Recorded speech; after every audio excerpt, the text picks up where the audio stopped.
Insider access, exclusive content. Sports Radio 610. The Texans play here. An Odyssey sports station. Check out the BetQL Network, wagertainment for every fan. Get sports betting tips from the best in the game. Available on the Odyssey app and our sister station, 650 The Bet. Sports Radio 610 presents Seth Payne and Sean Pendergast. We coming to H-Town. Let's get their work in, man. Let's go. Great day, great day. Oh, give me some juice, baby. Oh, yeah. Here's Yiner Diaz. Yiner hits one high. Ball game over. Jordan sent something to Yiner on his way back to the dugout, and Yiner crushed one for the winner. Hey, bartender, I need a little extra in this one. That is a beautiful Yiner bomb. Yeah, that was fun last night, man. Well, it was fun at the end. It was a tough watch for us. It was fun, and as long as the Astros had won, you can think, oh, those 4 errors that the Astros had while Kikuchi was pitching made for a more interesting game. You go. It was a tough watch for about 2.5 hours, to the point where I actually had a few people reach out to me and say, hey, even if they win, I don't even know if you can ask the people when you get in at 6 o'clock. Even if they win, this has been so sloppy, I don't know if you can ask the people, have you heard the good news? And I said, you may be right, faithful listener, loyal tweeter, Xer, whatever you are, you may be right. But when Yiner walks it off, man, and the key here, Seth, when the Mariners lose, shutout style to the Dodgers 3-0, and the Astros now have a 5-game lead. The Astros, as I look at the standings right now, they now sit closer to the Yankees with the best record in the American League than the Mariners, who have the second best record in the American League West. So I can ask the people, have you heard the good news? Have you heard the good news? The Astros are up 5 now in the American League West. In the AL West. Well, playing an assortment of minor leaguers and guys, dude, that first basemen who are catchers. And that should not be discounted. They are kind of doing this and have been doing this, especially in the rotation, with a little bit of spackle and toothpaste and duct tape. Yeah. But with also with Yiner, your first baseman, which it was hard. There was a play last night where Yiner had no choice but to come off the bag because he's short. He's not your typical first baseman, and couldn't feel the throw, an errant throw from Altuve in time to get his foot back on the bag. Yeah. As one of the errors, of the 4 that we're talking about. But Yiner comes up huge, almost gets it up onto the train tracks there on a walk-off after, as you heard Callis say, Jordan gave a little something to Yiner on his way to the plate. Yeah, Jordan struck out on 3 pitches against Kenley Jansen, and they said something to each other, and Yiner hit that home run, I think, on the first pitch. Yeah. And he pointed his bat over at the dugout. Presumably at Jordan himself. Yeah, say, thank you, buddy. I was kind of, so in hindsight, it's nice that that Jordan struck out because Jansen, a pitcher who the Astros have historically just owned. I get so excited when Jansen comes out onto the mound. As you should, as an Astros fan. Yeah, he has that look on his face almost like, I know my fate. I know, I'm going to the These guillotine. These guys know exactly what's coming. Yeah. It's not even a trash can thing. Yeah. And there you have it. So it was a really good victory after some sloppy fielding. You missed Bregman last night, but ultimately doesn't matter for last night. These are. It sounds weird to say because they had 4 errors in the game, but these are the types of wins good teams get, man. Mm-hmm. They brought their C- game last night, and they beat, a good baseball team. The Red Sox are a playoff contender right now. Even though they can't beat the Astros. They cannot find a way to beat the Astros. Astros 4-0 against them now on the season. That was cool to see, and I think probably. Aside from Yiner's home run, and aside from what Yiner has turned into this year, he's leading the team in RBIs this year, and he's been fantastic. This was Kikuchi's most impressive outing for me so far, and he's had 4 good ones. Mm-hmm. He hasn't made it 6 innings yet. He's made it 5 2/3 3 times and 5 1/3 another time. So for whatever reason, he can't get to 6 innings. His pitch count gets up. I think he threw 97 pitches last night. So that it made sense to pull him when they did. Of course, Taylor Scott comes in and gives up a 2-run homer, so it didn't work. But the Kikuchi, that his teammates put him in so many rough spots last night, and he was still able to go out and do what he did and have a solid outing. I thought was pretty impressive. The really cool thing was on a night where they have 4 fielding errors while he's out there, he makes a brilliant play at home where he gloves the ball and just shovels it out of his glove to the catcher and make the play at home. That was big. Very non-Framber-like in his fielding. Yes. That was beautiful. Yep. And that's our boy. I like Kikuchi. I am so far happy to be 100% wrong about being skeptical of this trade. Me too. It's long term, et cetera, et cetera. He's just a rental, but you can very much see, okay, if this team, with all of its minor league call-ups and all of the other issues that it's had, if they can pitch their way to glory for this year, then that was the appropriately aggressive move. Yes. Luis Garcia not coming back up. Coming back. Not in this calendar year. Not coming back. But Justin Verlander likely. Verlander will come back. Yeah. Okay, so we got a few things to unpack here. I don't want to say for sure until I see it. Yeah. It'll be Wednesday if and when it happens for Verlander. So here's Espada. Let's not jump off the game quite yet. Let's get to Espada on Kikuchi's performance last night. Credit to Kikuchi. He kept making pitches. He got 2 big double plays, one in the third, one in the fourth. He didn't let those mistakes affect him, and he got big outs when he needed to. And our offense just kept pushing, and we just kept getting big at-bats, big hits. The 2 double plays were massive in the third and fourth innings. Those were the third inning was to get the first 2 outs. The fourth inning got him out of the inning. Those were big last. So as bad as they were defensively, there were some things that happened that helped get him out of trouble. And the other thing too, as much as we talk about Kikuchi's embracing all of the analytics and the environment on the pitching staff and everything, one of our listeners pointed this out last week, and he was correct. It's we probably need to mention just how good typically the Astros fielding is, and even last night, where they had so many errors. It was really good fielding also that helped bail Kikuchi out. Big time. They're as of a couple days ago, last time I checked it, they're the 2nd best fielding team in baseball. Yeah. So that matters. So a pitcher comes in here, and not only does he get the benefit of the analytics, the advice from other guys, all of that, but he's got really good fielding behind him too. Yeah. Except for those 4 times. Yeah, I think, and people are probably going to have to get used to Yainer at first base. I know that error was tough to watch last night. Yainer doesn't look like your classic first baseman, and it came back to roost. Caratini was 3 for 3 last night. His batting average is up to 290. If the outfield keeps hitting the way it is, like they brought up Trey Cabbage. They sent down Leone and brought up Cabbage last night. It's like they're scratching 2 sticks together in some ways until Tucker comes back. And Tucker took batting practice yesterday. We should mention that. But, like, Trey Cabbage is abysmal. And Chaz got a big hit last night. It was a little looper to right field. They manufactured that run in the 8th, which was huge. So give Chaz credit for that. Came in, got a base hit, and Dubon gets the big RBI to tie the game up. Chaz had a stolen base to get into scoring position. Like they were able to manufacture a run with the 7 and 8 spots in the order after Myers grounded into a double play in the 8th inning. But they don't have good hitting in the outfield right now, so they're going to have to find ways to creatively keep Yainer's bat in the lineup all the time, which would be the DH spot in first base. And when you have him at first base or DH, you can have Caratini back there at catcher. And it's not like Caratini's Mike Piazza or anything like that, but he's batting 290 on the season right now. He's a capable major league hitter, which you cannot say right now about Jake Myers, Trey Cabbage, any number of guys they've trotted out in the outfield. This is where I'm allowing myself to not be baseball nerdy with Caratini, in that, all right, you might say right now he's got an 808 OPS, best OPS plus of his career by far. He's at 128. He's never been above 105 before. But if you look at him, his rookie year, he was 23 years old, and really for the past 4 years, he's gotten a little bit better each year. So I don't know what he ends the season at or whatnot, but I do think that there is just the potential that he's just steadily gotten a little bit better at the plate every year. Yeah, and then for maybe being the Astros organization too has helped him. So does he end up as an 808 OPS guy or not? I don't know, but I think he might actually be a genuinely above average hitter as a catcher, which is a really nice thing to have on your team. Which is better than what they're putting out in the outfield right now. Yeah. It's all about mixing and matching spots in the lineup, you know.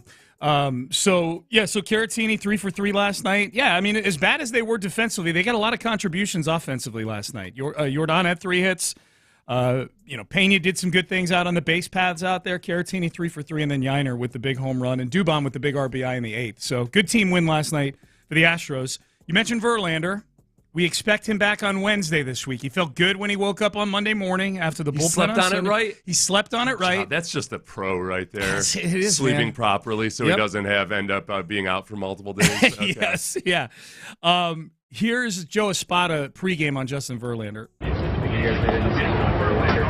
Yeah, he'll start on Wednesday. Will he be on any sort of a pitch count? I know he only got up to 57 in his last rehab start. Yeah, you know what? We'll see how the outing goes and how efficient he is. I don't want to put a number because he can surprise us. But we're going to keep a close eye on his workload for sure. Air to the side of on the side of caution. Yeah, I wonder about that. Yeah, I guess.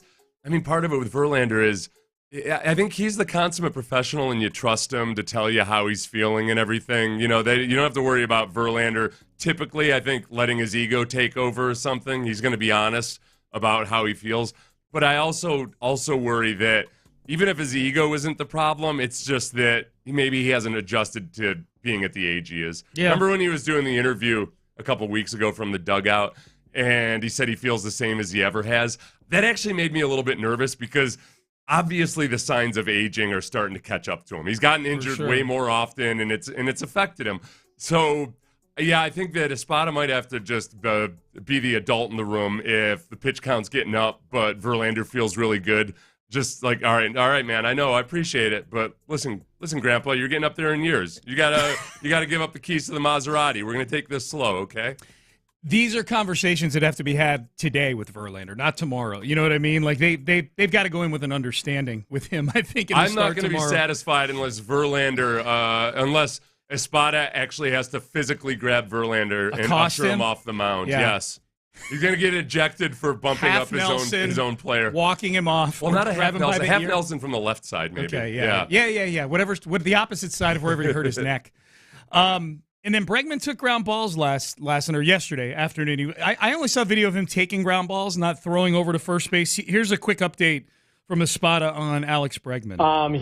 He took ground balls, and he's asking, put me in, coach. I'm ready to play. No, he just hitting cages. He took some ground balls, so we'll see how he feels. And before you guys ask me if he's available or not, I got to say how he feels, and we go from there. Okay, and there was some question last night as the game wore on, because at one point in the game, at the end of the game, Espada had emptied his bench other than Bregman. Yeah. So there was a lot of mystery. There's a lot of, I had Twitter open during the game, and there was a lot of back and forth. Like, okay, if they need to do something, if they need a pinch hitter or somebody gets hurt or whatever, like, Bregman, he's the last guy standing on the bench. Yeah. They didn't need him last night, fortunately. Right. So it worked out. I wonder if, that's with Bregman.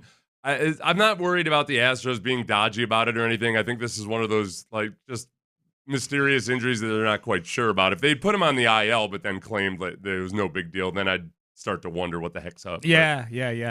All right, Payne and Pendergast, we are off and running on a Tuesday, 713-572-4610. Good job with the name, Sean. Thank you. I said the name. I got the day right. The day. The day. I got the actual word wrong. Yeah. I got the common noun wrong. Yep. All right. The Texans have a bunch of guys who have been injured in camp here for the last couple weeks.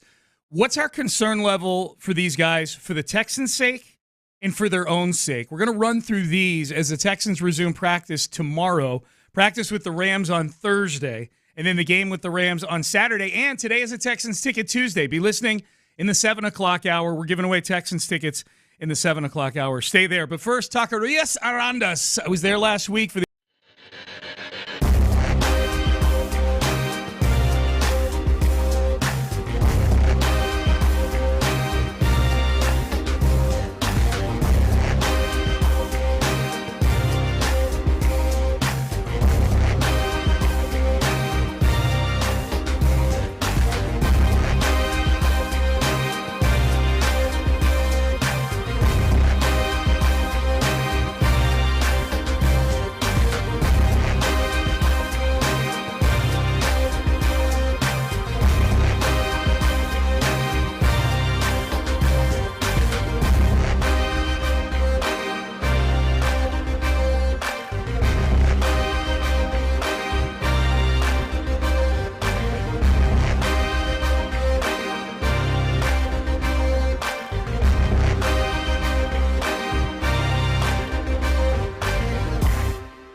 Sports Radio 610 presents Payne and Pendergast.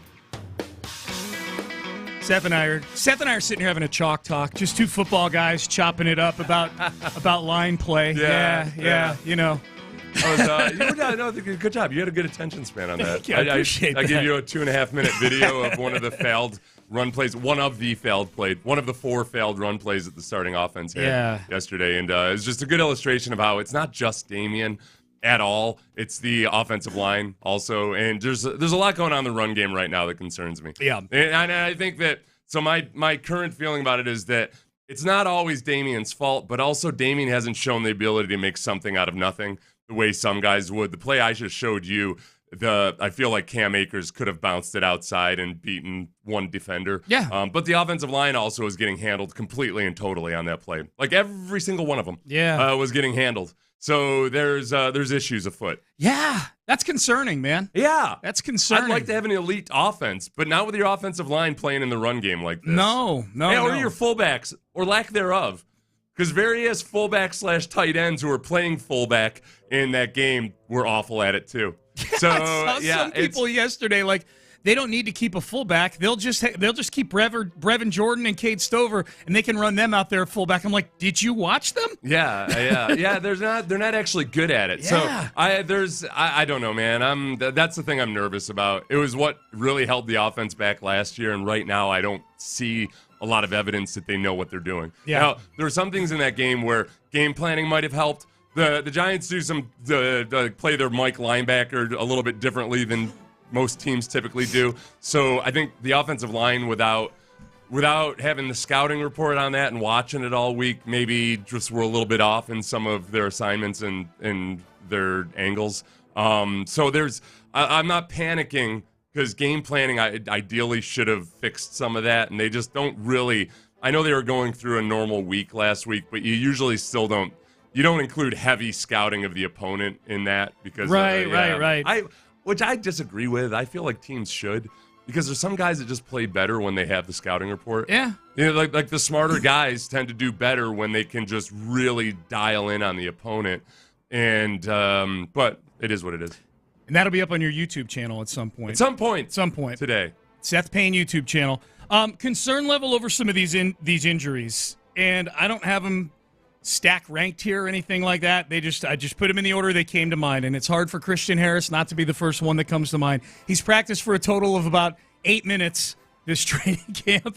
I'm exaggerating a little bit, but he was out there for part of one practice, right, and then had to go back inside. And he's one who's only been even out at practice a small portion of the time so far. Concern level right now over Christian Harris and whatever it is he's dealing with. I would say 7 out of 10. Yeah. 7 out of 10 because it's lingered so long. Now you start to get into that weird portion of soft tissue injuries where what if it isn't? What did Aaron Wilson report? It was a quad? It was a calf. A calf. Yeah. Oh, sorry. I was way calf. off. So, well, the first one might have been a quad. The first one was reported as a soft tissue injury, just in general. Right. And then when he had to leave practice that day, the subsequent report was a calf. Yeah, so you start wondering if, is that the same soft tissue injury that he had to begin with? Right.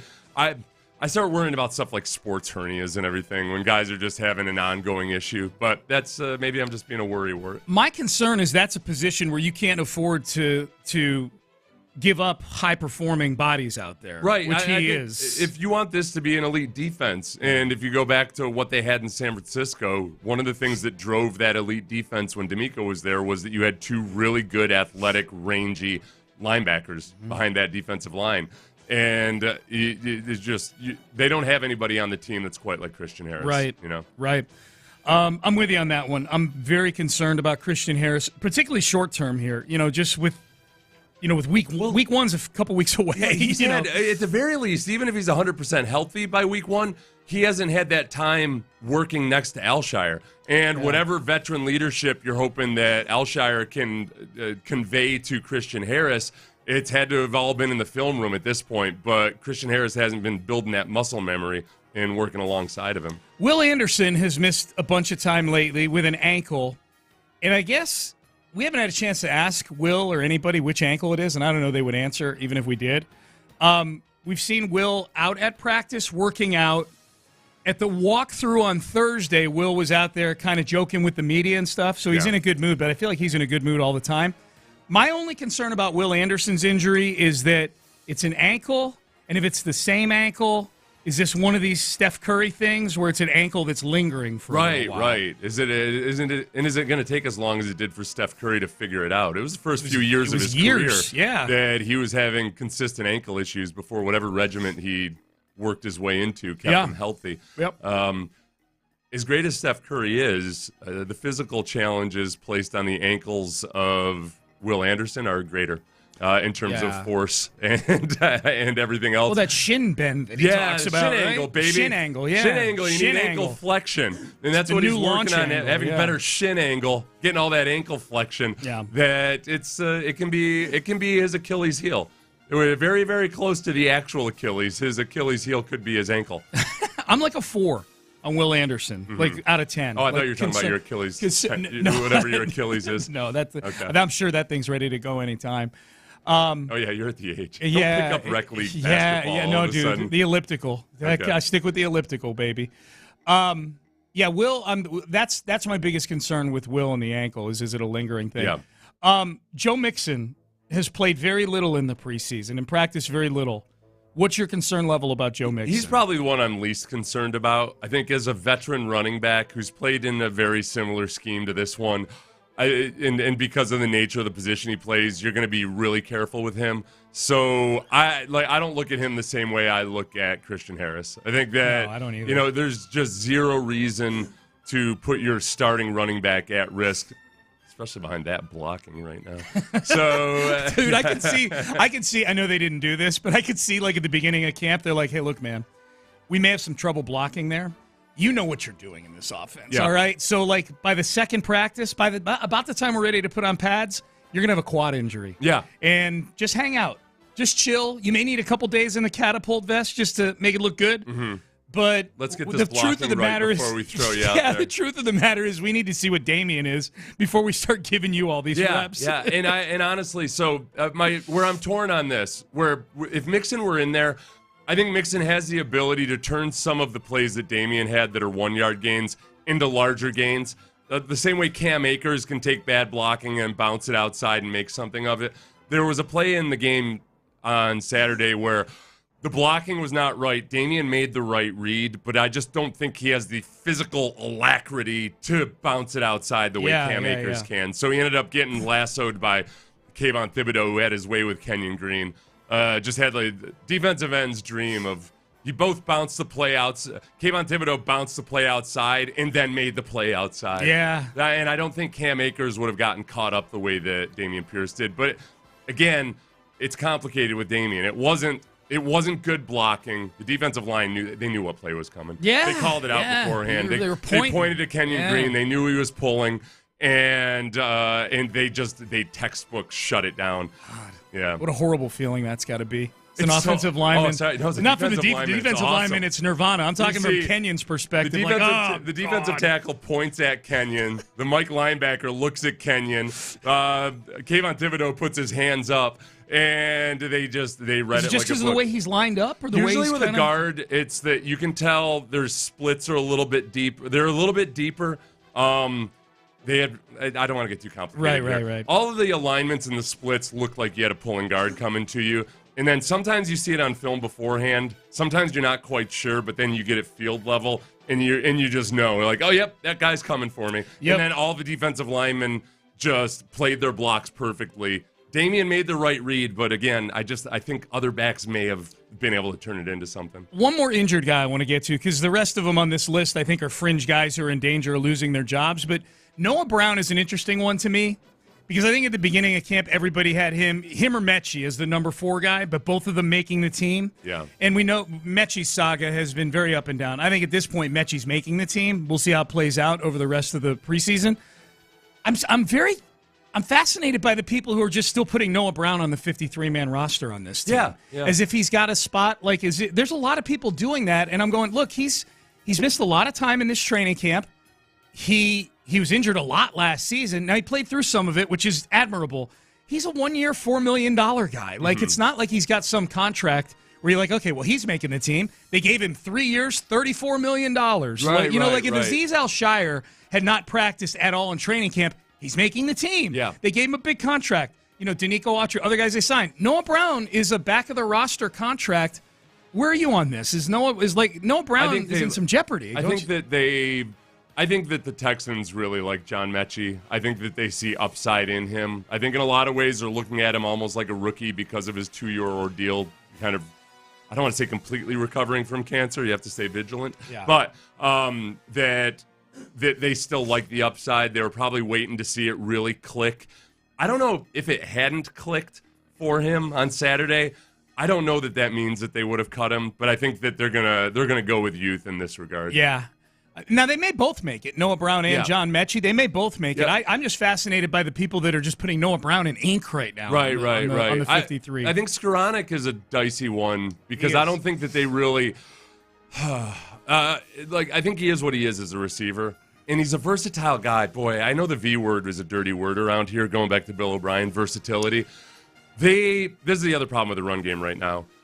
Them trying anybody and everybody at fullback / H-back, it's not working out so hot. No. And the fullback position itself, I mean, Beck has barely played at all this preseason.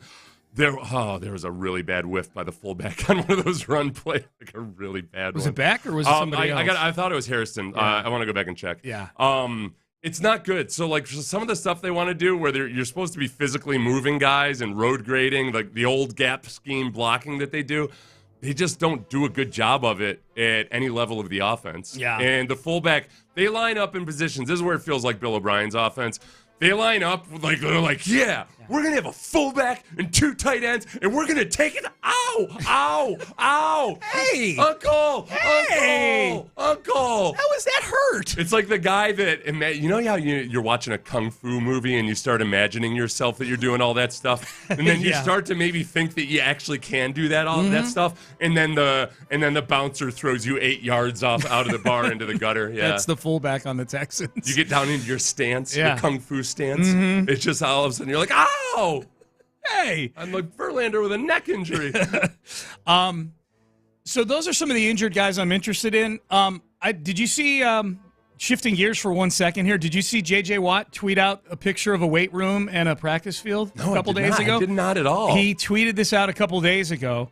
Just tweeted it out, no caption, no nothing. Just a picture of a weight room and an end zone at a practice field, which looks to be the Steelers because there's a big Steelers logo in the weight room there. So he's obviously visiting TJ.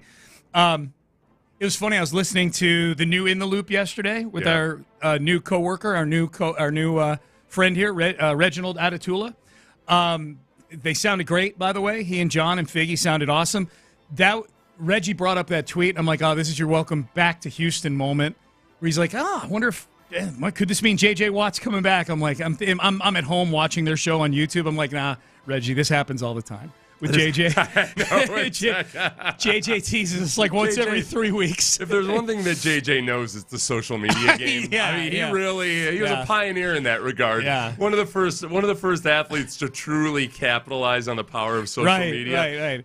I like where your head's at, Reggie. Yeah. I like your energy, but just know that this happens all the time with J.J. Yeah, it really has gotten. It's not to the point where I've gotten tired of it or anything. I think partly is that I'm really happy with the current defensive line, especially when Autry comes back. Yeah. That it's not at a fevered pitch. Now, if the Texans hadn't gone out and gotten Autry and Danielle Hunter, and if other guys on the team hadn't played so well last year, Barnett. Barnett is specifically. Yeah. Then I might be more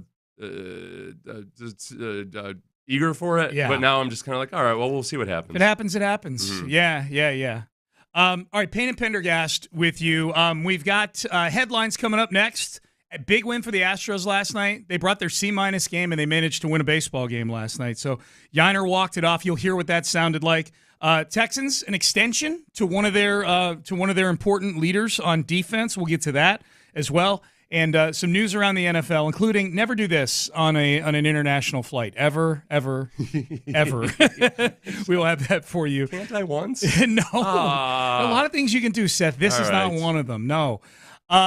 We'll get to all that in headlines coming up next. And it's a Texans Ticket Tuesday as well, we remind you. So 7 o'clock hours coming here in 24 minutes. Be listening. Front row seats in the bullpen to Rams-Texans on Saturday afternoon. So be listening for that. Prize Picks. Have you been getting on Prize Picks lately? Have you downloaded the Prize Picks app to play alongside me? Baseball season going on. Last, if you had Yiner.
Pendergast with today's headlines. Mauricio's had some big hits for the Astros. As he lines one into left field, this could tie the game. Here comes Chaz. No throw. We're tied up at 4. Doobie does it again. Doobie. Here's Yainer Diaz. Yainer hits one high. Ball. Game over. Jordan sent something to Yainer on his way back to the dugout, and Yainer crushed one for the winner. Hey, bartender, I need a little extra in this one. That is a beautiful Yainer bomb. That was Jeff Blum and Todd Callis on the call. Mauricio Dubon, an RBI single in the 8th inning, ties the game. Yainer Diaz, a walk-off home run in the 9th inning, so we didn't have to deal with extra innings or anything like that. Josh Hader gets the win. He came in the 9th inning for the Astros, and it was tied. Astros now 5 games up in the American League West, and I guess the highest compliment I can pay to that win last night, actually 2 compliments I'll pay to that win last night. One, props to Yusei Kikuchi for not blowing his stack as his teammates behind him were bad news bearing their way through that game last night with 4 errors. Kikuchi did a really nice job of making sure that the Astros, that they didn't have to pay for all those errors, or most of them, including a brilliant defensive play too. Yeah, where he just scooped the ball with his glove to Caratini to make a play at home on fielder's choice. It was great. It was really Kikuchi's been, I guess, everything he could have hoped for, except maybe going a little bit longer into games. But right now they're on a stretch where they tend to be winning these games anyway, so it's not as big a deal. Getting a lot of strikeouts. Yeah. Now you are going to a 6-man rotation here soon, which with means you're going to have one less reliever while also not having Presley out there. So Kikuchi going a little deeper into games would be a nice development. It would be nice. Yeah, you're right. And those 2 7-inning games they had over the weekend really helped. Yeah. With Framber and Hunter Brown going 7. So that really helped. At no point last night did I feel like that was a game the Astros deserved to win, and they won it. And that's the other compliment I would give them. Like they're finding ways to win games where they're just a disaster in the field last night. Yainer was thrown out at home, Jordan was thrown out at home. Yeah. Slid, and Sean always gets petrified whenever Jordan slides. This was a particularly dicey one because the catcher... Were you with me on this one? I was scared. I was scared. Because the catcher's foot was on the plate, and... Was it his foot or his knee? It was his knee on the plate, yeah. And Jordan careened into him with his ankle kind of flexing weirdly and everything. Yeah. He popped up. Yeah. Yeah, he popped right up. I still still makes me nervous. You know me. I just want Jordan doing one thing. Swinging in a batter's box for the Houston. He didn't even need to run the bases. Mm-hmm.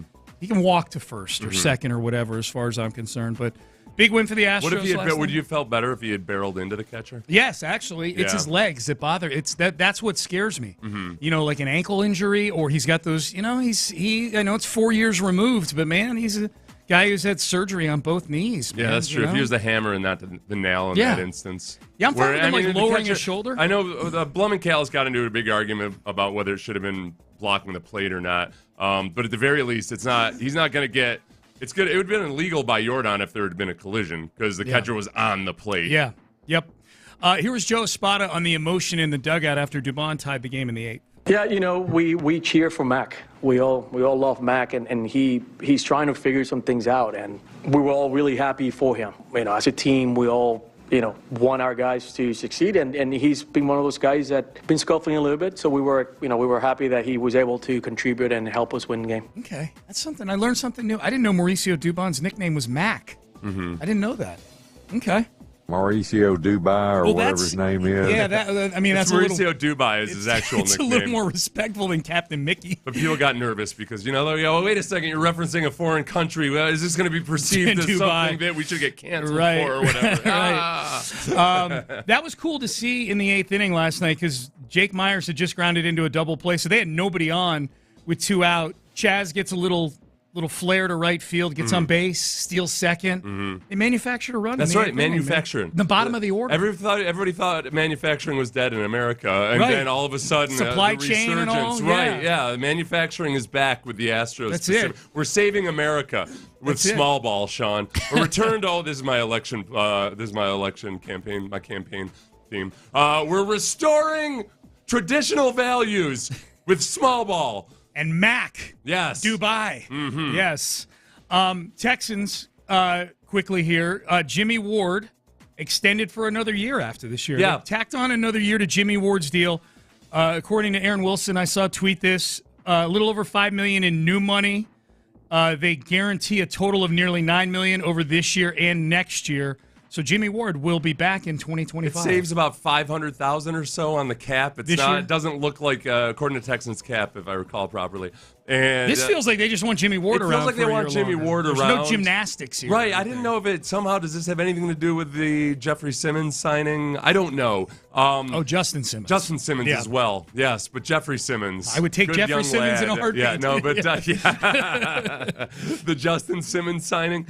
But I don't know. It doesn't really move the meter for me. Other than that, I almost feel like one of the things that's been more aggressive than the actual marquee signings for the Texans is evidence that they're all in, is that they've made some of these deals with veteran players, like extending Joe Mixon's deal, lopping off the rest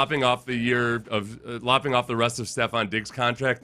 That almost feels like, look, yeah, we'll just give some overtures to the older guys. Whatever. Let's get this thing done. Yeah, maybe. I like that. As long as he's healthy, fingers crossed. Yeah. I like that. Jimmy Ward's when he was on the field, he was a productive player for the Texans last year. Some violence in the preseason game the other night. Yeah, too. dude, he's violent in practice. He's violent all the time. Mm-hmm. He's the one that hit Diggs when the little kerfuffle started up with Stingley and Schultz. Yeah. Remember that was Jimmy Ward? Remember Jimmy Ward drilling Dalton Schultz on a crossing route in camp 2 years ago? There's definitely more swarm mentality on the defense right now than there is on the offense. Yes. I know Laramie Tunsil likes to call everybody a dog. There's just more dogs on the defense. Big time. They've got genuine dogs on the defense. Yeah. The offense, they're making a show of it right now.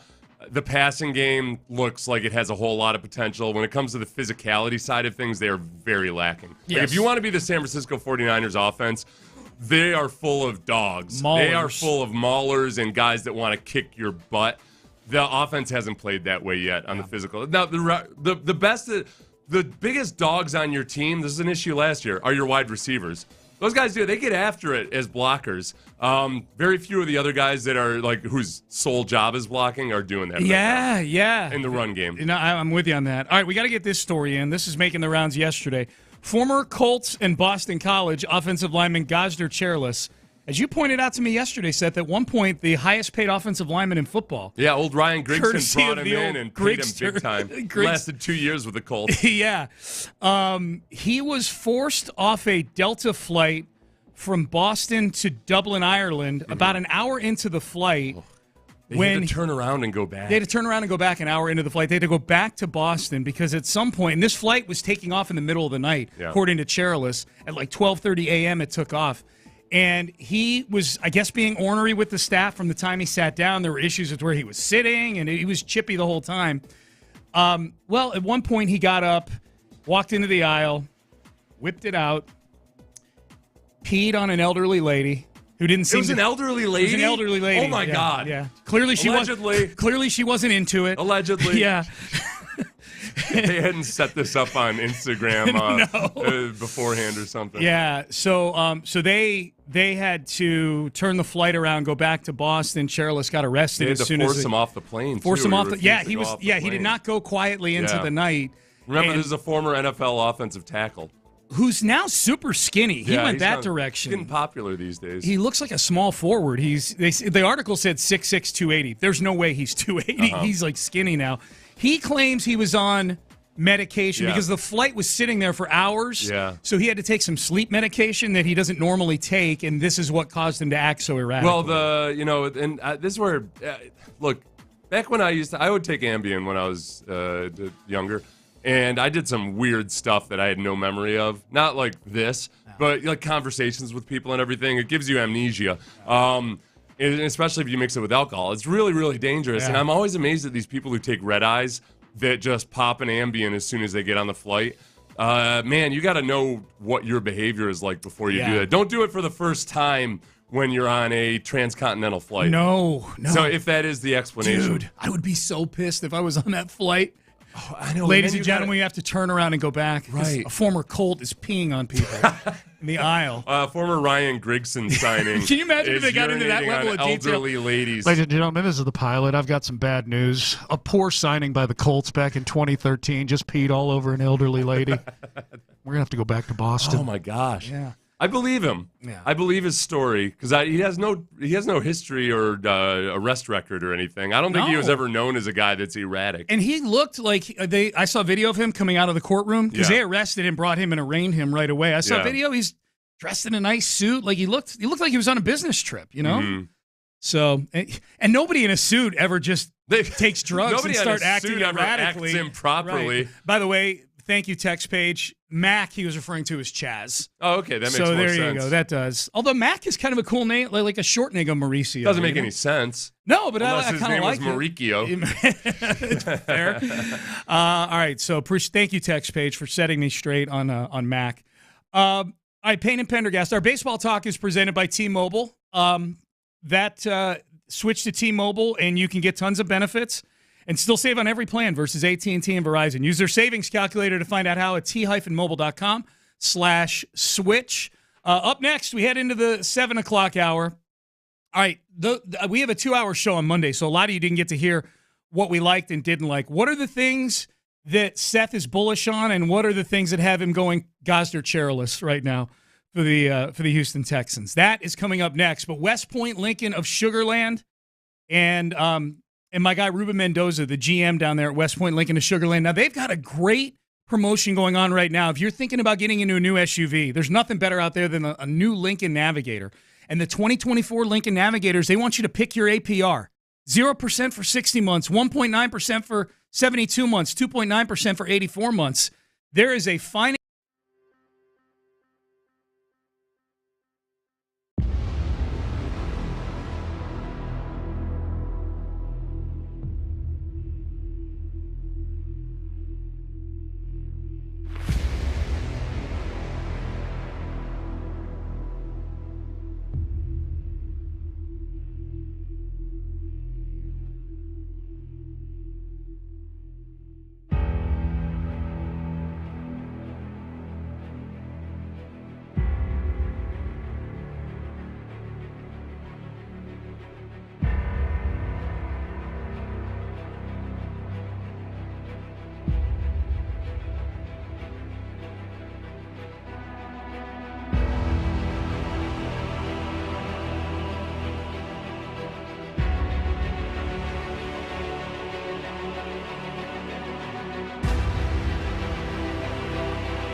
exclusive content. Sports Radio 610. The Texans play here. An Odyssey sports station. Sports Radio 610 presents Payne and Pendergast. All right. If you missed us yesterday, Monday shows are a little shorter, so you may have missed this yesterday. Things that Seth is bullish on, and things that the rundown says peeing down his leg. Right, I said Gosder Cherilus. Gosder Cherilus, yeah. Gosder Cherilus watched some of the Texans, and that's why he urinated on a fellow passenger on his flight and was arrested for it. That's right. He's worried about the run game and Damen Pierce. Yeah. Let's start with the obvious. Yeah.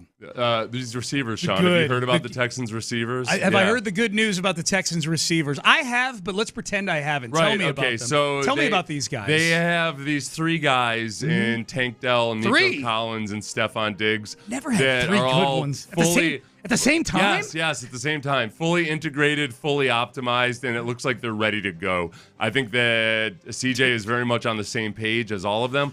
I think one of the better things, though, too, in terms of becoming a genuinely elite offense, not just an elite passing offense, is that they all like blocking.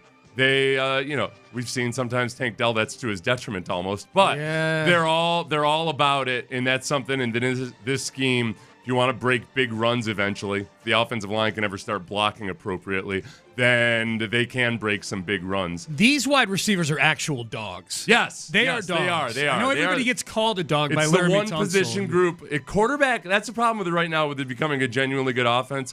The only dogs on the offense as position groups right now are your quarterbacks and your receivers. Yeah. So positions. When it comes to offensive line, fullbacks, and tight ends, not a lot of dog there yet. We're hanging out at the Humane Society trying to find some dogs. Dog AF, yes. So I feel good about that. Okay. I feel good that the passing game is coming along just like it should. The pass blocking is actually suitable too. They're CJ had some good pockets this preseason. That was the case last year though too. They pass blocked not bad. It was the run blocking that was pathetic. Here, let's hear from Dalton Schultz about this. Dalton Schultz was asked yesterday how the dynamic of Tank Dell and Diggs and Nico being downfield threats, how does that open things up for the tight ends? Big, dude. Like whenever you have like vertical threats, like teams drop deeper. Linebackers, now their hook drops are 12 yards instead of 8. Like it affects everything.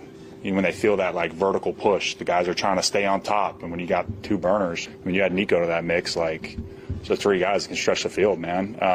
So it opens up stuff underneath sometimes in certain coverages. And honestly, like it creates space for us in the backs. And like I love having it because it's playing our defense is like hard in practice because like they're in your hip all the time, whether they're zone or man. It's like it's frustrating. And then you get to some games and it's like teams are just spot drop and you feel that space. You know what I mean? And so it's very beneficial for sure. Think about. Think about when Dalton Schultz signed here on a 1 year. Now, he re-signed this offseason, but he signed last year in March a 1 year deal, a 1 year prove-it deal, and he proved it. He got a 3-year deal for more money per year this off. When he signed here, they hadn't drafted C.J. Stroud. They hadn't drafted Tank Dell. Nico Collins was just a big dude who showed flashes and got hurt all the time. He's in an offense now where he's got Tank Dell, Nico Collins, Stephon Diggs, Joe Mixon, and C.J. Stroud. Right. When he signed here, the only one out of all of them that was on the team was Nico, and we had no clue that Nico would turn what he turned into. Like Dalton Schultz, that's like 14 months ago. Yeah. And think about how the offense has evolved. It's really, it's cool, man. It's fun. Very cool. Fun. But again, the one, we'll get to it when I'm peeing down my leg in a little bit. Yep. What else do you like? What are you bullish on? Look, the pass rush. I like the pass rush a lot. Obviously. Even the backups. Yeah, you're right. Derek Barnett is doing a great job. Ali Gay is getting a whole lot of play time. I like him right now, and I think they're going to use him. They probably want to use him situationally.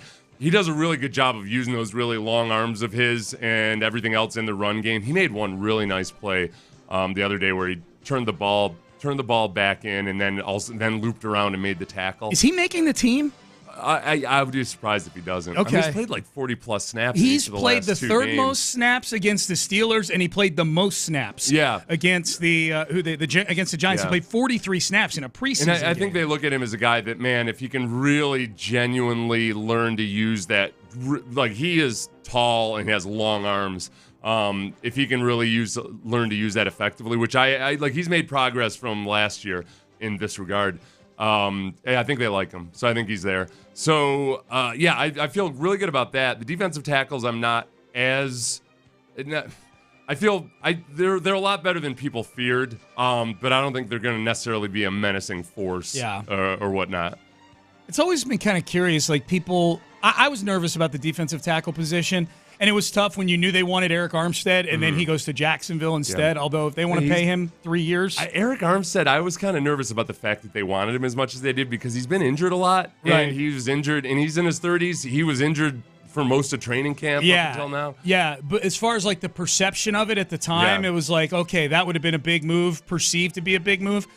It was always kind of funny to me that people treated like Malik Collins and Sheldon Rankins not coming back as if you just lost like Aaron Donald and Richard Seymour or something I like do not recall this gushing of praise over Sheldon Rankins and Malik Collins. They're fine. Until they were gone, right? Yeah. And then all of a sudden it turned a bunch of us into people that never appreciated their wife, and then the wife leaves. You're like, what? Why? Well, it turns out that I'm not as confident as I thought I was.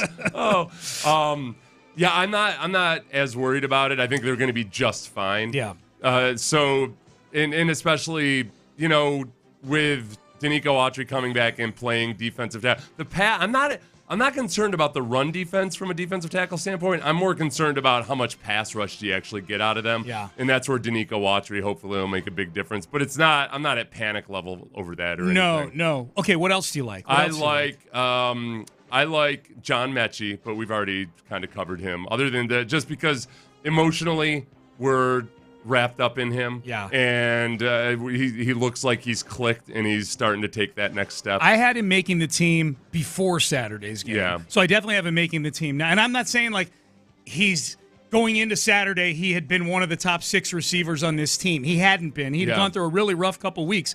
But you got to look at the dynamics of age and the likelihood of another team picking him up if they want to bring him back on the practice squad. Mechie would get picked up if they were to waive him. They wouldn't be able to bring him back. I am currently bullish on the young offensive lineman, but that's a futures bet. I think both Juice Scruggs and Kenyon Green have done some really good things, but there are also times where they show their youth. Likewise with Blake Fisher, I'm very bullish on him overall, long term. I think he's got the athleticism. I think his technique is coming along. There's just times right now where if he had to start in a game, his youth really shows up. That first play coming out of the end zone where it was almost a safety, he got veteran moved and duped by a combination of the linebacker and the defensive end.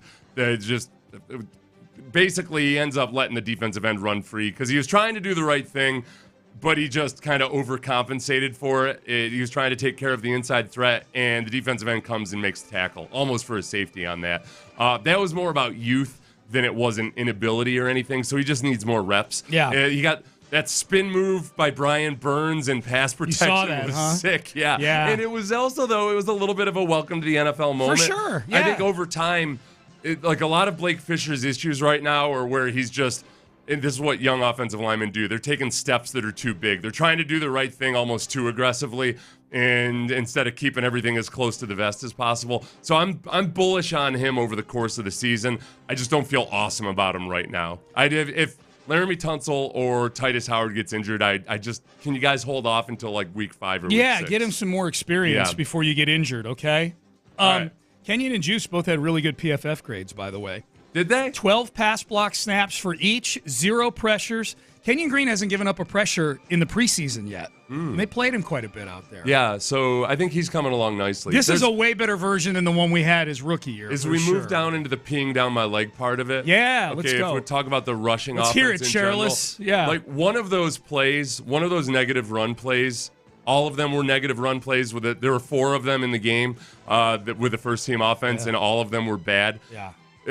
Kenyon Green 3 different players on the Giants defense pointed out the fact that Kenyon Green was pulling. Yeah, he's got to disguise things a little bit. He's got to tell in his stance. They knew exactly what play was coming, and the defensive line and the Mike linebacker shut it down with extreme prejudice because they read the playbook beforehand. They knew exactly what was coming. Is that an easily fixable thing for him, or does he just? I think for him it is, because now that he's more athletic, sometimes it's the bigger guys that give it away more because if you're big and hefty, you kind of really start cheating. And it's the fat guys. It's fun because it gets worse as the game goes on.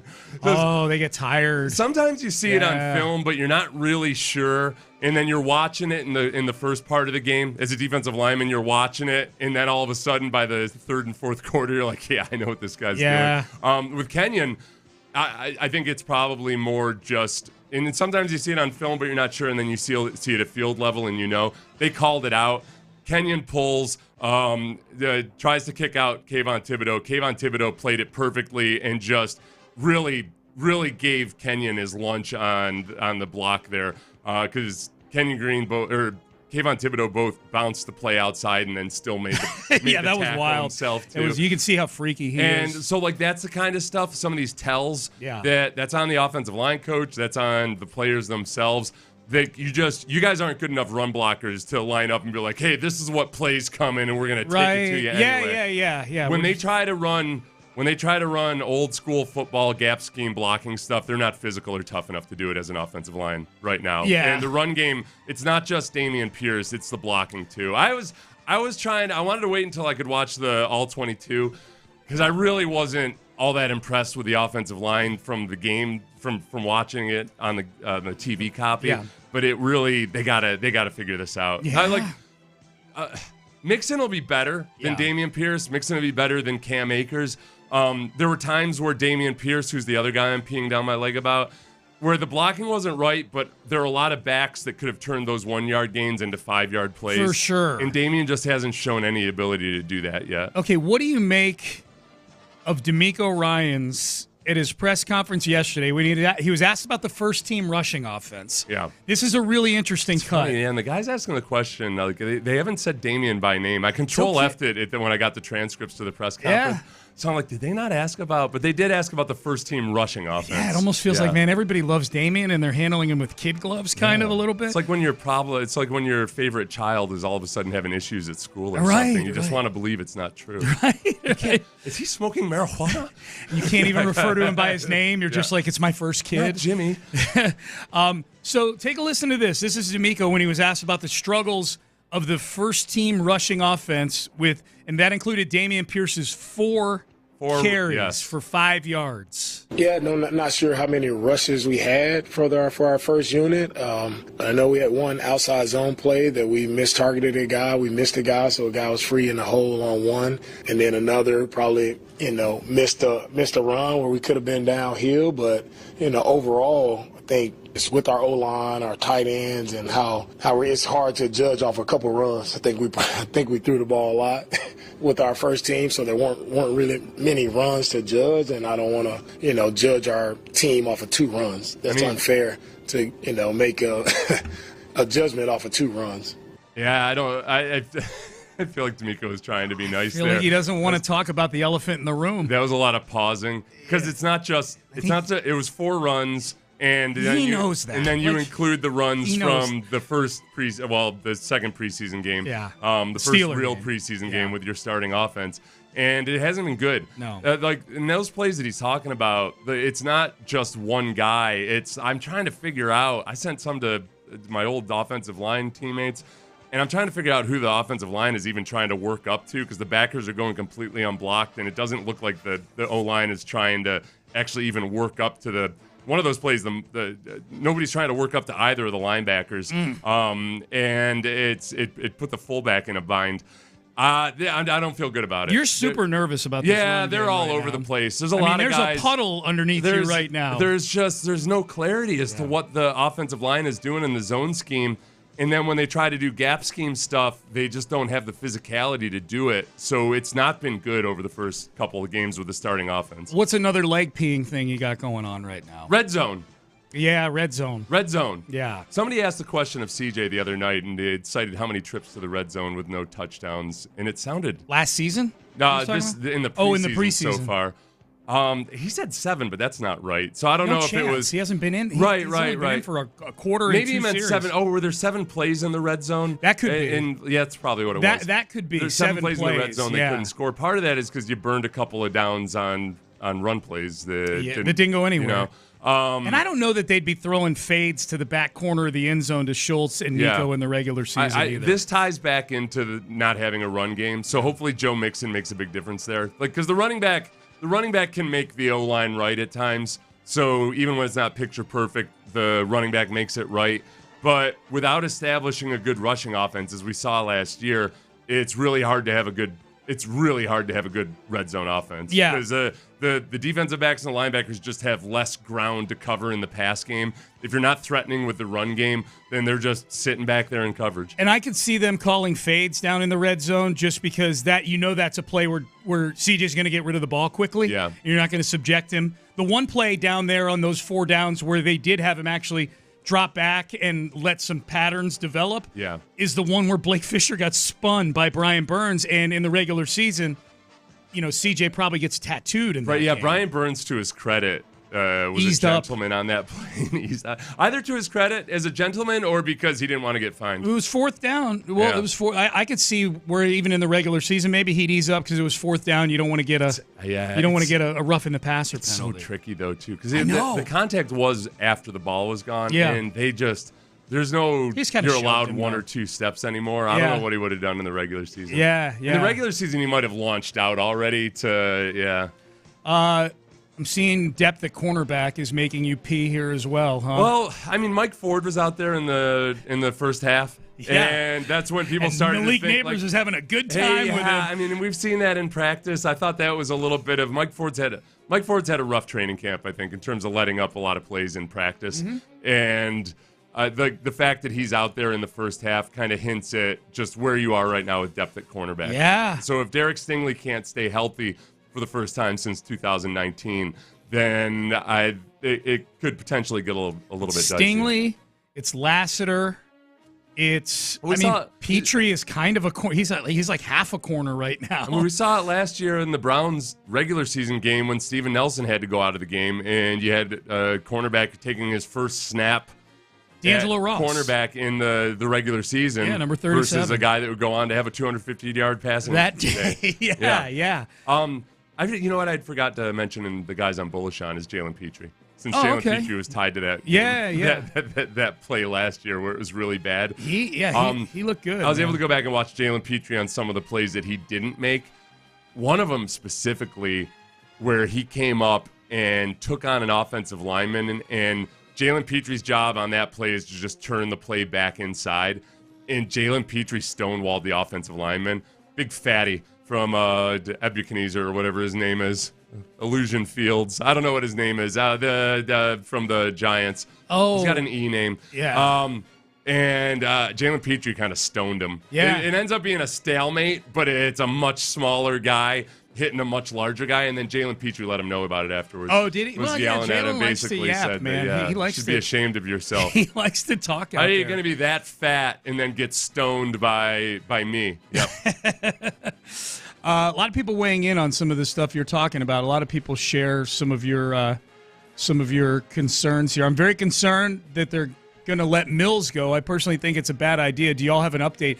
Caserio addressed that in the pregame interview he does with John Harris. I don't think Davis Mills is going anywhere. No, and when that person says that, I wonder if they mean that they're going to trade Mills. That's what I mean. Okay. Yeah, they're going to let him go. Yeah, that's right. Yeah, that's how I interpreted it too. Like that he won't be on the team anymore. Because that could also be a cut. That's the. Yeah, I definitely don't think they're cutting him for sure. Usually, when you say you let somebody go, that's a cut. Yeah. But if I don't think they're going to. I think they would trade him because everybody has a price. But I don't think there's going to be anything out there What's right yours? now. My price, a second-round pick. Second-round pick. Yeah. Mine's a third. I like having a good backup quarterback. I think there's a lot of people that hear you say that in their cars right now. Like Seth, you would hold out for a second-round pick for Davis Mills. Yeah. This is a team that has Super Bowl aspirations, Mm-hmm. and I think a team that has Super Bowl aspirations has to have a capable backup quarterback that if you feel like if you need to get through 2, 3, 4 weeks, he can at least go 500 for you. And if you're in a playoff game, he gives you a puncher's chance. Yeah, and I think also like when you and I know, look, Case played well in that game. I think if you watch Case move and even on the throws that he made, I mean, the receivers bailed him out on a lot of those throws. They weren't picture perfect throws. It's not that I'm so in love with Davis Mills. I just think Davis Mills is the better option right now, long term. If you had to have somebody go 4 games, especially, then I think that's what the Texans were thinking last year. They kind of showed their hand in that. Yeah, the first week Case Keenum was the guy. The second week they almost were thinking about going quarterback by committee. They kind of did in that game. It was to their detriment, I think. Case's physical weaknesses as an older quarterback would start to show up over the course of several games. So I think that Davis is just the smarter choice right now. Here was Caserio in the pregame interview with John Harris talking about the quarterback situation. Overall, it's been a good group. I mean, Davis, he wasn't going to play regardless. Davis is the backup quarterback, so he's not going anywhere. So between Case and Tim, probably have to make a decision on a third quarterback there. But overall, they've all had good springs. The big thing is just making good decisions, take care of the operation, get the ball out of your hand on time, understanding what they're doing the other side of the ball, and just try to move the ball down the field. Hopefully we can score some points. All right, so there you go. I felt like that was a message to talk radio as much as anything else. Like, Davis isn't going anywhere. Yeah. Because a lot of us spent the previous 3 or 4 days where Davis wasn't practicing trying to figure out where on the Minnesota Vikings depth chart he would fit in if they were to duke the Texans a 4th-round pick or something like that. I think that was a little message from Caserio that's not going down, or that's what he's trying to put out there. That was an emphatic, and I think Caserio knows and is aware that last year Davis Mills was the backup quarterback on the depth chart all year long, and then they sprung out Case Keenum. Yeah. So I think Brant maybe has also maybe he wants to be really certain and put it in stone too, just because for Davis Mills' own confidence. I wonder if they've had that conversation with him about, like, okay, this is how it was last year. We feel like you're a different guy this year. You really understand the offense, and we trust you to be, if CJ goes down, you are the backup quarterback. All right, hey, quick reminder, we're going to be giving away Texans tickets here sometime this hour to the game on Saturday afternoon. So be listening, front row seats in the bullpen. Be listening here in the 7 o'clock hour for that. I got to make sure we get this in this segment, because I have been chomping at the bit to hear what you think of this. Tua Tagovailoa was on the Dan Le Batard show yet earlier this week, and he killed Brian Flores. As much as an existing quarterback can kill a former head coach who's actually still in the league on a staff. He's in Minnesota. He's the DC. DC in Minnesota. So here was Tua, who we know played for Brian Flores his first couple years in the league, and it did not go well between those two. Here's a little light being shed on that from Tua's perspective. To put it in simplest terms, if you woke up every morning and I told you you suck at what you did, that you don't belong doing what you do, that you shouldn't be here, that this guy should be here, that you haven't earned this right, and then you have somebody else come in and tell you, dude, you are the best fit for this. Like, you are accurate, you are the best whatever, you are this, you are that. Like, how would it make you feel listening to one or the other? You see what I'm saying? And then you hear it, regardless of what it is, the good or the bad. And you hear it more and more, you start to actually believe that. I don't care who you are. You could be the president of the United States. You have a terrible person that's telling you things that you don't want to hear, or that you probably shouldn't be hearing. You're going to start to believe that about yourself. And so that's sort of like what ended up happening. And it was, it's basically been, 2 years of training that out of not just me, but, a couple of the guys as well that have been here since my rookie year all the way till now. Okay, so I've heard, when you read the headlines of this or what have you, I feel like there are a lot of people that had the immediate notion that, well, you're soft, Tua. What the hell? You're soft, or is that? He played for Saban. I don't think that was an issue for him there. So it's really hard not to just immediately go back to the various coaches that have coached under Bill Belichick and have made the mistake of thinking that everything Bill Belichick does is the way that you treat and handle players. Maybe watch the way that Belichick played with interact with Brady, where Brady was a guy that Belichick would tear into in meetings, but while Brady understood that Belichick was doing that because Brady was top dog, and that if Belichick could do it to Brady, then everybody else would accept tough coaching, all of that. I think Flores might have just been that a guy as a head coach tried way too hard to be like Bill Belichick and tried to emulate all of his personality traits and everything. And you can't do that. Like, you just cannot. It's interesting. I want to talk to Nick about this. One of the books that Nick recommended to me, or that Nick had read recently, Nick Casario had read recently, I was reading a part in there where it said one of the things, mistakes that people do is that they think that a great person, if they're great at one thing, then they must be great at everything, when in fact the opposite is true a lot of the times, because all your brain power that's devoted to what you're really good at, it sometimes creates some weaknesses. So there's things that Belichick does in the way that he operates or did that were just probably bad, but because he has such genius in some regards, it made up for it. If you're not Bill Belichick specifically, you can't emulate all of the negative parts of his personality. And yet, all of these coaches over and over again, Matt Patricia and et cetera, they try to emulate every single aspect of Belichick's personality. If Tua hadn't played for Saban, I might think maybe he's a little soft or something. I think it's probably more just that Flores was just your classic ex-Patriots assistant. Yeah.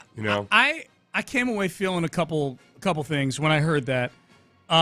One, I was glad that Brian Flores didn't get hired here as the head coach. Yeah. Because that almost happened, right? And two, I think, and I'm guessing D'Amico is like this, that the good coaches, the good managers in business, the good leaders understand that, especially nowadays, that different people need to be managed different ways. Yeah. Different people respond to different styles of reinforcement, right? And Tua does not respond to extreme shame and embarrassment. If it's a guy like Phillip Rivers, somebody that's got a chip on his shoulder or something, and you tell him one thing, he's gonna respond and prove you wrong. Yeah. You recognize those types of guys. But I also wonder though too. I mean, again, without hearing Brian Flores' side of it or anything else, I think sometimes coaches mistake hard coaching or coaching somebody hard with just flat out being a jerk. Getting personal. Right. Yeah. Versus being very detailed and very tough on what your standards are and holding guys to that standard. Yeah. And criticizing a specific play hard is different than an overall, you just suck. Nah, you're just not the guy. And again, I don't know how it was actually phrased. Yeah, that's the thing. We're only getting Tua's side of it here, but the way Tua heard it, which is really all that matters in terms of the Dolphins, was that he heard he sucked and he doesn't belong in the league, and he heard it every day for however many years. So I don't know. That's the way Tua heard it. It could be both sides. My old saying, I got it from Frank Gant Sr.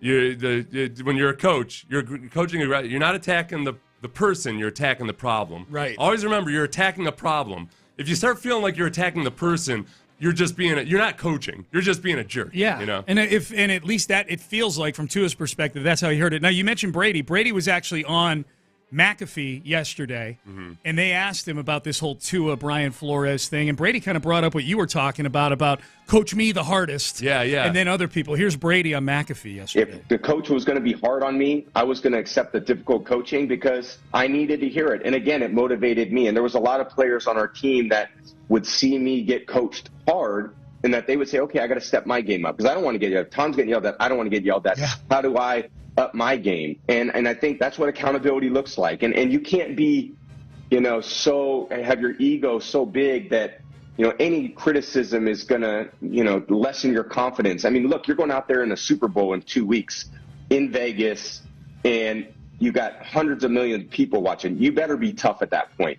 You better have not go in there with, a weak attitude. Fragile. I think you got to go in there and you got to embrace the challenge, embrace the opportunity. You're going to be tested. And if your coach tests you and your teammates test you, then you can go beat your competition.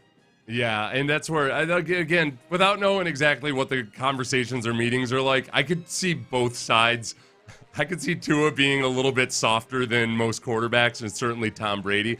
But I could also see maybe Flores just not having a feel for it and going way overboard. And like you said, also just not understanding who you're coaching.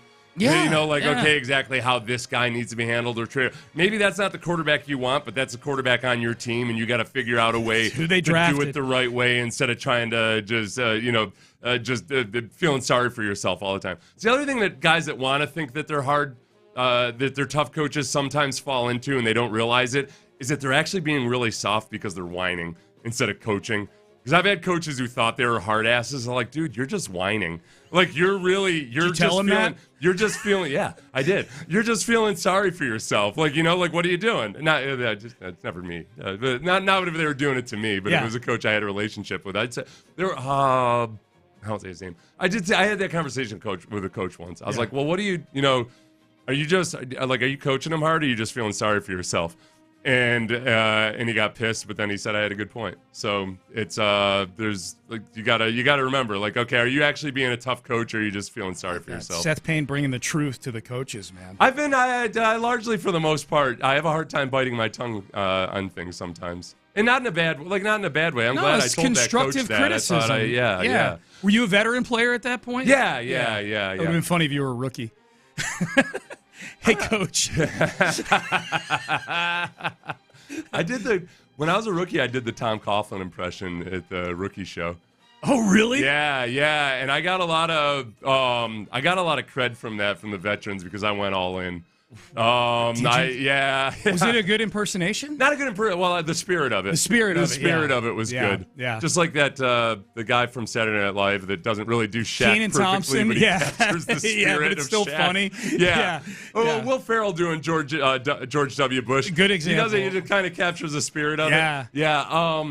I did that. I got up and what did Coughlin think? The biggest he forced his. He knows he's supposed to laugh in those things, so he made it. He was pretty funny because he took out his notepad and started writing. Oh, acted like he was taking notes. That's funny. Acted like he was crossing my name off the list. That's funny.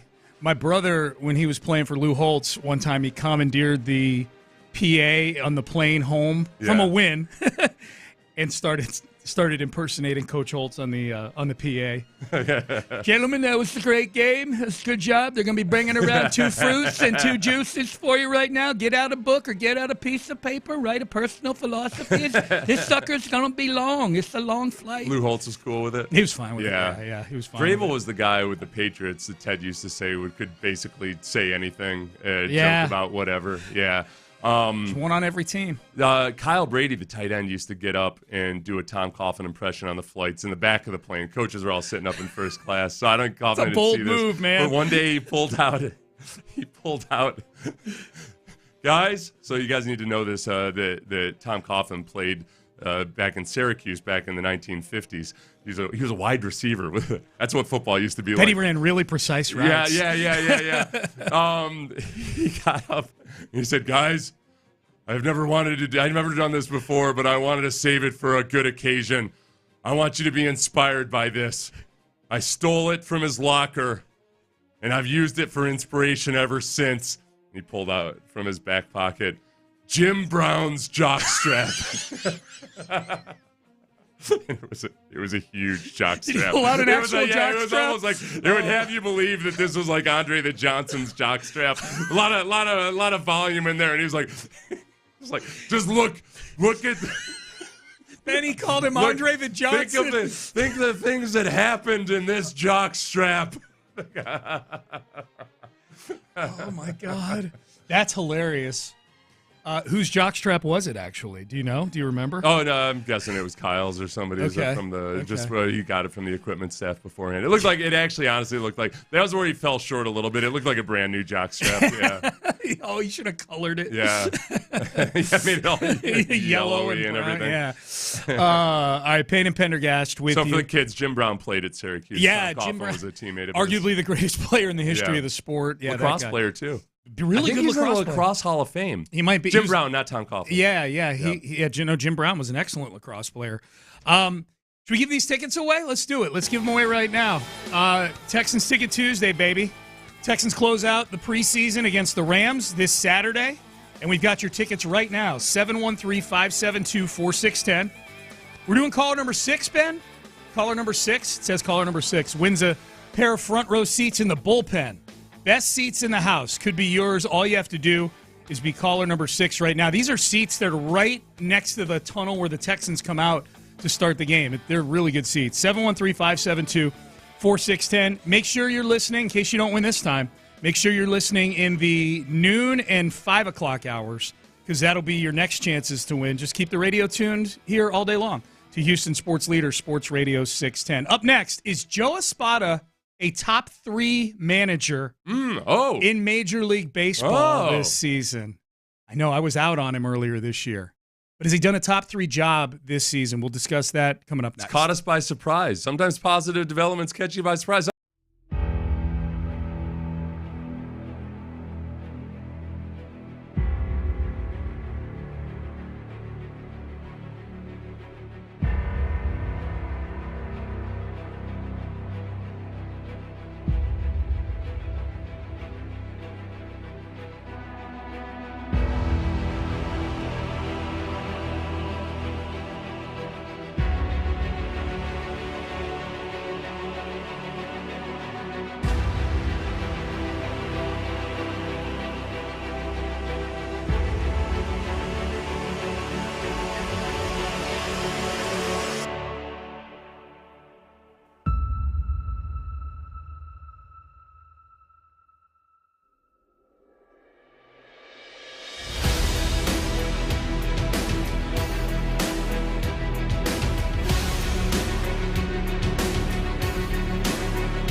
And I think they thought because of that, they figured, well, if we manage him right, then he's still got that in him. So it ends up, if he had played well in September and the Astros had won the ALCS or something, maybe I'd feel differently about it. But looking back on it now, it was all for naught.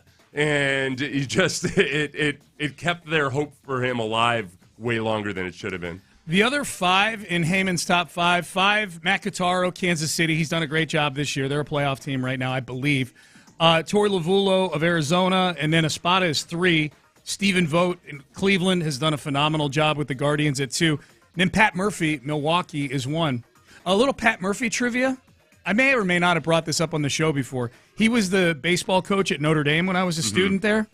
My freshman year, you were a freshman back in 1987 at Notre Dame. You had to take gym. Oh, yeah. You had to take PE. We did, too. I think they should probably still have that. Do you think? At a lot of places, Okay. yeah. I was a little surprised when I got to college and I had to take – I didn't have to take gym as a junior and senior in high school. And now I'm a freshman in college. I'm having to take gym. Pat Murphy was my gym teacher. Oh, really? Yeah. Was he a good gym teacher? He was an awesome gym teacher. He was fun, man. He was cool. Did you have to? No, you took gym. Like it wasn't like a specific. Like you're going to take one. Like we had the choice. I didn't have to because football counted as my PE requirement. But you could take like rock climbing or like we didn't have anything that kayaking exotic. or something like that. We went to the facility that had the actual gymnasium in it, and there were like 3 choices. We could play dodgeball, we could play some combo kickball thingy, or jog. Run around the track. Did you guys have to pass a swim test to graduate? I don't remember. I don't think so because we only that was one of I think because it always gets pointed out to me. Yeah. People mock it and laugh at that. At Cornell, you have to pass a swim test to graduate. It wasn't part of PE class. Right. At some point in your 4 years there, you had to go and swim like 4 lengths of the pool. And I still to this day feel like that should be a requirement at every college. You know how many people drown? Yeah, no, you're right. It's the dumbest thing to drown. It's the dumbest. Not always the dumbest. Sometimes it's just something awful. But if you don't know how to swim, it's a hazard you shouldn't be walking through life with. CPR and swimming. Yes, they should teach. It's the 3rd leading cause of unintentional injury death worldwide. There. Seth's there's only one college in America that cares about you. It's Cornell. The football players had to take gym at Notre Dame. I remember this because Ricky Waters used to stand shirtless in front of the mirror staring at himself after gym class. And I remember one of my buddies walked up to him and said, "Hey, Ricky, why do you do this? Why do you stand in front of the mirror?" And he looks at me and goes, "It makes me feel good." That was great. He would go on to have a near Hall of Fame career in the NFL. I wish I had an ego like that. Well, and the physique to match that. That's a whole... Ricky was off the charts, man.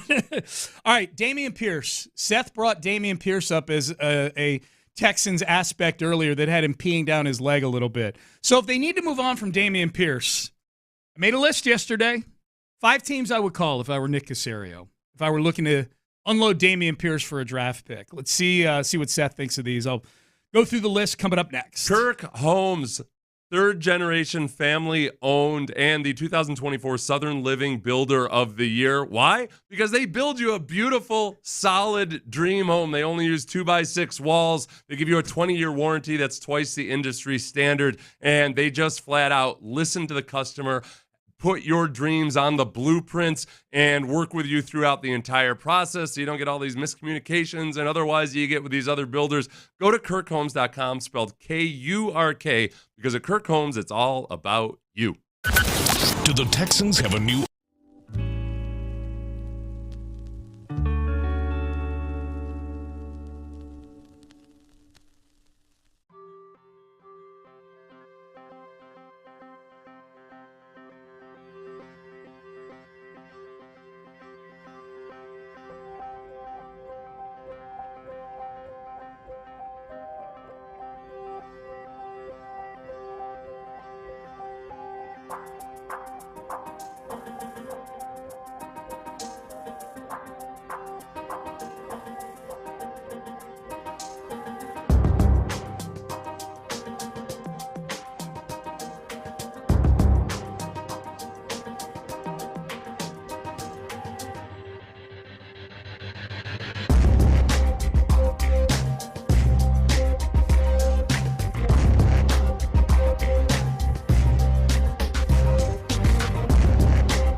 FM HD2 Houston. Insider access, exclusive content. Sports Radio 610. The Texans play here. An Odyssey sports station.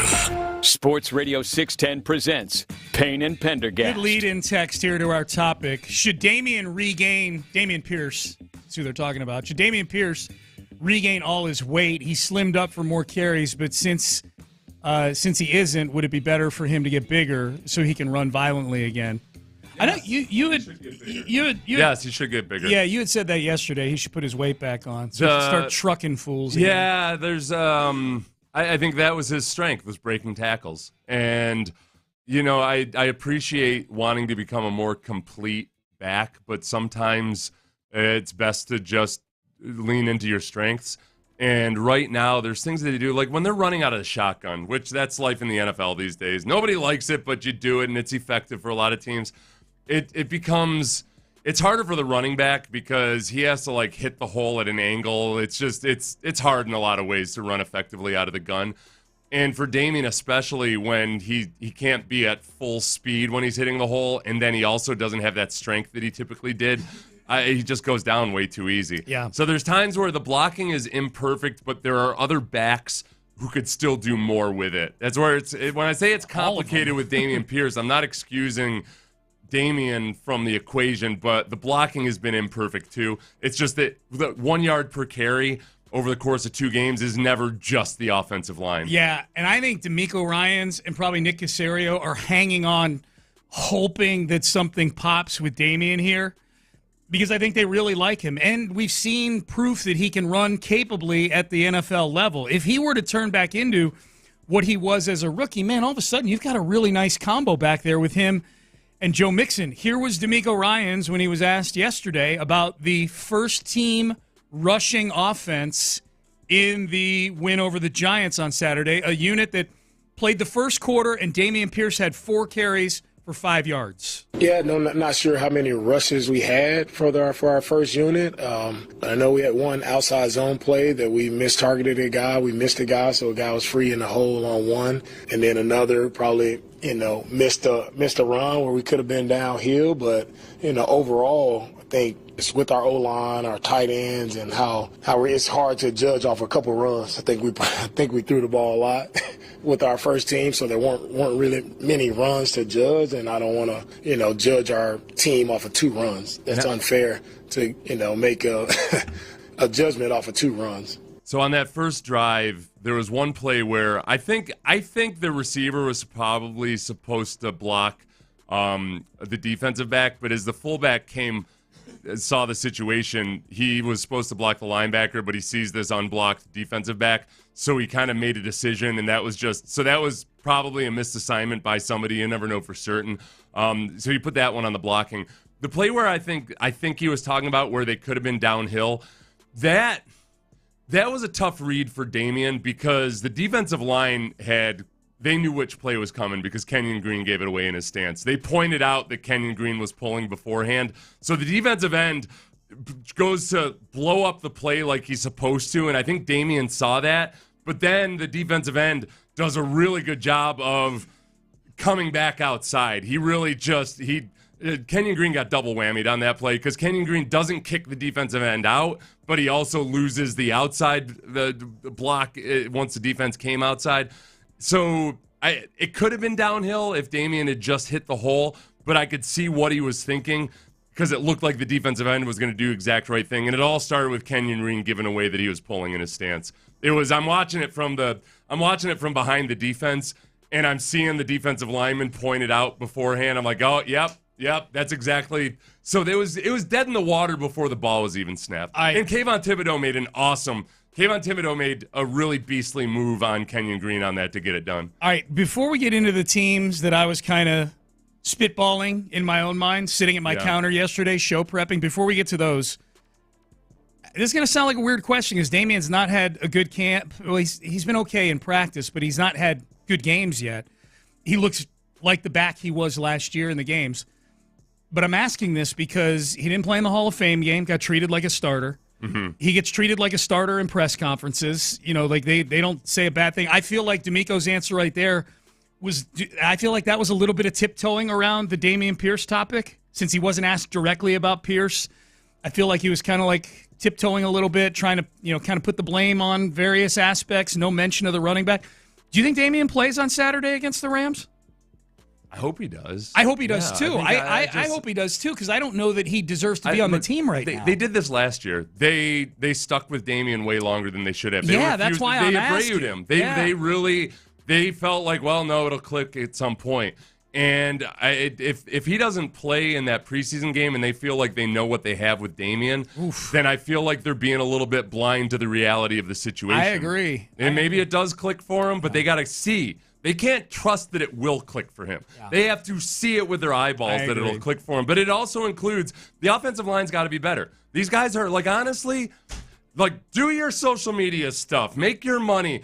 All of that. Great. Accept all these pats on the back. They are not run blocking like road grading dogs. Nope. They are not that. None of them. They are not those guys. And some of it's because of youth. Like Kenyon Green, that play where they could tell that he was pulling, that's a youthful thing. And that veteran players do too. Veteran offensive linemen, sometimes you have tells on them. But they're not blocking the way you need to block if you want to be a genuinely elite offense. Yeah, and they're committed to this group. Yeah. I mean, the three vets on that line all have long-term extensions. Mm-hmm. They're all starting in on 3-year extensions. You committed a first-round pick to Kenyon Green and a second-round pick to Juice Scruggs. You've invested a lot in a group that might not be good at run blocking. Yeah. In an offense that's predicated on running the football. Yeah. Somebody earlier said I was crazy to think that Davis Mills could ever command a second-round pick.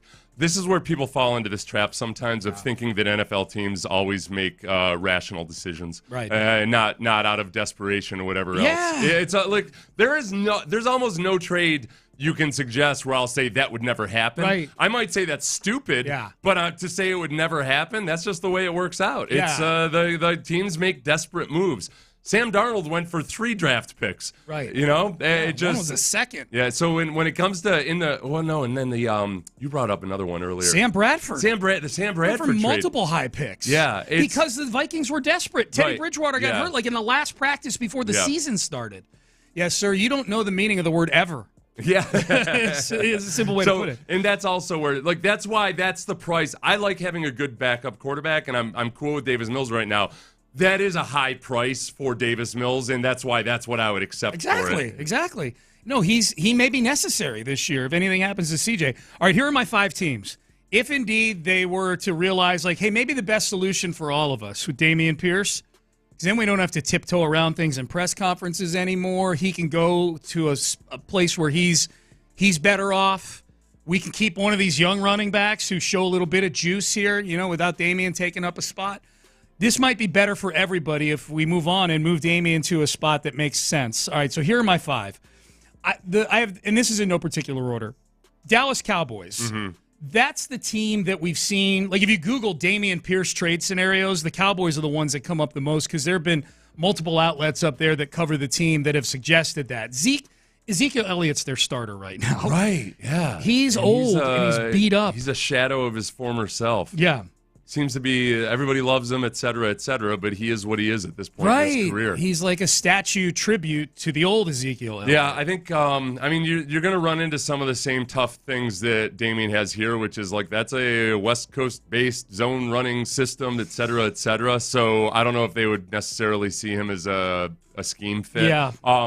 I don't know, but they might want to take a flyer on him. Yeah. I think there are a lot of teams out there that probably I'm talking a 6th-round pick. Right, yeah. No, that makes sense. They're desperate for a running back. Yeah, just depth chart issues. Or depth, yeah. Yep, depth chart issues. The New Orleans Saints, they popped onto my radar yesterday when I saw this tweet from Jeff Duncan, who covers the team. The Saints need some juice in their backfield, just not a lot of explosiveness back there right now, which might be why we're seeing so much of Taysom Hill as a running. They're running Taysom Hill a lot, out of I formation backfield stuff. He's the most explosive runner on the roster right now. So they've got Taysom Hill playing a ton of running back, which is not ideal, even though he's done a good job. And Alvin Kamara is agitating for a new contract when he's 3 years removed from being the Alvin Kamara that deserved the contract that he's on right now. In whatever stage of development that the Saints are in, it's always a little bit murky. They they can maybe take a guy that they think has uncaptured upside. Yeah. And maybe restored to what he was. It might make sense for him there. Yeah, the Saints are my second one. The Rams I put on the list because you and I texted about this yesterday. I'm following your lead on this one. Right. Well, because a lot of people say, well, don't they run the same system as the Texans? Well, they do. They actually run a lot more old school gap scheme than they do zone running these days. And they might look at Damian as a guy that they think, okay, well, we can block better for him. We can get the best out of him. And this is what's key. They're going to have lots of FaceTime with the Texans over the next few days. Yeah. They're going to have one combined practice, but they'll be in town for a few days. And I think there's enough common ties between these coaching staffs and front offices that the Rams can take the Texans at their word when they just absolutely gush about Damian as a person. For sure. And there might be a little of oh, okay, well, there's something here. Meanwhile, I'm looking to see how Cam Akers acts when he's around Sean McVay. Yeah, there's Sean a lot McVay publicly kind of hinted that he wasn't happy with Cam Akers, tried to trade him for 2 straight years. Yeah. Because they tried to trade him in 2022, couldn't do it, and it was open. They were open about trying to trade him. Yes. Basically, Les Snead, the GM, at one point just flat out just kind of threw shade at his work ethic. Yeah. So there was rifting there going on at some point. We had him on the postgame show. Clint and I did on Saturday. I found him to be delightful. I think that with Cam Akers, there might be a classic. Okay, he was a younger player, and whatever. We see this all the time. The Lowry trade is the classic that I always think of in sports, where Kyle Lowry basically said after he got traded to Toronto, no, they wouldn't have gotten this version of me if I had stayed in Houston. Yeah. I needed that kick in the butt to kind of grow up and realize. So it does happen quite a few times. That second Achilles probably does it to you also. Oh, crap, I better. Dose of reality. I got to play nice. Yeah. I don't have any of these left. Yeah. I'm out of Achilles. I'm no scientist, but I'm really pretty sure mad. I was really mad at myself that I didn't bring up salamander tails with him in the I post stopped game. with the salamander tail analogy because I think enough people don't get it. Yeah. So kids, salamanders, when you cut off one of their limbs, it grows back. Yeah, they're like, nice try, But it's bro. also super easy to cut off one of their limbs. Yeah. You can use safety scissors. So I felt like that's what Cam Akers' Achilles tendons are like. Super easy to tear, Right. but then they grow back on their own. Amazingly fast. Yes. Yeah. 2 more teams. Baltimore Ravens. Damen Pierce. Maybe on a team that run blocks from now until the end of time. Okay, you know what? And they like having, I know they have Derrick Henry now, but they like having multiple backs they can throw at you. Dude, he screams Baltimore Ravens, actually, from a personality standpoint. Reclamation project. It's just the old school. I think Baltimore would get him. You're like, there needs to be some team that has the equivalent of the Astros pitching staff or pitching analytics, where they have that meeting with them at the beginning, the 1 hour meeting. That's where the Ravens. They need to get them. Be like, look, man, you play better when you're 10 pounds heavier than what you are right now. Right. We're gonna put you up here. It's gonna be a 1-2 play. You can come in relief of Derrick Henry and 8 be off carries to the a game. races. 8 to 10 carries. Lamar Jackson back there. Okay, good. So you agree with the Ravens on that one. Last one. Las Vegas Raiders.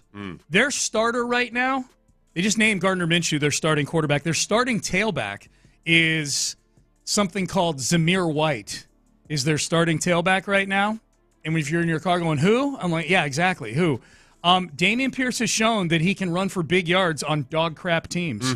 He did it for the 3-win Houston Texans Feels back like in an 2022. Antonio Pierce type of guy, too. A little bit, yeah. Good point. Yeah. Remember Josh Jacobs kind of talked a lot of smack about the culture there with the Raiders this offseason. Yeah.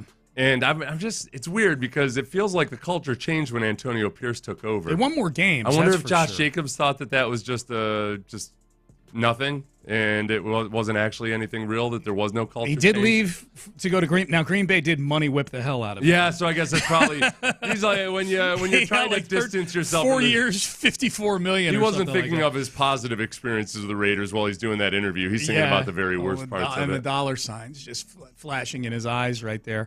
So the Raiders, I think, would be another one I would call. But I think there's no shortage of teams that, hey, man, it's a day 3 pick, or maybe one of those trades where it's Damian and a 6th for a 5th or something like that. Yeah. I just think Damian needs a change of scenery. I don't think it's going to happen for him here, what they're envisioning for him. Someone said maybe he's just Steve Slayton. Slayton was the opposite. Slayton actually had his huge year in 2008 and then came back looking hefty as hell. Oh, so body change, but in the different direction. The other direction, yeah. Like Slayton came back because Slayton was a smaller guy. Yeah.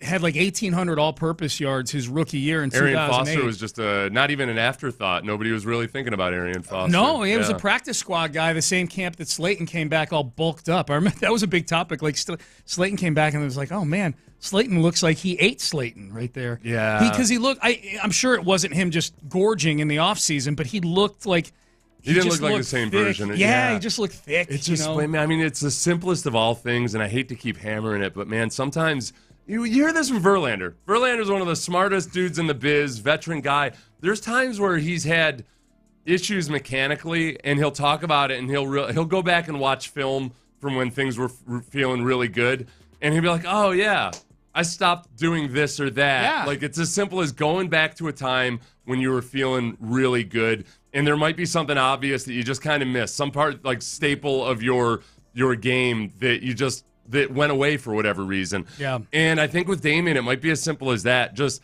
go back to when things were really good, back in when you were breaking tackles and everything.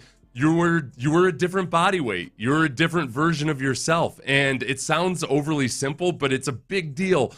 10 pounds is a huge difference for a running back. Oh, yeah. The way you move, the way defensive linemen feel this. Like, you can feel 5 pounds sometimes. Yeah. Depending on what scheme you're in, you can be like, well, I don't know, 305 just doesn't feel right. I think I feel better at 310. And that's with a defensive lineman. Yep. So for running backs, it can be an extreme factor. Thanks, Seth. Now, there's a text. Thanks, Seth. Now my crazy daughter is going to go out and try and cut off salamander tails. Well, it's not, as long as she does it in a non-psychopathic fashion. Like, she doesn't do it in a ritualistic confined fashion. to the tail. Just don't cut their heads off. Yeah, it doesn't mean they're serial killers. Right. It's just she's a scientist, a budding scientist. Future bio major, man. All right, I think we need to start doing this on the regular, maybe Tuesdays about this time. You've talked about this, the Petty Cast. No show can get more petty than Payne and Pendergast. And we got a handful of people from over the weekend, mostly around the NFL, that we got to get petty about. Whether it's people giving them their flowers or whether it's them just not living up to the hype, Pettycast is coming up next. But first, West Point Lincoln. I will never get petty about West Point Lincoln, man. Chris Poulos, the owner, Ryan O'Kane, the GM. Man, Ryan, I was talking to Ryan the other day, and he said, man, make sure your listeners know if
SportsRadio.com/free. Sports Radio 610 presents Payne and Pendergast. All right, let's do this. There's a lot of chatter going on around the league about certain players.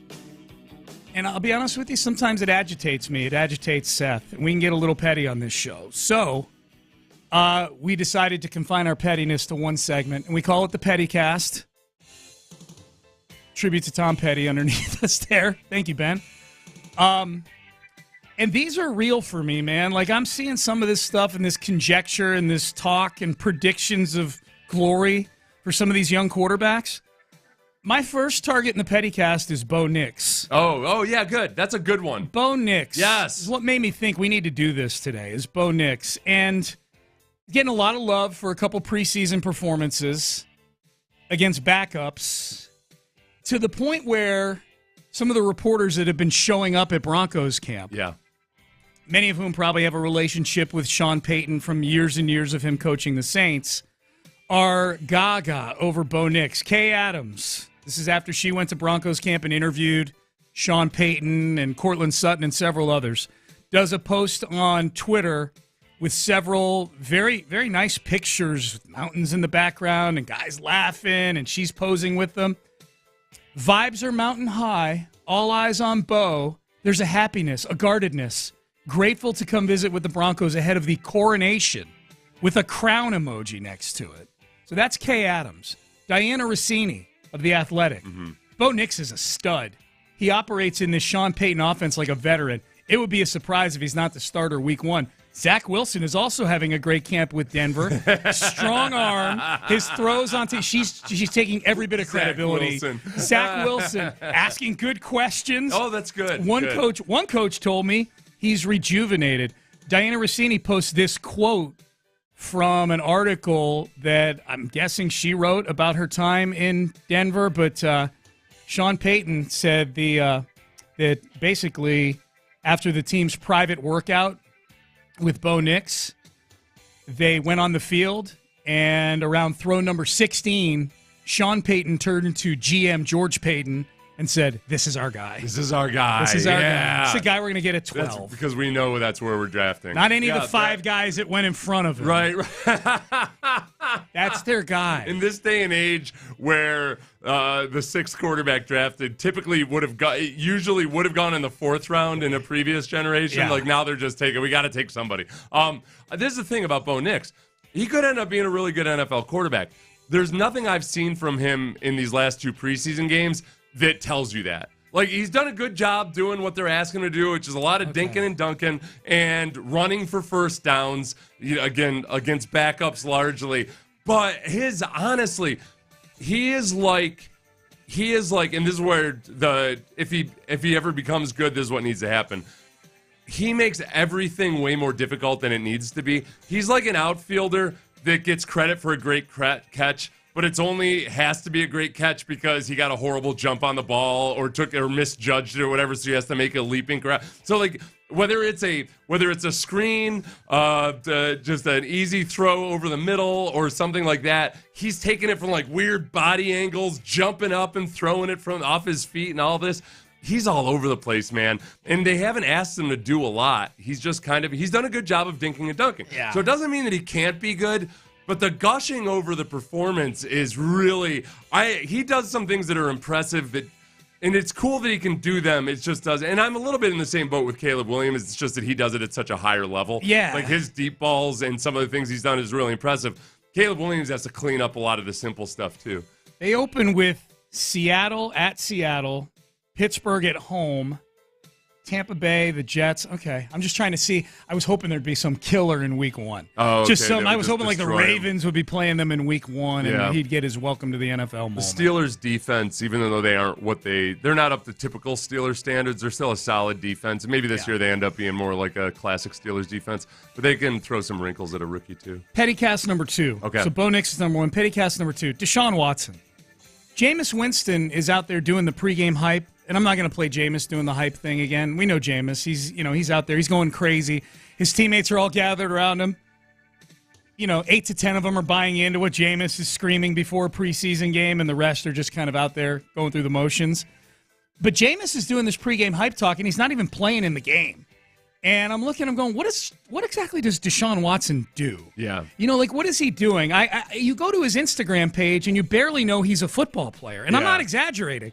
Go to his Instagram page, and I would say, and I'm being generous, 15 to 20% of the posts have something to do with football. I think it's closer to 10. Like last night, he puts up a 5-picture slideshow with his new car. He's got a slideshow 2 days before that and some new clothes that he got. Yeah. He's always got stuff with, is Jilly his girlfriend's name? I don't know. Jilly Aeneas or whatever her name is. Yeah, got a lot of posts with her. You barely know Deshaun is a football player. Not our problem. Yeah. There's one thing I know about people up in Cleveland. It's that they really respect a guy showing off his Maybach. That's they're like, I don't know, man. I don't know if this is the guy for us or not. I told you this. I like to, poke my beak in on other stations around the country when there's stuff going on. Cleveland is one during football season I love to listen in on because, their problem's not our problem anymore. They were going through the whole process, the segment I was listening to, their afternoon show, of trying to rationalize all the lawsuits again. All the stuff they were probably doing 2 years ago that good play from Deshaun was supposed to make go away. Yeah. They're doing that again because he hasn't played in the preseason yet. He's not going to play probably until week 1 of the regular season, and he hasn't been good. Reportedly hasn't looked like he has a deep ball at all. Right. He's coming off of a $64 million cap hit. Right. Yeah. That's but I'm always torn on this because I do feel bad for Browns fans. I know you don't. Because why? Oh, because you did your national show and you every week had to take because you were skeptical of Freddie Kitchens. Yeah, and I was right. Somehow just because you let your rookie quarterback handpick his offensive coordinator to be the head coach, and Freddie Kitchens, you were skeptical of Freddie Kitchens, and Browns fans would call in and tell you what an idiot you were. And every I'm still day. petty. Yeah. Okay, so the Browns fan base can go die in your minds. Especially in this segment right now, where we're intentionally being petty. The next one, Aaron Rodgers. Have you been seeing some of the blurbs from this Aaron Rodgers book that's out by Ian O'Connor? I've seen Greg Jennings go back. Greg Jennings. Nobody blasts Aaron Rodgers more than Greg Jennings. Yeah. This is pre-vaccination debate, everything else like that. Greg Jennings not a fan of Aaron Rodgers. No. And it seemed like I was watching it on Nick Wright's show where Greg Jennings was kind of trying to grill the author about some of the positive things he said about Aaron Rodgers. Yeah. So it's a pretty positive book, I take it? I think it's a little of both. Because Ian O'Connor interviewed Aaron for it, but he interviewed a lot of family members and things like that. They talk a lot about why he got sideways with his family. Yeah. Premarital sex with Olivia Munn, supposedly, is the reason for that. That's why they were upset with him? Yeah. They're like a very Christian family. Are they? Oh, okay. Apparently, yeah. So they were upset with him over that. How'd they know they were having sex? I don't know. Good question, Seth. I wonder if they think Olivia Munn's the one who corrupted Aaron. It sounds like they thought she was a harlot. I think something. Maybe, yeah. Okay. I think maybe there was some of that. Yeah. So, anyways, the reason I'm getting petty is Florio decided to, in an article, relive the chapter where Aaron Rodgers slipped in the draft in 2005. And I'm not going to lie, I had fun reliving it as well. I know Aaron Rodgers has gone on to do great things, make hundreds of millions of dollars. And Aaron Rodgers, if financials are the whole thing, he's got scoreboard over me and millions of others. But I didn't realize, John Gruden had the 5th pick in the draft that year with the Bucs. And according to Aaron Rodgers, he had given Aaron Rodgers a promise that we would take you if you're there at 5. Instead, they took Cadillac Williams, the running back. And then the slide was on for Aaron Rodgers. That was fun to relive. There were 3 running backs taken in the top 5 in that draft. Ronnie Brown, Cadillac Williams, and Cedric Benson. Oh, boy. All taken in the top 5. That was a different time and place, man. Yeah, was that the nail in the coffin? And when people realized, oh boy, we've hit rock bottom here. I mean, it was getting close, right? 2005. Who's the best of those 3? Cedric Benson? In their NFL careers. Yeah, I don't know. Maybe Texans legend Ronnie Brown, perhaps? I'm not sure. Yeah, I don't think it. Cadillac Williams probably had the best individual seasons. I don't know who had the best career. I'm not sure. Yeah. But anyways, it was fun to relive Aaron Rodgers having to sit there like a dope in the green room. Last one, Devontae Adams. This is the petty cast here. We're getting petty. The Raiders just named Gardner Minshew their starting quarterback. Journeyman as it gets, Gardner Minshew. He's on his, 4th team now in 5 years. I will never forget Adams feeling like he got over on everybody because he, A, got paid, and B, got to come play with Derek Carr. That's right. And he got to play. Also, C, got to play for his childhood team, the Las Vegas Raiders? The Las Vegas Raiders. Okay, so he was so in love with the logo. Geographically didn't exist until 3 years ago. Yeah. Yeah, so I will always be petty about that. I always point and laugh at Davante Adams like, you thought you were getting over, and now you're playing for Antonio Pierce with Gardner Minshew as your quarterback. Have fun with that. I saw Davante Adams on a podcast the other day. Doing what I hate, and I hate these podcasts do, is guys start giving away trade secrets way too easily. But he'll talk about how he'll be on a comeback route, and if he can tell that the ball's not coming to him, he'll turn it into a double move, even though he knows he's not going to get the ball, to put it into the brain of the defensive back that he just got beat on a double move, so that later in the game he can hit that comeback and he's going to have more cushion because the defensive back thinks he got torched on a double move earlier that wasn't actually even part of the play or wasn't going to make a difference or anything. That's pretty good. It's pretty good. But you don't have to give that up. That's what I don't know why they do this. Why they give their secrets away. Carry it to the death. Man, I'll see defensive linemen talk about tells that they know of offensive linemen. I'm like, why? Why are you not just screwing yourself, but the brotherhood? What are you doing? Why? Are you talking about on the field after the game too? You see some guys talking. Yeah. Why would that New England guy tell Coach up C.J. Stroud what he saw on that play? Yeah, keep it in your satchel for later. Yeah. For next time you see him, man. Absolutely. I think sometimes guys assume that other guys will figure things out, so you might as well tell them anyway. Where no, Steve Hutchinson was an awesome is he in the Hall of Fame, Steve Hutchinson? Good question. The very, very good offensive lineman. He had a little bit of a tell for a long time in the NFL, and other defensive linemen would tell me, but you don't go on we didn't have podcasts. You don't go out and broadcast it. That was a really good player that nobody, that didn't realize he had a tell for years. Steve Hutchinson, Pro Football Hall of Fame and College Football Hall of Fame. Yeah, he was awesome. He had a little bit of sometimes he would, if I remember correctly, he'd kind of twitch his hand right before the snap. So you could tell whether it was on one or two. You just look for his hand twitch. You played against him when he was a Seattle Seahawk. What probably. year? He was a Seahawk from 01 to 05. No, I don't think I ever played against him. I just knew about the deal. Gotcha. Maybe in 05. I think he was injured in 05. Whatever. Then he went to the Vikings in 06 and 2011. Yeah, Steve Hutchinson. All right, Payne and Pendergast with you. No, I remember. I think I played against him in 05 because I found out about the tell after the fact. And somebody, I wish I had known that back then. Yeah. All right, Payne and Pendergast with you. The new world of college football that we live in. Wait till you hear this cut from one of the more quotable college football coaches, but this is an indicator of the new world that we're in. Is this taking away at all for you from college football this coming season? That's coming up next. Men's T Clinic. If you, I talked about them earlier.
Live from the Twin Peaks studios, Sports Radio 610 presents Payne and Pendergast. All right, Payne and Pendergast. College football starts up this Saturday.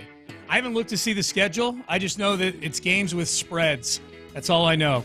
And, it starts up this Saturday. Now, there is a Texans game this Saturday, so I will not be able to sit in my my little lounge chair and watch college football, at least till I get home. Game this Saturday? 6:30. It's against the Rams, Seth. They play Are you and the I Rams. doing a pregame show We again? are at 9 o'clock, yeah. What would I do without you? Be ready. Yeah. It's going to be hot again. But college football gets started this weekend, and, man, it's a brave new world of college football. Transfer portal, NIL, schools having to actually pay players now, not just NIL. Like, the schools are on the hook now for some money to these guys because of the huge media rights deals. But certain coaches handle it a different way, and Mike Gundy's a little bit like the Texans used to be under Rick Smith. Remember the Texans would not negotiate any contracts during the season when Rick Smith was the GM? Season starts, that's it. We don't talk to you till after the season about contracts. Now so weird, college football coaches have to do this. This is so strange. Here was Mike Gundy being asked about the new world of college football we live in and how he's having to handle that. That's what I told the players. There's no negotiating now. Portal's over. And that part is fun because there's been so much other stuff going on that's been hard to really focus on football.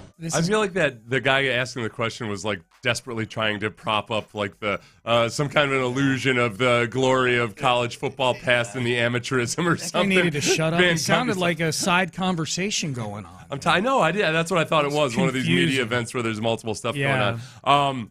Yeah, dude. And this is where I'm torn 100% and have been for the last several years on all of this. Like, for the longest time, there has been something substantially un-American about the way college football was set up because that I didn't figure would really pass the test once it got to the Supreme Court, because it was a situation where because of the money involved, especially coaches making the kind of money they were and everything, it was becoming much more of an employment situation. It was harder and harder to say, well, guys are getting fair compensation in the form of their tuition. It's all, everybody's happy. Things had just blown way up. And yet at the same time, I don't like where it is right now. It was something I feel that legally and honestly, like without beating my chest and carrying a flag around, if you believe in free markets and ability to get paid for what you're worth, the old setup wasn't right. And yet I don't like this. I feel like if the NCAA had been more proactive in trying to transition into having some kind of structure, some kind of, actual formal negotiations with a players association or something, maybe it would be different. But it just, you know what it feels like? It feels like the early days of capitalism in the former Soviet Union, where just nobody knew what the hell, like, what are the rules? It's a wild west. And you see what happened with Russia. They reverted back to an autocracy, basically. It hasn't been smooth in a lot of regards for Russia. No. It's hard to establish a free market all of a sudden. Yeah, from scratch. Just in the blink of an eye. And that's how it happened. July 1st, 2021.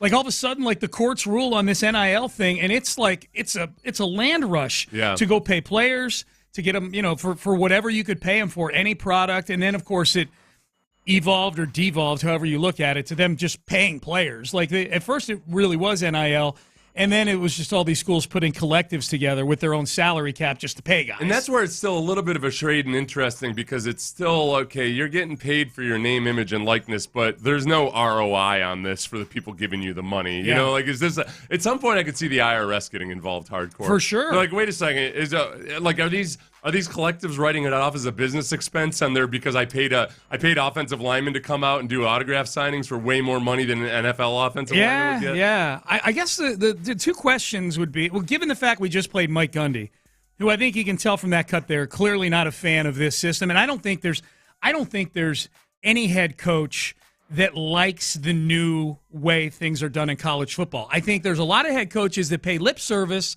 to that. Now it's fair for the players. They should be getting paid, and they're probably being honest with that. Yeah. If you are being honest, like, this was free labor. I mean, scholarships to school, whatever, but this was a business that had a cost basis for the most important labor of zero. Yeah. In terms of salary. So that's not sustainable. But there's no way that any of these coaches, especially the older ones, and Gundy's been around a while now. He's not a man, I'm 40 anymore. He's a man, I'm 55 now. You know, he's so these guys didn't get into college coaching to have to worry about managing salary caps and fielding calls from actual agents. It's a whole different job. It's different. It's 100% a different job. Yeah. I feel like, and add the transfer portal into it now. And when Saban was complaining about it, or even I didn't feel like Saban was complaining as much as just saying like this is a completely different job than the one that I had for years. I understand that sentiment. Usually I don't like it when Saban gets up and whines in press conferences about rule changes or anything like that, but I could totally see guys that had spent their entire career doing that and also profiting, making $10 million a year while everybody is locked into minimum wages on your employment base. Yes, Yeah. But it is true, like that there's not, for the coaches that really do want to develop young men and have some kind of a collegiate experience, it just, at the big time programs at least, it doesn't feel like it's that at all anymore. It doesn't. And now the other big question, because I know the answer to the question about what the coaches think about it, they don't like it. But they're dealing with it because they still get paid a lot of money. Like, heavy is the head that wears the crown. I think the other question is it affecting the popularity of the sport? And the fact of the matter is there's more people watching college football. Yeah. There's more people buying tickets. Like I saw a tweet the other day that viewership is up, and a lot of these big schools, like ticket prices and ticket sales are up 40% year over year. I think this is a thing, because it's funny. I'm old enough that I was right at the age when free agency hit the NFL, where I was sitting around with my dad and his friends just talking about how it was going to destroy everything, Right. and they hate it, and this, that, the other. They all still love football. And what it does do is it provides every fan base a glimmer of hope that, we could actually, because in the old days, you were married to your draft, and those are the guys you were going to have on your team for the next 10 years. And if you were down in the dumps, it was really, really hard to dig your way out of it. Where now, I think in any given year, people are seeing marquee names come to their program, and there's a chance that we might do it. At some point, theoretically, it should even out the playing field, but I don't know how much. There's going to be a very uneven playing field between the big money programs and the lower money ones. I think the fact of the matter is there are diehard college football fans out there that are going to be a fan of the sport no matter how it's structured or how it's executed or whatever. They're just going to, if they don't like something, they're still going to watch college football. I think this version of college football to NFL fans and maybe weren't college football fans feels a little more like the NFL. Yeah. With the transfer portal being the equivalent of free agency. That's what happened with the NFL. While all your dad's friends were wringing their hands over this being the ruination of the sport, what did the NFL do? They essentially created a miniature season out of it. Yeah. With free agency. They created content out of it. I mean, it took several years from the time free agency became a thing. And I think you see that in college football now. Like, there's a portal tracker, and I guess the thing that's still making it, like, at least in the NFL, you've got the Players Association negotiating against the NFL, where in college football, it's more about how does this play out in the legal system. Thunderdome. That's where it's a little more Wild West than all of that. And to try to put structure into it feels almost impossible right now. Yeah. You guys text message, you get a lot of texts on this. You guys keep saying zero labor cost or minimum wage. My daughter's a junior in high school. We're visiting schools, and the Tulane, Rice, Miamis, etc., the cost of attendance is $90,000 per year per student. And that's fair. Right, it's not zero, but controlled. It's there was no controlled. market for labor, and like the best player in college football is getting paid the exact same or whatever the tuition is there, equivalent to pretty much the same price. And their cost to accommodate that kid ain't anywhere close to 90. That's retail. Yeah. Like the cost to the school to plunk that kid down in a class, feed him in room and board is probably like a third of that. They're paying wholesale prices for that commodity. If that. So, yeah. No, trust me. I had 3 in college. I get it, man. Seth's got a kid in college as well. So we understand that part of it.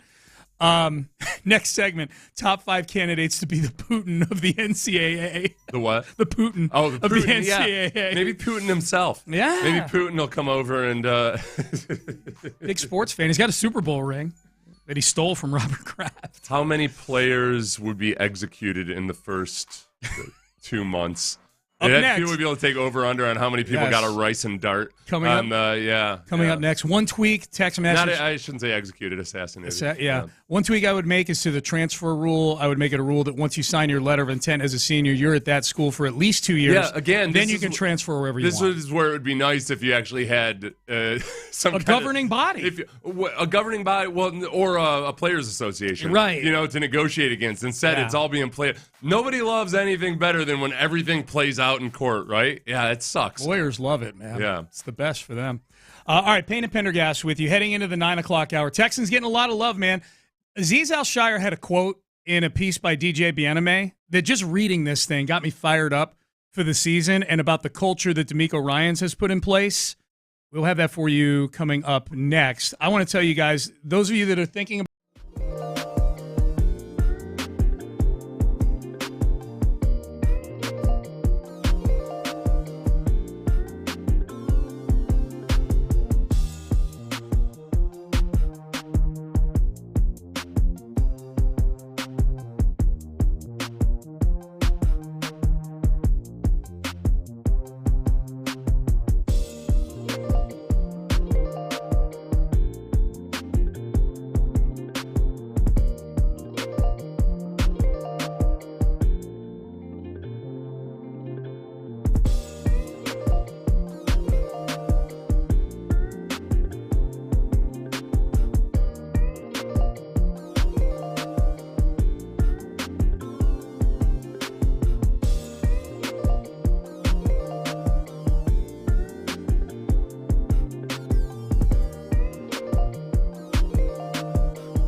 Odyssey Sports Station. Sports Radio 610 presents Payne and Pendergast. Payne and Pendergast with you into the 9 o'clock hour. We go here. Am I allowed to drink at the VFW? I don't know. If you, I don't think. Do you have to be a veteran to drink? My wife's there? hometown. The only bar is a little VFW, but I think people go. I think you can be. I think you can be a member. Okay. Like if one of the veterans sponsors you or something. It's text in everybody. Someone 35724. You're a veteran. Text in, and in advance we thank you for your service as well. Yes. Yeah. I'm not trying to steal valor or anything. No. I'm not gonna walk in and be like, I was a 3-star general. Now give me a drink. I'm telling you what's going to happen. You're about to get invited to like 5 VFWs in the Houston area. I can't keep up with those guys. Just telling you, that's what's about to happen. When you wanted to do Krav Maga earlier this year, Krav Maga or Krav Maga? Krav Maga. Okay, so I had it right the first time. You had several invites to go in and do that if you wanted to. I'll go hang out with the veterans, and they'll be telling their stories, and I'll be like, oh, yeah? Let me tell you about the time we didn't have Gatorade for almost half a practice. It was pretty rough. I was down in the stuff, as they say. Yep. You got way better stories than I would have in there. Yeah. At least did I tell you about the time they ran out of paper in the printers back in the day when I was in sales? Did I tell you about the time that there was a client that said they were going to do business with me, and then they didn't? Yeah. And it was really hurtful. It was hurtful. The customer was really mean to me. He was mean to me. He told me one thing. Drill sergeant stories, but Did another, This guy said he was going to buy something. Yeah. Jerk. Louis Riddick again, man. Louis Riddick off the top rope on behalf of the Houston Texans, man. Yeah. A man that could have reason to have sour grapes over the Texans because he was, he was talked about as a potential GM candidate. Could have been a petty cast. He could have petty casted the Houston Texans and been very petty about that. He was, as Seth said, he was in the running to get the job that ended up going to Nick Caserio. I think most Texan fans are very happy it played out the way they did because the Texans are on their way to good things. But Louis Riddick, man, I almost feel like he's got a spiel now about the Texans. Mm-hmm. This was yesterday on one of the morning shows. I think Get Up or First Take or one of them, man. Louis Riddick, they were talking about the Texans again. They were talking about teams that can challenge the Kansas City Chiefs. Here was Louis Riddick. Here's the key, though, for me, why they're going to take the next step. DeMeco Ryans is one of the best leaders we've ever seen in the NFL. He's one of the best leaders in the NFL as a player. He will go down when it's all said and done as one of the best head coaches in history in terms of his leadership ability. The guy commands everyone that he comes into contact with. Not in a threatening way, not in a I'm bigger, better, stronger than you way, but in a competency way. You feel his competence. You feel the impact that he has on you in terms of how he makes you feel. And he's doing that for that franchise. I would have not bet on the Texans to be as good as they were last year. I would have bet my whole life savings on it and lost everything because I underestimated wrongfully just how strong that man is. The Texans are for real. And even though everybody knows they're coming this year, they're still going to do what they need to do. Dude, that sounds almost exactly like the quote we played from him last week. Like where DeMeco is one of the best leaders in the history of football. Feel his leadership. And it's tough because, you know, how I felt this way when I was talking about DeMeco, and people had understandable objections, like valid arguments about hiring a defensive coach. I get that. I philosophically differ with people. But as far as when you hire a head coach, I think first and foremost, You can't worry about whether he's offensive-minded or defensive-minded. First and foremost, you want to know, A, is he a genuine leader? And it's hard when you're hiring coordinators to know for sure because they've never been in that role before. These days, most guys have not been a head coach by the time they get elevated to be a head coach in the NFL. And when I would endorse DeMeco and his personality and his leadership qualities, it's hard to explain or expect people to believe you because it just sounds like the things that people do say all the time. And you gotta, and then, so I was put in a position of almost feeling like I had to grab people and shake them and say, no, you're not getting it. It's real this time. It's real this time. He's just different when it comes to all those harder to define elements, whether you want to call it it factor or what have you. The one thing I was thinking about the other day was with DeMeco, when he starts getting some of the tests that you have as a head coach, a down season or a season where you don't meet expectations.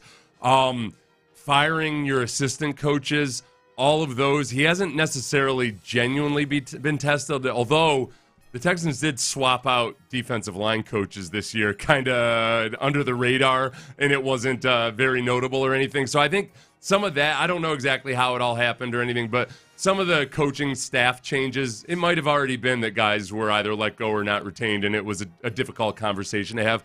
But those are the things that guys that have never had to do that before are now in a position of having to do, and you just never know how they're going to react and respond in those situations. Think about previous Texans head coaches, and not Lovie Smith and David Culley, because they themselves got fired after a year. But go back to Bill O'Brien. Like, Bill O'Brien's probably first big test like that was having to fire George Godsey. Yeah. Someone who he had history with, and he was an offensive coordinator for an offense that wasn't doing anything. I think back to Gary Kubiak. Like, his first big one was probably twice, where he fired Richard Smith, and then he fired Frank Bush. You know, he for 4 years, till they got, or 5 years maybe, till they got Wade Phillips in there, could not find a defensive coordinator. Right. That was his big challenge. Right. You know? Right. Yeah, and it was. Miko hasn't had that yet. You're right. I think, well, you talk about the hazards of hiring a guy based on a coordinator. I think that Kubiak had to grow into the role of head coach, because I think he was very much involved in the offense and wanted to. It always felt to me like, he wanted to be able to just have a defensive coordinator who handled the defense and everything. And just over time, you have to evolve into that guy that is the motivator CEO, and the driver of the entire team. Yeah. I feel like D'Amico's there. Yeah, I think so. I mean, I know he's a defensive guy and whatnot, but I feel like he's there. I think part of it is that just really encouraging an atmosphere where the offense and the defense are helping each other by talking nuts and bolts about it. It's notable. It's really notable to the degree to which they do it, because it's not always like that on NFL teams. And I think then it just happens. It happens naturally because everybody's involved on the other side of the ball. The defense is competing against the offense, but also trying to give their tips and their recommendations for how they could be doing things differently. So it naturally happens that way. How about this quote from Azeez Al-Shire? If you're looking to kind of get a feel for what the culture has been established here, what it is, the article, it was by DJ Bieneme, had an article just talking about how D'Amico's attitude and ethos have rubbed off on all aspects of this team and organization. Here was what Azeez Al-Shire said in this article. He said, everybody can't just play here. You might be a playmaker, but if you're soft, you might need to go somewhere else. You might make it in the league, but you won't make it here. There's a standard. If you're not reaching the standard, you just won't be here. There's been plenty of great players, but some don't play the style that we play, and that's okay. You'll have a job. It just won't be here. Yeah. Get with it or get lost. End quote. Yeah. It's fun. It's a lot more fun if you can win a Super Bowl and then talk that way. Yeah, for sure. But I believe it. I believe that that's true. It is what it and looks like defensively. Right. With this Now team. they just got to deliver on it. Yeah. So that was pretty cool.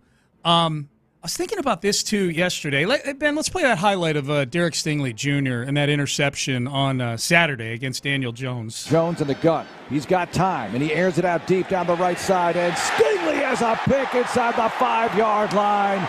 Derek Stingley Jr. with the interception. There was no way he was going to be denied the pass intended for Jalen Hyatt. When J.J. Watt was an elite player here, when he was winning Defensive Player of the Year awards, and I'm not saying Stingley is at J.J. Watt's level yet, but he's got that type of potential to win a Defensive Player of the Year and be a multi-time All-Pro.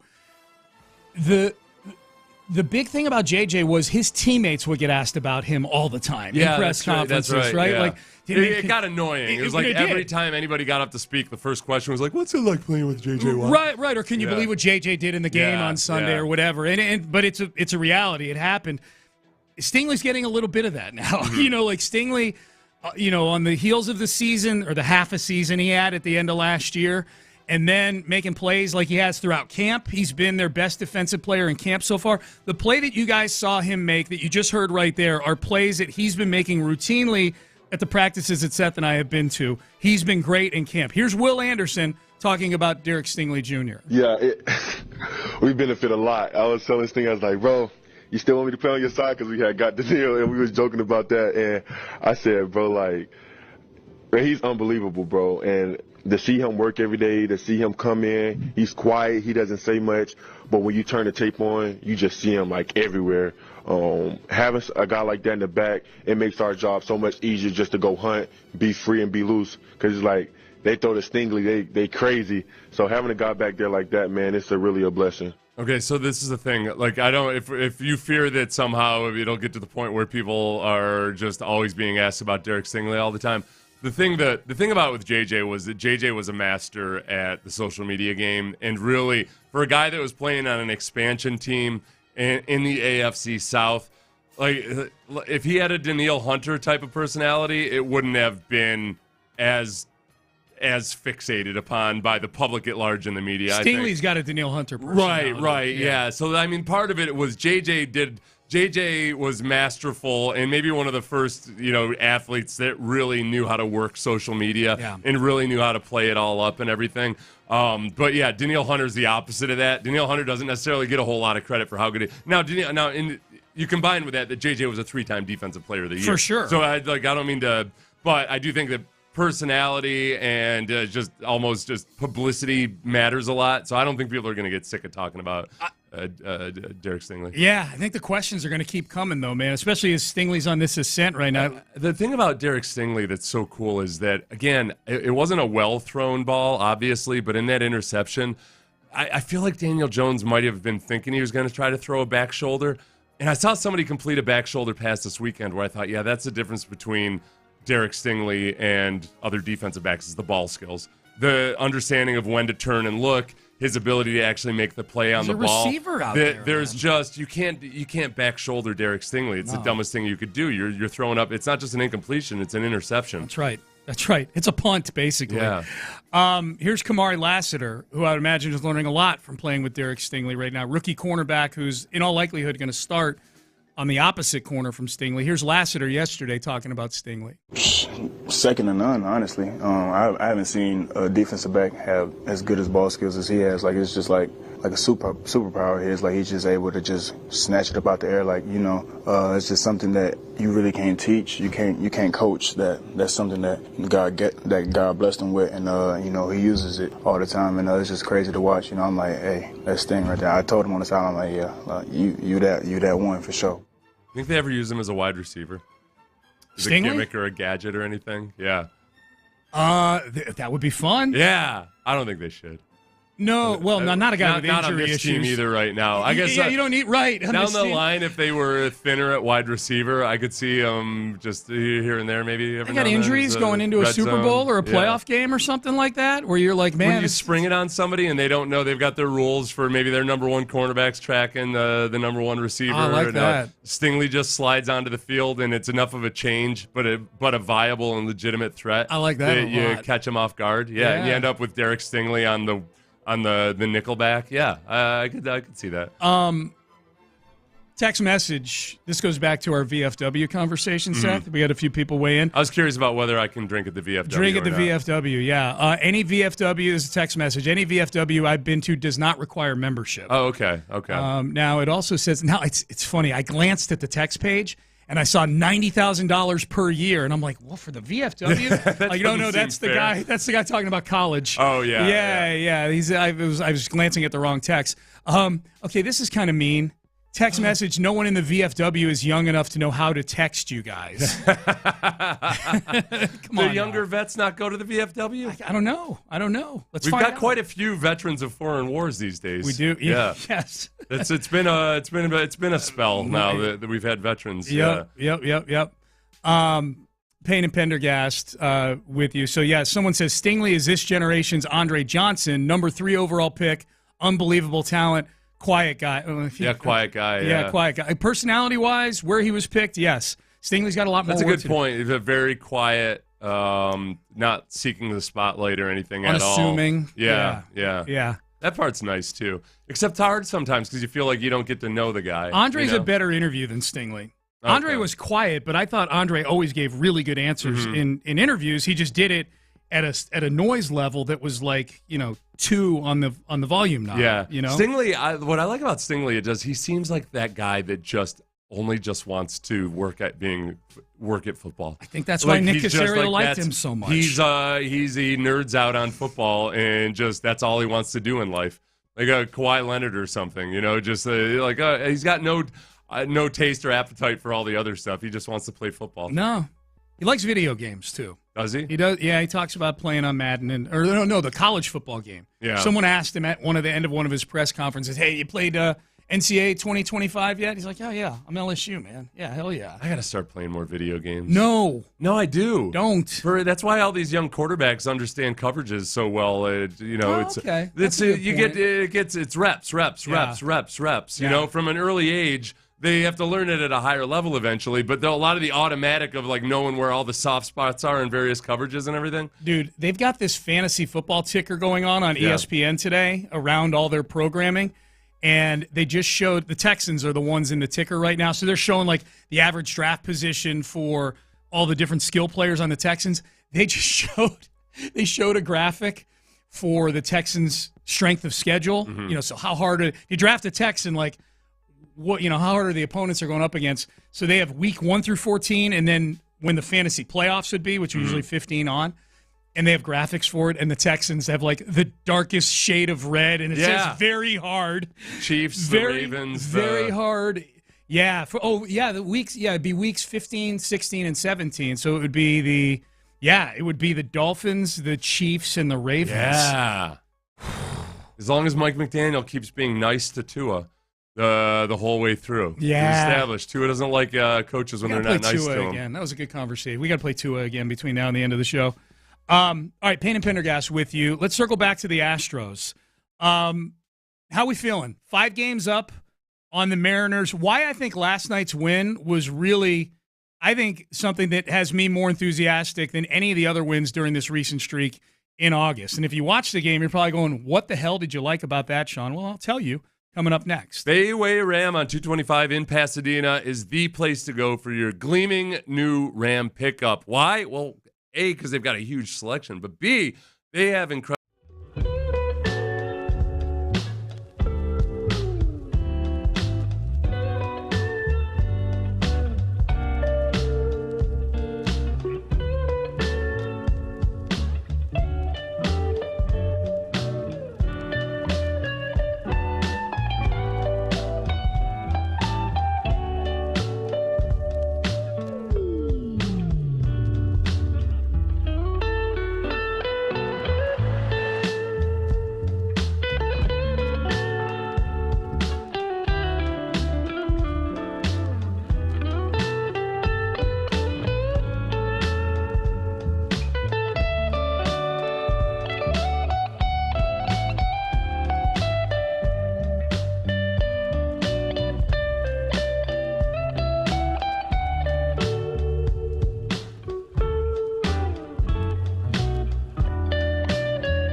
Payne and Pendergast.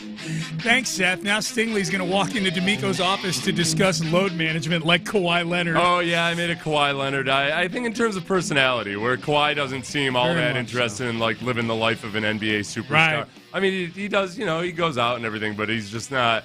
He feels like a throwback in a lot of ways, except for that part of it. Yeah. The load management part of it is a little bit different. Oh, I jumped on the bump in here, Ben. Sorry about that. Let's hear the highlights from last night's Astros game. Mauricio's had some big hits for the Astros. As he lines one into left field, this could tie the game. Here comes Chaz. No throw. We're tied up at 4. Doobie does it again.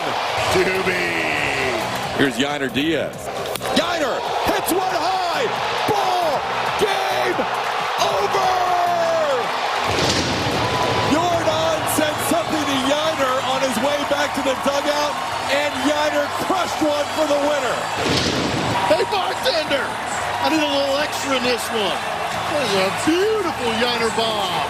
Man, I'm not going to lie. Callis's walk-off calls have been on point this year. Yeah. He's really good on those. Yeah.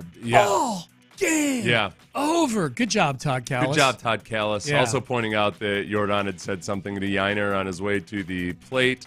Right before the swing. Right. Yeah. So, and Jordan had struck out on 3 pitches, very uncharacteristically, but saw something. Against Astros pitching machine, Kenley Jansen. Kenley Jansen, I get so happy when I see him come out. Kenley Jansen looked like he knew his A little fate. overwhelmed. He's got a 5+ ERA versus the Astros. You go back to Dubon having the big hit. Like it's Kenley Jansen is not an Astros killer. No, he's the opposite. Yeah. He's a golf tee. Just tee off on him, man. There were 2 big things I liked about this win last night. A win that, while it was going on, I thought, man, even if they win this game, I don't know how I'm going to feel about this. This is some sloppy baseball. Uncharacteristically sloppy, though, and I think that's the big thing. Number one, I'll get to the sloppiness in a second. But Yusei Kikuchi kind of keeping his wits about himself. Not that he's, like Bad Framber or something like that. Right. Kikuchi strikes me as a pretty calm guy. But the fact that he was delivered so much clutter on the base paths, it was not his fault. And that he was able to keep making big pitches was really helped out by 2 double plays, 1 in the 3rd, 1 in the 4th. Here was Joe Espada after the game on Yusei Kikuchi's performance. Credit to Kikuchi. He kept making pitches. He got 2 big double plays, 1 in the 3rd, 1 in the 4th. He didn't let those mistakes affect him, and he got big outs when he needed to. And our offense just kept pushing, and we just kept getting big at-bats, big hits. Well, if you think about the Astros fielding, they're one of the best fielding teams in baseball. They're kind of like a really good quarterback who throws 3 picks in a game. That quarterback at least can make up for it. Yeah. So, likewise, with the Astros fielding, they get, a really bad error at third base out of Whitcomb. But, that's what you're going to get when you got a non-Bregman call-up right there. Payne had another error. Right, yeah. I mean, you've got a catcher playing first. Yeah. So Altuve gets an error that back in the Hughley days wouldn't have been. Hughley bailed a lot of guys out back in the day because he was just a hoover at first base. Yeah. But this one was a high throw. I know. Yainer couldn't get to because he's short. Yeah, but Hughley would have probably gotten that out. Oh, for sure. So despite all that, they're able to make up for it with their fielding in the same game. Well, and then the catcher who's playing, the guy who's playing catcher for you instead of Yainer sails an easy one to first base. Caratini. So they know what they did wrong. We don't have to harp on it, but that's the second thing for me, Seth. Like, this team brought its C- game, and they were helped out by the Red Sox. Certainly those first 2 runs were helped out by the Red Sox throwing the ball all over the park. It was sloppy on both sides. Sloppy on both sides. No, the Red Sox are not a good defensive team, so they were characteristically sloppy. The Astros were uncharacteristically sloppy. But I think when you bring your C- game like they did last night, they weren't great offensively either, and you win the game, sign of a good team, man. Sign of a good team. And they've won 11 out of their last 12. It's just you look around the AL, and as the Mariners lose last night and the Astros are 5 games up on the Mariners now, the Astros are in a really good stretch when just about all of the other contenders are on a 5-5 stretch. They really, the top two teams in every division is 5-5 or worse, other than the Astros, who are 9-1 in their last 10 games, and overall whatever that is on this stretch right now. Yeah. They've won 11 out of 12. Yeah. So it's this has been a really good couple weeks for the Astros. Yeah, in a lot of ways. really It's good. not just what they're doing; it's that the rest of the league is kind of hit the August doldrums. Well, in the division, too. Yeah. AL West team record since May 1st. The Astros have the best record in Major League Baseball. If you pick any juncture from like late April, really from the time they were 12 and 24 on, if you pick any date, chances are the Astros have the best record since whatever date that is. Yeah, and it's been with two huge stretches. The first, when they reclaimed legitimacy, a lot of that was based on a lot of offense that you don't think is necessarily sustainable. This one feels more real because you're getting really good pitching as well. And the Kikuchi is here now, a guy that wasn't there. Verlander's coming back, so they're going to be able to go to a 6-man rotation. And all of that feels very sustainable. Yes. All of that you feel, okay, I can project this out, and I don't need ridiculous run production all the time. We can win close games. We can even win games where we're sloppy. Kikuchi making that great play where he scooped the ball back to Caratini to get an out at home on a fielder's choice was really nice. That was big. It was cool to see Yiner get that home run, too, because in the bottom of the 7th, we haven't talked about this, he got called out for calling a timeout a second time in an at-bat with 2 strikes. And a lot of Astro fans are really angry about that. You know, they're like, hey, thanks, Blue being the umpire, like, thanks. Real great way to end a dramatic inning in a close game. It's like, man, like, that's just Yiner's the rule. calling a That's second timeout. Like, it's one thing you can fudge the pitch clock a little bit, you know, but like if there's no judgment there. No, That's it's a quantity. It's 2, and you only get 1. Yeah, it's like if you call a timeout as a football coach and you're out of timeouts, you're gonna you get dinged for it. Penalty. Yeah, sorry about that. So, interesting take on the text page. Keeping Bregman looks more and more important. And I'm sure that's a reference to Shea Whitcomb's error last night. Yeah, you get an appreciation. I've said this all along about Bregman, man. Like, that's the part. If Bregman's gone after this year, and I still think that's the favorite, defensively is where I think, we take him for granted sometimes. He makes a lot of plays look easy. Right. And he gives competitive at-bats, even in his long slumps and what have you. He's very, there's a lot that he brings. I think the biggest thing that the Texans have, that the Astros have working against them and retaining any of their free agents that are a part of that core of championships is that there's so many teams out there that genuinely look at it as, all right, the playoff experience really matters. Like, we need a guy. Just as the Astros brought in veteran players in 2017 because they really felt like, all right, we need a Carlos Beltran. We need Josh Reddick. We need guys that just flat out have experience and be good mentors, even keels, all that. McCann. A lot of those, McCann especially. Yeah. I think teams out there like the Twins look at guys like Carlos Correa as like, okay, it's not just the production. It's with Correa especially because in the playoffs he's been extremely good as a player in the playoffs. A player and a leader. And incredibly consistent as a player in the playoffs. Yeah. But then also that little extra lanyap to add on to it. That's what teams are going to look at as Bregman. And it goes back to, I was having a discussion with somebody earlier on the text line about what the Texans might command for Davis Mills in a trade. And everybody, he's like, that's crazy. He's not that good, blah, blah, blah. Listen, you know what? You can't have arguments about what's rational or what's right. Was the Bill O'Brien trade a rational, good trade? The DeAndre Hopkins, you mean? Right, which Bill O'Brien executed. Oh, okay, yeah, I just didn't know what so that when I say the Bill O'Brien trade, it's the in Hopkins my mind, trade? it's the DeAndre Hopkins trade. Got you. That's a trade that happened in the NFL. Yes. Bad trades, irrational trades, free agency spendings, they happen. So you can't sit and think, well, I know what Alex Bregman should be worth, so no, the Astros will be able to pay that. Some other team's going to pay a lot more than you might be willing to pay. Yeah, and Bregman is an interesting player because I've long said this. He is a player who's worth way more to a good team than he is to a mediocre team. Especially if they're trying to get over the hump. Over the hump, yeah, absolutely. Like the little things he does to win games resonates. I don't know why it is, but it just resonates and it matters so much more. Like, you can talk about sports and okay, the difference between an 85-win team and a 93-win team is probably a handful of plays throughout the season, like the 8 to 10 wins. Those are the plays Bregman makes. Those are the defensive plays he makes. Those are the at-bats that, as you pointed out, Seth, he's working walks. Even when he's only batting .240, He's still giving good competitive at-bats. There's still always the potential, as we saw right before he went out with his elbow injury, that there's some pop for about a week or two as well, where his OPS is 13 or 1,400.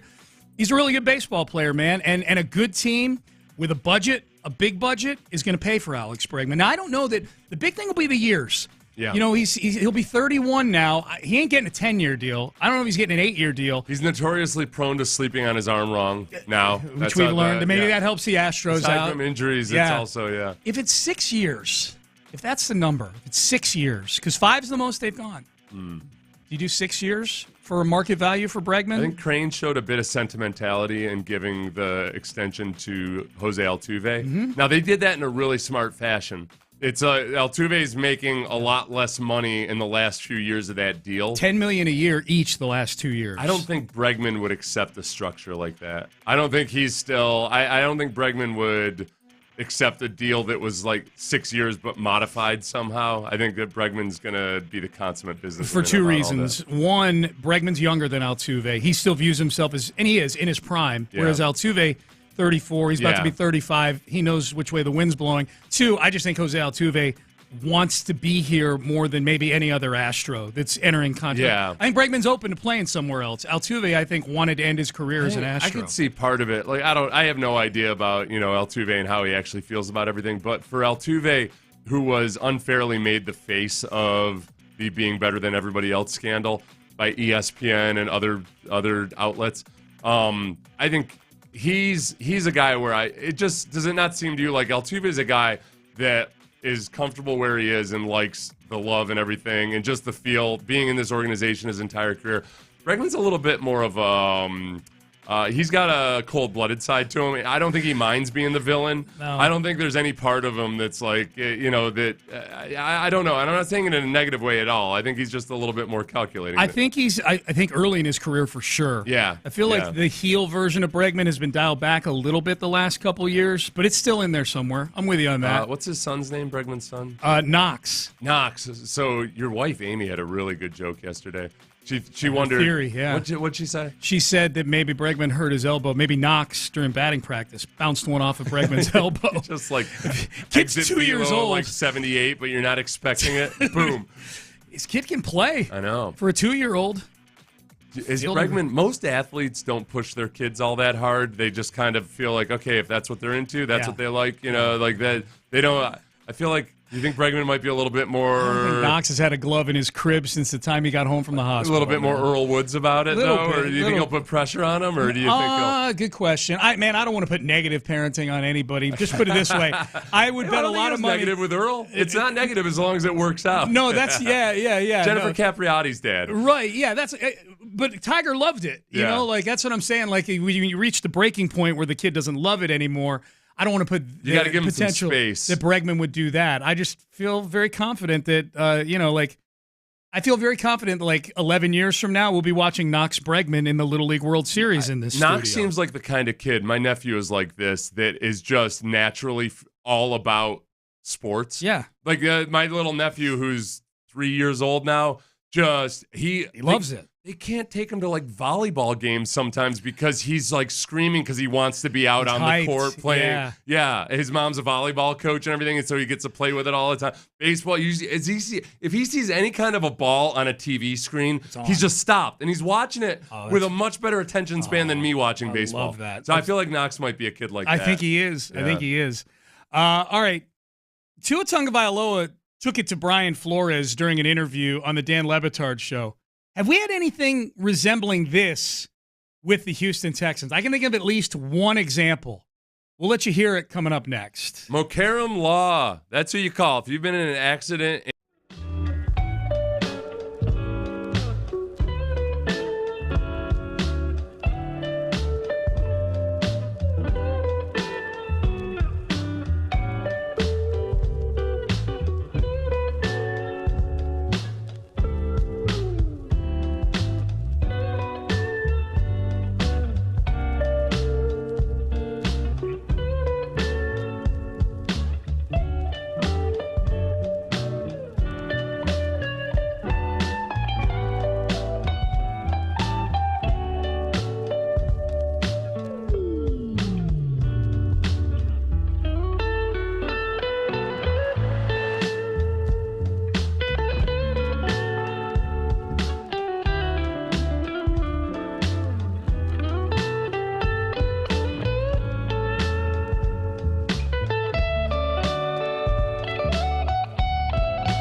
details, visit staples.com/price match. Live from the Twin Peaks studios, Sports Radio 610 presents Payne and Pendergast. Do you buy that Clint Stoerner doesn't know the meaning of the word turnkey? I don't know what spot he was doing, but it was for his construction company. Oh, or his contractor. yeah. It's turnkey. He's like, I didn't even know what that meant. I think he probably meant in terms of contracting. He didn't know what it would have meant necessarily. Yeah. I think he knew what the phrase turnkey meant. You sure? Do you think Clint might start going around like that'll become his new pet phrase? Turnkey? But he uses it inaccurately. I want him to start using it inaccurately. Just like, well, they got a turnkey solution for this, and that's to draft really well over the next 5 years. they gotta just be sure to, come in every day and work really hard. Yeah. Every day for 365 for decades. days. Right. Turnkey solution. Turnkey solution. I'm here for that. I'm excited to do our first crosstalk with the new In the Loop with Reginald Atatula. Yeah, I like Reginald. I do too. I like him a lot. Reginald's got a very good energy about him. Very likable. You know it immediately when you meet him and talk to him or when you hear him on the radio. Yeah. So I'm excited about those two. I am forming too. a long-lasting relationship. Hopefully. Yes. Yeah, John Lopez, Reginald Atatula, and Figgy Fig as well. Tua Tagovailoa. He was not very fond of his Brian Flores combo. No, that was not an in-the-loop situation. Brian Flores doesn't sound like Reginald whatsoever. Not at all. No. He's the bizarro Reginald Atatula. Yeah. Brian Flores. Here was Tua Tagovailoa on the Dan Le Batard show talking about his 2 years with Brian Flores as his head coach. This sounds miserable. To put it in simplest terms, if you woke up every morning and I told you you suck at what you did, that you don't belong doing what you do, that you shouldn't be here, that this guy should be here, that you haven't earned this right, and then you have somebody else come in and tell you, dude, you are the best fit for this. Like, you are accurate, you are the best whatever, you are this, you are that. Like, how would it make you feel listening to one or the other? You see what I'm saying? And then you hear it, regardless of what it is, the good or the bad. And you hear it more and more. You start to actually believe that. I don't care who you are. You could be the president of the United States. You have a terrible person that's telling you things that you don't want to hear or that you probably shouldn't be hearing. You're going to start to believe that about yourself. And so that's sort of like what ended up happening. And it was, it's basically been, 2 years of training that out of not just me, but, a couple of the guys as well that have been here since my rookie year. Oh, name names. Name it. Name names. I wonder, who else? You know what I didn't catch the first time I listened to it was, okay, he was a bit off on the President of the United States. Yeah. There's one thing, presidents of the United States here, it's never anything negative about anything at all. That's, honestly, though, that might be a good analogy in that I think that Tua certainly is not a guy who has the character or doesn't have the makeup to be a president or a politician. Correct. Because there will be really negative things said about you. You got to let that bounce off to an extreme degree. Yeah. And yeah, some people have the capability of letting it bounce off of them. I think without knowing Brian Flores' side of the story, I think that it's reasonable to think that maybe Brian Flores, at the very least, misjudged how he needed to handle his quarterback. Because some guys can handle that, and some guys can't. Some guys thrive off of that kind of coaching. Like they get a chip on their shoulder, and they're going to prove you wrong. But you gotta know who you're dealing with. And I think it can be a combination of two things. Is Tua maybe more sensitive than your average starting Pro Bowl quarterback? Yes. He very well might be. Yes, I think so. But like as the coach, it is what it is. You're not gonna all of a sudden turn that dude into Tom Brady in terms of his makeup by treating him the way Tom Brady could be treated. And so I think that's probably the biggest indicator. So I think if you want to come out of that thinking that Tua is soft, I think you could come up with arguments for it. Or if you want to come out of it thinking like, man, Brian Flores just really misjudged the situation. He did not read the room when it came to all that. Flores is a defensive coordinator in the league right now. He's the DC for the Minnesota Vikings. They do media availabilities. Coordinators do. Do you think he gets asked about this? 100%. By the Minnesota media? Yeah. I think they'll be like, do you care to respond to that or whatever? And he'll say the diplomatic thing. Or if he's smart, he'll say whatever gets him in line to get another head coaching job. If he's a radio producer, he'll dish. I'll tell you exactly how it happened. Yeah. I tried the nice guy thing with him, and so I have no idea what Brian Flores' side of it is. But yeah, I've got a friend who grew up real rough, like had a tough, like really abusive, alcoholic father and everything. Mm-hmm. And my friend has thrived. He's done really well for it. But he's a really cool dude. He had siblings that did not do well at all. They've all got their own substance abuse issues and everything. Man. And he's like, I just understand that. And he's like, he feels awful for his siblings, but he understands that for whatever reason, my friend he had the kind of core personality that could withstand it, but not everybody does. Yeah. And it actually, he used it to kind of motivate him through life and everything. And so now when he's raising his own kids, he's very attuned to like, all right, I got to really learn who my kids are and what kind of discipline they need or respond to. And I think as a coach of a quarterback, a coach that manages kickers, like those positions especially, you got to listen more so than you dictate, because they're all different. Yeah, it's one of those stories that makes you, as a Texan fan, very thankful for the relationship, the positive relationship that clearly our head coach and our quarterback here have, D'Amico Ryans and C.J. Stroud. They really, and I'll throw Bobby Slowick in there too. Like they really get along, and yet I think there's, especially with Slowick and C.J. Stroud, because neither guy shies away from talking about it publicly.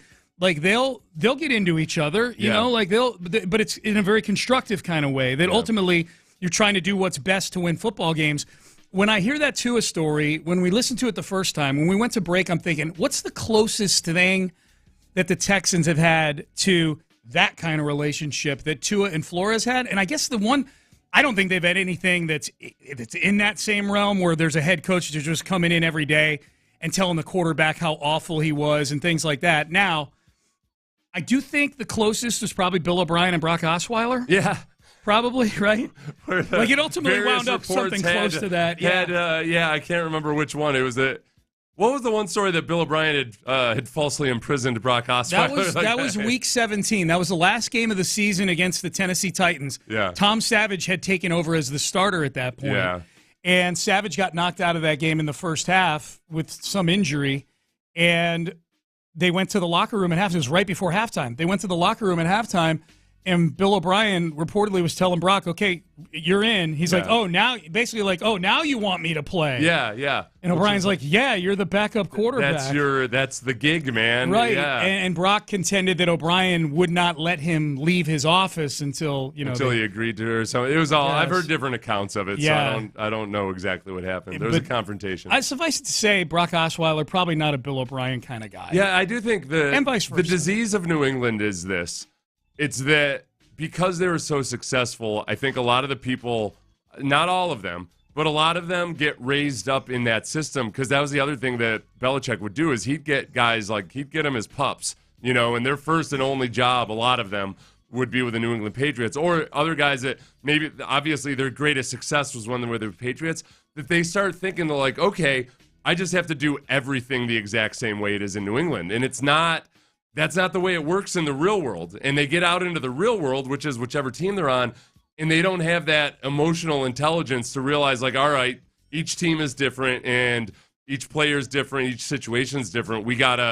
I gotta improvise. I gotta change a little bit. I gotta be malleable. And I don't know, maybe Flores is one of those guys that just thinks like, no, I'm going to do it exactly like Bill did it. Well, it's interesting, too. What's interesting is O'Brien, like Deshaun Watson really liked playing for Bill O'Brien. Yeah. And I think, and that's probably another reason why Miami and Flores were in on trying to get Deshaun to Miami. Yeah. But the history tells us Deshaun can he respond to that kind of coaching. Yeah. And I think O'Brien, to his credit, was more of his own guy. O'Brien had already been in a lot of other places before he went to New England. I don't think O'Brien was trying to emulate Bill Belichick. I think O'Brien is just a naturally grumpy dude. Yeah.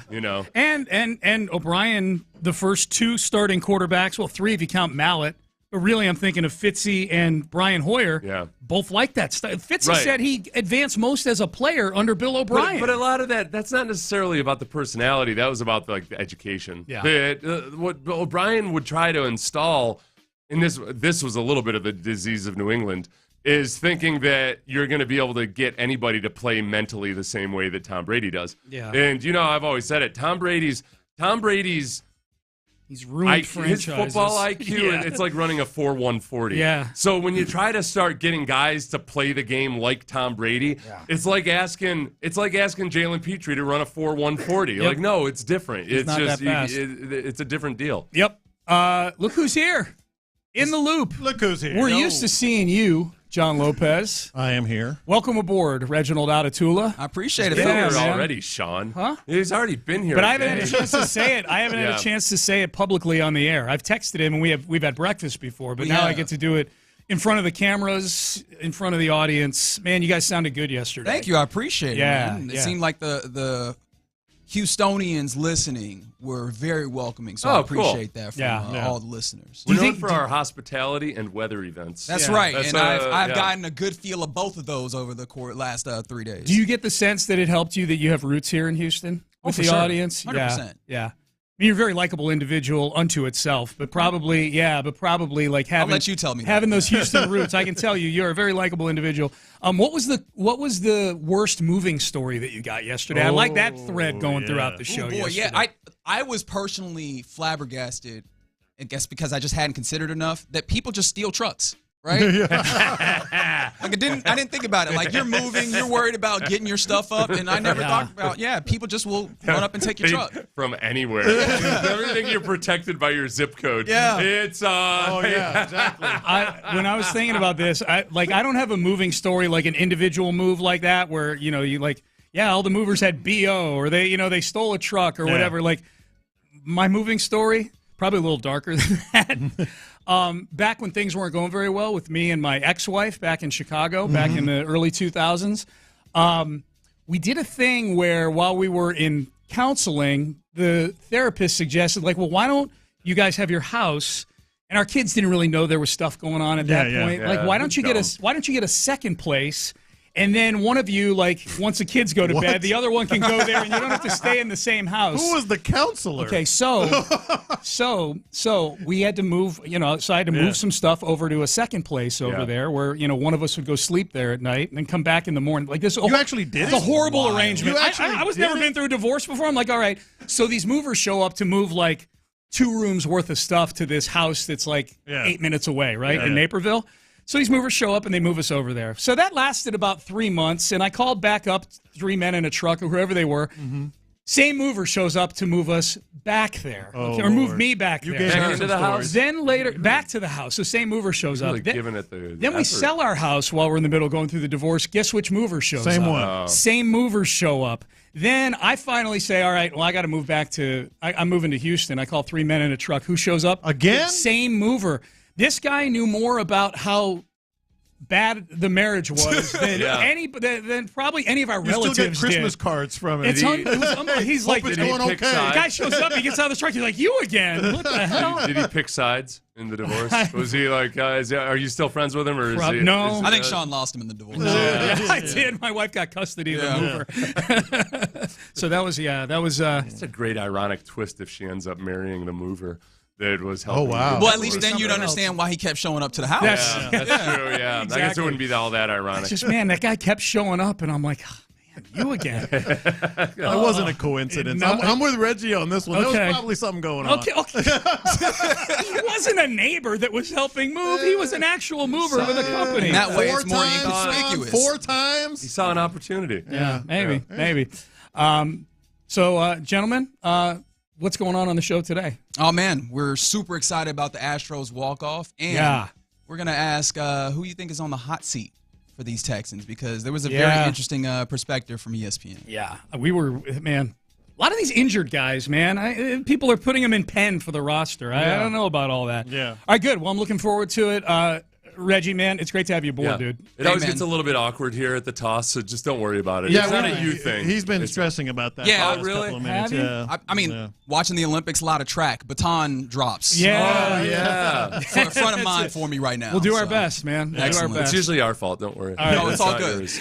Good stuff. All right, we're done. We're out of time. You're listening to KLT HD2 and Odyssey Station. We will be back at 6 a.m. tomorrow. Reginald Atatula, John Lopez, Figgy Fig, they're in the loop, and they start now. That's right, in the loop. right here, as my man Sean said, John P. Lopez, Figgy Fig, and I am Reginald Atatula. I'm the new man aboard. And you know what? Thank you to the Houston Astros for giving me a little bit of welcome because they gave us a little bit of a walk-off celebration last night. Yiner hits one high. Ball game over. Jordan sent something to Yiner on his way back to the dugout, and Yiner crushed one for the winner. Hey, bartender! I need a little extra in this one. That is a beautiful Yiner bomb. All right, so very awesome, as we know. And we're going to get into this in depth. The Astros are just flat out killers. I mean, just absolute killers at this point. But you know, the side note is Blummer has this thing with the hey bartender. Some of them don't hit. Oh, wow. Some of them hit. That's where you wanted to start the show on. Some of them don't hit. You were like, look, man, walk-off home run, fantastic victory. Look, I like them, John Sean. came in and chose violence. Exactly. No. I like them. But that one, in that moment, I was like, oh, did that hit? I don't know. But the bigger story is the Astros, man. I mean, we go from they're done. I don't know who said it, but somebody did. You know, they're done. Is he in the room with us? Yeah, right now? I don't know. I don't know if Sean said it or not, but somebody said they're done. To it's like the division isn't even a thought anymore, man. Like they're 5 clear. The Mariners are god awful.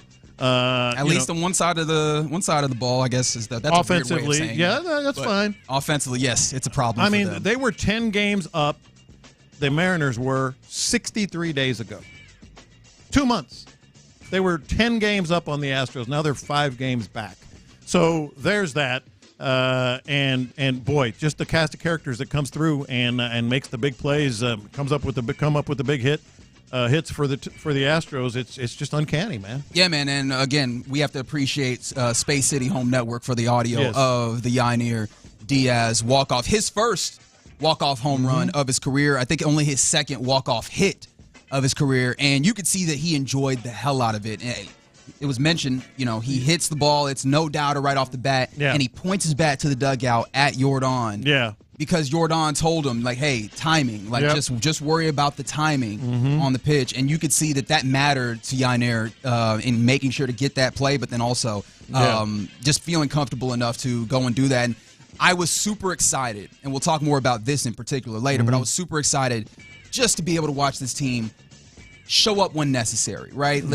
It was their only time leading in the game was right that moment when they walked it off. And so seeing them hit the ball, you know, score runs when needed, you know, manufacture runs was awesome. But also I really enjoyed watching just the aggressive sends in this game. They've been aggressive on the base paths as well, and I like that mentality from a baseball team in general, but from this baseball team in particular, especially when you look at, I mean, you have a lot of young guys. We talk about DeZenzo and Whitcomb and so a lot of folks that are filtering in away from like some of the standards. Bregman doesn't play in this game. Obviously, Kyle Tucker's still out. Like some of the guys that you anticipate being the heavy hitters in this lineup, and you're still managing to get runs on the board in part because you're being aggressive. And this is where I feel like as much as we didn't really know much about Joe Espada early on in the season, and then we kind of soured on him because it just seemed like he was sort of lost here and there when they were struggling, but he held the faith. You got to give it to like the front office and Joe Espada here, specifically with what you're talking about, how he's managing the games, but on a larger scale, to be able to keep on keeping on. Like the Astros have had 3 general managers since they started this run, 4 if you count Jeff Bagwell, who made two awful moves, as we know. And Joe Espada is the 3rd manager. Dude, that's not easy. That's not easy. You're inheriting a championship caliber team for the 2nd time. Like another manager has inherited it and won a World Series in Dusty Baker. And you come in, and inherently there's going to be some biases against you or some skepticism maybe is a better way to put it. And to be able to put your stamp on it, and that game last night was a Joe Espada kind of putting his stamp on it, being aggressive, don't worry about being more adept at using or more willing to use pinch hitters, that kind of thing. That's where you got to give him credit. And you know what, Fig, we're going to need that third spot to cut here because you mentioned like him putting a stamp on it and him being criticized. There were still moments for potential criticisms within this. You say Kikuchi goes 99 pitches, 5 2/3. That's right. We all do around these parts. And he had the opportunity to go 6 when Connor Wong comes to the plate. And Connor Wong had been struck out and grounded into a double play at that point. But Espada decides to go into the bullpen and get Tanner Scott to finish out the 6th. And so, Espada, why did you decide against Kikuchi in that moment? No. You know, I pinpoint that spot. Wong has had some success against Kikuchi, and you know Scott comes in and he puts fires away, and you know he executed that pitch. That pitch was kind of up and out of the plate, and Kikuchi Yoshida put a good swing on it, and you tip your hat to him. And I didn't really have that big a problem with that. Okay. Yeah, it's simply because, you know, two things were at play here. That's what Espada does. You know, he's very much, you know, kind of a hands-on-the-dials kind of manager. And it was the third time through the lineup. You know, it was the third time that he's faced him, you know, in that at-bat. And we all know that those numbers go way, way up. So I really didn't have a problem. It was, and I'm not trying to be Mr. Baseball here, but it was kind of a tip your hat, tap hat kind of guy to him in that situation, but I didn't have that big a problem. Sure, and I mean, like, that is something that we don't necessarily give enough credit for in sports, is that they're on the other side playing too, and sometimes it is not simply a failure on your part. Sometimes the other guy goes and makes a play. But yeah, I know that ended up looking up interesting, and I went and looked up Kikuchi and Wong's their history. Yeah. Wong is 3 for 6 career, or at least he was before last night. And so if you want to go with that, he does have a case there. Dude is batting 500 in his matchups with Kikuchi. So some other things that I found really impressive. Jordan was hitting the mess out of that baseball. He was putting some velocity on it. When I say that, like, he wasn't hitting it high. Like, the launch angle was still low, but his first 3 hits, as I think he got on base 4 times in the course of this game, 113 miles per hour, 107 miles per hour, 112 miles per hour. Like, they were on the ground, but they got through the gap quick. And that makes me feel good about Jordan, especially at that building, that if that launch angle just shifts up a little bit, those balls will be gone. And it will. 113, 107, and 112. If you don't know, that's pretty dang good. Yeah, it's hot. That's pretty hot off the bat. That's pretty hot. But the other part of it is, you know, no Bregman. Some of these things that are going to be coming back. Verlander, by the way, tomorrow we're going to be out at the Twin Peaks on Kirkwood off I-10. Oh yeah, I get to meet the people. And you get to meet the people, and they get to meet you. And oh, by the way, Verlander is going to be pitching while we're out there, so you'll be able to see that as well. Excellent. All right, so we talked about some of the good, and there's more good that we can discuss within this because, look, just walk-off victory for your Astros. But 4 errors in this game, including, if you don't mind here, Fig, this one from Jeremy Pena. Ground ball towards short. Pena will charge, bobble, and sit on. Raffaello's going to reach. That's the second error on the Astros' left side of the infield tonight. As Jeremy knew he had to hustle and be quick with Raffaello running, but didn't handle the transfer at all. Well, jumped on him a little bit on that last hop.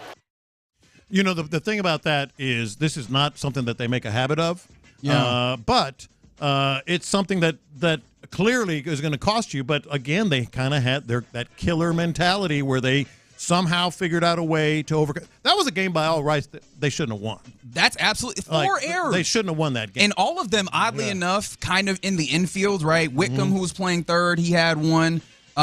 Jeremy Pena, you just heard him. Yeah. Caratini as a catcher had one, and then Altuve basically mailed one over Yainer at first. Like, it was just errors galore is how I wrote it down as. And I found that to be really disheartening, but ultimately then it set up like the kind of the arc of the game where you had these troughs defensively. Yes. You had some difficulties, but as you mentioned, the mentality of this team, the resilience of this team, the killer nature of this team showed up. And I think these are the types of things that you can kind of hang your hat on in some ways, knowing that you're going to have battles if you want to get to where ultimately the expectation is and where the hope is, which is American League Championship. Well, we're starting to think that way a little bit, and that in itself. No, I just said that's the expectation. So that's what it is. Works. Yeah. That's what it is now, and that's what it's been. It's just a surprise that it's happening this season with everything that's going on. You don't ignore those things, the errors, obviously, but you're glad that you overcome them. The other thing that I thought was really cool in this game, it doesn't necessarily change my opinion about him, but it was cool that Chas McCormick came through, a guy that's just been embattled. He said after the game, I don't remember the last time I smiled and all that. So, the fact that Chas McCormick came through in the game-tying inning there in the 8th was absolutely fantastic. I don't think it changes my opinion on him, but when you win these types of games and you have that killer mentality, sometimes you get that. And look, you could tell that his team was really happy about it. Oh, God, yes. Joe Espada was asked about that moment in the dugout after the Chas McCormick hit. Yeah, we cheer for Mac. We all love Mac, and he's trying to figure some things out, and we were all really happy for him. As a team, we all want our guys to succeed, and he's been one of those guys that been scuffling a little bit. So we were happy that he was able to contribute and help us win the game. He's been scuffling a lot of it. Yeah, that's I wanted to get to that because you made mention of that, and I don't want to skip right past that. You said that this doesn't do anything to change how you feel about him. Why is that? Because I don't think he's a long-term solution, a long-term answer. They've loved him for years. Dusty loved him. Dusty had an up and down relationship with him, but ended up playing him some. And then they love. I don't think Chas McCormick is going to be a big part of any playoff stretch that you're going to have. I mean, they've been trying to bring guys in. Then of course you have Kyle Tucker who's going to come in, and that's going to change kind of the makeup of what the outfield's going to look like. So you're happy for him. You just heard Joe Espada talk about we're happy for Mac, and he's smiling and all that stuff. I don't know if that's the answer moving forward, but you take it right now.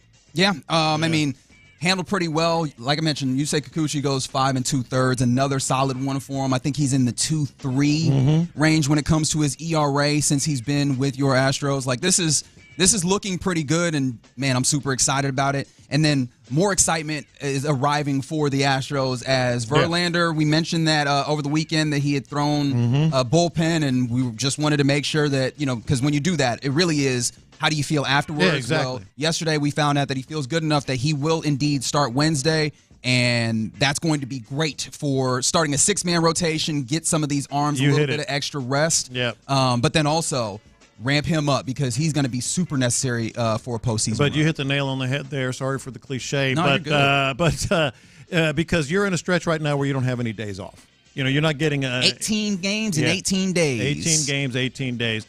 You couldn't have timed it better for Verlander to come in. And, as far as Kikuchi is concerned, Figgy and I talked about this last week. Our expectations not only were not high, they were low for Kikuchi. And he just continues to do what he needs to do. I think it speaks to the pitching coaches on this team. I mean, come on. They shifted his repertoire a little bit. Not necessarily the actual pitches, but the usage rate on them. The sequence and how he uses certain pitches. And he's getting results. Yes. It's been effective for him. And I know that the questions when you traded for Yusei Kikuchi was not necessarily his play, but more of getting a rental for the price that you paid. But ultimately, when it comes to like the actual performance with him in the orange and blue, I guess is to say, he's been good. And I've been super excited about that. So and what you get from these guys, it's truly like a hat tip to the pitching coaches because Ronald Blanco wasn't even going to be in this rotation to start the year. We know the story there. They've helped him kind of same thing, what pitches you're throwing and where you're throwing them. Certainly Hunter Brown started the year awful, like giving up big-time early inning runs. They adjusted him, started throwing that cutter a little lower, and he started to excel. Fromber has had his bad moments. He's a veteran, and he can fix these things, but he got help. And then Kikuchi and others, but Kikuchi as well. You bring him in and you're like, oh boy, and then they start giving him some pitches to throw earlier in the sequence to get ahead, and then start, dialing it up.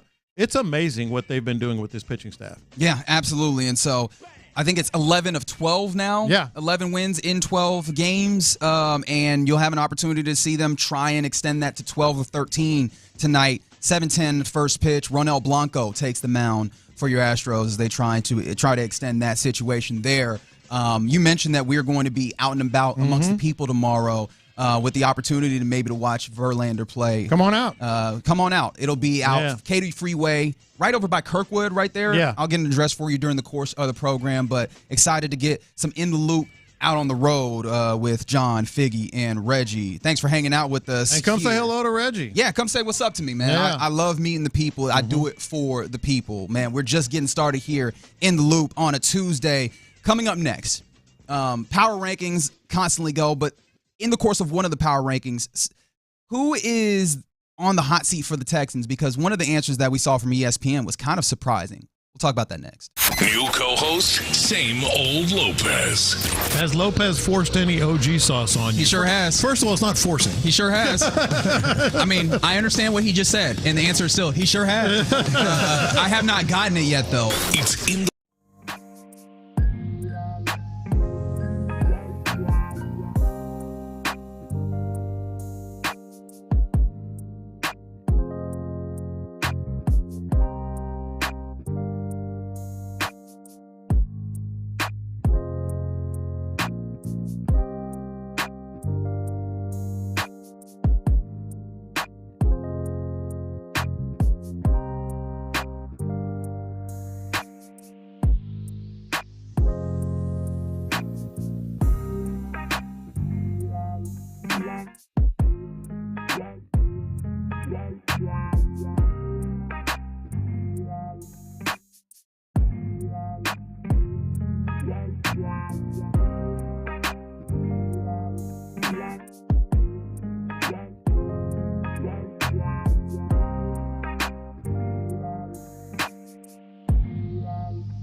sports leader. Sports Radio 610. Figgy has hit him big time.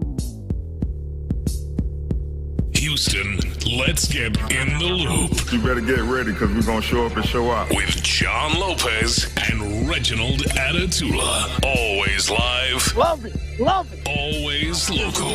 Don't ever underestimate the heart of a champion. You're in the loop on Houston Sports Leader, Sports Radio 610. Damn Skippy, we're in the loop. Yeah. John Lopez, Figgy Fig. I am Reginald Atatula. Thanks for hanging out with us on a Tuesday here on Sports Radio 610. Get involved with the program always, always, always. Text in on the text line 713-572-4610. You can also catch us on YouTube, Sports Radio 610, and Twitch. I realized yesterday I said that it's Sports Radio 610. It's not. It's 610 Houston. Oh, the Twitch. Yeah, the Twitch. Yeah. Twitch.tv/610 Houston. Okay. But I got all them up on my screen. John can confirm. Look at you. Because I love talking He's got to more the people. screens working than NASA. I really Sean Pendergast. Like Sean Pendergast. I am about screens. Me and screens go Holy together. moly. I'm more of a tabs guy. You a tabs guy or a screens guy? Tabs. 713-572-4610. I am a tabs and a screen guy. Okay, well, you got a problem. Yeah, currently, I got 1, 2, 3, 4, 5, 6, 7, 8, 9, 10, about 12, 13 tabs open. I got 9. John, if you want to look at this. Holy moly. He's got 2 computers and 75. How many tabs do you have open? Many tabs, because I got to have the information for the people here in the loop. We're going to have a fun show for you. We got you till 2 as always. But let's start here because, the question is, who would you say is on the hot seat for the Texans this season? Again, 713-572-4610. Because I was looking through power rankings, which I frequently actually don't do. Yeah, because they're kind of a trite topic at Kind this of a time of thing. year. Yeah. But I was like, I'm just interested in seeing what various places are looking They at. suck with the you in, Texans. man. They sure They do suck you in. But I went and I was looking at ESPN's iteration of the power rankings. And I looked at them and I saw that they also have, because, look, power rankings get boring weeks over week or month over month. They actually asked the various beat writers for ESPN for the various teams who for their team was on the hot seat. Yeah. And obviously DJ Bijani, very good at covering this Texans team for ESPN, was the man tabbed to answer that question. See and what the you answer did that there. he gave, you're welcome. The answer that he gave kind of shocked me. Me too. He ultimately said that the man on the hot seat for your Houston Texans is Stephon Diggs. Yeah. So here's where it gets interesting for me. I love I shouldn't say love, but I do read the ones, the power rankings and the lists and all that stuff of the beat writers. Because automatically you think, okay, they're there every day. You know, they're going to have a real sort of finger on the pulse of what's really happening there. And it's not a shot at DJ Bijani because some of the other ones that put together these lists, it's more for shock value or clicks or however people like to put it, like somebody wild out there. Sure. Do you want me to give you his reasoning on this? Yes, absolutely. And I realized I didn't give you, I'm talking about power rankings, I didn't give you where they slotted the Texans. Sixth. Okay. So there you go. I mean, I hope that you enjoy that. That's the same place that they were post-draft. Okay. So not very much movement there. But DJ Bijani wrote this. Diggs is on a 1-year deal. And if the offense is booming with him, he could be re-signed and cash in. If not, the two sides could part ways. But throughout camp, the Texans coaching staff players have raved about him. Coach D'Amico Ryans praised Diggs' leadership and competitiveness, saying he has brought the best out of his teammates. C.J. Stroud and Diggs is somebody who loves the game and doesn't cheat it. So the idea just being that, hey, man, it's a contract year for him. Yeah. And to me, that doesn't define hot seat. So maybe he just defines it different than I do. Wow, you heard that word slide? Hey, DJ, I still love you if nobody else love you, my boy. Did I say worse? Yeah. Did I say? So maybe he defines it worse / differently than I do. Okay. Because hot seat to me is like, dude, it's a problem. Yeah. If it doesn't work out, you might be gone. Yeah. But see, even if he do have let's say he do ball out this season, that's a good thing. I think he can still cash in somewhere else. Yes. I don't think it's a guarantee that Houston Texans give him that bag. Yeah, he might go somewhere else to get that bag. So you're defining it kind of like me. Like hot seat, it doesn't like Stephon Diggs. There is no real downside. You know. Well, I guess the idea would be if he has a bad season. But I'm like, what? Cool. Bad season, maybe one of two ways, right? Yeah, If he's not productive, how do you think that it looks for Stephon Diggs in the open market? Well, it doesn't look great, but he will have a job. But yeah, he's 30 years old. He's not like entirely falling off the cliff. I think he will find a place to be. I think the only way that it could be real hot seat for him is if it's a personality issue or even the narrative of a personality That's what issue. I was going to say. If it's a personality thing, if the team is not doing what we thought it would do, then I think that's something where you exactly can be like, and now had he said that, I'd be like, okay, I can hear that, because then all of a sudden maybe the team implodes, maybe the offense isn't what it was supposed to be. Maybe there's issues between C.J. Stroud and Stephon Diggs. Maybe after 3 teams, Minnesota and Buffalo and now Houston, Diggs is toxic. That would be, if he said that, then I'd be like, all right, I can hear that. Yeah. But that explanation that he gave to me is like, there's no real downside. He's going to make money. If he stays here and balls out, he's going to play here, and Texas may win a Super Bowl. That's not the guy that I would think of when I think hot seat. Okay, so if it's not Stephon Diggs being on the hot seat for your Texans this year, who is it? And on the text line, the 936 said, I think Damen Pierce is on the hot seat, and I feel like that one was just so obvious that I thought that was a given. We almost put that in a different category. Yeah. Yeah. I think this is for the season, and I mean, we're starting to have conversations on if he'll be here. Is he going to make it? Yeah. Yeah. To me, it's an easy answer, but I think there's another answer that might fall in the same category. For me, it's Titus Howard. Because the hot seat is you got to stay healthy or else you could be gone.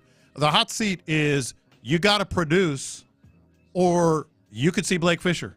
Like Blake Fisher's, the reps he's getting right now are invaluable. Like he's getting left tackle reps, he's getting right tackle reps, he's doing his job, he's getting compliments from the head coach, he's getting compliments from the offensive coordinator. C.J. Stroud has stayed upright in the time that he's been on the field. So, like, to me, hot seat is if you don't produce or you get hurt, we may never hear from you again as a starter. That's why I say Titus Howard.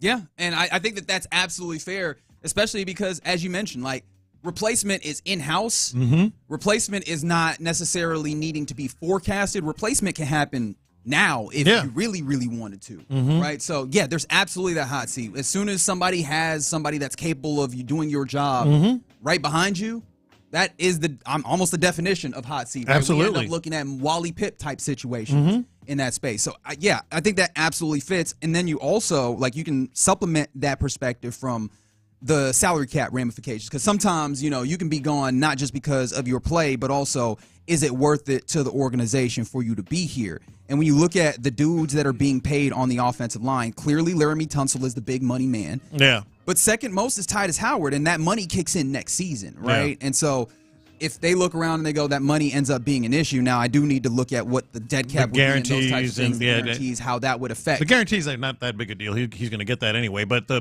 dead cap, yeah. Sure, but I mean, the big money there is coming around, so I do wonder if that makes it the hot seat there. Some other names that we could probably consider as I was about to talk about another one that came to mind for me, but I looked at the text line, and I do need to remind you guys, B. Scott going to be in the studio at 11, the whole 11 o'clock hour, in fact. Yeah. And he's already weighing in, as he always listens. Appreciate you, my man. 832, he says, guys, it's Kenyon Green. Now, he's on the list. I'm not saying Brandon's wrong there, but it's almost as if, like, if your expectation level of Kenyon Green has changed so much that it's almost, even though he's a first-round pick and it would look bad for Nick Caserio, it's almost like it's all gravy now for Kenyon Green. It's like, hey, we had Kendrick Green last year when the Texans needed him, and he did a fair enough job. Kenyon Green still on a rookie contract. You didn't really think. You had high expectations, then you had no expectations. And by the way, just as a side note, for the second week in a row, D'Amico Ryans went out of his way to compliment Kenyon Green. Yes. So Kenyon Green is almost like gone from, oh, this guy's not good, to he might be pretty good, and we might not even have to worry about him.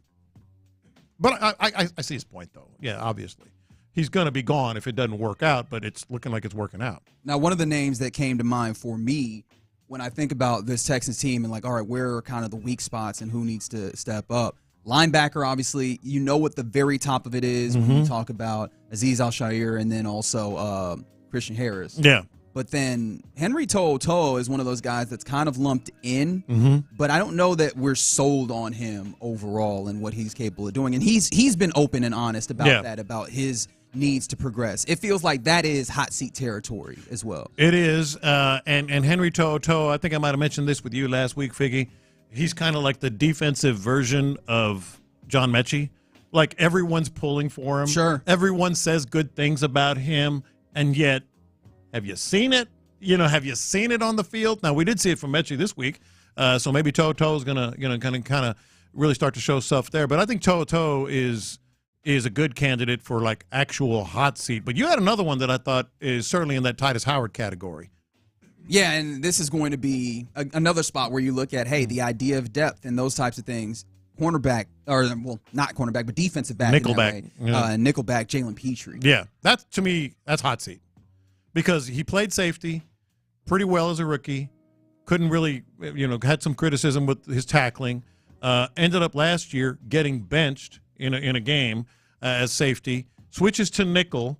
They're saying a lot of good things. Now, he got the pick six. And you can't take that away from him. You can't take that away from him, and you can't deny that Daniel Jones gave it to him. But either way. He was gifted that. You can't take it away from him, and he was given it. But either way, like, if it doesn't work and it fails, that's it.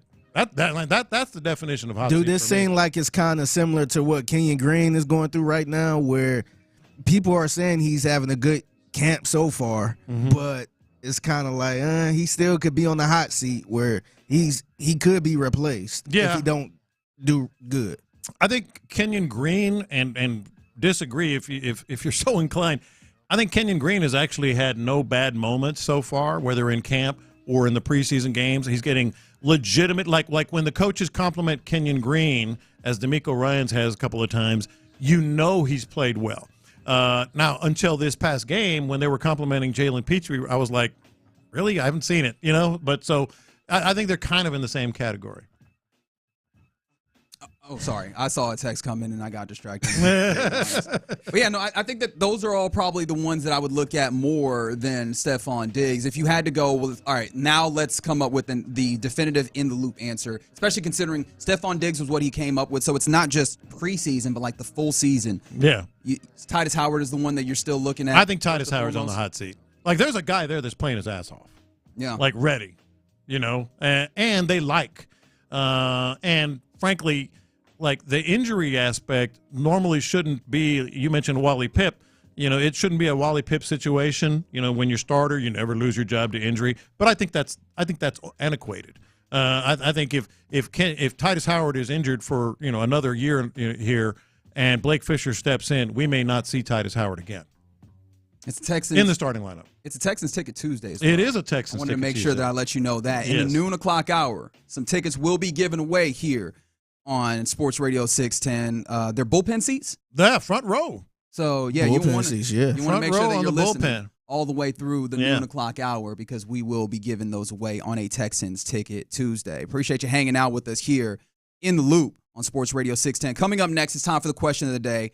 In honor of the Texans unveiling some new eats at the stadium, what's the best food that you've had at a sporting event? 713-572-4610. We'll discuss it next. Right now, let's talk about the Loken Group. How about Mike? This is a text I got the other day.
From the Twin Peaks studios, Sports Radio 610 presents In the Loop with John Lopez and Reginald Atatula.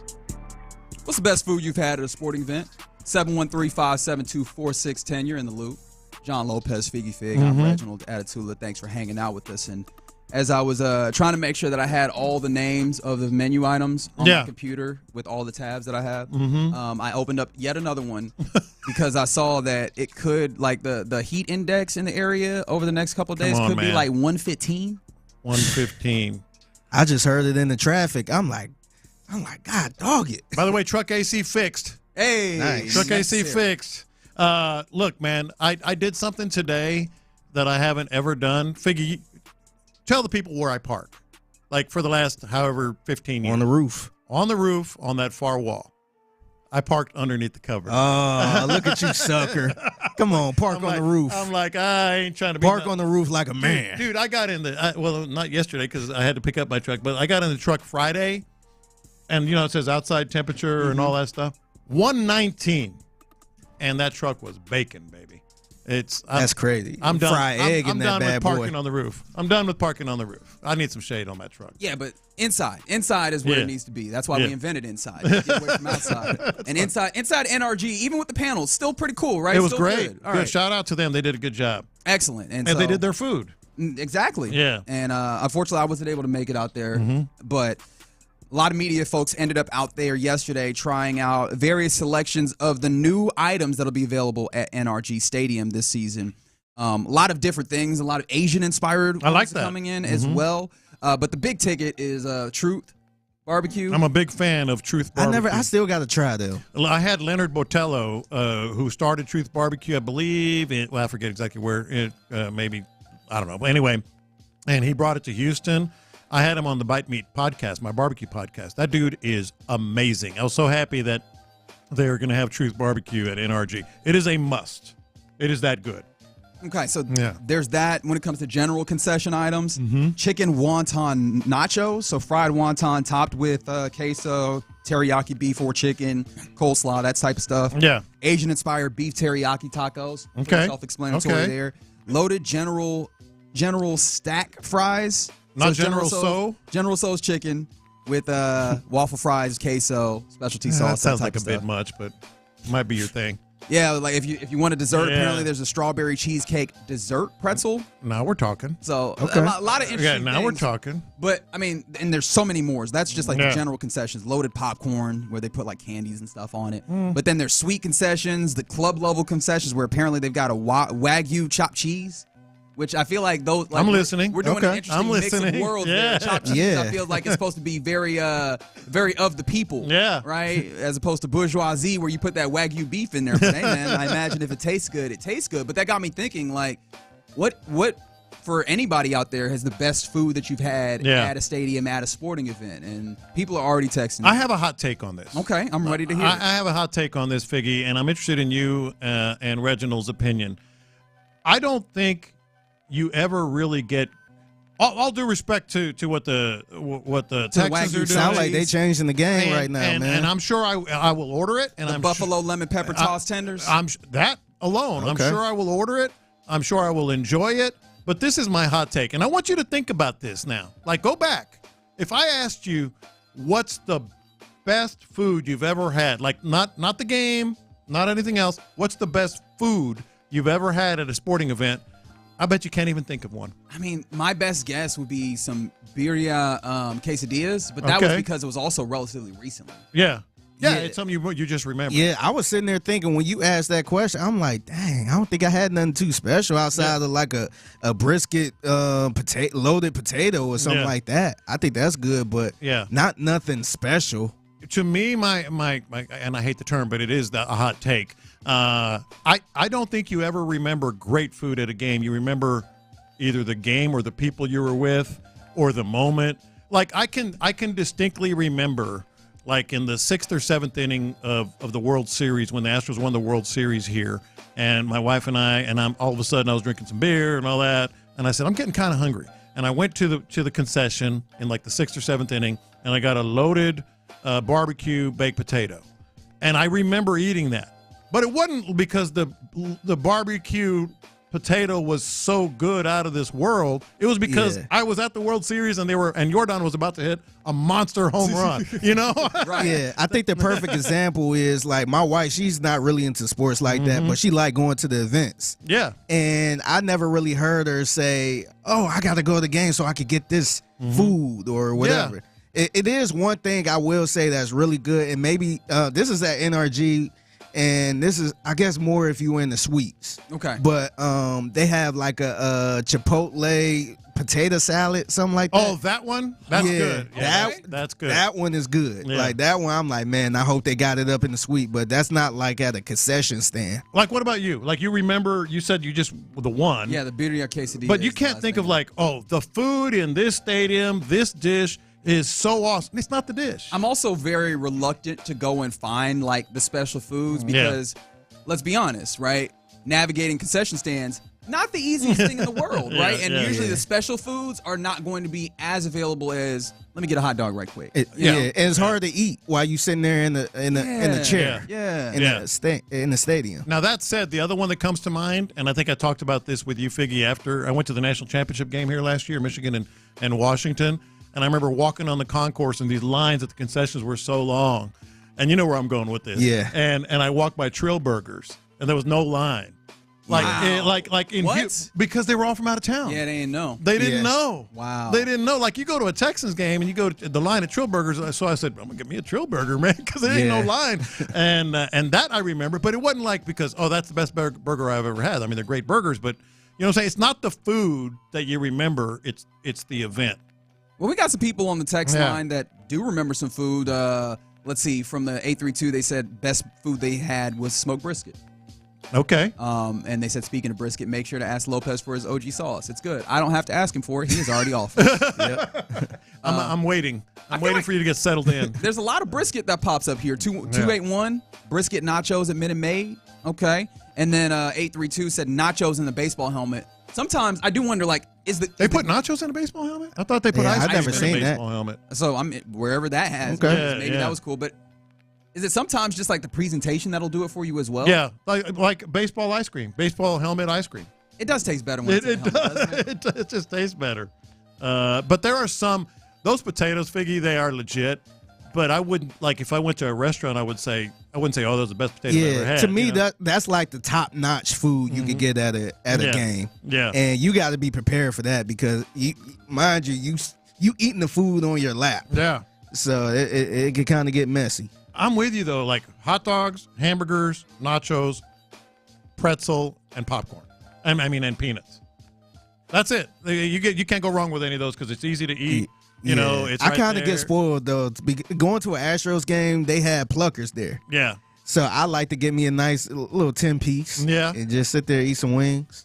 But that's just me. I feel like being at the home stadium, the home arena, and those types of things, maybe it doesn't feel the same. I wonder if it's different if you travel. Like when you go to another place and it's part of that memory of being outside of your normal environment, because 281 mentioned clam chowder at Alumni Stadium at Boston College. Never had it. That might be but I'll take different. your word for it. Right. And so, like, that's a local dish. Yeah. It's in that place. Like, maybe that has that feel. And then someone else mentioned mac and cheese at Green Bay. And I imagine chicken mac and cheese. They take their cheese very seriously up in Wisconsin. So maybe you end up in a place where something that's very they sell curds. Yeah, exactly. I've had the curds in Green Bay. That's good. I'm telling you. That felt like a threat. Wait, what happened? The curds are good there. Garlic fries in San Francisco. They're known for them. They're awesome. Okay. They're awesome. You mentioned you were talking about kind of just the generic concessions, hot dog, hamburger, nachos, those types of things. You almost said popcorn, but you went away from it. Are you not a popcorn guy? That's a movie thing for me. Okay. Yeah. At games, it's hot dog, hamburger, nachos, pretzel, and peanuts. See, at games like at NRG, sometimes they give us a little popcorn. I will eat it there. Yeah. But I'm not buying no popcorn. Yeah, popcorn's a movie thing for me. I might not. I'm not passing judgment. I'm Yeah. just saying that's just what it is for me. No, I asked because I was wondering if I had a compatriot in this way. Mhm. I don't like popcorn. I think popcorn is a useless food. No, I like popcorn. Yeah, I love think popcorn. It's just like empty calories, and at that point, we're just doing the Empty action of calories are eating. good if you just want to get rid of the bite on your hunger. It just feels like it feels like a thing to do more than like a thing to consume. I'm good on popcorn. He's and then good it gets on stuck, popcorn. Gets stuck in your teeth and everything. I'm good on it. I made popcorn yesterday when I got home from work. I make homemade popcorn, microwave all the Okay. time. Not homemade. It's not like I'm harvesting. Yeah, the I was kernel. like, I'm not harvesting. I'm about to the say, you corn. break out the pan? Yeah, I was like, that's what I thought too. We used to do that when we were kids. When you're poor, you No, put- my you- parents used to do that. Put the oil in the pan. Yeah. Yeah, and then put the kernels in there, let it pop up. We Yeah. did that all the time. Then we went to the drive-in. Now we got some interesting things. Sally Sheehan on the YouTube says beer brats. Wrigley has the best Chicago dogs. Those are great. Milwaukee has great brats. Yeah, a good brat at a game will do something. Milwaukee, that's a great one, Brittany. And then there's a few folks that have brought up. What kind of English is that? That's right. Mexico City, Guadalajara, just like different places there, or different venues there that have like great food. And I'm like, I don't doubt it. I don't doubt that at all. No. So here you go. I mean, celebration or congratulations to NRG Stadium. That's going to have a lot of really interesting new concessions. And yeah, I'm super excited to maybe get my hands on a few of these for sure, especially like the Asian inspired ones. Because yeah, I'll try. I'm not saying they're bad. This is a it's food just like city, they're not man. memorable. Yeah, That's this is a food city. Great food city. And so it feels like you got to have good food here. Great. We'll get to that one day this week. Okay. We'll hook you up. Excellent. Yeah. No, I'm going to need some recommendations for Yeah. sure. You're in the loop right here on Sports Radio 610. Coming up next, we get B. Scott in studio, and we'll go around the NFL. Do that next. Do the Texans have a new RB2 behind Joe Mixon? Lopez is ready to say so. If we're being honest here, Damen Pierce at absolute best is the third best running back on this team. Cam Akers has passed him. Insider access. Exclusive content. Sports Radio 610. The Texans play here. Your traffic report is sponsored by Kirk Combs. Delays continue 45 northbound right as you approach the North Loop. Heavy truck accident still affecting a right shoulder and the exit ramp.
Cincy Sports Station.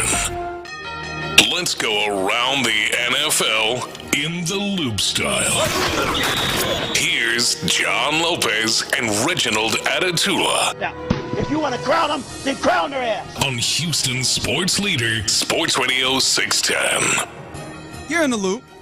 John Lopez, Figgy Fig. I'm Reginald Atatula. And joining us, as he will every Tuesday, right about this time, B. Scott. What's happening, man? Man, I'm just glad to be here, man. I've been enjoying y'all. Y'all sounded amazing over the last, let's call it, day and an hour. Okay, sounds good. Okay, I'll take that. I've appreciated. One thing that I learned over this time, Reggie, since the transition and getting you here, is that, like, I've done the show, obviously, but I enjoy listening just as much as I enjoy talking. And, brother, I like to talk a lot. Yeah.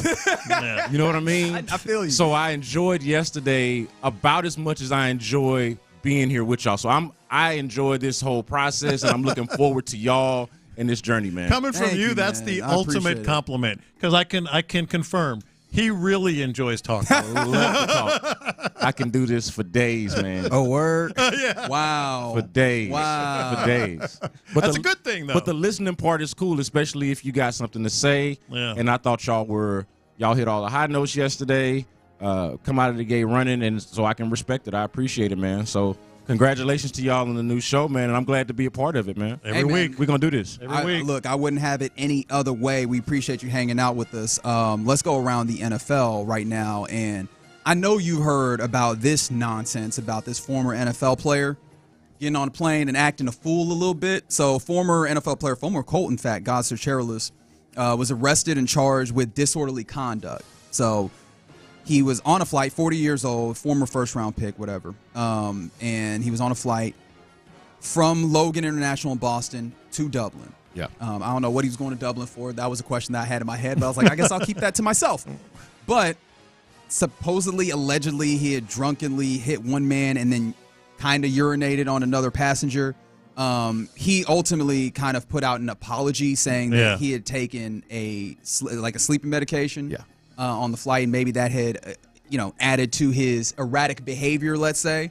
Apologies in this situation are always very interesting because when the story is as big as it is or as interesting as it is, we're all going to make our opinions, and I don't know that we are good at changing that, are we? Well, so this is what I don't understand. Y'all help me with this. Okay. Why are people not more afraid of acting up on a flight? That's a good question. To me, maybe they don't have home training on. No, it's not even home training though. To me, for the past almost going on 25 years now, it's been flying has just been different. Yeah. Right. And to me, risking acting up on a flight, much less on an international flight, to me, it's just a step too far. I don't understand even risking this out of all the places to act bad, out of all the places to show your lack of home training. Yeah. To do it in the air, to do it on the flight, I just do not. Internationally. I flew to Mexico a couple of months ago, and I was about to make a questionable decision. I don't know if we talked about this, Lopez. I'm listening. But look, I'm listening. It occurred to me before I got on the flight to not do it. I was like, you know what? I'm not going to do that. Not the best advice. Because you know what I'm not going to do? Be caught in a Mexican prison. Man, if there's one thing that you don't want to do is play one of them away games where you don't know none of the rules. We're not doing it. Buddy. We're not doing it. You haven't seen no billboards for knowing numbers to call on who's going to come get you out? No. Yeah. So he owes an apology to whoever he offended on this flight, but just the idea of this is beyond me, acting bad in the air. I always feel bad passing judgment on these guys. Because to me, my immediate, and I'm sure I'm not alone, my immediate reaction is, dude got wasted and peed on someone. I mean, but I mean, who amongst us, right? But I also catch myself because, I've never had this reaction. If I take medicine and let's say I have a drink or two, because I don't care or whatever, and I'm relaxed. I never have gone completely bonkers, but I know some people do. Yeah, and that's the thing and that's why I kind of I'm a little careful. Maybe he's telling the truth. Yeah, his explanation that he put on Instagram reads as follows. I'd like to address the media reports about me that surfaced today regarding the situation that occurred on board a flight to Ireland this past weekend. The flight was unexpectedly for approximately 4 hours, and it did not take off until 12:30 a.m. In preparation for the unexpected overnight flight, I took a sleeping medication that I don't normally use, which resulted in behavior that is not representative of my character, and I would like to apologize to the passenger and flight crew. Close quote. So, look, I'm with you. I sympathize. It's plausible. Oh, no, it's believable. I can relate. I've seen this happen before. Somebody takes something that they've never taken before, and it just hits them different. that they shouldn't have But taken. I never go there first. But also, they don't do it on a flight. Well, that too. Yes. That's the thing. Like, I've seen this in school, right? Yeah. Like, I can remember in high school, the kids would take Xanax pills, right? And they would take 2 instead of 1, and it's like and now Johnny's sleeping on the floor, you know, and drooling all over himself, and doing things that he's not going to remember when he comes to, and that sort of thing. But man, on a flight, dude, that's a conscious decision you're making. Yeah, on a flight, very, very, very rough, very, very, very rough. But I can sympathize with people who take a medicine that they're not familiar with, and then they have behaviors that is not consistent with their actual personality, and then stuff that they probably don't actually even remember doing. Yeah. Not a good feeling. I guess the thing that we can ultimately all sympathize with is all the other people on the plane that had to, 1, experience that, and 2, have their flight return after a 4-hour delay and being 1 hour in the air to land again in Boston and not where they were trying to get to. Yeah, that stinks. That's tough. Some other things around the NFL. So, obviously the Brandon Ayuk thing still is Ayuking, as he has not been traded. He is asked for a trade from the Niners, but we thought that there was a deal kind of put together with the Steelers, and we got more information on that courtesy of Albert Breer, Sports Illustrated, saying that the Brandon Ayuk situation dragging on, that England obviously offered him more than $30 million, but he did not want to go there. He rejected that. Also rejected Cleveland. The Steelers' price point was less than $28 million, which is supposedly around where the Niners have been. And so now he's back at the negotiating table with the Niners. What do you make of the situation at this point? So what's fun to me about this is that I cannot decide who has the most leverage in this situation in this regard.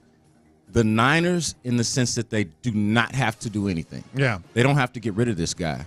He's under contract. He's a good football player. They're a good football team. They have all the motivation in the world to actually not trade Brandon Ayuk. And if we're honest about it, if they were going to trade Brandon Ayuk, the sensible thing would have been to have done it back way before the draft. Not now, when the asset that they're going to get back is not something that's going to be able to help them now, more than likely, unless they trade for players or something like that. And they never wanted to. Right. Right. Brandon Ayuk has the small bit of leverage, but it could be a big thing, where he can just make things miserable if he wants. Like he can just be a jerk. And he is. Right, and that's his prerogative. I mean, if he wants his money that much, he can make things miserable on the 49ers. And in that sense, like, okay, how much is a peace of mind worth to you? Which is a question we all have to ask ourselves at some point in life. Absolutely. What is peace of mind worth? Sometimes the dollar amount, it exceeds what you feel like it should. But because peace of mind is hard to put a dollar amount on. And so do the Niners just trade him for a peace of mind? Or do they stick to their guns and say, hey, I don't care how miserable you make it. You're a good football player. You want to make this money. You're going to come out here and you're going to do this thing, and then you can get paid later. Yeah. Which, like, something's got to give there. What is it going to be? I'm just sitting here on the edge of my seat with popcorn. If I'm Reggie, if I'm Reginald, maybe not popcorn. What would be your choice? Mike and Ike's or something. Mike and Ike's. Yeah. Some Skittles. Man, you're going to learn this about me. I haven't met a snack that I don't like. Yeah. All right. So I'm not going to discriminate against delicious snacks. All of them. My thing on this whole thing, I'm eating that, watching that. I was telling Reginald before the show, and maybe this is wrong, I'm just over it. Like, this has like kind of a poor man's Deshaun Watson vibe to it. Ooh. Like, staring contest, you do this, no, we're not going to do that. We have a standard that we're going to want to. Are you telling Brandon Ayuk that he's not interesting enough for this standoff? Yeah. Like, you are not compelling enough of a guy. Yes, that's what I'm saying. For this to be happening right now? I get it, and if I'm a Niners fan, I'm all in. But as an NFL fan, I'm like, I'm over this. Well, I don't even know if he's not compelling enough as a guy in that. Like, I think it's more that I don't think his reasoning seems compelling enough, or at least we don't have enough insight into his, because it doesn't seem to make sense. Is it about the money because there's money elsewhere? Is it about the winning because the winning is there? And there's been an opportunity to go to a place that maybe you could meet in the middle with winning and money. Yeah. I haven't found which one of those actually makes sense to him. Doesn't it sound like or feel like he's hurt? Like he wants. Oh, for sure. To your question, yeah, he wants the money there. Yeah. He's like, I want to be here, but you got to pay me. Yeah. Like he doesn't want to go to New England for the bag because he doesn't feel like he's going to win there, and I can understand that. He doesn't want to go, elsewhere. Like he doesn't want to get the bag and not win, and he doesn't want to win and not get the bag. He wants to be where his feet are at, and get the bag. Like so, I think he's hurt because he's seen the money go around now. They've paid other guys, and he feels like right or wrong, he feels like he's just as important to that whole equation as these other guys that they have paid, and so he feels a way about it. And I can understand that, even if I also understand the Niners side of saying, hey, we'll pay you 28, 30, whatever it is, but we're not going to pay you 35. Right. I get that. And look, he's not wrong in some regards. He is very valuable to what they do. He just, if you're trying to, I do sympathize with him in this one way. Man, he's out here trying to get somebody to show him a level of respect that they're not willing to do. And if that's your end game, like I've seen a lot of people in life try and do that, and I don't think it works out all that well. So more power to him in trying to find a way to get them to appreciate him the way that he wants them to appreciate. I'll say this, and maybe I'm not a good negotiator for saying this, but if I was the Niners, I would try to find a way to pay this guy. Yeah. Oh, they should. Oh, yeah. I would try to find a way to make this work. I wouldn't play hardball. I wouldn't try to. I can respect sticking to your guns and being principled and all of that. That window is only so large for them. Yeah. If it's me, again, like you said, the window is only but so large. They've already taken a few swings and missed. I would pay this guy because we can acknowledge that he's probably the least important out of the most important players on that team. Mm-hmm. But he still makes them a very unique team in the fact that they don't have many weaknesses. And the absence of Brandon Ayuk without replacing him with somebody similar like that, which I don't know that they have. Yeah, there you go. There would then be the weakness in their team. He is part of what makes them such a complete and dynamic team. Yeah, possibly the weakness or the strength, depending on how you view him, of the Miami Dolphins. Tua Tagovailoa was talking. He talked with the Dan Le Batard show there in Miami about former head coach Brian Flores, and it was kind of interesting to see what happened there in Miami with them. To put it in simplest terms, if you woke up every morning and I told you suck at what you did, that you don't belong doing what you do, that you shouldn't be here, that this guy should be here, that you haven't earned this right, and then you have somebody else come in and tell you, dude, you are the best fit for this. You are accurate. You are the best whatever, you are this, you are that. How would it make you feel listening to one or the other? And then you hear it, regardless of what it is, the good or the bad, and you hear it more and more, you start to actually believe that. I don't care who you are. You could be the president of the United States. You have a terrible person that's telling you things that you don't want to hear, or that you probably shouldn't be hearing. You're going to start to believe that about yourself. And so that's sort of like what ended up happening. And it was, it's basically been, 2 years of training that out of not just me, but, a couple of the guys as well that have been here since my rookie year all the way till now. This is just awful. And it's very Bill O'Brien-like. Yes. Very, very Bill O'Brien-like. It's amazing. We've seen it. We've heard it. We know it. And what tree does Brian Flores come off of? Oh, yeah. The Bill Belichick. It's them. To your Bill O'Brien point, it is another example of a lot of those guys trying to emulate, trying to be the next Bill Belichick. They watch how Bill Belichick's temperament was, how he went about it, and thought they could replicate that, or at least thought that was the way to do it once they finally got their shot. Yeah. We've seen all those stories, how the back and forth went with the sort of love-hate relationship with Bill Belichick and Tom Brady. Yeah. And these other guys go to these other places. And Matt Patricia, we're here with his backward hat and his pencil in his ear telling people what to do. Yeah. And they're going to replicate that with whatever quarterback they got, and they're going to be Bill Belichick and Tom Brady. They're going to berate the quarterback. They're going to, kill his confidence and all this other sort of thing.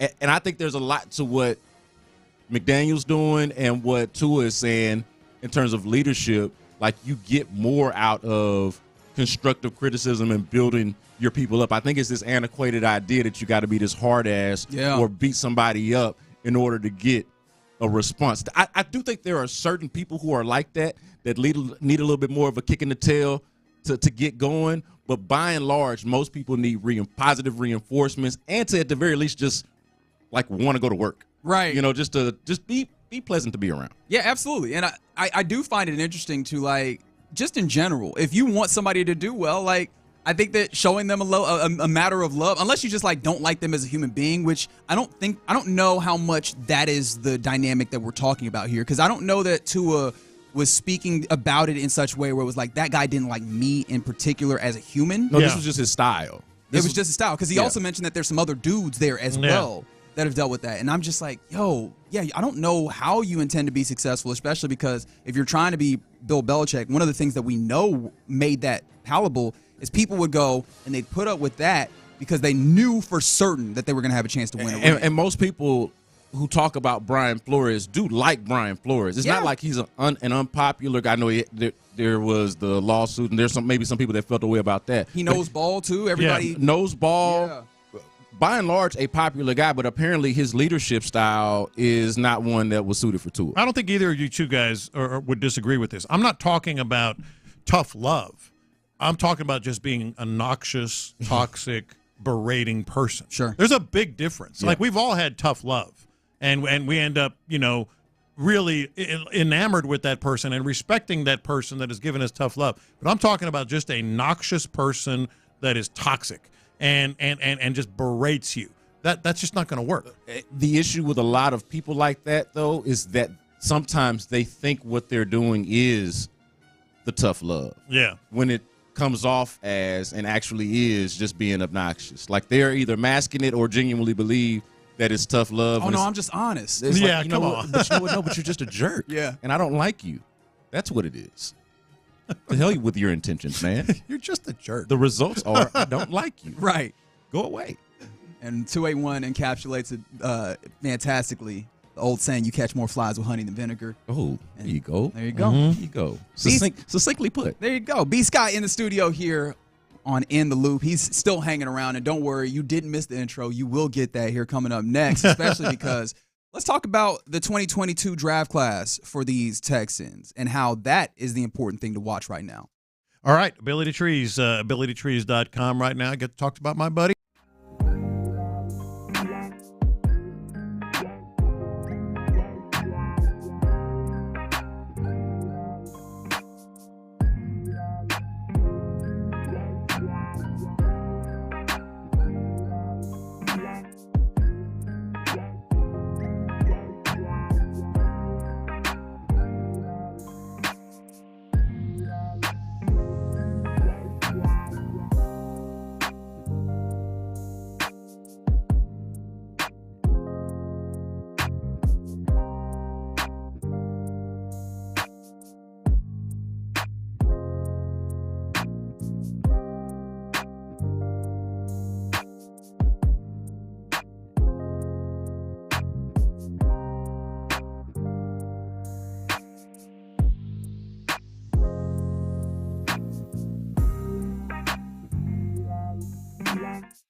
or wherever you get your podcasts. Houston's sports leader. Sports Radio 610. Live from the Twin Peaks studios, Sports Radio 610 presents In the Loop with John Lopez and Reginald Atatula. Beast got from Hiram Club. Beast got from Hiram Club. Beast got from Hiram Club. Beast got from. You hear the music? The man's in studio. Brandon K. Scott, B. Scott, as you know him, hanging out with In the Loop. John Lopez, Figgy Fig. I am Reginald Atatula. Thanks for hanging out with us on this Tuesday, man. We are having a blast in here. It's fun. I kind of wanted the commercial to run longer. We were having a good conversation, but we'll bring it to air. As B. Scott wants to talk about this 2022 draft class. It's an important facet of this Texans team. And look, there's every single one of them is in a vital kind of like crossroads almost in their career. And so let's talk about them. And I think one of the big ones, I think, is Damen Pierce right now. Yeah, I think Damen Pierce is the big one that stood out from Saturday. Yeah. And so I think that's the most relevant conversation. But I love how this falls into the conversation y'all were having earlier. Like me wanting to talk about the 2022 class and this idea of somebody being on the hot seat for the Texans. For me, it's actually an interesting question for a team that has such high expectations, and overall the conversation around them is a positive one. Yeah. So it's like, man, the hot seat, man, a team that's about to go to the playoffs, that could win its division, that's got Super Bowl aspirations. Ain't nobody on the hot seat. Everybody is like eating and thriving. And for sure. So I really had to think about it. But to me, the answer is the 2022 draft class in varying degrees. Like varying degrees of hot. Right, like for some it's more simmering than others. You know, but if you go down the list, I think everybody is running their own race and on their own level of a hot seat. Think about Derek Stingley Jr. He's not on any kind of hot seat in terms of job security, how good he is, or how good he is. Yeah, we don't have those sort of questions, but it's like he still hasn't had that fully healthy season. He still hasn't had that season where he's completely available to you and therefore able to live up to the expectations that's been on him since he was a freshman at LSU. Yeah. So like this is the year where if you are somebody, and I count myself in this category, somebody that believes in Derek Stingley, this is the year that you're praying that he stays healthy, or at least is healthy enough and not limited to where he can have that season where he's available, where he can live up to the expectations. So it's probably the coldest of the hot seats, but it is somewhat of a hot seat in my mind. I gave y'all Kenyon Green on the text line earlier. Yes, you did. Just because I wanted to have the conversation. I wanted to contribute to the conversation. But I don't think it's just him alone. Again, I'm going through this whole class, For right? sure. But he's on an obvious hot seat, and I think that was different from Titus Howard, the way you brought up Lopez. Yeah. Because Kenyon Green's the one that hasn't gotten the second contract. He's the first-round pick. He should be rich for the rest of his life, being a first-round pick and all of that. But everybody wants that second contract, right? For sure, 100%. And Kenyon Green is now in year 3, and he's got 1 year where it didn't go so well, and a second year that hopefully it worked out for him being away, but he ain't played at all last year. Right. So to me, it's like, okay, 1 year up and down, not so good. The next year, you're not available to us at all. To me, that's an obvious hot seat answer. So, like, if you start with the first-round picks, like, we're talking hot seat. Yeah. Jalen Petrie, John Mechie, Damen Pierce, I think is the one that's most relevant to the weekend because he's the one that we're probably least confident is going to be on the team out of all of these guys, right? Like, Christian Harris, I think, is not on the hot seat because, like, he hasn't been out there, but the last time we saw him, he was really good. Yeah. But to me, every one of these guys, to some degree, is on some level of hot seat. Well, I mean, let D'Amico Ryans tell it. Like, there's not a ton necessarily that he's judging off of this weekend when it comes to Damen Pierce. He was, in fact, the head coach of the Texans asked about the first team running attack. Yeah, no, not sure how many rushes we had for our first unit. I know we had one outside zone play that we mistargeted a guy. We missed a guy, so a guy was free in the hole on one. And then another, probably missed a run where we could have been downhill. But, overall, I think it's with our O-line, our tight ends, and how it's hard to judge off a couple runs. I think we threw the ball a lot with our first team, so there weren't really many runs to judge, and I don't want to, judge our team off of 2 runs. That's unfair to, make a judgment off of 2 runs. If you're watching on YouTube, you see me shaking my head. You believe that, Lopez? You believe what he said? We love you, D'Amico, but it's Cap. Cap for Cap? Hey, that's his name. Cap. I mean, they call him Cap for a reason. they call him a different kind of Cap for a reason. Also, it's 4 runs. Here's the thing, guys. Hey, you think he don't know that? You think D'Amico Ryans? What?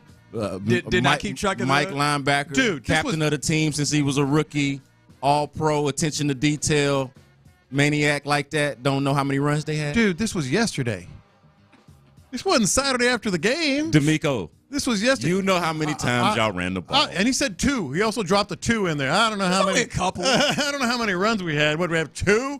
He knows what the blocking assignment was, how many runs they had, how many runs they could have had. He also knows who the first team running attack was because it's only one guy. It's only one guy. We had a stretch play that could have did this and they could have done that. He's got all these details on these other plays, but he don't know how many runs they had. I listened to this, and the first thing is like even D'Amico is running out of excuses. Like D'Amico is the king of trying to prop up these guys, and that's not a criticism. Like he's like, okay, because he wants to build confidence and all that. He's the head coach, and even he's like, I don't know how many we really ran. Yes, you do. You absolutely do. And to have obviously to know the game the way he does, and to have the detail on the plays, and to say like, I'm not going to make much. You think he's not evaluating on every reps within a rep? Yeah. Like that's what this is about. That's the difference between him, his staff, and the rest of us, right? Like they can tell all of the little things that we can't see. You think I'm supposed to believe that he's not gaining every little piece of knowledge from every blocking assignment, mystery, read that's taking advantage of? Come on, man. I know better than that. I mean, it's clear that they're trying to give Damen Pierce as much room to succeed. And, I mean, even if you want to be as cynical as possible, as much room to continue to boost his value if you need to send him somewhere else. Yeah. But, I mean, you realize how far he has to go, how much he has to reach. Talk about reaching. The crazy amounts of Olympic-level stretching that he has to do to get to that place to still allow room for Damen Pierce. Yeah, but it feels like he might be. That's kind of where I was going. Go ahead. But I think this is the charm of D'Amico Ryans, or the reason why he fits and works or makes so much sense for a team, because he's a former player and kind of understands the pulse of the team, the tenor of the locker room. And Damen Pierce, as we know, is a likable dude. Yes. I think a favorite, not just amongst fans and media, but also amongst his teammates. And that's somebody, I don't want to say that you want to handle with kid gloves, but you want to be respectful and you want to be mindful of how everybody else views him and feels about him. And you don't want to just be talking any old kind of way about him. Well, let me ask you. Of course. Let me ask you about this, though. Sorry. Kind of where I went is where what you're talking about, Reggie, is like he's being vague, on purpose. He's being sort of not stating the obvious, not altogether forthcoming is the word I was looking for, because I'm wondering, does he already know where this is going to end up? And he's just trying to not dump on the guy. I mean, like B. Scott clearly laid out, he is a perceptive dude. He would not be in this position if he wasn't, right? He is very good at what he does. I'm sure that he has some feelings, but you're right. And the U2 mentions this. Like, he's not trying to dog out his player. I think that there's probably like a middle ground somewhere in there. But if you're going to erring on the side of being, player friendly, being supportive. We were just talking about the Brian Flores Tua Tagovailoa situation, right? And catching more flies with honey than vinegar. If you have any possibility as a Hail Mary of getting Damen Pierce to the place where he is successful again and looking like that rookie year and better, it's probably going to be giving him the most, lowering the temperature, making the block as cold as possible for him. And also, when you're in his position, when you're in D'Amico Ryans' position, what benefit is it to you to, hammer home the obvious? I think what's happening with Damen Pierce doesn't necessarily take a sophisticated football eye to detect. No, it does not. It's just not happening right now. It's not working. So, what does he need to say to pile on Like what? I mean, we're obviously going to have our conversations about it, but it's just so transparent and painfully obvious that he's struggling.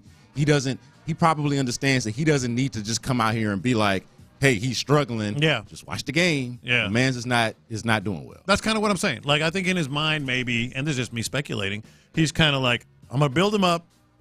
We'll see what he does, but the decision may already be made. I mean, keep in mind, he's got the joint practice on Thursday. Yeah. And that's about it. So I mean, that's going to be third teamers on I'm guessing, on Saturday. So on the discussion about this class, I did find it really interesting how there was a complete narrative flip. And I don't think this is about us being wishy-washy or flip-flopping.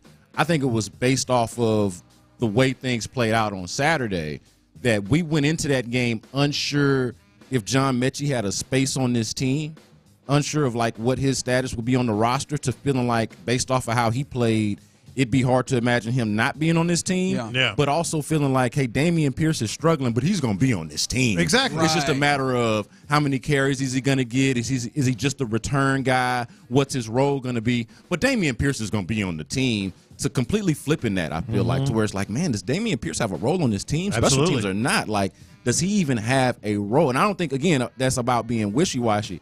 That's about having like this sobering moment. This sort of reality check of where they sort of sit in their position group. And then, of course, Jalen Petrie having that moment. Right. You're like, okay, that will be interesting how they use him. He's on a different kind of hot seat, I think, because he's having a position change. But all of these guys with interesting individual storylines and narratives. Yeah, generally, as we're looking, like you said, we're going to be watching this over the course of the season, obviously, and leading into the season.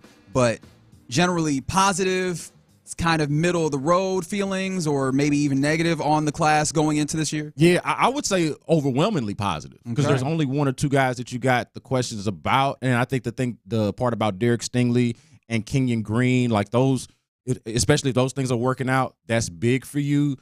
The big thing that I would hammer home, just this point. Yes. After year 3 is a lot of times when the NFL, when the league has the book written on you. Yeah. Like some guys peak early, some guys peak late. But generally speaking, after year 3, that's when it's decided who you are. And I think that's why, another reason why this is a pivotal year for all of them. There you go. B. Scott dropping knowledge, dropping bombs is why Always. we love having him right here in the loop. Obviously, you're listening in the loop. Coming up next, let's do a little What's Poppin'. New co-host, same old Lopez. As Lopez.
or only limit 10. The biggest stories in sports and entertainment. Sports Radio 610 style. In the Loop presents What's Poppin'.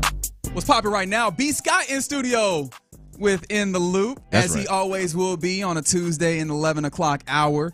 Thanks for hanging out with us. Man. John Lopez, Figgy Fig, myself, Reginald Atatula, and you, the Sports Radio 610 listener. Let's talk about what's popping. And, of course, the big thing that happened yesterday was a big thing with Yainer Diaz in the bottom of the ninth. Yeah, it was. Yeah, man, it had a silent. Yeah, it was. That's how I Here's felt. Yainer Diaz. Here we go. Yainer hits one high. Ball game over. Jordan sent something to Yainer on his way back to the dugout, and Yainer crushed one for the winner. Hey, bartender, I need a little extra in this one. That is a beautiful Yainer bomb. 5-4 victory, walk-off. Yainer Diaz's first walk-off home run in his career, second walk-off hit. Wild game. Like, first, that was the only lead that the Astros had in the game. 4 errors in the course of it. What was your main takeaway, Brandon? What you just said, man, how they were able to persevere, overcome, man, make this happen. Lopez, despite getting in their own way, 4 errors in the game. Like, this was a dreadful game to watch, if I'm being honest with you, until the very end. Like, this was a rough watch. Mm-hmm. And they're able to come out of it. And for it to be Yainer Diaz, who I think has been, I would say, up and down this year, but, like, I'm glad to have dude. Like, to me, to go from, the catcher spot being an automatic out to feeling like you've got the potential to end the game in a situation like that. I know Yainer Diaz sometimes does some baffling things at the plate. I know he can be a frustrating player at times. Yeah. But overall, a young dude who's a promising player, I think this is moments like these are big for young players. They don't forget their first walk-off home run. Yeah. In a moment like this, in a game like that, again, where you had to overcome your own faults, get out of your own way. To me, it was a special night for the Astros. Well, it was special for me because, and I was mentioning this with the guys earlier, like, they had no right winning that game. And you touched on it with the errors. You touched on how ugly it was and all that. And yet they won the game, and it's more because, like, you got to give Joe Espada a little credit. You got to give him some credit. And we didn't quite know what to make of him at first. Then we were, like, doubtful about his managerial, prowess. And then he kind of came around a little bit. Like, that was the type of game, the way he had his hands on the dials, the way he moved people around, the way that he approached the game, that we wouldn't have seen from Dusty. And that's not shade on Dusty. That's just like it was different. Well, so I've always had confidence in Joe Espada's baseball acumen. The questions came up for me earlier in the year when things seemed to be falling off a cliff, like there was calamity. Seemed to be. And I didn't know, without him being in that role before, I didn't know if he had the leadership skills or experience to guide them out of it. And I'm not exactly sure whether he did or not. I think that just eventually they got healthy, they started playing better. And again, his baseball acumen, independent of all of those other things, I've always felt good about. So to me, this is kind of just the sort of the perfect sort of storm of events, so to speak. Well, Astros back in action, looking to make it 12 out of the last 13 when they face off against the Red Sox. Ronel Blanco on the bump. In fact, 4-0 against the Red Sox this season. 7, I think they've won their last 7 against the Red Sox. So that's also a thing that they can keep going in a good way. Some other things that are popping as we talk to our Texans insider, B. Scott, here in the loop. That's right. Texans add a year to Jimmy Ward's contract. And, I mean, if you just, like, look at that and you go, wait, what happened, right? Like, this is a 33-year-old safety, but, I mean, very vital to what you do defensively. What'd you make of that? So this did surprise me and did catch me off guard because I thought, like, if I were to go outside of the 2022 draft class, which I think is the most compelling hot seat conversation, I thought Jimmy Ward would have fit that conversation if we were to have it, you know. But obviously he's not. You know, they've added this year. So it surprised me to see it. But it doesn't surprise me from the standpoint of the play, or the I think the value that D'Amico Ryans has on what Jimmy Ward brings to the defense, both in his play and the mentality, the locker room, sort of like the attitude. Some of the things that maybe we don't like about Jimmy Ward in training camp, like his propensity to take out his own guys and like only knowing one speed and one way to play. We're like, hey man, say that for the other team. Yeah. Those are, I think, some of the same things that D'Amico Ryan's, just like they're emblematic of some of the same things that D'Amico Ryan's values, and I think Nick Caserio value about what he brings to the team. And so, and to that point, I think this was a job well done contract. Like they gave him 5.2 or something new money. Yeah. And I think it was just like, here's you've earned this, you know. And I'm sure he was asking for it, and his agent was asking for it, and they're like, yeah, this, you know. And that would be something that I don't disagree that may be how they feel. Yeah. I would disagree with that feeling. Though, that he's earned an extra year on his contract or a pay bump based off of what he's provided so far, unless it's something more intangible. I think they just value him like that. And I think that's what it is. And I do wonder if, like, to juxtapose this with, we were talking Brandon Ayuk's situation in San Francisco, I do wonder if this is like, hey, mentality situation. Let's make sure we take care of the dudes. That's exactly that right. take care of us on the field. Yeah. And so, and from a Texans fan perspective, I can remember, and Lopez, you know this too, man, like there has been conversation in the past about not having enough dogs, not having enough those types of guys. Yep. And he's one of those. Like, so if you're a fan who long for those types of guys on your roster, this is an example of Texans brass valuing that type of dude. All right. We mentioned the Astros walk-off. There was some Astros news that came out, though, yesterday. First of all, Alex Bregman, again, missed another game. However, he did hit and take ground balls, and apparently he was telling Joe Espada to put me in. So does that give you confidence that this is not going to be one of those situations where, nothing's happening, and then all of a sudden you get an IL stint? Yeah, so if it wasn't the Astros, and honestly, maybe if it wasn't Alex Bregman, who up until recently has had a tough injury run, you know, and we're removed from that now, but we're all old enough to remember it. So those two elements, like me kind of being uncomfortable with knowing Alex Bregman's injury history of the past, and then it's the Astros, man. We can't trust a word that they say about injuries ever. As much as we love all of their success and all of the moments that they give us, we can't believe nothing they say about injuries. So there's that. Speaking of injuries, Luis Garcia will not throw a single pitch this season. He is shut down. Good. I mean, I don't want to see him at this point, and nothing against him, nothing the value that he might bring. I just don't feel like he was so much further away from than Verlander, and Verlander you could kind of feel was coming along, and it's just removed from surgery. You say good, but you better thank Ronel Blanco. Yeah. You better thank Hunter Brown. Kikuchi. You better thank Kikuchi as of late. Yeah. You better thank Spencer Arrighetti for figuring things out. Buddy, did he figure some things out? Hey, you better thank these other cats for figuring it out and showing up, because otherwise that would be a big, like, that's a story in and of itself, how you're able to get the news that Luis Garcia is not going to pitch for you this year, and you're like, oh, okay. That's cool. We good. All right, true. See you next year, Luis. It's true. It's all good. Yeah. I mean, that in and of itself is a victory for the Astros. So, you know, shout out to that pitching staff for getting it together, man. Another victory as we talk about injured pitchers, one that's returning. Justin Verlander will make his return to the team. Feels like a debut. Yeah, it does. Tomorrow he'll pitch and in the day game, and we'll actually be out at Twin Peaks. Come watch it with us. Katy Freeway, right over there by Kirkwood. So tomorrow? Yeah, man. They got us on the streets immediately. There you go. Come say hey, man. Go meet the people. Come say hey. I'm excited. And see a fantastic pitcher do his work, ply his trade.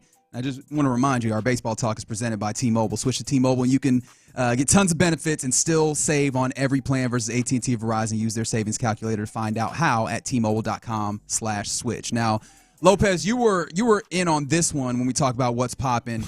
Carmelo Anthony, who, you know, maybe up until this particular Olympiad or Games of the Olympiad was the greatest Olympic basketball player in U.S. history, I think. And that says something when you consider the dudes that have played in that. Well, I imagine that probably factors into his perspective on the Olympics and an Olympic gold medal, because he was saying that the Olympic gold medal matters more. And actually, let me say, quote, 3 gold medals, 4 medals for me is bigger than the NBA championship. You buying that, you selling that? I'm buying it. Yeah. I'm buying it. And I think I think this Olympics went a long way toward kind of rekindling Olympic spirit, if you will, not to get too hokey. But like, I agree with you though. I thought the vibes were high. Yeah. Not only the vibes, but I think the importance of a gold medal. I think we've had very clear indications. It means more to a lot of people than a championship. Now you might think, hell, an NBA championship. No, I think the Olympic medal does mean more. Well, and also I think generally, whatever country you're from, the Olympic team is by and large made up of your basketball players' favorite basketball players. And so, like, whatever, and I'm not saying there's no politics involved in the Olympics. There obviously is. Yeah, Jaylen Brown will have to come talk to you about that. Yeah, no, 100%. So I don't want to give off that impression, but there is a who's who-ness of it, if that makes sense. Yeah. And it really felt like that here when you have LeBron and Steph playing together, and then Exactly. KD and Anthony Edwards being inseparable. Like, it really got back to almost this is kind of blasphemy, I understand. Like, a little dream team feel where you had, like, these guys. Oh, you're not alone saying That's not blasphemous at all. Yeah, you're not alone saying It had those vibes, and I think going to the Carmelo point, similar to that, you know, with him being on the team with LeBron and Wade and Kobe coming through, like, I mean, again, your favorite, and Melo falls in that line too, right? Like, people have their feelings about Carmelo and him not being a winner or a champion. Man, go ask hoopers about Melo, about the guys that they value and who they think highly of. Melo's going to be pretty high on that list. He understands that. Yeah. And I think the Olympics and his Olympic resume is also reflective. So you guys would agree if you were in that situation? I'm still not sure that I completely agree, but I understand where he's coming from, and like, I think that it matters, right? He went as far as to say not everybody wins a gold medal. Of course, he wants an NBA championship and so on and so forth. And of course, it's also very convenient that he says this because he is in that place where he has 3 or 4 gold medals, and he does, or 3 golds, 4 medals total. But he does not have that NBA championship. If I were Melo, I would not feel like less than, because I didn't win a champ. If I accomplished all of the things that Melo accomplished, sure. I won as a freshman, I won a natty with Syracuse, and I won all these gold medals. I'm one of the greatest scorers of all time. I'm rich as hell. No, he's not less than. Yeah, no, I did that. Especially when circumstances shift the way that this happened. Now, he did put himself in some of those circumstances. Oh, yeah. He wanted to be in New York, and he also didn't wait till free agency. He made them trade and lost them value there. Like, he's got his shortcomings. You mentioned, and you're right. I always love the idea of who are the players' favorite players, because they have a understanding and knowledge, and he's one of those guys that is widely respected. He's got that level of love. There you go. That's what's popping here on a Tuesday in the Loop, Sports Radio 610. B. Scott, it is a pleasure, man. Hey, man, I'm a little biased, but I think this first hour with y'all went pretty good, man. I feel good. I feel pretty good about it. I think you're underselling it. I think it went pretty damn great to myself. I think it went pretty good, man. I'm looking forward to next week, man. Woo, thank goodness for B. Scott. Y'all keep it up, man. There you go. Coming up next, though, let's get into this. And honestly, if I could get B. Scott to do a little overtime, I would, because this is a fascinating thing. What will make or break the Texans' defense being elite this year? 713-572-4610. We'll discuss it. All right, let's talk about it.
KILT FM HD2 Houston. Insider access, exclusive content. Sports Radio 610. The Texans play here. An Odyssey sports station.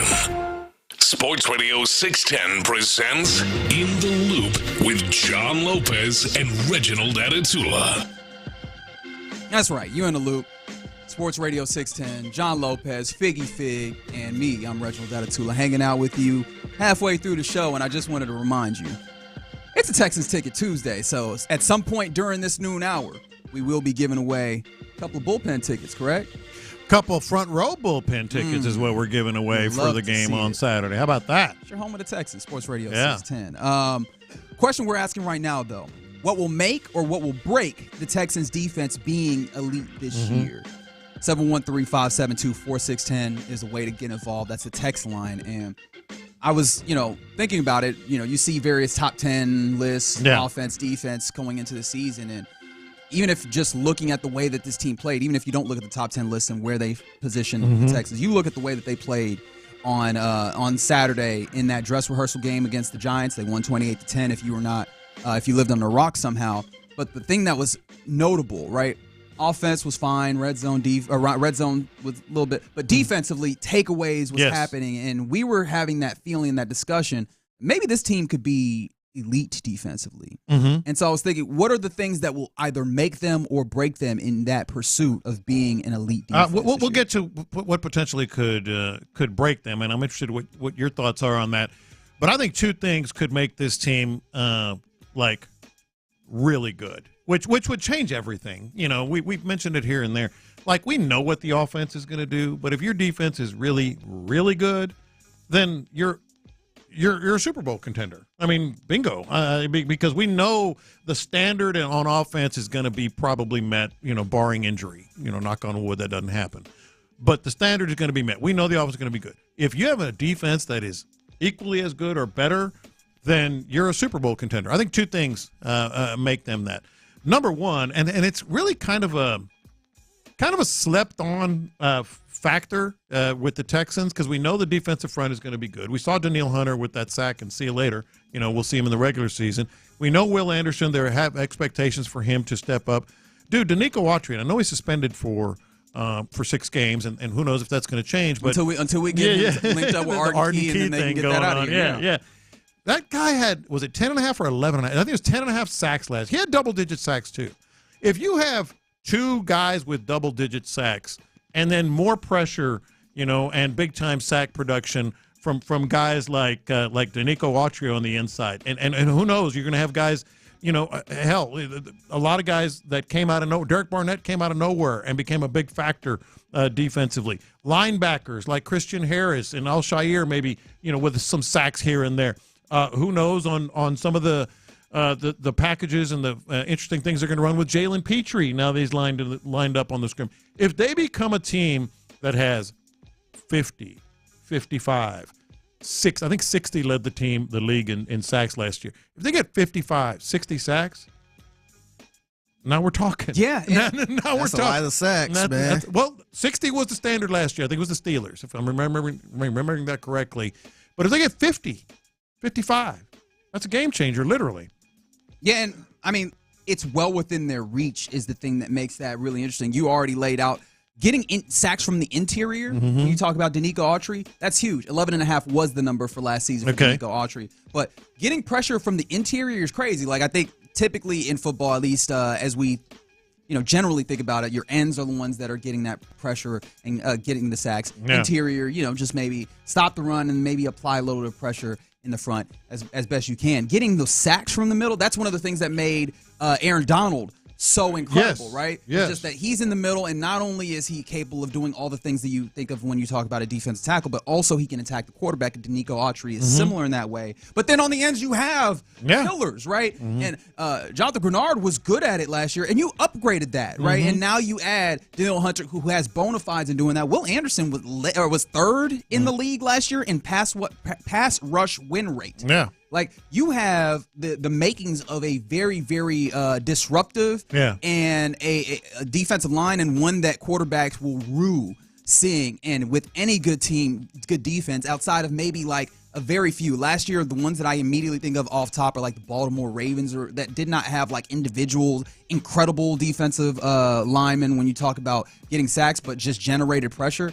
This team likes only rushing 4, but you could rush 4 and still go and get those sacks. I think that's going to be huge. I think it's going to be huge. And by the way, you mentioned the Ravens. I said Steelers. It was the Ravens that led the league last year. And they just generated with 60 crazy. Sacks, followed by the Chiefs and Dolphins with 57 and 56. The Texans ranked 15th. You can't get more middle of the pack than that. Now you got Danielle Hunter, everything that you just mentioned, Danielle Hunter and everything. And I think if Jalen Petrie, there's a couple of reasons they put him at nickel. Number one is it just wasn't quite working out at safety, at a true safety position.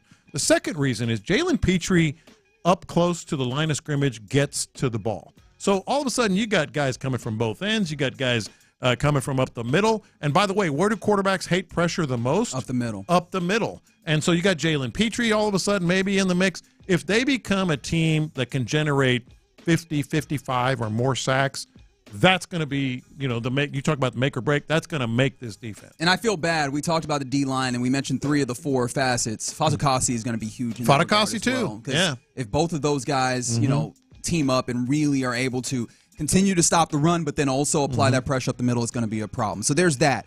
I think also, right, when we talk about defense, back connecting to front is always a thing that matters. The front has been very strong. Like we mentioned that last year, but also it's poised to be better. I think the back end is what's going to give them the opportunity and make or break the idea of being elite defensively. We know Derek Stingley is in that place. We just talked about it with B. Scott. The idea of he has the opportunity to maybe make a decision on whether he's going to be the guy versus kind of a guy to really boil it down to its essence.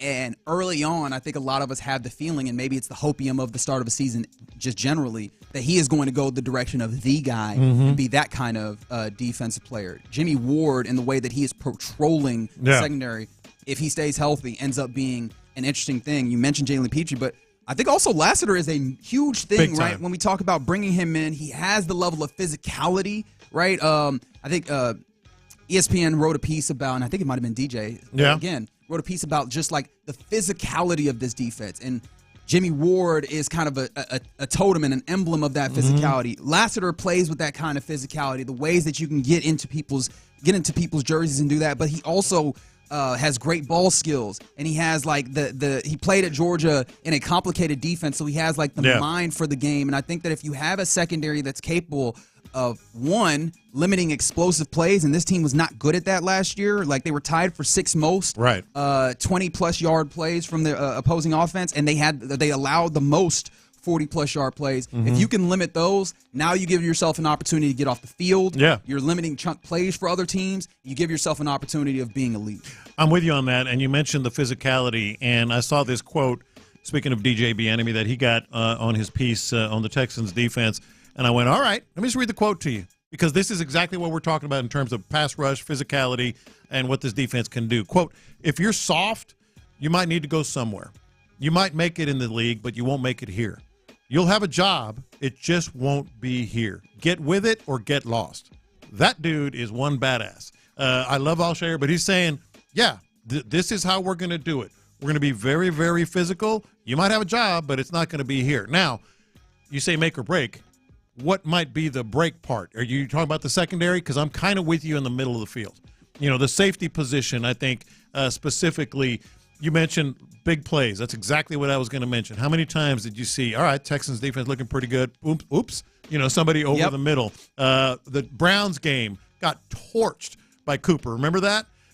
Over the middle and down the sidelines. So I think the safety position, now that was Petrie on the field as a deep safety. That's the game he got benched, too. That's the game he got benched, along with Ward and others. So, like, the make or break true break part for me is you got to get that production from the safety position, both safety positions. Absolutely, and that's why I brought that up there. Is like, I think that there's clearly a path forward to them being a lot better when it comes to explosive plays. But on the chance that they are not, that's a problem. Like, because all that pressure is cool. But if you're getting pressure and then that valve is being released by just being able to get beat over the top. Then what's the point of all of it, right? Like, you kind of devalue what was, a good possession or, play up front in front of you. And so, that is going to be a huge one. And maybe it's too simple, right? Because with any conversation in football, if you just bring this up, you can be like, that tracks. But injuries matter here. Sure. Especially when you talk about the lack of depth.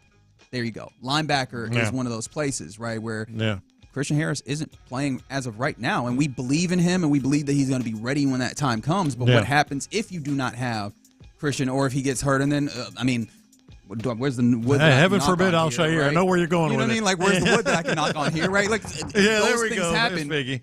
What does it look like then? And depth. Because linebacker matters greatly in this system. Yeah, and Alshire especially, kind of a heartbeat pulse kind of guy. And you just heard the quote from him, which is badass. But no, I think it. And then there's another make or break. And this isn't as big. That's why I'm mentioning it second. But I think it could be a big time make this defense, elite or next level. And we saw a hint of it on Saturday.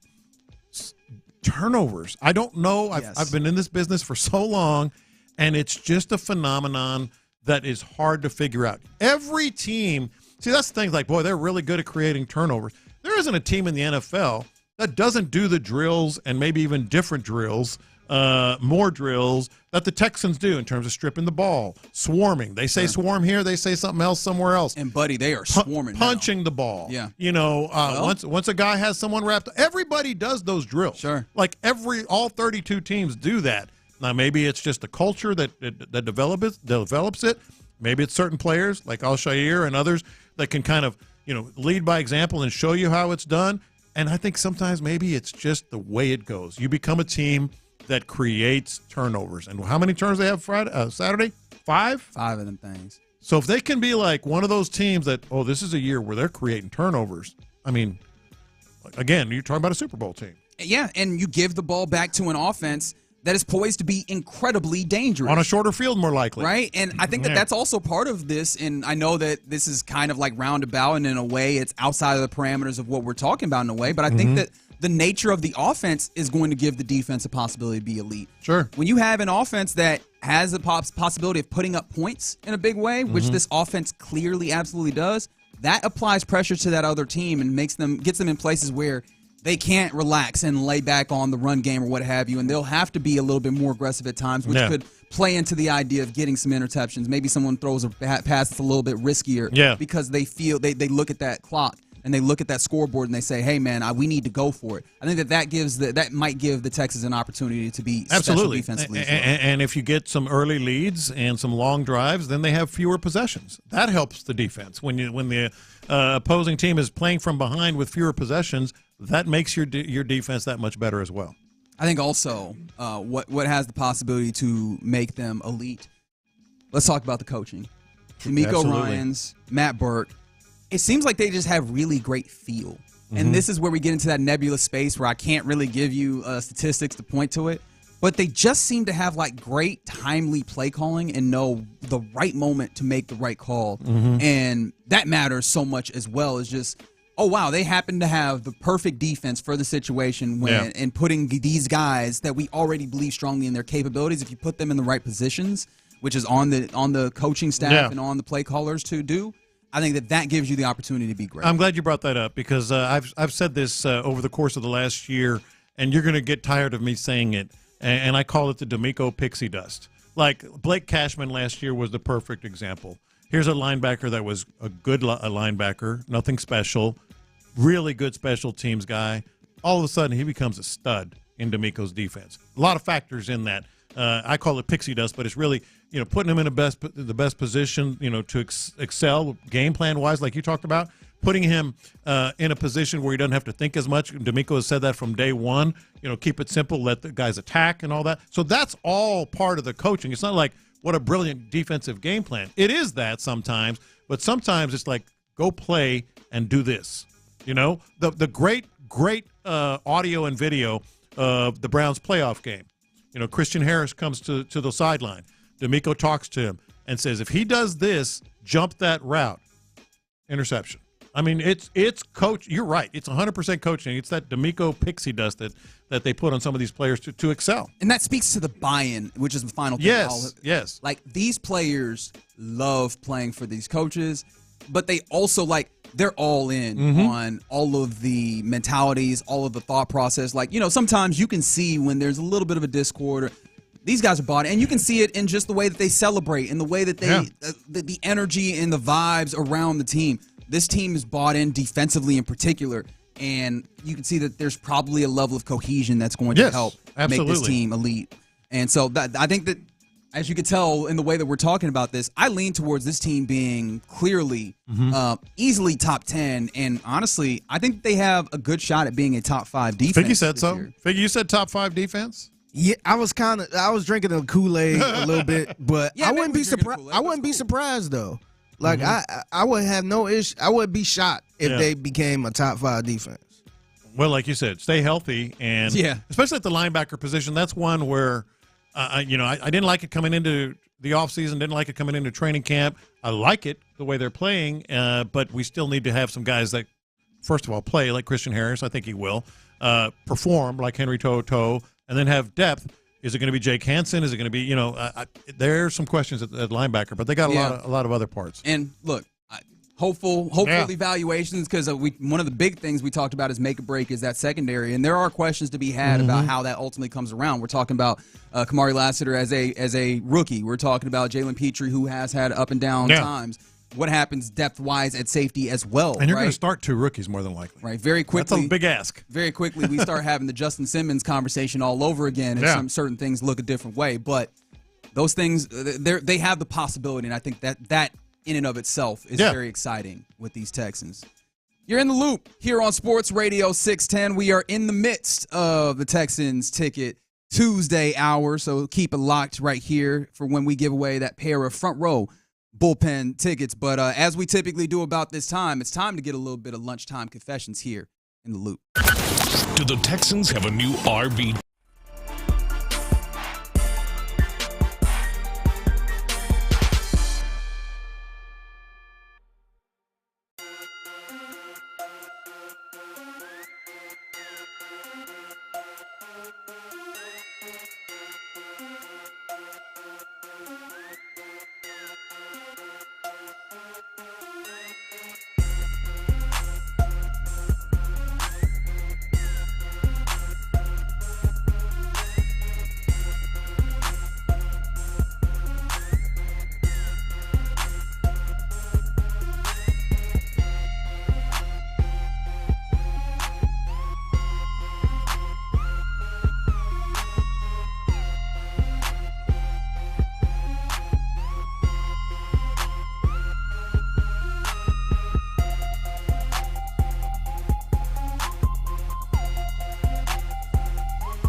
conversation. Houston's sports leader. Sports Radio 610. Sometimes it's sports, sometimes it's not. Whatever it is, Reginald and John are keeping it real. It's In the Loop's Lunchtime Confessions, brought to you by Sagamore Spirit Rye Whiskey. Watch this. These are my confessions. All right, let's hit it, Figgy. Watch this. These are my confessions. All right, so I don't know what quite to make of this, but I kind of made a woman feel uncomfortable in the elevator today. Wait, what? Oh no! All right. Is B Scott around? Can we start drafting up the apology letter? Oh my God! Wow. Okay, maybe. Wow. Yeah. It's true. So, how many times? I know it's happening to you here, but Figgy, let me ask you: how many times has this happened to you? So I got on the elevator. I hit the 19th floor. Woman got on the elevator. She saw that I was on the 19th floor. She was coming up here as well. Excellent. So we're both standing in the elevator. Oh, she works here? Hold on. Hold on. Oh, man. And I kind of started giving. Not even the apology letter. Go ahead and take got this the HR time. Yep. So I kind of started looking side eye, like I didn't know who it was, and I'm like, do I know this? Is this someone, a listener picking up a prize, or is it? And so I was kind of like going side eye on her, and then I realized she noticed me looking at her. And so I immediately tried to, try to repair the situation. Checking her out. Yeah, try to repair the situation a little bit. I was like, "Oh, do you work at Odyssey?" Because I'd never seen this woman before. And she said, "Yeah, I've been here about 5 months." I don't know, and I don't know enough people in this building, and I've been here for 15 years. I don't know, man. It's awkward. And now you're going to have to go in the boss lady's office. Now I got to apologize to a woman that works here that I was giving the side eye to in the elevator. It's probably somebody very important that's going to determine your future. What if she's a boss? Yeah. But I was seriously going like this. I'm like, should I say hello or how you doing? Because sometimes I feel awkward that I'm not saying, oh, how's it going with blah, blah, blah, because I should know her, you know? Yeah, sometimes you got to cover it up a little bit like, oh, you following me, huh? How are or you? I'm following you. Yeah, just keep it real generic. And that's what, I did that a couple times. And somebody like, oh, yeah, I'm picking up some tickets. Oh, I'm like, oh, okay, that answers that. Yeah, I didn't know if it was someone. So she's been here 5 months. All right, text line, you're not helping the situation. What did they say? 337 said, Lopez, was she hot? That's not the point right now. Not the point. Or was she? We're trying to get Lopez, we're trying to keep him from being fired, Off right? the hook. I'm curious who it was. Oh man, this is even worse. I just forgot her name. I asked her name too. Yikes. Yeah. Oh man, I forgot her name. All right, so Deborah. No, I don't know. Something with a D, I think. All right. Watch this. These are my confessions. So I didn't realize just how much I depend on multiple screens being in front of my face at all times. I counted 35 plus. Okay, so that's tabs. Yeah, tabs. But tabs, yes, you're right. Yeah. And you're getting a feel for who I am as a person because I actively, as I'm speaking, have the desktop computer in front of me with multiple tabs. I have my laptop in front of me, and I have my tablet, which is not in active use right now, and my phone, I guess, if I think about it. Lord. And this is how I exist typically, especially if a game is on, like last night with the Astros game.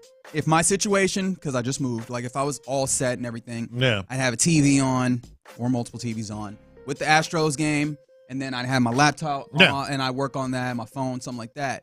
But because right now my internet isn't set up, the only thing I can use is my phone right now. Right. So I was watching the game. I was watching the Astros game, and I was like, man, I can't. This is it. I'm tapped out. I can't go on Twitter. I can't text nobody. I can't look anything up. I'm just watching the Astros game right now. Yeah. And it was freeing, but also I realized that I had that kind of user addiction, itch to be like, oh man, I want to check and see if somebody's tweeting something right now. Yeah, I got to hit something else. And I got to tap on something else. I'm a sick human being when it comes to these devices. I'm no better than these children that we make fun of for oh, you're 2 years old on a tablet all the time. I'm that person at this point. So I didn't realize that. That's a lot of tabs. You do have a problem. I do. Yeah. Watch this. These are my confessions. So I was just in here in the break talking to Reginald, and I forgot how we even got on this conversation, but I was Oh, because I was in there because I had to stand up. Yeah, I had to move my legs a little bit. Yeah. And so I didn't tell nobody this. So on Saturday when I was at the game, for some reason, every first game, it seemed like you walk around way more than you should because you're just pumped up. You're still trying to, honestly, still trying to figure out where to go. And it's like, it's my first time at NRG. And I'm just like walking around like, oh, you got to go that way for this. Oh, you got to go this way for that.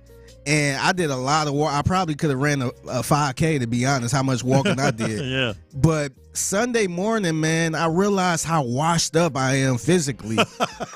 Man, my right knee was hurting so bad I couldn't even stand on it. Yeah. And I'm like, I never had problems with my knees at all. Yeah. And my knee was hurt so bad I had to ice it throughout the whole day. So I iced my right knee 3 times. From walking at NRG. I guess so. Welcome to the club, Figgy. Dude, I was. You got a guy? We got, You got a knee guy? Yeah, I got a knee guy. Man, Welcome to the club. Man, I might have to get a sleeve because it was hurt so bad. I rolled around in the bed like, my knee. So it was bad. It was real bad. I had to put some ice on it 3 times on Sunday. Yeah. So I realized, man, I'm fit. Yeah. Not only am I mentally washed because I usually be in the bed by 9:30. Yeah. And if somebody called me at 10, now I'm you're like, just making me cry. yeah. So Phone's on Do Not Disturb. yes, by 9:15. Now you're going to bring a tear to my eye. Dog. He gets sore on menial tasks and Dog. he goes to sleep at 9:30. I'm like, this is only the first preseason game, man. I got a long season to go, and man, I'm physically washed now. I'll tell man. you how proud I am of you. Dog, I'm too young for this, man. Watch this. These are my confessions. So you're going to get to know Reginald real well over these next few months and years, of course. But, we pick up some little things here and there. So off air, I knew you graduated from UT Arlington. That's correct. And I knew you started, but you need to remind me. I had forgotten about this. You started at K-State. Yes, I started at Kansas State University. And EMAW. he said, whether it was a dream or an ambition or whatever, you said, I was thinking about being an architect. Yeah, man, wanted to be an architect since the 7th grade. And I didn't pull the trigger on this because I was like, when he said that, I immediately was going to drop a Seinfeld reference. And then I'm like, no. That show hasn't been on the air for damn near 25, 30 years now. So I don't want to be like old guy, say, hey, so you remember Seinfeld? But the good news is, Figgy, you only been doing it for about 8 years here. He is one of us, too. If I see her, what do I say that I'm doing here in the building? Oh, you came to see me. I work in the building. What do you do? I'm an architect. I'm an architect. Have you designed any buildings in New York? Have you seen the new addition to the Guggenheim? You did that? Yep. It didn't take very long either. What about architect, Steve? He's into architecture. Really didn't take that long. Shout out to Art Vandelay. Exactly. Vandelay Enterprises. Vandelay Industries. Yeah, I'm industry. Thank you. Yes, I'm a big. Have you ever pretended to be an architect? No, I haven't. I have a lot of respect for the folks, and I know quite a few of them. Obviously, seeing as I went to school for a little bit, so I know the people that actually saw it through. So I know enough to know that I can't pass. Like, I'm not delusional enough to think I could pass for an architect. I'm just glad you actually watched a lot of Seinfeld. Yep. Yeah. Somebody from the 281 broke up with a text line, a Seinfeld reference to your other confession about being in the elevator. You said her name might have started with a D. Oh, you yeah. said Dolores. Oh, that's right. That's a Seinfeld reference. Segment. Mulva. Remember that? I have no idea what y'all talking about. They will know. They will know. If you know, you know. Yeah. Watch this. These are my confessions. So I realized I already have a love-hate relationship with Space City Home Network. And I mean, I'm not entirely new to Space City Home Network. Yeah. I mean, one of the things that's nice is that it's still in the market when you're in Dallas as well. Okay. So, I mean, I've been watching Astros games still just to keep up because, look, in division, all that. But one of the things that when I'm actively only watching Space City Home Network and not looking at a whole bunch of tabs, I realize is, hey, man, why don't we have the pitch identifier on the graphics package? You're talking about like where it goes in the strike zone? Not where it goes in the strike zone. What pitch are we looking at, right? Like gotcha. A splitter. Are we looking at a curveball? Are we looking at a sweeper? Like all these things. Because I've gotten used to that. So like I definitely am like, I I have to work for it. But I do love it in some ways because it's making me work for it. It's making me pay attention and identify the pitch. And then also I'll pull up like Baseball Savant, which is a website They have them that all. I love. Yeah. And now I'm getting like speeds and I'm getting like various different placements and they're identifying it. So I do love that. But hey, man, help me be lazy, Space City Home Network. Yes. Just show me that it's a splitter on the screen. Please. Yes. I'm begging you. Watch this.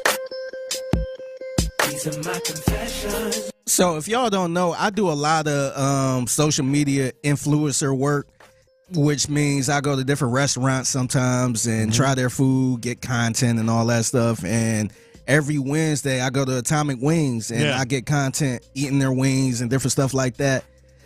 One thing I gotta confess, man, and this could tie into me getting old and washed, but I don't understand how these foodies, these food influencers don't get fat, man. Dude, it's amazing. They be slim and skinny and they just be showing all of this food and eating food. And I know some of them don't eat all of the food, but damn it, I don't eat all of the food either, and I just be stuffed. Yes. I'm like, how do y'all do that, man? Some of them be going to multiple restaurants throughout the day, and I'm like, man, I'm over here stuffed.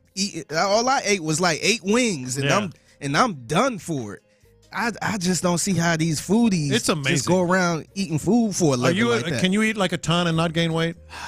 I historically have had a pretty high metabolism. Yeah. So, but one thing I realize is I'm becoming somewhat washed in that regard. And again, I know if you're a little bit older, you're like, what does this 32-year-old know about being washed? Yeah. But I'd always think about like on Thanksgiving, I used to put up plates. Like that, I did too. That was me. Like I was trying to. I did too. Let's knock down. And I realized over the last 3-4 years, like just my appetite has been reined in. Like I can't even like get myself to that place. You know, sometimes you're like, I'm gonna run idle, but sometimes I can rev it up. No, I can't even rev it up no more. I get that, and because it's metabolism. But there's some like 45, 50-year-olds that like, because I do the barbecue podcast, Bite Meat. I got a woman coming on next week that is a fitness instructor, fitness model. I know this one's name, Sunny Moody, and she's like a barbecue world champion. She eats barbecue every day, and she's like, I'm like, man, how do you do that? If I eat barbecue today, I am done. I am bloated. Yes. I probably get about 10 pounds. Yes. Man, and some people just can eat all day long and won't gain anything, man. I'm jealous of y'all. Yeah. I don't see how y'all do it for a living. There you go. In the Loop, Lunchtime Confessions brought to you by Sagamore Spirit Rye Whiskey. Appreciate you hanging out with us on this Tuesday. In the Loop. Coming up next, is the new kickoff in the NFL working for you? NFL gave some data. Plus, Mark Berman's getting his due in a very special way. We'll discuss that next. The Texans put on a show in their third.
Leasing a car has never been easier. Call our friends at D&M Leasing to learn more about Easy Lease from D&M. Live from the Twin Peaks studios, Sports Radio 610 presents In the Loop with John Lopez and Reginald Adetula. That's right. We in the loop.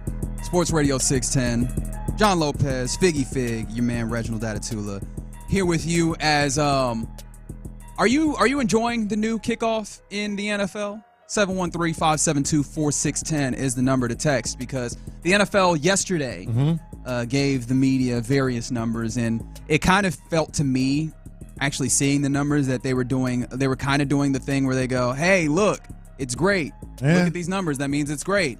And I mean, I'll get to the numbers here as well, but I'm interested in just kind of like the vibes and the feel from folks, because the idea was to get more returns. And the idea was hopefully to make safer one of the most explosive plays in football that, to be fair, had become significantly less explosive in the hope to make it safer. Look, you look at the numbers, and they're convincing.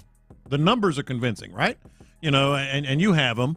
You know, the kickoff average return is longer. I mean, if you want to go through them. So here we go, right? The kickoff return rate, so the number of kickoffs that are actually being returned. Yeah. Through the first 2 weeks of the preseason, that number is 78%. Last season, the regular season, that number was 21.8. Obviously, with all of the touchbacks. But even if you looked at the preseason in from 2020 to 2023, that number was 54.7%. So you look at preseason from that time to now, you're up, 24 points, 23 points on the percentage of times that this is just being returned. Yeah. And then you talk about the average kickoff return, and you are getting more distance out of it. Barely, though. 25 yards is the average distance now. 23 yards was the average kickoff return last season during the regular season. So that's not been big, and I think that is going to be one of the essences of like what makes people interested in the return is, are you seeing big returns as well? But to that regard, returns of 30-plus yards, like those big chunk plays that get the blood going and make the building kind of get loud, 39 have happened this preseason. And remember, that's 2 weeks. Yeah. Let's do the basic math, 19 and a half per week, right? There was 97 returns of 30-plus all of last season. So that's just shy of 6 a week. Yeah. We talk about big returns. And, of course, that counts like touchbacks and stuff. So I don't know if that's like per return or whatever, what that number looks like. But you're seeing more people return, and thus you're just getting more opportunities at big returns. And average starting position is like 3 yards further down the field. So you're getting that incremental difference, and you're getting an opportunity at some more plays. But again, those are the numbers, right? And I can make the numbers kind of dance a little bit in ways that I want. But I think ultimately the safety numbers, which we're not going to have until the end of the season, the end of the year, is the biggest thing. But the second biggest thing is like entertainment value, and that's not something you can quantify, which is why I wanted to turn it to, I guess, the listeners and the people that are ultimately watching it. Like, have you felt that effect? Well, and speaking for me, no. And I'm a big advocate of the new kickoffs, and I'm also a big believer that it's going to be an exciting play in football this year. But as much as the numbers say, hey, you might be onto something there, that's not what we're seeing. Like, if you trust your eyes, we're kind of seeing like, you know, kind of not a whole lot of really exciting plays here. So I think part of that is they're learning on the fly. I mean, obviously we've talked to Frank Ross, and it's very clear he doesn't like it, but he's adapting and he's going to try to make the most of it. And the other part of it is just like in everything else. If you think you have something really sort of special when it comes to kickoff returns or kickoff coverage, you're not going to show it in the preseason. Right. It's just not going to happen. There are some very complex blocking schemes, and I'm not Mr. UFL or XFL, but I've seen enough and seen it and dug in enough on replays and stuff. There's some cool stuff that happens on these kickoffs. So even though the numbers are saying, you know, it's better, it doesn't look better, but I think it will. What's funny for me is that it has looked pretty good with Steven Sims, though. Like, he seems to be, you know, finding that effect, which I do wonder if that, you know, goes a long way in securing his place on the 53-man roster, because he's looking like he's good. Yeah. But you mentioned the XFL origins of this new style of kickoff, or the dynamic kickoff as they're calling it. And the originator or the creator of it kind of talked about how it effectively works kind of like a run play. It kind of has that feel, which is what made me start thinking, I wonder if this is going to be something that then leads to more running backs. Maybe I think absolutely. Second, third running backs being the guys back to return. And like when it comes to the actual play, it hasn't in very many aspects felt to me kind of like a running play in reading and reacting. It's felt just like another kickoff that's slightly different. No, I agree. And frankly, that's the life preserver for Damen Pierce, because he has been running some first team, but mostly second team on kickoff returns. So that might be his only hope. Yeah, but the problem with him is that there's other things. His issue as a running back was reading and reacting, identifying holes. Well, what is the kickoff if not reading, reacting, identifying holes? Exactly. So I do think it's going to be an exciting play. And even if it doesn't get appreciably better than from what we've seen so far, my thing is at least it's a play. Like, you're going to watch every kickoff knowing there's potential for something to happen here. Whereas when you watch kickoffs in the past, you're like, I need a beer. I got to go to the bathroom. The egregious ones where it'd be like TV break, kickoff, and you're just sitting TV there. break, and you're like, are you kidding me? Yeah, right now? exactly. We came back for a touchback? Yeah, and then they go to another break sometimes. Yeah. But at least now you're like, okay, maybe. It doesn't happen. Hasn't happened a lot. But I think at least you're kind of engaged. And it seems like that might kind of be where it is from the 832 on the text line. They said it's football. I'm just glad football is back, which that doesn't sound radical in some ways, but I do think it is a little radical because when you change a lot of sports, and baseball ends up getting like the worst rap when it comes to this, when you change the sport, it's like, oh, well, this isn't the game that we've gotten used to. Like, this is now what have they done to our game? Bastardized it in some way. Yeah. And so the idea that we're like, it's fine, it's football, right? I think that says something about the feel, at least enough, is that it feels like football. Yeah. But yeah, okay, football, we'll watch that. This is a good point, though, from another 832. They asked, what about onside kicks? And I believe, if I am correct, that you have to like identify or let it be known that you are going to onside and only in the kick. fourth quarter. Yes. Yeah. And so, yeah, you do take that element kind of off the board, but I think it feels like it has been, or it will be worth it when it comes to like just getting returns. But yeah, that is something that we are losing. So yeah, when it comes to like the dynamic kickoff, I think we're still in a place where I was hoping that as you get further to this and the NFL giving us some numbers that maybe we would have some level of consensus or conclusion. I still feel like we're still up in the air. Yeah, no, I hear you. And don't forget, within about 5 minutes or so, we're going to give you some tickets. Texans Ticket Tuesday, right here, this segment. Wait, do you want to do it now? Let's do it now. Yeah, let's do it now. Let's do it now. 713-572-4610. Front row of the bullpen. What caller number? How about caller number? We were talking about Jalen Petrie. Call number 5. All right. Okay. Make it quick. Mm-hmm. Caller number 5. Front row bullpen tickets for Saturday's game. How about that? While y'all handle up on that, let's talk about the Houston legend, Mark Berman. Yep. Obviously a media darling around these parts. Mm-hmm. He's gotten a lot of love in a lot of ways, but there was still one way that remained to be seen. And John, you got the story. I thought this was cool because I think everybody has some sort of similar story, maybe not to the degree as this. But Mark Berman last night, retired last year, a little over a year ago now, and has been, he's been getting some love around the city, at the mayor's office or council, whatever. So last night, Mark Berman got a Hempstead High School letter jacket. 50 years after he graduated high school, he got his letter jacket. And you may be asking... He did go to Hempstead High School, right? Yeah. Okay, I was like, did he just get a high school No, just a random high school. Says, hey, we're going to give you a letter jacket. I mean, hey, it's possible. So listen to the story and see if it resonates at all with anything that you've experienced or someone you know experienced. I think this is awesome. So he went to Hempstead High School, grew up there, and kept score as a freshman for the basketball team when they went to state. They went to state his freshman year. And they gave him a letter jacket, but it had the letters MGR. He was the manager, basically, because he kept score. Yeah. And he hated that. Sure. He wanted a varsity letter jacket his entire career. So he tried out for the basketball team all 4 years of high school, never made the squad. He tried out for the golf team. Actually was okay in golf. Okay. 3 people make varsity. Excellent. He finished 4th. Yikes. Okay. Then I guess he was okay in tennis. So he played doubles tennis and went to the qualification. The qualifier for getting a varsity letter jacket in tennis was you have to make your district finals. Got to the district semifinals. Okay. Within a breath of getting that letter jacket finally. Went up 6-1 in the first set. Okay. 3-set game match. Was up 5-0 in the second set.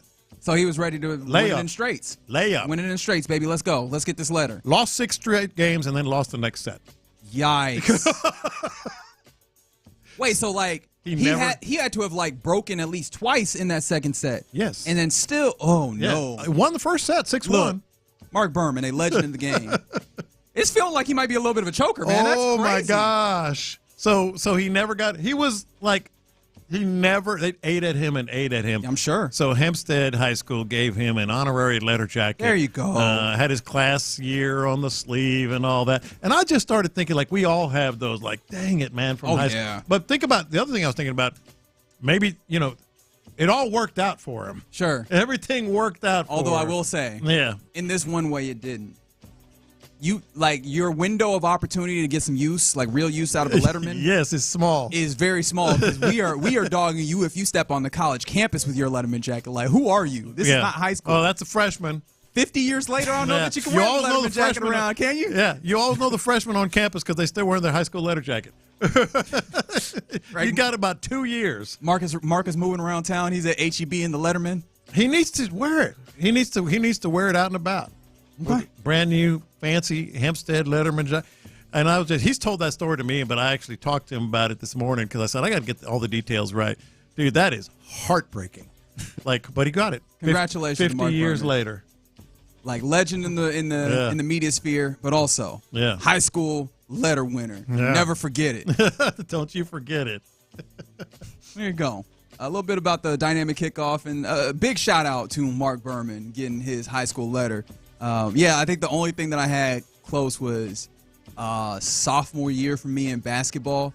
I got injured at the end of football season because I was JV, and the JV team, because our varsity team made the playoffs. Yeah. So the JV team, our season is over, but we got to hang around as scout team, as dummies. During last practice before what ended up being, the varsity team's last game of the season. Yeah. I can't remember. I hurt my back is what happened. Hurt my back. And so now it's time to transition to basketball. Yeah. And my back is hurting, but I'm still going to these tryouts. I'm going to make sure I make the basketball team. Yeah. And now I don't know if they were the coaches were being nice or whatever in retrospect. However, ultimately tryouts all happen, that goes through, and they come around and are like, well, young man, we got 25 spots. You were man number 26. And we'll keep you around. We'll keep you. Oh, wow! Look, if grades happen and we lose some eligibility due to grades, you're in. And I'm like, dog, you got 25 guys. Yeah. 5 dudes play. You're not gonna call me about eligibility. Be called. But yes, so I feel Mark in that way of just like, hey, you just missed the cut. I remember very vividly when I got my Letterman jacket because you talk about the window of opportunity. Yeah.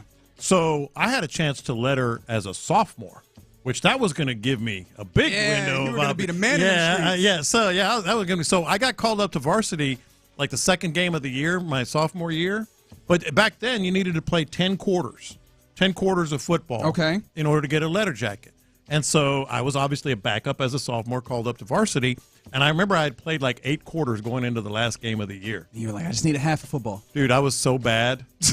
I was so irritating to my position coach. I was like, dude, I need to play half the game. I need to play half the game. And he was a really cool coach, and so I could call him dude. But and I'll be damned if they started me in the last game.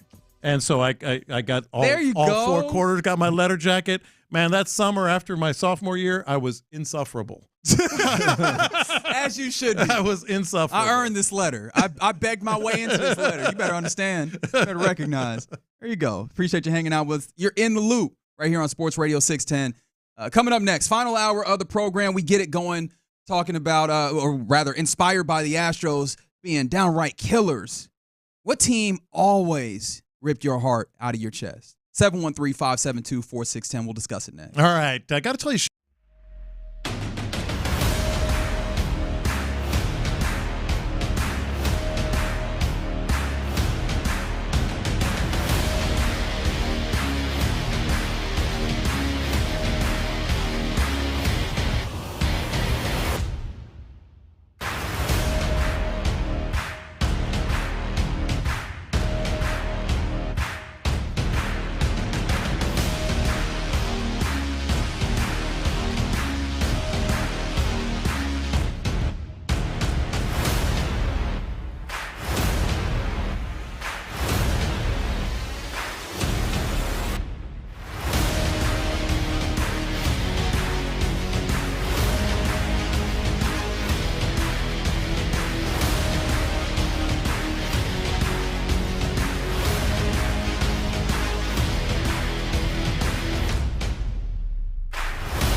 WCFM HD2 Houston.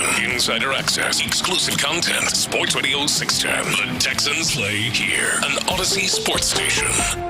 Sports Radio 610 presents In the Loop with John Lopez and Reginald Atatula.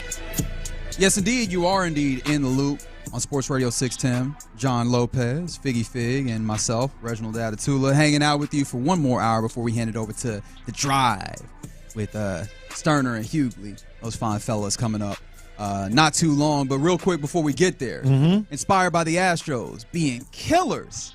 What team always ripped your heart out of your chest? 713-572-4610. And as I mentioned, it's inspired by the Astros because they got a big-time win last night, and it's a win that you could really only put on the idea that, hey, man, they just don't go away. They don't give up. And for the last 8 years, they've just been a team that the rest of the MLB just they would hate or they would love to see go away. The Astros are the team that we used to, and we all have those teams, that we just despised, but somewhere deep inside we had a ton of respect for them because the Astros are now that team. I was watching this was a replay of like there's this Red Sox stream where there's like 15 people on all the little different screens on there, and they're watching the game together or whatever. We've seen it. It's like a Zoom, but people just kind of watching Astros and Red Sox, and it was a Red Sox stream. Okay. As soon as Diaz hit that home run, it was so funny. They just went blank.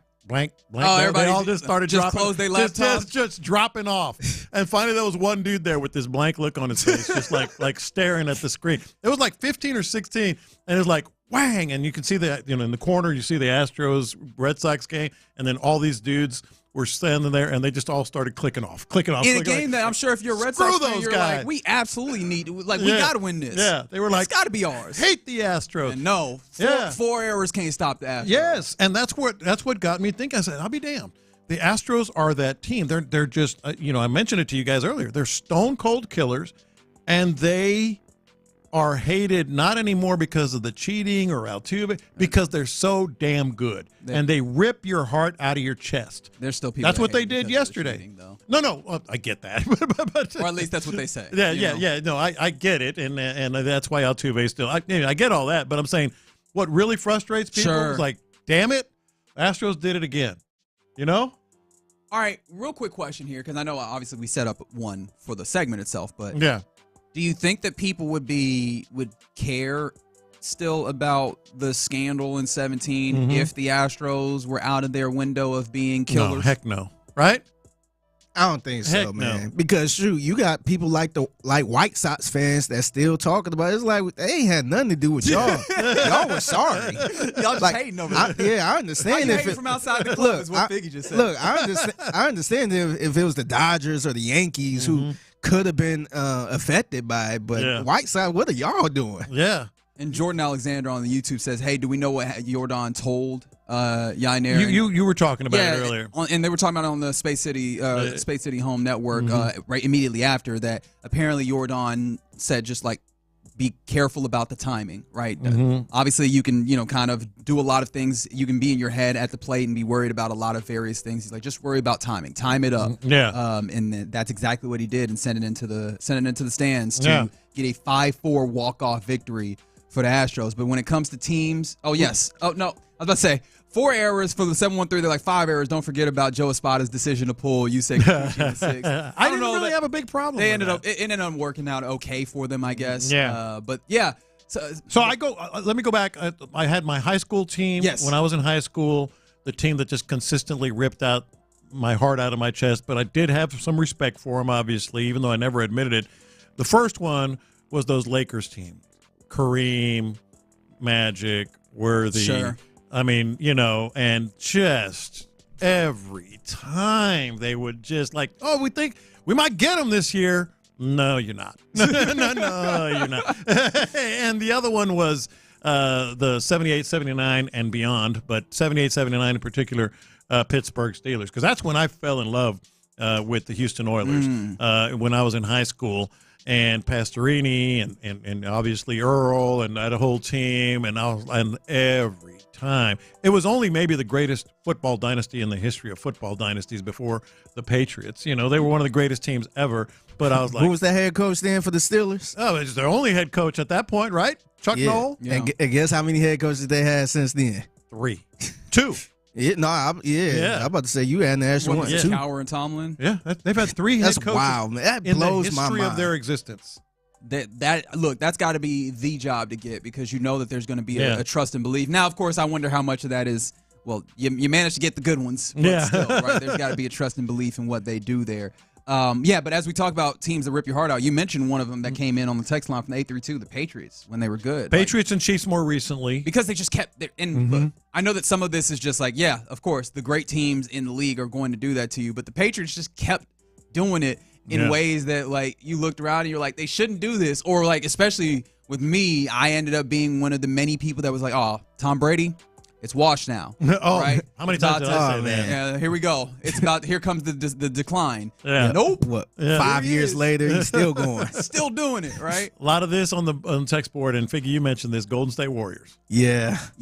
Oh, my God. They just get irritated, man. Especially being here and how the Rockets pretty much had them, and they just came back and won, man. Yeah. Chris Paul injury away. Oh, man. And I think especially because that really tainted the way that era of the Houston Rockets were viewed, right? And I mean, look, there was things that the Rockets themselves and James Harden himself probably did to taint the perception of that era. But if you find a little bit of success and you're not being stonewalled by, a dominant generational kind of team there, the conversation's just a little bit different. Yeah, and the worst part about it is if, let's say the Rockets did win that series, a lot of people felt confident that the Rockets would have won the championship. For sure. Oh, yeah.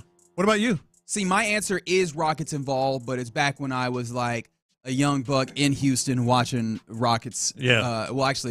A young buck watching Rockets basketball, because I think I was out of Houston at that is the particular point that I'm thinking about, which is that it's the Utah Jazz. And it's not the Utah Jazz in like the late 90s. It's the Utah Jazz in the mid-aughts. Yeah. When you got like Mehmet Okur messing you up and getting in the way. Because it's especially upsetting because a lot of the teams that we talked about here are like undeniable great teams. Like teams that you would, that you would induct into a Hall of Fame as a team, right? That would tell the story of the sport. The 2007 Utah Jazz are not that. Right? The 2008 Utah Jazz are not that.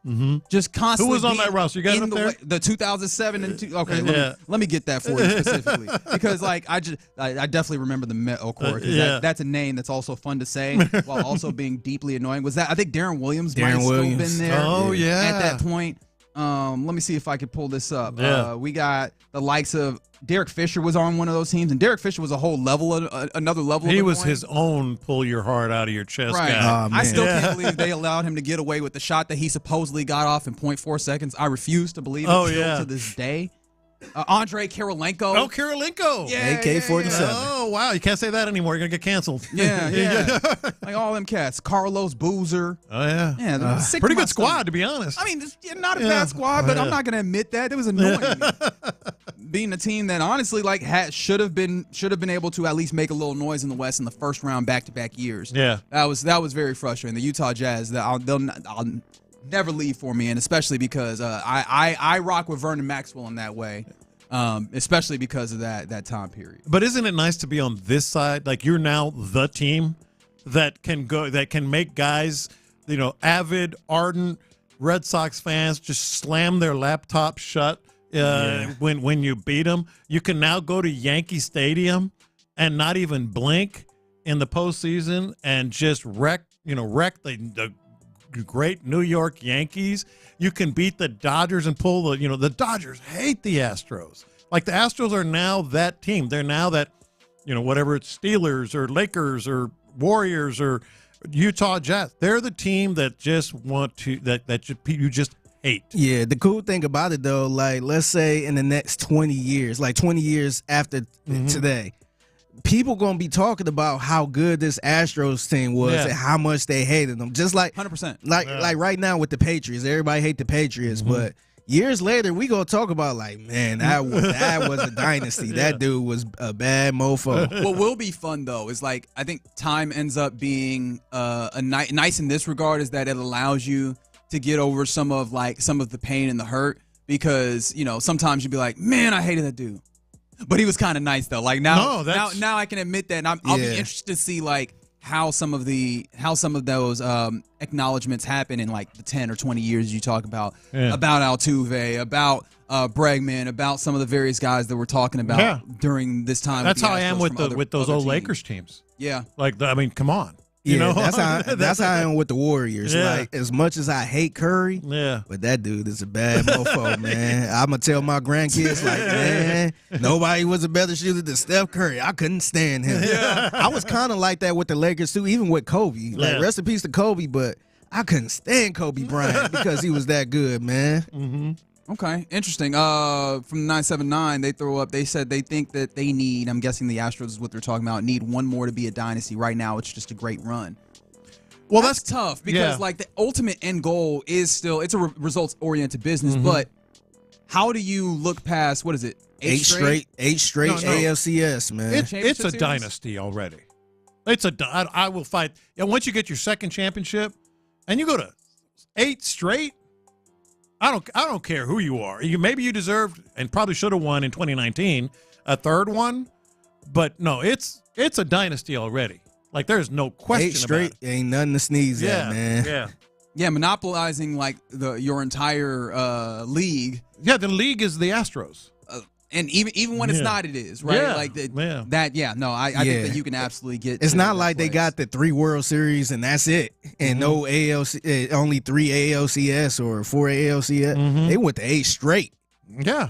On a baseball tip, because obviously now the Astros get to be that boogeyman for others. From the let me see, the 8-3-2, the Cardinals and the Braves.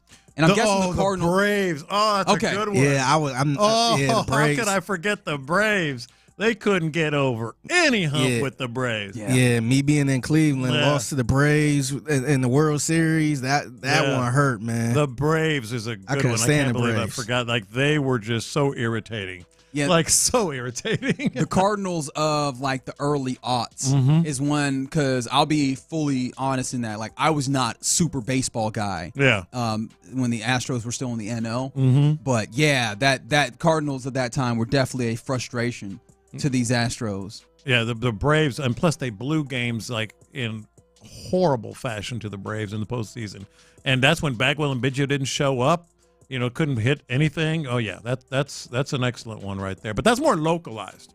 I'm talking about like on a national perspective. Oh, I think that it's almost more fun localized because like Utah, right? Utah was not an incredible team. Yeah. And nationally there wouldn't be people like, oh man, that Andre Kirilenko, no, but me personally, like I got a vendetta for, I mean, I have a reason. I'm not going to say for no good reason, but like, I'm sure there's other people looking that are like, why do you care? Yeah. And because, hey man. Because they ruined my night. T-Mac should have had more. Yeah. He deserved more. Yeah. And the stupid Utah Jazz stood in his way. Yeah. And I'll never forget them for that. There you go. Are any more that you're seeing on folks? This 713 said they had no respect for the Braves, though. Pitchers were given 3 feet outside. See, that's how you know that they were that team. You are lying. You knew they were just painting the zone, man. Because they were just painting the zone. That's when you start, with all due respect, lying to yourself. And you're like, oh, man, they cheating, man. They got to be cheating because ain't no way. Actually, that whole Lakers thing from my high school years, and I know it can translate in different generations, that's where I came up with the idea of Laker bounces. Like I often call, like, how good teams would somehow the ball falls in their hands, or they get a fumble or whatever. I used to call them Lakers bounces because you're in a close game. All of a sudden there's this crazy high bounce. Kareem gets it or Magic gets it, and they hit the game-winning shot. I was like, those damn Laker bounces. Like, it's not a Laker bounce. It's not a bounce of the ball. It's because they're so damn good that they find a way, just like the Astros. That's how we're kind of bringing it full circle. Yeah, and speaking of the Astros and the killer mentality, they add another killer, the notorious Justin Verlander, back tomorrow on the mound, getting into the 6-man rotation for the Astros, and we'll have an opportunity to watch as we'll be out in out on Twin Peaks. Twin Peaks, I-10 in Kirkwood. Yeah, so we'll be hanging out there, and there'll be some giveaway items. We got some good stuff to give we got away. Some good stuff to give away. I'm trying to remember. Got a Will Anderson jersey? Yeah, Will Anderson jersey. I think that there is a signed football as well involved there. There's some things, man. So you want to come out and hang out with the fellas in the loop, 10 to 2 at Twin Peaks on I-10, just right by Kirkwood. Yeah, come say hello to I guess Reginald and myself. Yeah, you can come say hi to me. Yeah. I would appreciate that. Always enjoy getting to meet the people. You're in the loop here on Sports Radio 610. Thanks for hanging out with us. Coming up next, we get into Figgy's mixtape. Next song. CJ Stroud had some major praise for his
right? Yeah.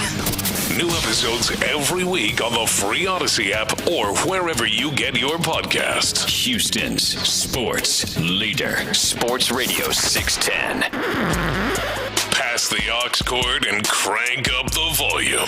Figgy Figs in the driver's seat. Sit back, relax, and enjoy the ride. It's time for Figgy's Mixtape on Sports Radio 610. Yes, it is Figgy Fig holding it down live on Sports Radio 610 on a Tuesday.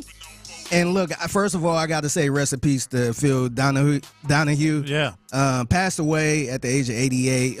Legend in the game. I didn't realize how long he'd been around, man. Mm-hmm. So my introduction to him was in the 90s when he had that talk show. Yeah. He used to have all those crazy people on there, just random topics. And the one I ran across was Two Live Crew on there randomly. I'm like, is that Uncle Luke? Yeah. That is wild. And so the whole topic was about just, I guess, sex into like in the music videos and stuff like that. Because Uncle Luke is a wild boy. Yeah. They were doing, I mean, stuff that even if you play it now, you're like, yeah, y'all doing a lot. Yeah. So I was just kind of going through it, and I realized, man, this is a theme song, by the way. Yeah.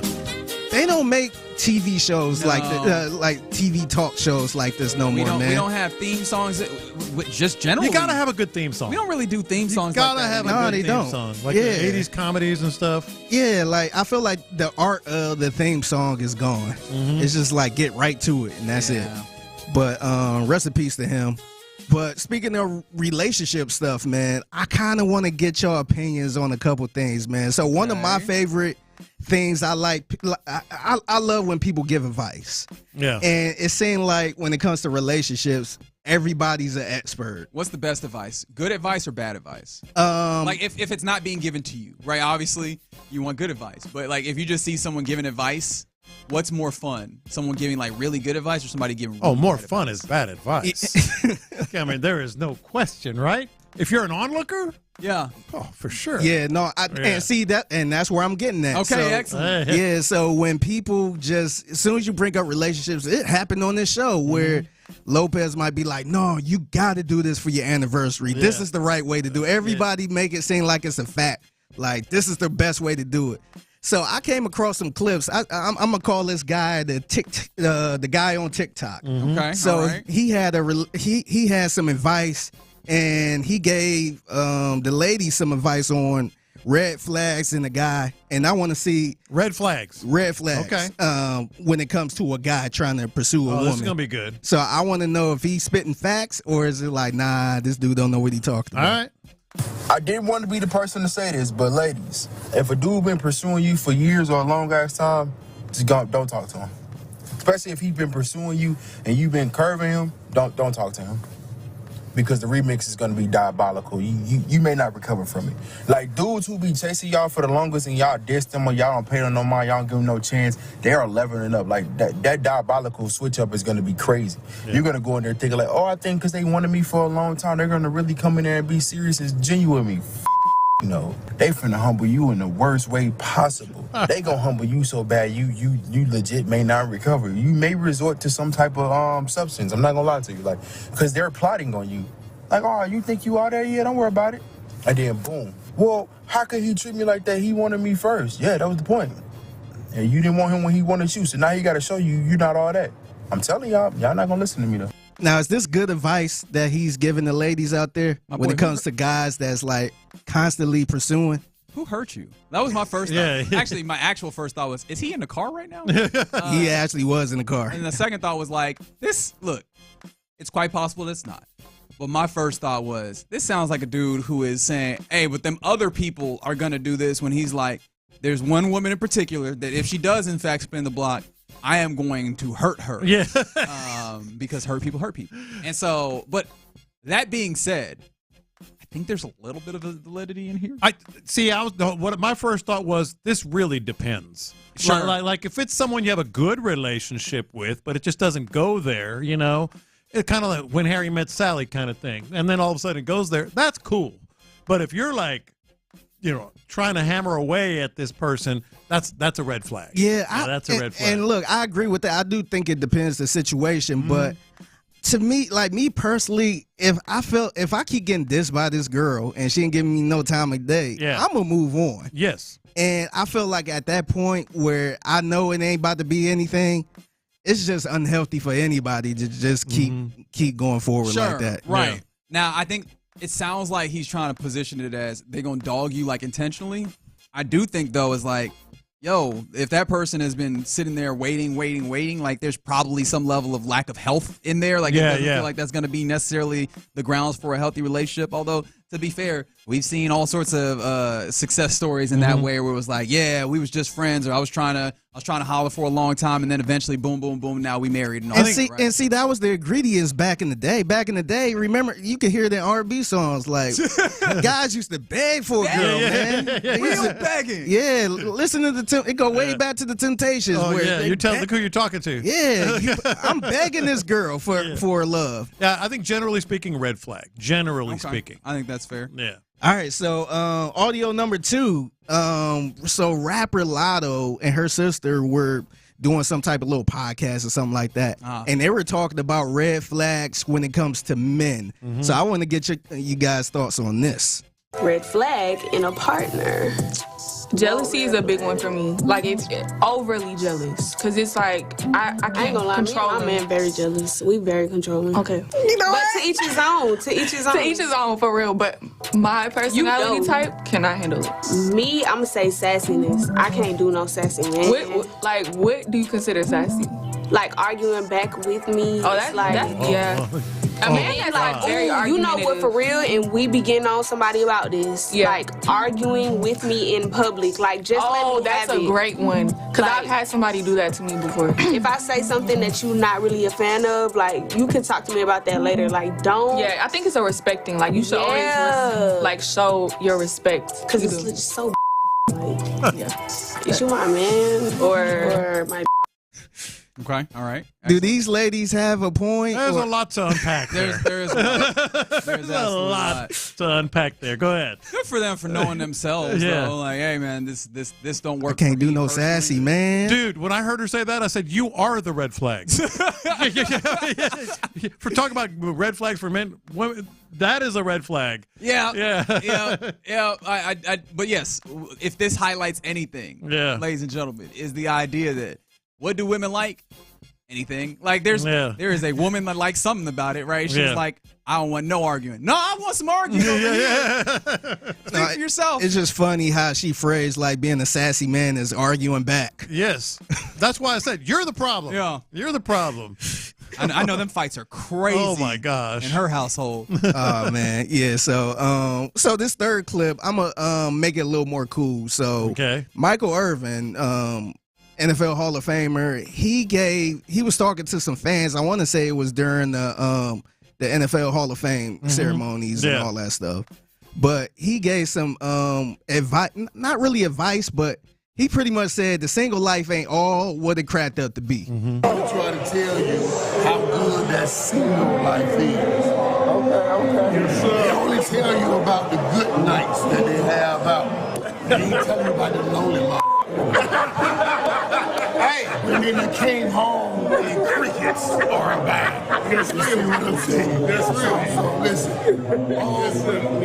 all great men have to mitigate the kid in him so it doesn't mess up the king in him, so he can reach his destiny and not get lost in his history. Bless him. So in order to reach that destiny, dude, and we all be honest, we need a good anchor. We need something to say, come home. No, we won't go home if we don't have somebody to I love Mike so much because Mike can't just have a conversation. If it goes long enough, he will be preaching. And as the son of a preacher, man, you know, he started getting into, if you just slid in a little bit of piano right there, he'd have been right in his bag. You heard somebody in the background say, wow. Yeah. But I mean, in some ways, he also was preacher, right? Yeah. So the gist of it, basically, because some of it with the background noise I couldn't make out, but the gist of it is it ain't all it's cracked up to. Yeah. Being out here in these streets, you get to see the highlights,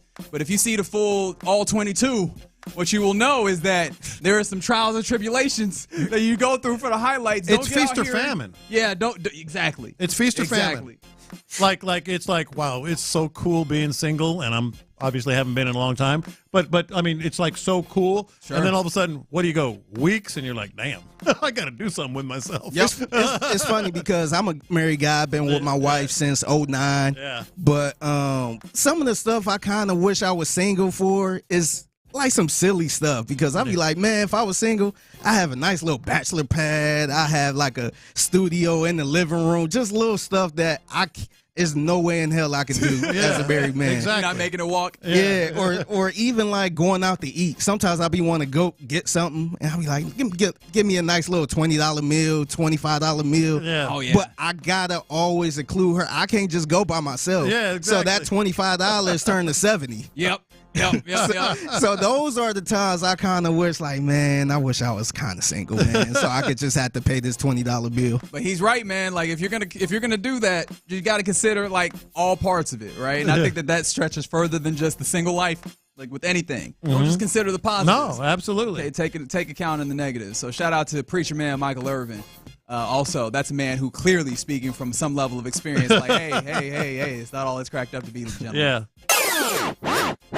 All right, so I got one more story. So I don't know if you guys know, but J-Lo and Ben Affleck are done. They got a divorce. Really? Yeah, that's it.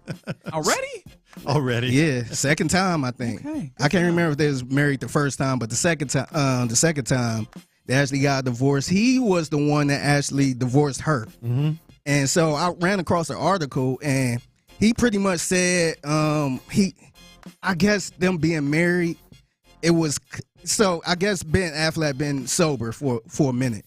And so being with her was putting that at risk.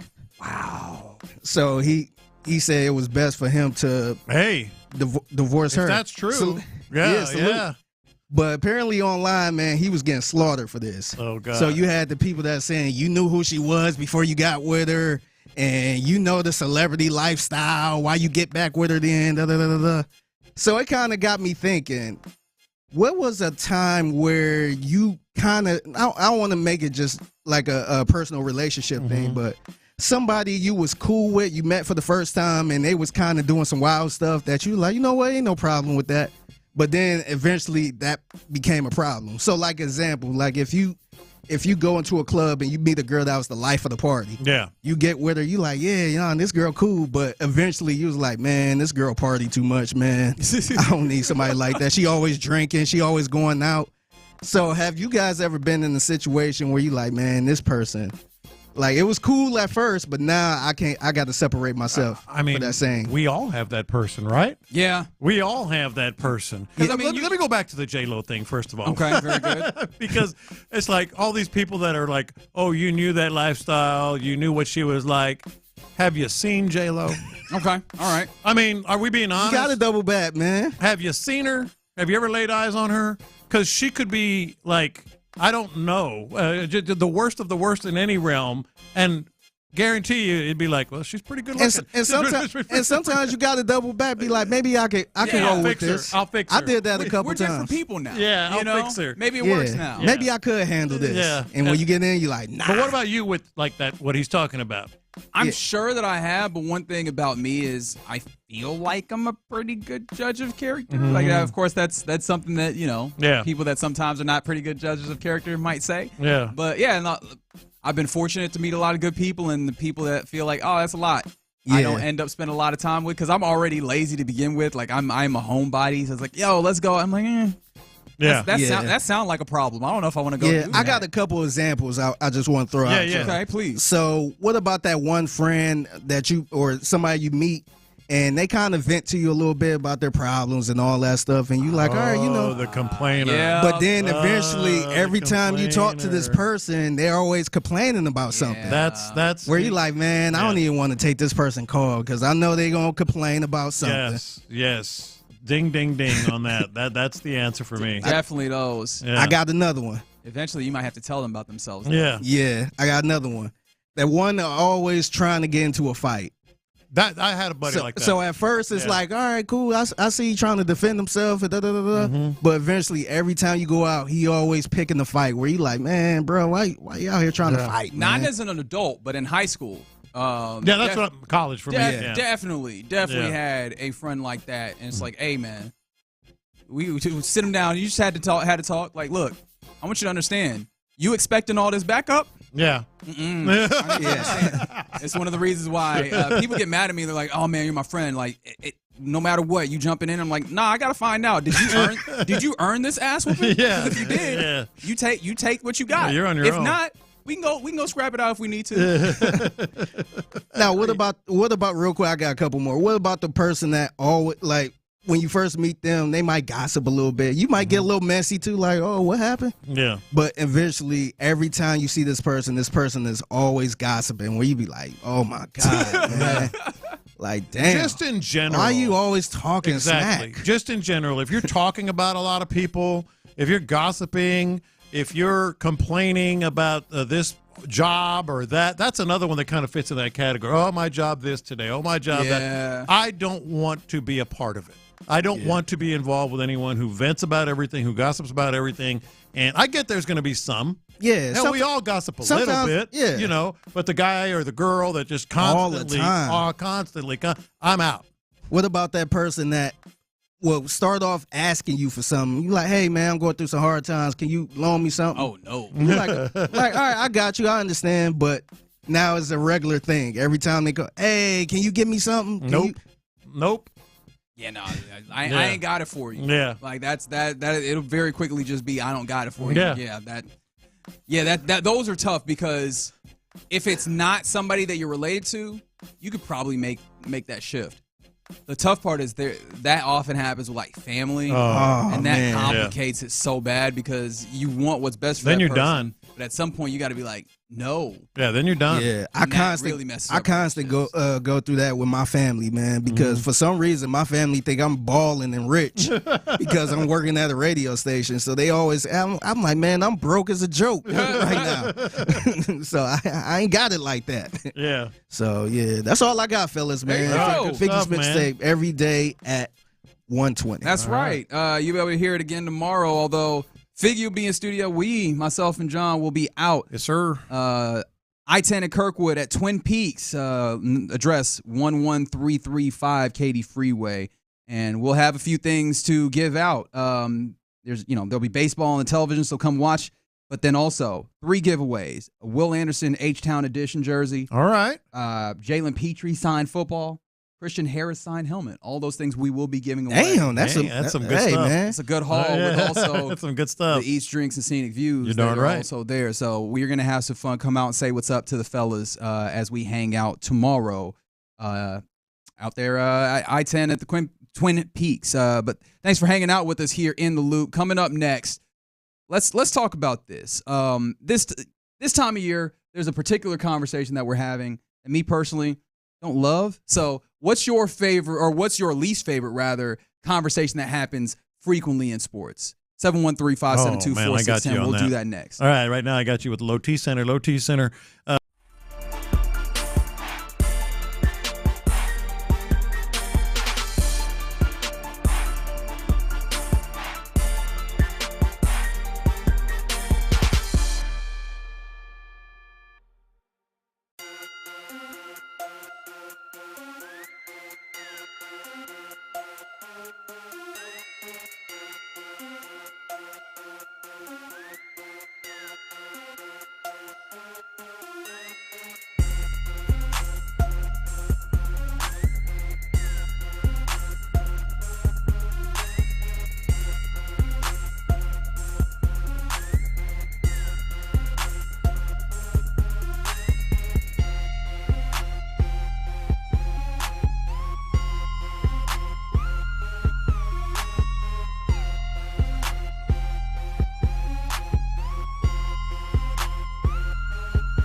Maybe it's all a sign for you to go get one. Just don't cut anyone off. No one likes that person. The iconic Frosty for $1? Gotta be Wendy's. Limited time only at participating U.S. Wendy's. Not valid in a combo. Prices may be higher in Alaska, Hawaii, California, and via third-party delivery. Live from the Twin Peaks studios, Sports Radio 610 presents In the Loop with John Lopez and Reginald Adetula. Yes, indeed. In the Loop, Sports Radio 610, John Lopez, Figgy Fig, and me, Reginald Adetula, hanging out with you, getting ready to hand off to our guys, Stoerner and Hughley on the drive. But before we do that, let us know, 713-572-4610. What's your least favorite, yearly sports topic that comes around? Because, and I hope that the people don't hate me for this, but there is one for me that is coming up, or that we're basically in the midst of right now. So, obviously, preseason is important, even though, when it comes to the competition, the wins and losses do not matter. Yeah. Right? It's like, whose line is it anyway? Where it's like the points don't matter. Wins and losses don't matter, but ultimately, the games matter for coaches and for executives because they need to figure out who will and who won't be on the team. And so you need to firm up what is the 53-man roster. You're not a big fan. I don't love it. I don't love it. Now, I say that and I recognize it is important. It's something that you will do and that, you need to talk about. Yeah. However, I don't love it in part because here's the issue. We end up being very serious and in-depth about it, which you should be. However, we talking about man 54, man 55. What impact are they going to have? Rarely any, right? Like oftentimes if the difference with your season is, oh man, we didn't keep man 53, we kept man 54. Yeah. Or if we had done that, it would have shifted everything. Yeah. That says way more about your team and where you are than, anything else. And so, the idea that this ends up being as grand as sometimes we can talk about it to be ends up being a little frustrating for me. But, I mean, it clearly is something that's necessary, and we do it every year the shakedown. Yeah, that's the thing. It's necessary. I like to try to pick our spots on it. Like when we get close to actual, I saw some things today. I think today, 1 week from today, is when you cut down to 53, I believe. Or maybe it's the first cut. No, they don't do the first cut anymore. No, they don't do that anymore. But so I think it's a week from today. So maybe next week, we'll be like, okay, here's what's happening, and then it's appropriate. I kind of have the bizarro answer to your question. Okay. Like you said, what's your least favorite annual sports talk? My favorite annual daily, monthly, weekly topic conversation is what most people hate. Okay, what's that? Astrodome. Oh my goodness, man. My bad, this John. This guy will bring it up anytime. And there's a reason for that, because it is a complete waste of space and resources. And until our dumb political and governmental and county leaders fix that, I'm going to keep talking about it. It's an institution, though. It's an icon. So was Yankee Stadium. Is it a bigger institution than Yankee Stadium? No. Yes. No. World's Dome Stadium and all that. Yeah. I'm the guy that people hate to hear. Sure. I hear you on that. Yeah. Fig, is there one that comes to mind for you in that same vein of just all right, look, we'll do it, but I'm not happy about it. For me, and people probably gonna get upset about this, but when we start rookie mini camp, look, and I totally get it. I'm totally fine with going out there seeing these rookies for the first time, and it's the first bit of football you'll see. But people be trying to break it down he's gonna be the starter this year, and all these people look good. It's like, all right, man, they competing against win. Yeah. Everybody look good. Yeah. Who looked bad in rookie minicamp that's not a quarterback? Yeah. Yeah, it really is, I think, a factor of you just got them. It's the new toys of sorts, and you're just like, man, we really want to see what we got in and what we have in them. And it ends up being very useful. I get that one. Yeah. It is a little irritating sometimes. Yeah, I'm good with seeing them for the first time and we out there and, the season is upon us type deal. But like we don't need to be breaking down what so and so did on this route and all this stuff, man. Come on, man. How do you guys feel? Because multiple people text this in, and it's not really tied to a time itself, but you know it's going to run back around. LeBron versus Jordan, greatest of all time conversations. So over it. I think we're done with this, We're man. so over Especially because it's a conversation where we're doing it just to do it. And I feel like that ends up being a marker of a lot of these types of conversations.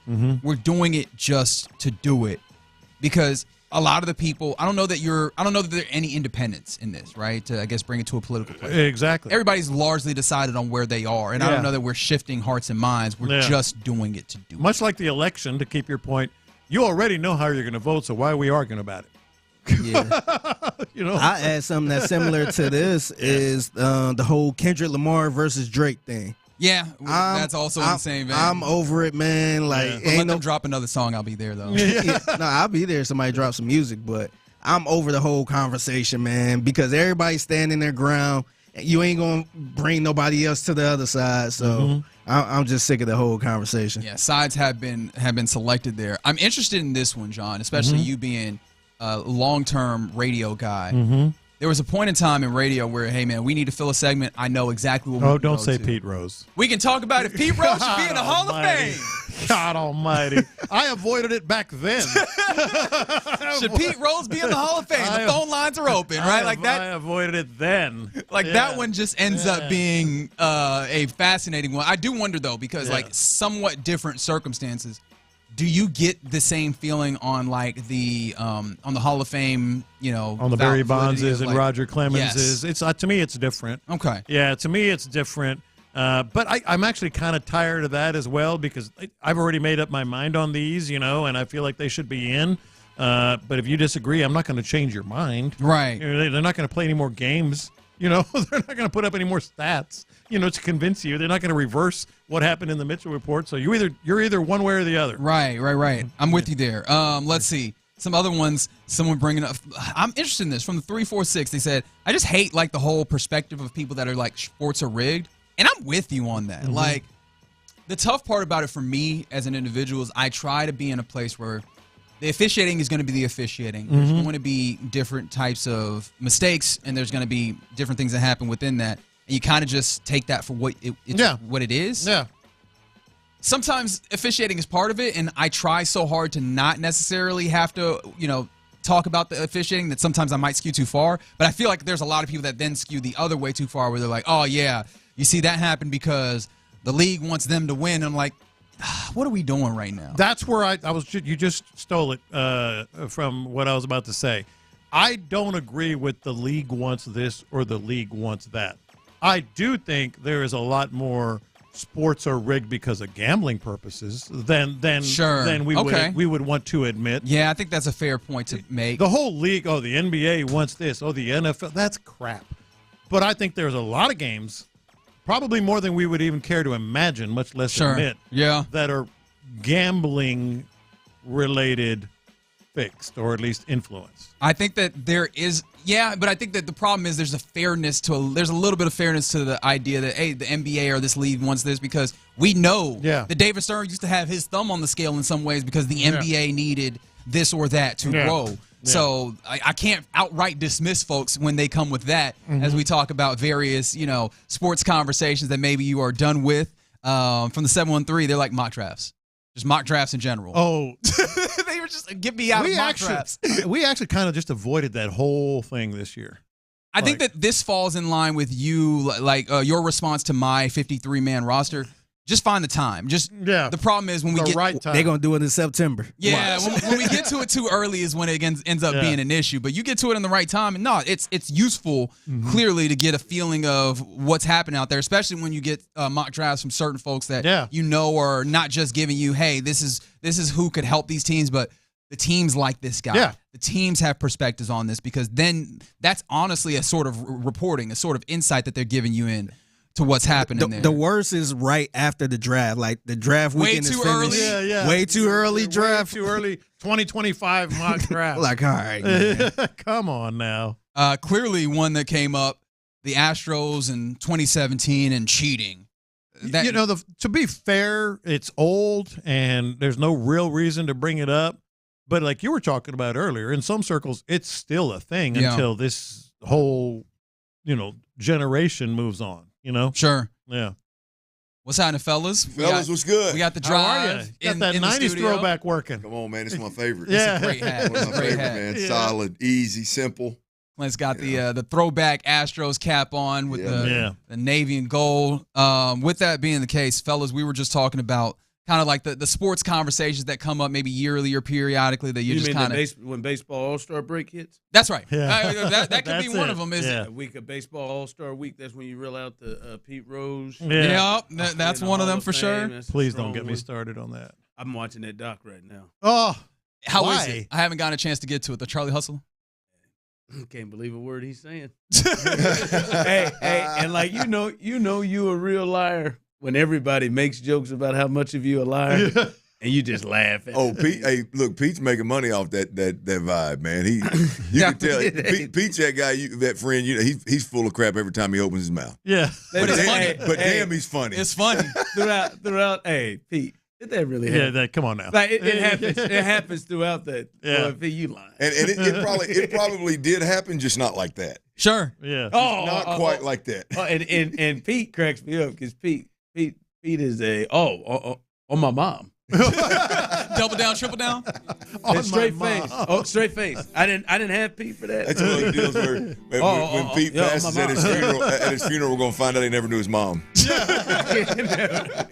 After birth, never knew her. Oh man! All right, 53-man roster cut down conversation. Yeah, that's the y'all one. In on it. Just generally, I think to me there's one or two guys that are talking. The whole 53-man breakdown. I know Ron can't wait to be like, hell no. The whole break the whole roster down and list all the guys. No. But there's probably two or three guys, especially when with it's this team. appropriate. Right. There's two or three guys on this team that you can have specific convos about a 53-man potential cut that I think is juicy. Sure. Yeah. I mean, there's a couple on this squad that they're going to be some good players that were Texans on the streets. Yeah, I'm not a real 40 and back on the roster type of guy. Yes, that's what he's talking about. Yeah, I'm not about that. I can give you 39. There you go. Unless it's interesting, like John mentioned.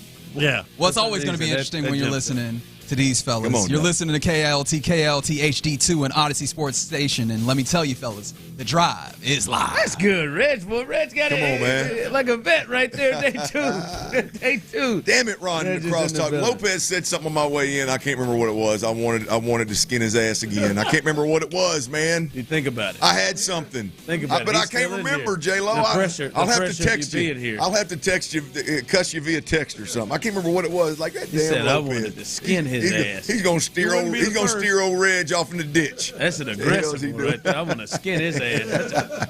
That's aggressive. I don't know, but I'm watching this Little League World Series. This kid is tearing up that damn. He's waiting to get to that chocolate part. That's the favorite part. The favorite part. What are them ice cream? In the very bottom, drumstick. The drumsticks. Oh man, hey. I heard you can lay a drumstick. This is Instagram. I heard you can lay a drumstick on the kitchen counter in room temp, and that thing won't melt. Really? You can lay it there overnight if you want to. Really? Yep. I love me some of them boys. And that treat at the bottom. Oh, where that chocolate settle at the bottom? Or did that on purpose so it doesn't leak, you think? I don't know. I never plug the old hole. I just thought it was just a chocolate surprise for me. and then they made you ate them so fast. They made with caramel. I'm a caramel fan. I'm caramel over chocolate. I don't know if I've had the caramel. I've had caramel at the bottom with the nuts on it. I was an adult bought that because I hadn't had the caramel at the bottom. I had to get aggressive. I'm gonna tell you, I'm not a big like placement in C-stores. I understand why, companies and products and labels and brands. I understand why they jockey for position. I get it. Grocery store, C-store, and all that. There's not like. I typically go in a C-store with a pretty good idea of what I'm going to get, so I don't care if it's in the back corner. I'm going to find it, right? Most guys are that way. Pressure. The placement doesn't get me very often. But when it's that little ice cream cooler by the door, right next to the door with them ice cream sandwiches and that drumstick. Yeah, they get you at that gas station. That one will get me every now and then. I'll stop and take a quick gander. See, they get me at the grocery store standing in the line. Yeah. And now that they've added the refrigerators there, and you got the drinks there, and I'm looking at, and then need a little energy. What gets me? Yeah, now I've stopped. But what gets me every time is, I feel like it's Target. Target, they always have an array of the M&M flavors. Like if you get up there, they got like 10 different M&M flavors, and I'm an M&M cat. Boy, and I mean, they got like a toffee one, a strawberry and cream one, a peanut plain, They peanut got mint. butter, They got mint crunchy. chocolate. That chocolate mint. I now. like you get me stuck in that line long enough at Target. Like they got the king, the big bag that fit right in your hand. I'm gonna get that toffee one, toffee and strawberries and cream. I mean, they give me that product. Placement is good. Yeah. Long lines at the hardware store, at the grocery store, at Target. They're all right there. That's bad news. By the time I get it, I've gotten a Gatorade in there. I've gotten M&Ms in there, Takis. But the drive is live, and big day today. It is a Texans Ticket Tuesday here on the drive in the 5 o'clock hour. Your chance. I believe this is the last opportunity today. Area 45 wasn't blessed this time, I don't believe. This is the last opportunity today. In the 5 o'clock hour, make sure you're listening. In the 5 o'clock hour, your final opportunity to get front row seats. Everybody love a little free to the game. Front row seats at the game against the Rams coming up Saturday at noon again from the text line. Ron drooling like a bulldog thinking about them drumsticks. You ain't never lying. I'm telling you, boy. On a hot day like today, ain't nothing like. Before I get out of the parking lot, I'd knock it back before I get out of the parking lot. I'd be that chocolate in the bottom you're talking about before I get out of the parking lot. Like I know in my heyday, I still think how many drumsticks you think come in a box? I think I could bang out a box. 4? I think 8. Yeah, because I can turn them over. Yeah. You can stack them. Yeah. Yeah, the geometry of the cream.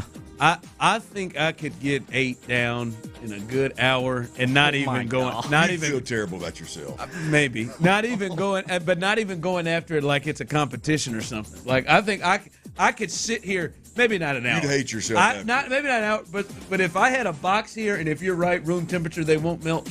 If I had a box of drumsticks right here, easy. I could get all 8 of them right here before Dirty's Daily. In 2 hours? Hell yeah. I'm just saying, just keep going. And I get to just not even think about it. I just keep picking them up. I ain't got that one in me. I would feel awful. I mean, I might have not to hit the toilet. Like physically awful, which I'm sure I would too. But I would just be disgusted with myself. Yeah, I can. Tyler got that glow stick music working today, man. This ain't West Side, by the way. This is how I would hold my glow sticks if I had them. Tyler, this is Space Jam. I'm not West Side. That was. This is from the OG Space Jam. I'd hold that glow stick like that. You know what I mean? Deformed West Side. Too. Like you had arthritis in your fingers? Yeah. No, well, over the top. These would be over the top.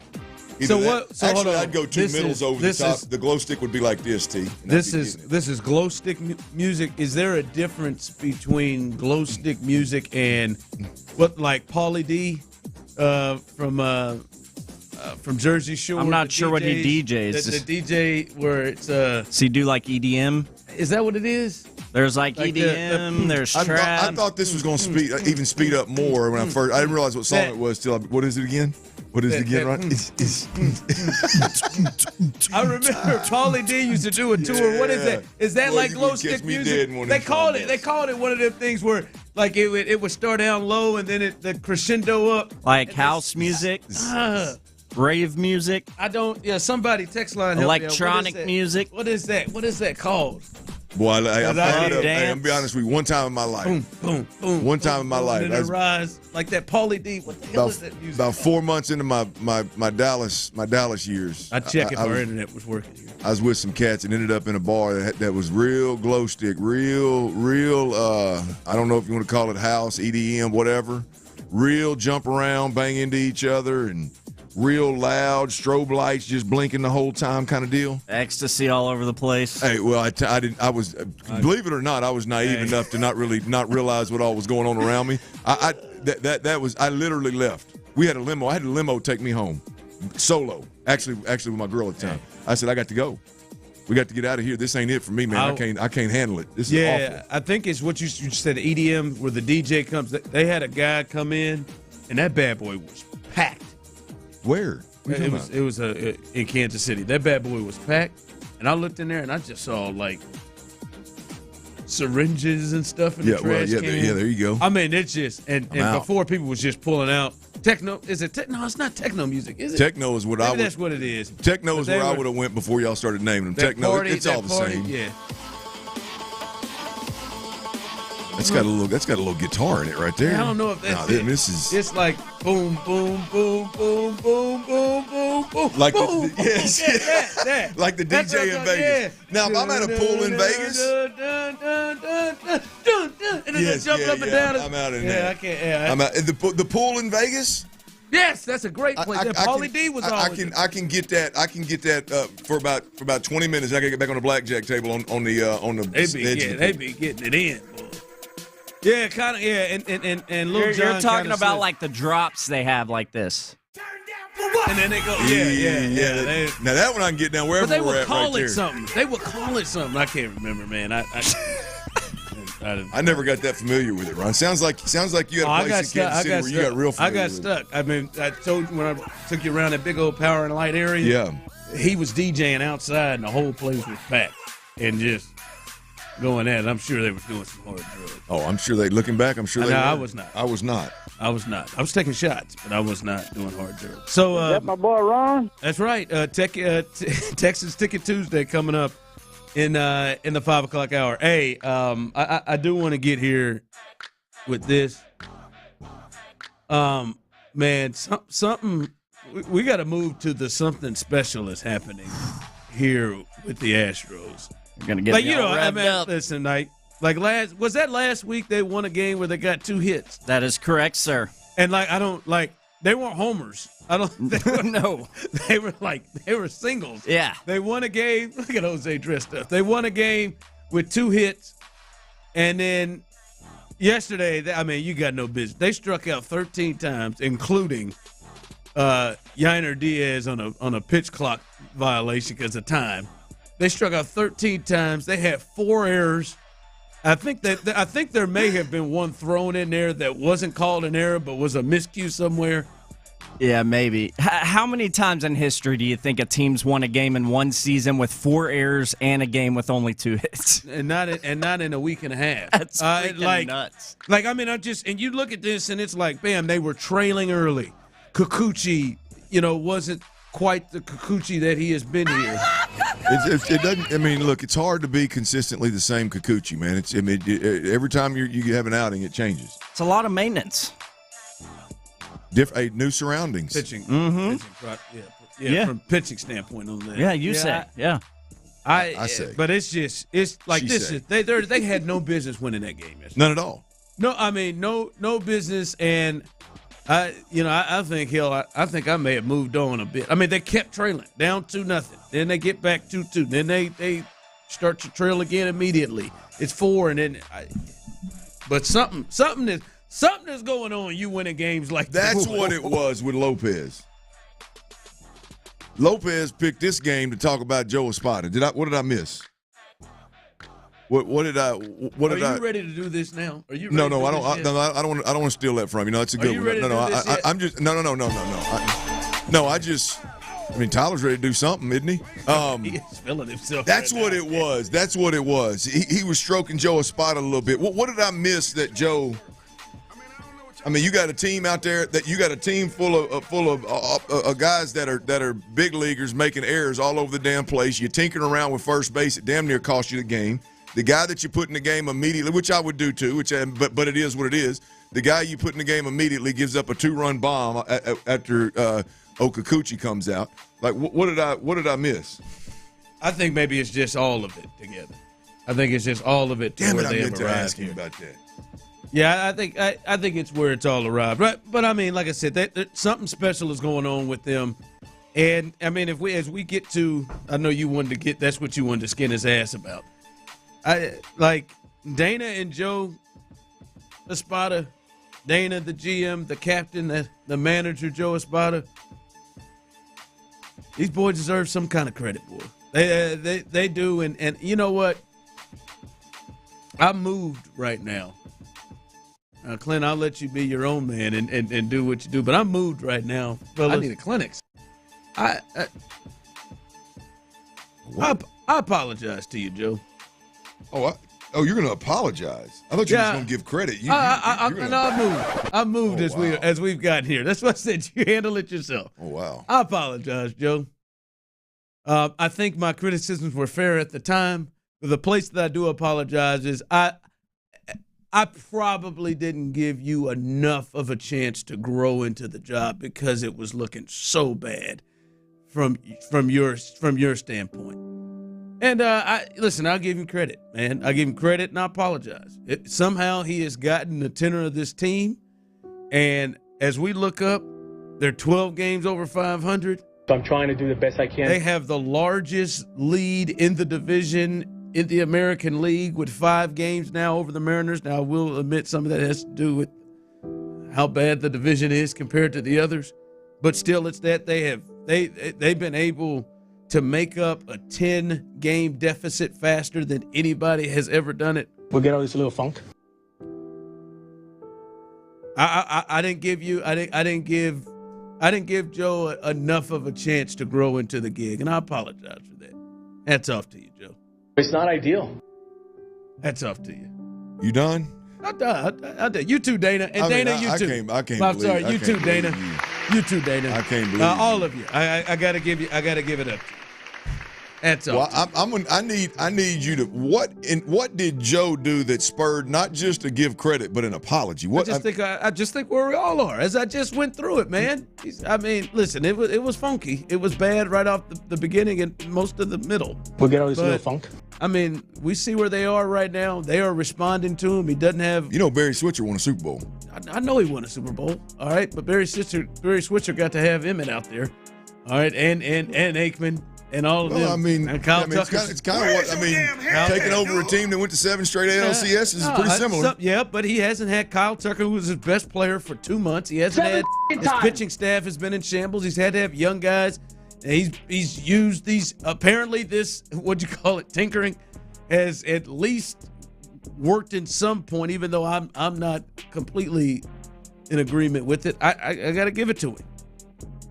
That's all. Boy, I will admit I rushed it. It looked so bad. I rushed it and didn't give him the opportunity to grow into it. Can't even look at me right now. I am in shock here. I gotta call it a spade, man. I told people I don't stick on things. There's nothing. Get new evidence. There is very little I watch with the Astros, and I go, boy, Joe has really flipped this thing here. This was a really, as we said from jump, it was a really, really good baseball team. Sure that had some injuries and had some guys not work out. Abreu. But boy, I just cream always rises to the top. I can't get there. I damn sure ain't apologizing. I'll give everybody credit where credit is due. They hunted down. I don't look at. You still think he's a number 2? Yes, absolutely. Come on, Clint. Yeah. No, you still got him as a number 2. Can I call him captain yet, Tyler? You comfortable with captain? Still not ready for captain, but I like where his spot is at right now. I'm with you for the most part on everything you just laid out there. I don't think he's the greatest, but clearly he has grown into the role. He's getting there. They've responded in a major way through a lot of adversity. I gotta give him that. Good. Beautiful. It's good, man. I can give him credit. Like you had in here credit. I can give some credit. Yeah, he's done a good job. He's recently done a good job. He's handling things well. Him getting Abreu out of there, that was huge. That was big. Yeah, them and we all know he didn't make that decision. I'm not saying he's making a bunch of decisions. Well, okay. Well, what are you apologizing for? Those decisions, like the player. There's the roster decisions. Nah, come on, man. Someone texted in, Joe has a team that has been to 7 straight ALCSs that is still reaping the benefits of Lunau. Ron could have managed this team to be better or a similar. Such a lazy-ass opinion. That's stupid, and I think it's stupid when people were saying that about Dusty last year, and I think it's stupid. Should have left Ron out of it, but the overall insinuation is not wrong. It's not. It is. You got to what? He took over a ready-made team to be a World Series contender. But 7 times. He did. I mean, that's true. He did. But look at this team though that's played. Like Kyle Tucker has been out since June 3rd. Verlander has been on the IL more than he has pitched. Yeah, okay. He's had to bring up. I mean, they had Jake Bloss. They had 4 starters for a long stretch. He is. This isn't just the team that's been going to the ALCS. They've been playing cabbage, and Chaz has stunk, and Jake has stunk. Jake stunk then too. Jake stunk last year too. I mean, there's not. The injury thing. Yeah, he had to pitch a lot of pitchers. You empty the clip, and much like this. And guys have been tremendous. Like what? I just don't like. I have a hard time going. Boy, Joe, you really found Hunter Brown, man. Spencer Arrighetti, boy, Ronel Blanco. Hell, Dana Brown made him a starter. I just don't know. Like what choice did he have? I guess is my point. It's not like he had, hey, pick from these 10, and we developed the best 5. You had to empty the clip because guys couldn't pitch, and the guys were good. It's not just though. There were no decisions made. It's not just that the choice. Well, I think there were decisions made, but it's not just the choices that he had to make. It is helping to keep that locker room and that clubhouse together, and to keep them going. Whatever it is he's doing, the pulse of his team, whatever, because that's what managers. That's the big thing of the manager is how do you control these personalities and control things when there's adversity, and they've gotten a lot of adversity. And just like for me, I gave Dusty credit last year when things were falling apart, and the year before when things were falling apart. I got to give him credit here, and he clearly has the pulse of his team, and they respect what he is doing. And I gotta lean on that, not just credit, but I said this apology. This dude, I said he should have been gone. Mark that, T. Ron's over here apologizing. Now, Cheryl, they lose 15 in a row. Then maybe there's new evidence. But I do. That was our baseball talk, by the way, presented by T-Mobile. Switch to T-Mobile, and you can get tons of benefits and still save on every plan versus AT&T and Verizon. Use their savings calculator to find out how at T-Mobile.com/switch. All right, Dalton Schultz spoke yesterday, and it did something to really spark the mind of our quarterback, Clint Stoerner. It's horny-worthy. It's horny-worthy is what Clint says. We'll let you hear that horniness coming up next. All right, if you're in the middle of selling a home and trying to buy that next home,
Odyssey app now and don't miss a minute of the conversation. Houston's sports leader. Sports Radio 610.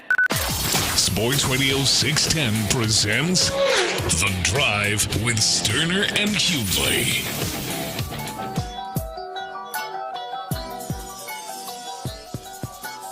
All right, welcome back to The Drive on a Texans Ticket Tuesday, 5 o'clock hour, the final opportunity to win front row seats on the bullpen right here on The Drive. And you'll get to see, hopefully, you probably won't see the ones, but you'll get to see some of this offense that looks like it's going to be one of the best in the league. A lot of people, both locally and at the national level, have high expectations for the Texans offense. Here's Dalton Schultz talking about why he thinks this offense could be even more explosive than it was last year. Big, dude. Like whenever you have like vertical threats, like teams drop deeper. Linebackers, now their hook drops are 12 yards instead of 8. Like it affects everything. Even when they feel that like vertical push, the guys are trying to stay on top. And when you got 2 burners, when you add Nico to that mix, like so 3 guys can stretch the field, man. So it opens up stuff underneath sometimes in certain coverages. And honestly, like it creates space for us in the backs. And like I love having it because it's playing our defense is like hard in practice because like they're in your hip all the time, whether they're zone or man. It's like it's frustrating. And then you get to some games and it's like teams are just spot drop and you feel that space. You know what I mean? And so it's very beneficial for sure. Damn, all right, why was that? Why did that get you so football horny? Well, because it's real. I mean, it's spot on. It's from a player that's inside the locker room that knows the playbook like the back of his hand and is a very, very good pass catching tight end. First of all, so the source I think makes it real. It just confirms a lot of what we talked about yesterday. To be honest with you, defenses won't be able to suffocate this offense the way that they did at times last year. You can think back to the Atlanta game. And how they treated this offense and ended up winning that ball game. But nonetheless, so the source I think is huge. It confirms some of the conversations that we've had over the last couple of days. I think we've talked a lot about Diggs, we've talked a lot about Laramie Tunsil, we talk a lot about C.J. Stroud, we talk a lot about Joe Mixon, add all these pieces that they're adding, and it really doesn't mean a damn thing. You look at the team as a whole, the offense as a whole. And what happens because you added those players, in particular we're talking about Diggs and the emergence of Tank Dell and Nico Collins, what happens? What does it mean? We know they can play, but, what does it mean? We can sit here and talk about, defenses don't have the ability to suffocate the Texans the way that they did last year. What does that mean? Dalton Schultz just told you, right? Not only did Dalton Schultz just tell you that the threat of those 3 guys and how explosive they are is going to force not only safeties back, defensive coordinators to plan and keep safeties back, but your middle of the road to bad teams in this league are literally going to do what he said and spot drop at 12 yards instead of 8 and just give Dalton Schultz those underneath catches. That's the other reason is because we as fans can watch the games and we can see exactly what Dalton Schultz is talking about.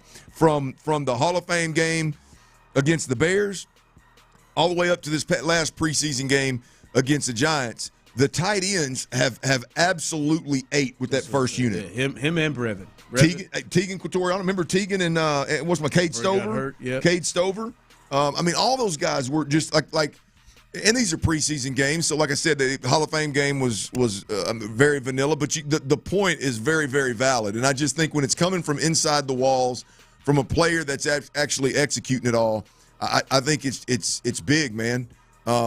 It's really big. That is what all the conversations about the added weapons and yada yada yada, all the year 2 in Bobby Slowick's offense. What does it mean? What does it matter? Is exactly what he just said. There is so much space underneath for the tight ends. You're either going to take a ton of risk and put DBs on an island with either Nico, Tank, or Diggs, or you're going to play soft as hell and just give them just play catch underneath with your tight ends, your running backs, and your underneath receivers. Yeah. And so it's just the real of it and the source of it, Ron, is big. Well, as we know, and I think the league knows that CJ also. He's big play. Like he'll take what he needs to take but he is also not afraid of going for the big play. And with that threat of the guys on the outside and his willingness to go downfield and try to get the big play, opens up all of that space in the middle of the field. And it is because teams are going to go into this saying, all right, we're just not going to let you get big plays on us. Like we're not going to get you where you're going to kill us. You're going to have to methodically work yourself down the field. We're not going to just give up big plays. And I think CJ is a key to that. One, he will damn sure threaten the ball down the field. But two, CJ ain't forcing it. At least that's what we've seen in his first year. He will certainly take all of that stuff. And Dalton Schultz can eat, but in particular with Brevin Jordan, he's one move from being out the gates. Yes. And that, like, yeah, he's getting some cushion. We saw it last year. I mean, he's I'm not saying he's going to go for 70, but he is a big play away waiting to happen with all of that extra space that he has. So you think about Joe Mixon too, who's really good in the pass game. I mean, we've seen Cam Akers be effective in the pass game. Brevin Jordan, you mentioned. Dalton Schultz, you mentioned. I mean, Cade Stover's been really, really good. So I mean, it's just one of those deals, man, where when you look at it, it's just so simple. But that's the beauty of football, man. If you get guys that are that explosive, and you got a quarterback that'll just be patient and commit to taking that what he calls boring stuff. Man, it can be powerful. Now, there's another conversation to be had. I know right now it's not the time. There's another conversation to be had off of Dalton Schultz comments. If it opens it up that much for the underneath tight ends and running backs, feels like this is a conversation we've been kind of having about that run game, right? I mean, it's proof and it's like real substance to say, well, this offensive line that you've invested so much money in should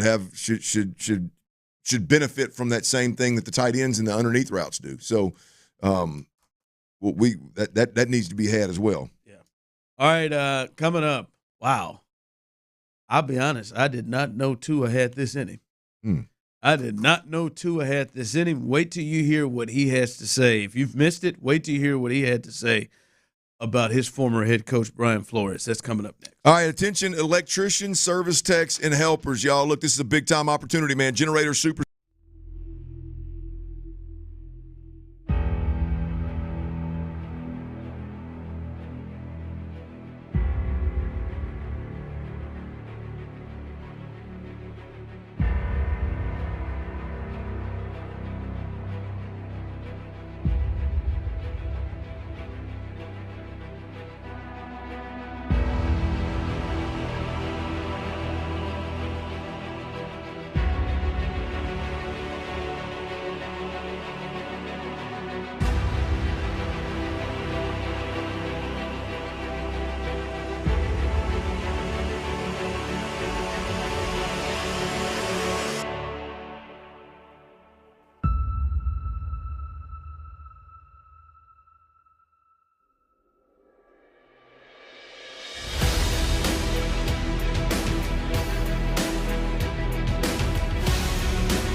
precision and turn potential setbacks into streamlined success. Call clickgrainger.com or just stop by. Grainger, for the ones who get it done. Live from the Twin Peaks studios, Sports Radio 610 presents The Drive with Stoerner and Hughley. See people on the text line. That's what that fist pumping music. That fist pumping. That. Not at the Roxbury. I don't last very long in those, T. Yeah, T, you strike me as a guy that's had some really good times in the old glow stick bar. Oh yeah, it's been a while. Is it's that not like really glow stick? Is that the fist pumping? Is that glow stick? Is that kind of the I mean, same? I would say the techno, rave, EDM. I mean, I'm not sure the youngsters still rave in EDM over glow sticks, but back in the day, the glow sticks were a real thing, I think. Yeah, they got them big-ass festivals they do now, like in Vegas, and Tomorrowland was recently over in Germany, stuff like that. Well, I mean, that's back like when, Ryan, you were running around in the bubble bar and all that. Weren't you the one that was hanging out at the bar and had bubbles all in it? It had bubbles in it. I wasn't alone.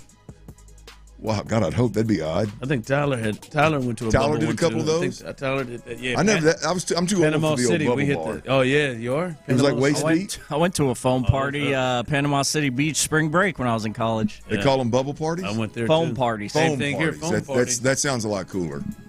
I knew what you meant. Foam, foam joints were. I went to one. That was a good time.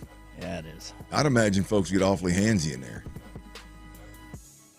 Not inappropriately so. You went to Panama. Did you get a lot of the You say it, Ron. Floozies? The Christians trying to offer rides. Offer rides, but walking the streets trying to tell you about Jesus. Yeah, I took a few rides actually from this group that was doing free rides for drunk folks like me. I'm telling you, I will never forget. I said I love Jesus. Me, Justin, and Carone. We walking through. I mean, we're of course blasted. We're blasted. I mean, it's about 3 strong ones. Bikinis, not shorts. I mean, they put ready. It out there, huh? They're ready. And Carone's leading the charge. Let's go. All right, let's do it. Yeah, girl. He gets in, and then they come up on us. We like, oh shoot. Nah, they worship it. Kind of. Oh, they were in bikinis. In bikinis, they tricking you. Boy, that's one way to get it. You know, it's tricking you, getting it. And this wasn't no one piece joints. They're not supposed to be deceitful. These strong. I mean, they were just it. But I mean, it was a different ball game when we got up on them and they started talking about giving our life. Yeah, we ain't trying to go back to your hotel room, boys. We're trying to change your life in a different way. I got it. It's changed, but damn, man, they got me. They got me right there. I had to walk right back. I said I didn't come all the way to Panama City for that. I said next. Let's keep on going, fellas. Teresa got you, girls. Hey, Teresa does a good job day to day. But old Carone, he thought he could change it. Oh, he thought he could turn them? He stood there for a little bit, kept on going. I kept on walking. Boy, you're a confident man if you do that. Oh, he sure is. That he is. Oh, he sure the hell is. All right, what the hell got into Tua? Tua was on the Dan Lepetard show with Stu Gotts, and I know I was listening to them talk. They said this was just the final question of the interview. Is basically the difference between, his start of his career under Brian Flores and now with Mike McDaniel. And damn, this has really taken off. This is the torch that Tua clearly chose violence with Brian Flores in his words. To put it in simplest terms, if you woke up every morning and I told you you suck at what you did, that you don't belong doing what you do, that you shouldn't be here, that this guy should be here, that you haven't earned this right, and then you have somebody else come in and tell you, dude, you are the best fit for this. Like, you are accurate, you are the best whatever, you are this, you are that. Like, how would it make you feel listening to one or the other? You see what I'm saying? And then you hear it, regardless of what it is, the good or the bad, and you hear it more and more, you start to actually believe that. I don't care who you are. You could be the president of the United States. You have a terrible person that's telling you things that you don't want to hear, or that you probably shouldn't be hearing. You're going to start to believe that about yourself. And so that's sort of like what ended up happening. And it's basically been, 2 years of training that out of not just me, but, a couple of the guys as well that have been here since my rookie year all the way till now. Damn. Oh, my. Listen, I don't know why Tua would have any reason to lie. And if you watch it, he looked like he's probably holding back on some of the things that really went down. Holy mother of God. But as I said, no reason to lie. If he's telling the truth of how it went down, and I'm gonna tell you what, I get the feels he did because Brian Flores spoke. He had to speak about it today. Right, absolutely. Brian Flores spoke today, and listen, just take my word for it. He went in a way of not denying a damn thing that Tua said, but just went with that old Tyler. Listen, man, I'm just concentrating on the 2024 Minnesota Vikings. That crutch. I got it. I wish him the best. I wish love Tua all the of my best. players. I'm genuinely excited for his success, and I got into coaching. Got into coaching to change lives because my high school coach, my Pop Warner coach, my college coach changed my life, and I wanted to do that too. And my favorite term now people use, pour into young people. He said all that. He ain't denying none of that. Because I'm telling you right now, it's a good call. If Tua walked out there, because this, right now, he should never be a head coach again. I'm looking at that. Like, if you went and did this some poor soul will take the lead. No, I don't think so. I think. Well, he did. I think he sued the league or sued whatever he did. David Culley got a job a couple years ago. Listen, David Culley ain't get wrapped up into this. No, I know. I'm just messing with you. But he should be another coach ever again if he would do this to a first-round quarterback that you drafted through everything. I mean, this is, I don't know, sound familiar like his predecessor, Bill Belichick. Let me think of ways to absolutely ruin a young quarterback. And if that wasn't true, it wouldn't be no hey, happy for his success. No, I ain't say none of that. Like me and Tua could sit right here. He misheard that. He didn't say none of that. That is. I mean, his head coaching. I mean, he better just hold on to that coordinator spot. It's another. I chalk this up to. I got a little bank of things that I just don't. I mean, it baffles me, even though I've been there and I've experienced and I've seen it. It just baffles me when you hear stuff like this, and coaches legitimately think this is going to give them the best chance to win ball games. Like clearly, the story goes right. The owners wanted Tua, the coach didn't. Right now, you've got the coach talking to him like this consistently. Then you can surmise that the ownership wanted Tua playing and starting, and the head coach didn't, because if you remember correctly, the head coach would bench Tua in the third and fourth quarter for Ryan Fitzpatrick. I mean, it's one of those things where it's unfortunate. It's disgusting. It's anybody in their right mind thinks that's the way to treat a quarterback. Yeah, but Clint, judging by what Tua was saying, and then we put all of the dots, connect all the dots of he wanted Justin Herbert. And listen to what Tua said he was saying. Like, you've been coached hard. We've been coached hard. Tyler's been coached hard in his high school golf team. We've been coached hard. There's a difference between being coached hard and, hey, man, you shouldn't be here. Somebody else. I wanted somebody else to be here. Yeah. Like that's different than being coached hard. Like that's a different thing than hey, Bob Knight coached people hard and then he threw chairs at people. Right. There's a difference between being coached hard. That's not coached. Right? There was no thinking, Clint, of this is the best way to reach Tua. There was no building him, knocking him down to build him back up. Tear the guy down. Yeah. Period. And not build up, just tear him down. Yeah. That's what it seemed like. Yeah, there's so many layers again, man. It matters where you're drafted. Obviously, you mentioned Belichick. Yeah, look, I think Belichick was hard on Brady at times. I doubt I wasn't in the locker room, so I don't know. I doubt very seriously that every day Brady walked in the building, Belichick was telling him he sucks, he shouldn't be there. There's no, there's no hope for him. I don't know what you're doing. There's coaching hard, and then there's just this kind of silly stuff.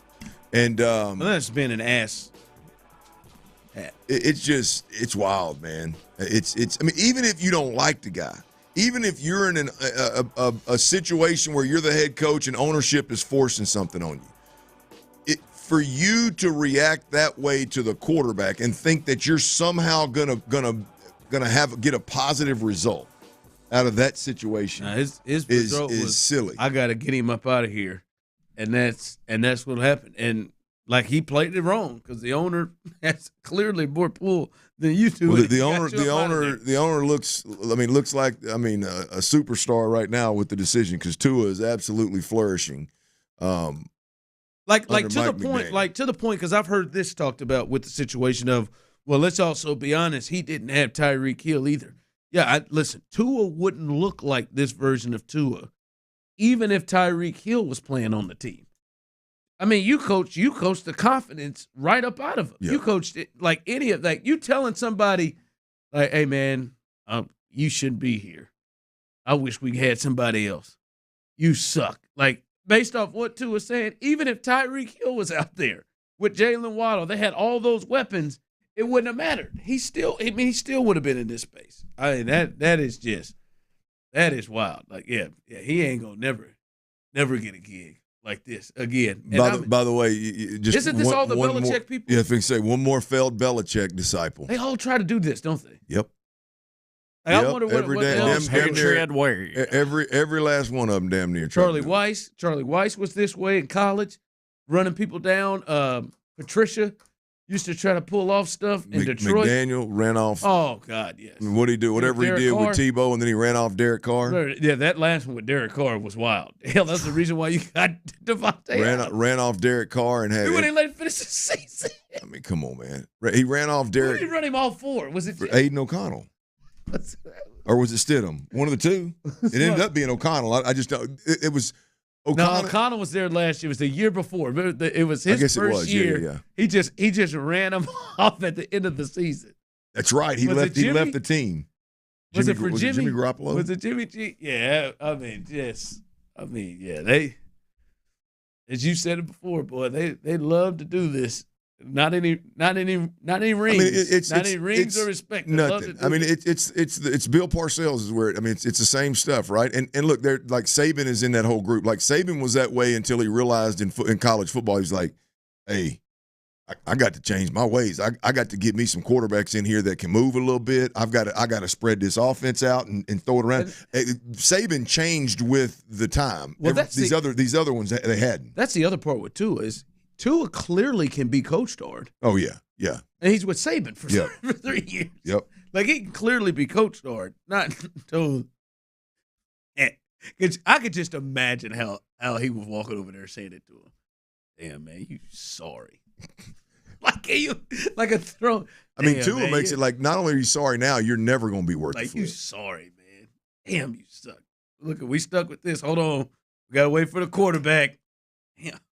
All right, coming up, a little big 3 at 3. We got to hear it. We got to hear the walk-off from Yainer Diaz. This team is on a roll, and look out now. But what they are doing in the AL West is starting to become crazy, stretching out that lead. We'll continue that. Other news and notes in the NFL, all of that coming up on the Big 3. But before that, as I said to you, Clint, you didn't ask me this question or these questions, but they were ones I had to answer. At my age, and this was me in my mid-30s at the time. Lack of energy, motivation, drive.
Plus, at these prices, well, we're burning rubber, not cash. Keep your ride or die alive at ebaymotors.com.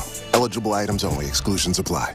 KILT FM HD2 Houston. Insider access, exclusive content. Sports Radio 610. The Texans play here. An Odyssey sports station. Hawk to and spit on that thing.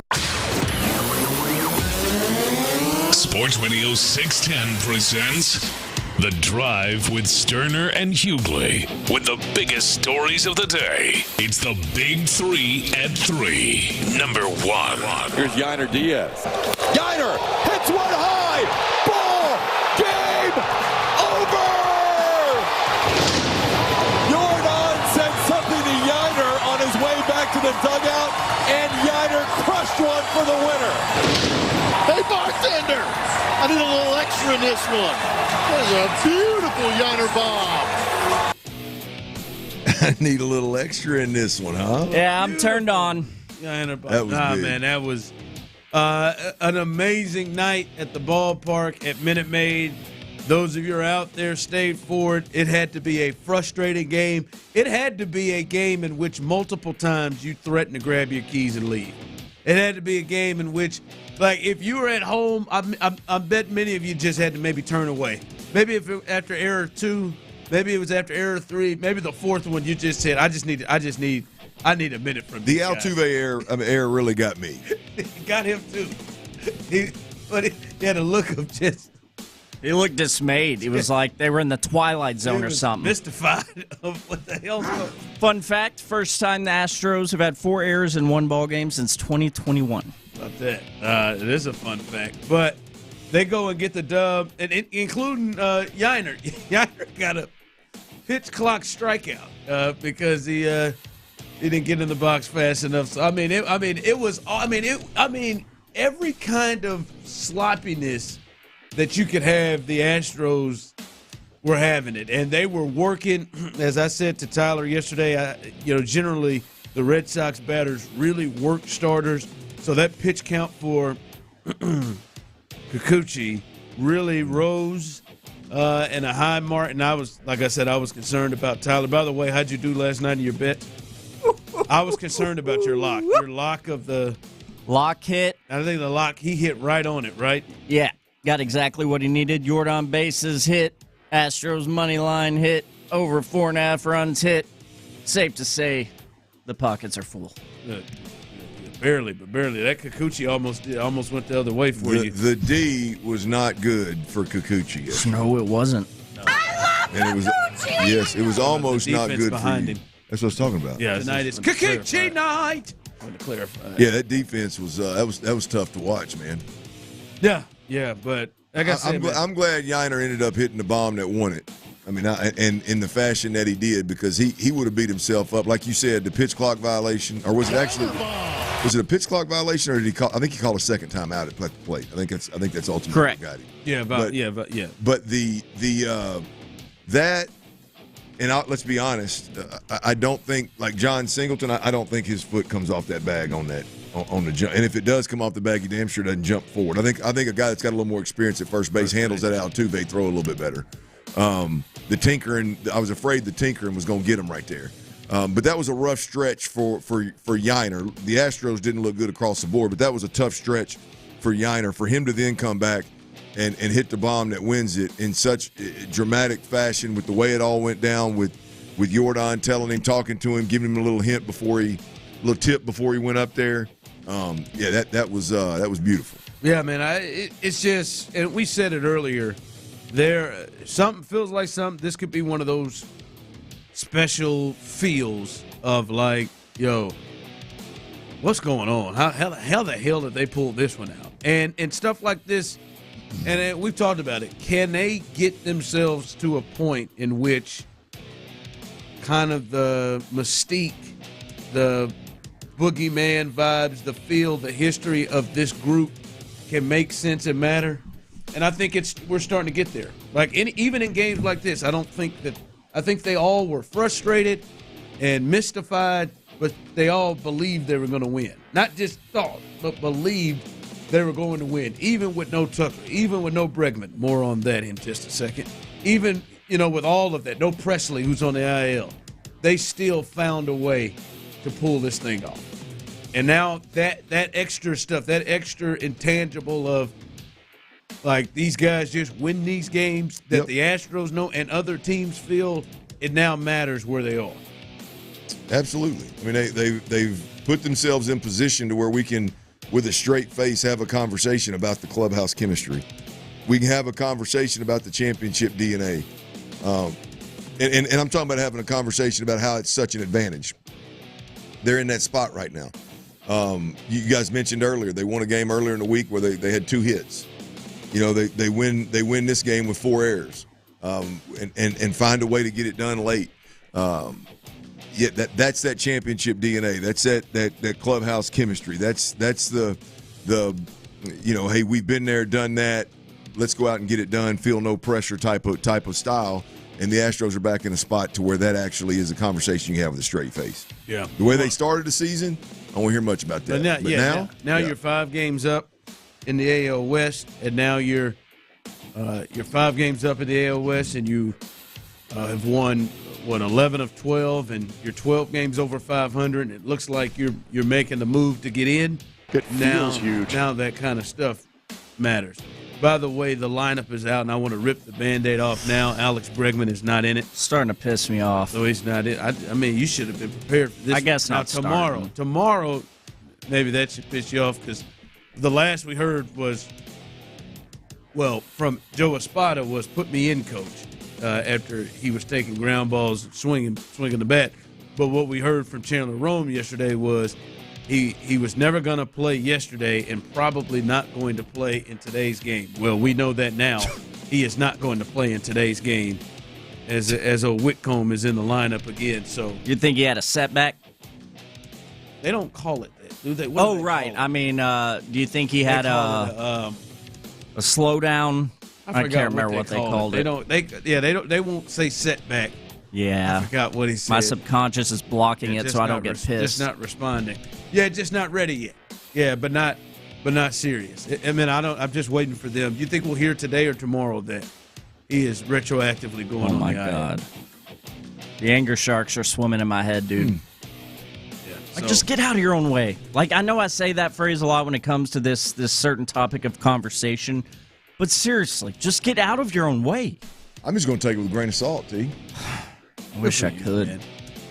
Good for you. Why not? Take it with a grain of salt, man. I mean, and don't let them play with your emotions, bub.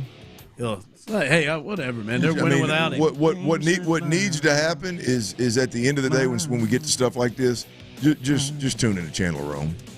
I mean, don't listen to them. Don't listen to none of them. Not the players, not the manager, not the GM. Hey, why are you always asking a negative question, man? Tune your ass into Chandler, man. We went from Friday.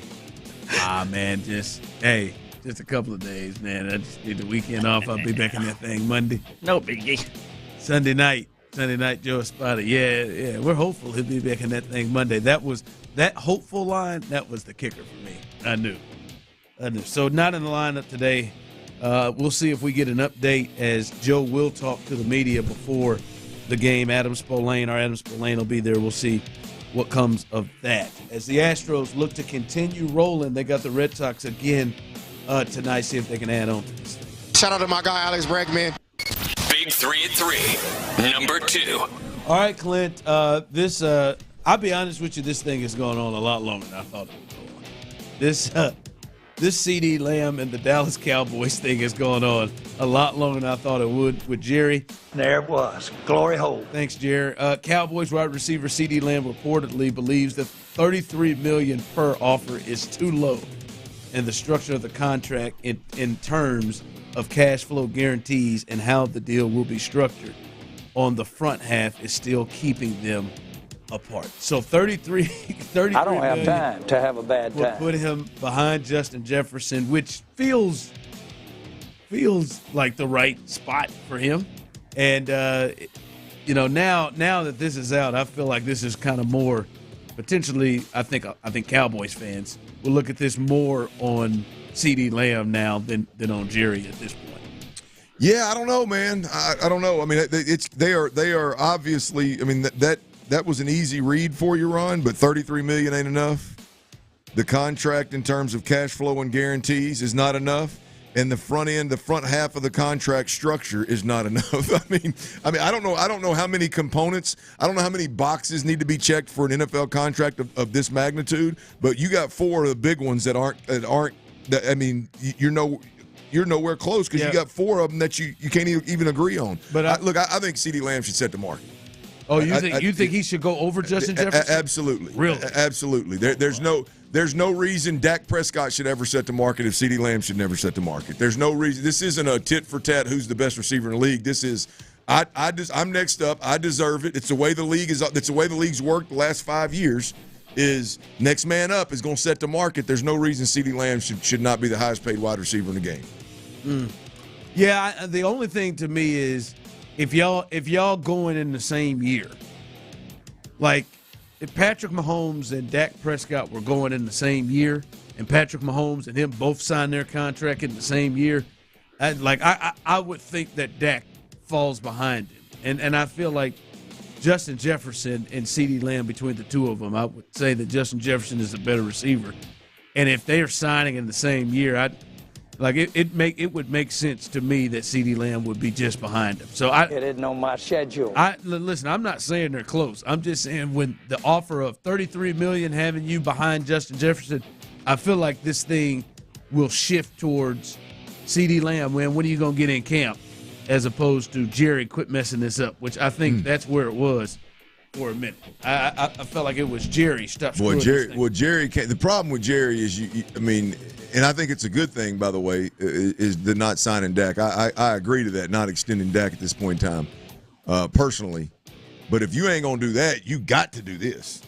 Like you can't not do them both. It isn't on my schedule. I mean, even if you move on from Dak next year and Trey Lance is a guy, or you draft a guy, like that guy's going to be unbelievably dependent on CeeDee Lamb at that point in time. So the CeeDee Lamb deal has to get done. I don't think it's a shock to anybody that he wants to set the market. I know. Yeah. And I mean, Jerry got to get this one done, man. Like if he's at 33, you think he's willing to miss games to not get at $33 million? Like it's not like, I mean, he's clearly in the 2 spot behind. I mean, you've done this. I mean, you've got to be willing to miss games. I mean, this is pointless. If you're not willing to miss games, this is pointless. Really what you're doing now is pointless. I mean, I would think they get this thing done. Wheels are coming off in Dallas, Chief. Big 3 at 3. Number 3. All right, Clint, the Atlanta Falcons. This is odd. We've talked about some of these young quarterbacks. Bo Nix has looked impressive. J.J. McCarthy, before he went down, looked impressive. And Jaden Daniels as well as Caleb Williams. But the guy who was kind of the talk of the draft with the Atlanta Falcons, he has actually looked impressive in camp and the one preseason game he's played. But since he's played that one preseason game, Clint, the Atlanta Falcons have put him on the bench. They haven't played him.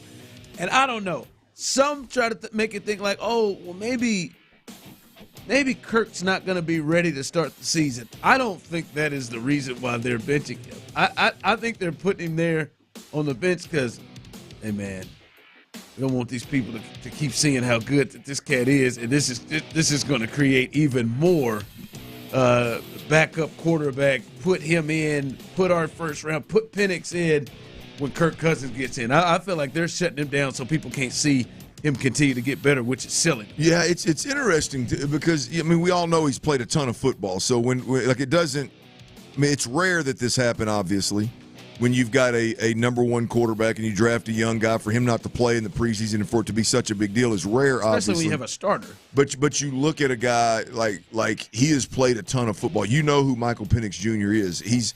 They say he's got a ton of run with the ones during training camp, not just the preseason game. So they clearly have a really good idea of like, hey, Michael Penix gets it, man. He doesn't need it. There's nothing. He's not going to gain anything from playing in another preseason game. Yeah, I mean, I think that's where they're at with him. Is like it's just one preseason game in the NFL. He's got nothing else to gain. But he doesn't have to play. No. He's got to develop, yes. But I believe that they think he is well ahead of the curve, and they're very comfortable with the reps that he's getting in practice. They're very comfortable with what they've seen from him in a game, and from a developmental standpoint, he's significantly further along than most quarterbacks that come out in the draft. and he doesn't have to play week 1 anyway. So I don't know. The thing for me is like he's just not going to play. Yeah, he's going back, and they're going to be confident in their backup. And so, hell, he's not going to play. So here, man, we got these two preseason games. We know you probably ain't going to play during the regular season, but we're going to go ahead and shut you down. I think they scared of what their response.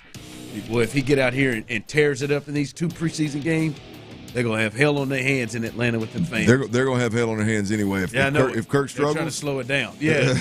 But I'm just saying, if Kirk they're trying to manage it, huh? Yeah, if Kirk struggles and they had these other 2 games, I remember I lived it. I remember Patrick Mahomes started the final preseason game and went off against the Tennessee Titans.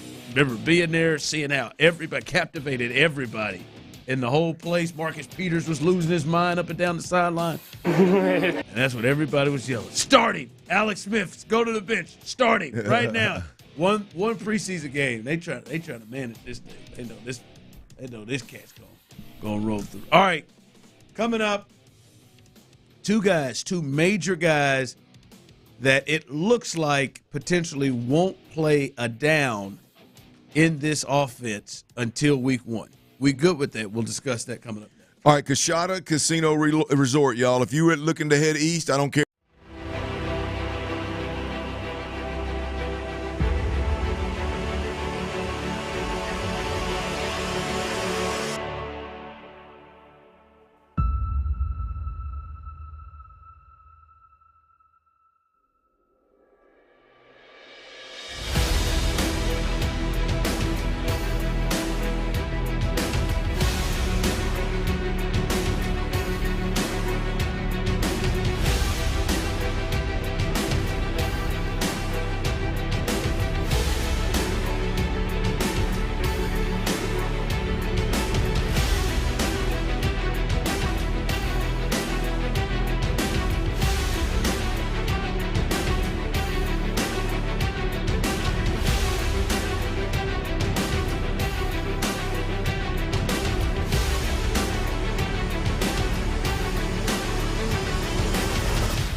podcast. Houston's sports leader. Sports Radio 610. Sports Radio 610 presents The Drive with Stoerner and Hughley.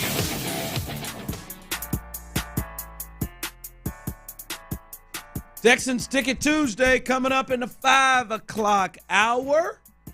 Make sure you're listening in that 5 o'clock hour, as you will have your third and final opportunity to win a pair of front row seats, tickets to the Rams.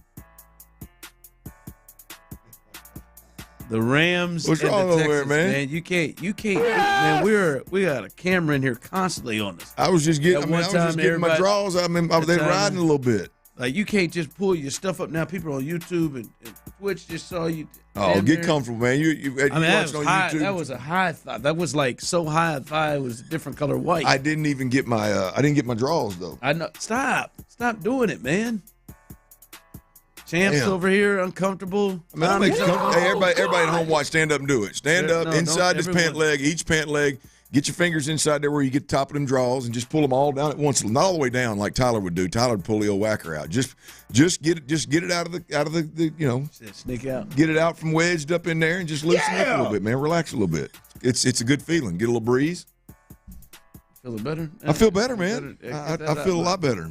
You want to try it? Can you do it? No, I don't. I'm standing up on the edge of my chair when I do it. Can you do it? I don't need to do it. Oh my goodness! I'm just telling. I just warn you, man. You know you're on video all the time. Like that time I got caught eating them boogers.